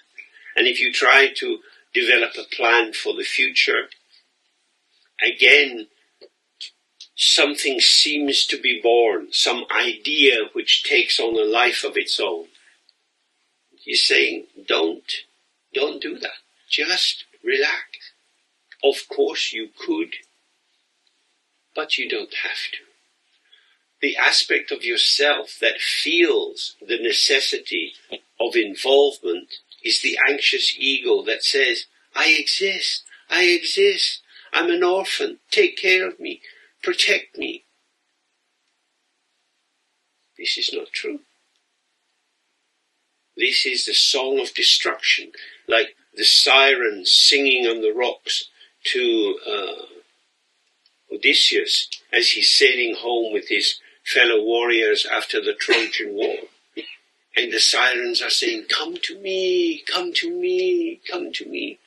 And if you remember the story, he got the men rowing the boat to put wax in their ears, and they tied him to the mast, and he heard them calling and calling, and he said, go that way. But the rowers couldn't hear what he was saying. So he just goes straight on, safely by. So we need both. We need to be able to hear the sirens, because it's part of the field of experience. But we also need to keep rowing. Stay relaxed and open. Stay relaxed and open. Don't react. Don't try to sort it out. Leave it alone. Just stay moving gently. Not so easy. But if we do that, we realize the power of the siren doesn't lie in the siren. The power of the siren is in our opening ourselves to that energy. We have something for you. We're here for you. We will make your life good. These are ludicrous promises. Because if you think in your life how many experiences you've had, how many hopes and fears, how many doors seem to have opened and you went through them, and then it wasn't what you thought it would be. It was something else. We taste the actual and we imagine the non-actual. And it's very difficult to make the non-actual actual. No matter how much you believe in it, you know you're cheating yourself. Because an intrinsic feeling just rings true right through you.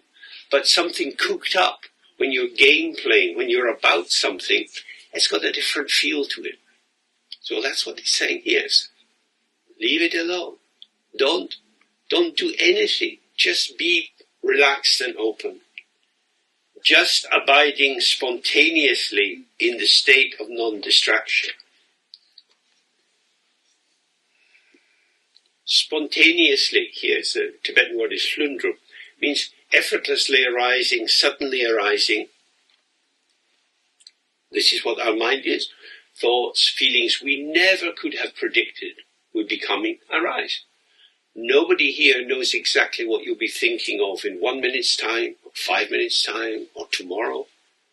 We are, in that sense, the future is close to us. It's open, but in terms of knowing what, we don't know.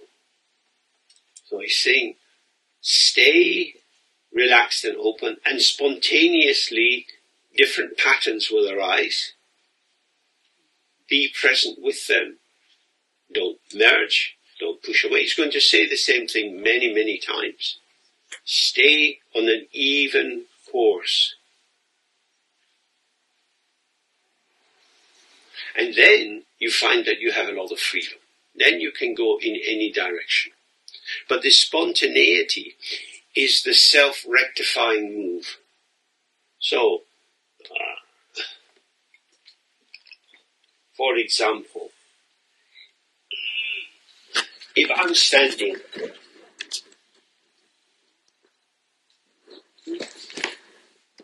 it's just like that. No effort. I have to move, otherwise I fall down. So I'm not deciding when I'm going to move. It arises from this conjunction of the angle of the body, gravity, and I'm moving. So it's spontaneous in that sense. It's not something pre-prepared. All kind of things arise in the mind. And then they're gone. And then they're gone. It just happens. It just happens. Nothing is created because it's not a thing. What just happened? James went intentionally off balance, and in order not to fall down, he moved. But that going off balance is very easy in life, because we're sort of grounded, and then we can go to one side or the other side, or back or forward. You know, this is our enormous freedom that we can move in all directions. But there are limits. So what he's saying is, if you like an object and you go towards it, you're going to tumble into it. And if you try to back away from it, you're very unbalanced and ungrounded. So stay grounded and present and open with whatever is occurring. Okay, let's just do a 3R, and then we take a break. And then you gather here for the small groups.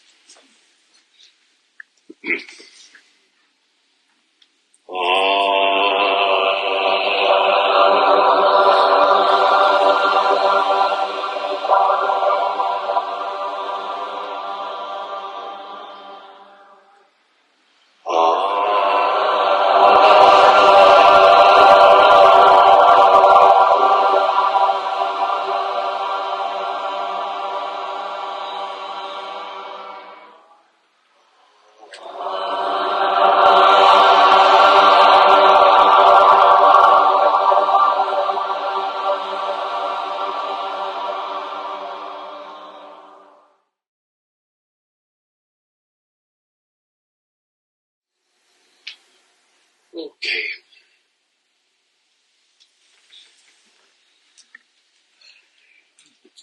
So now we have a break.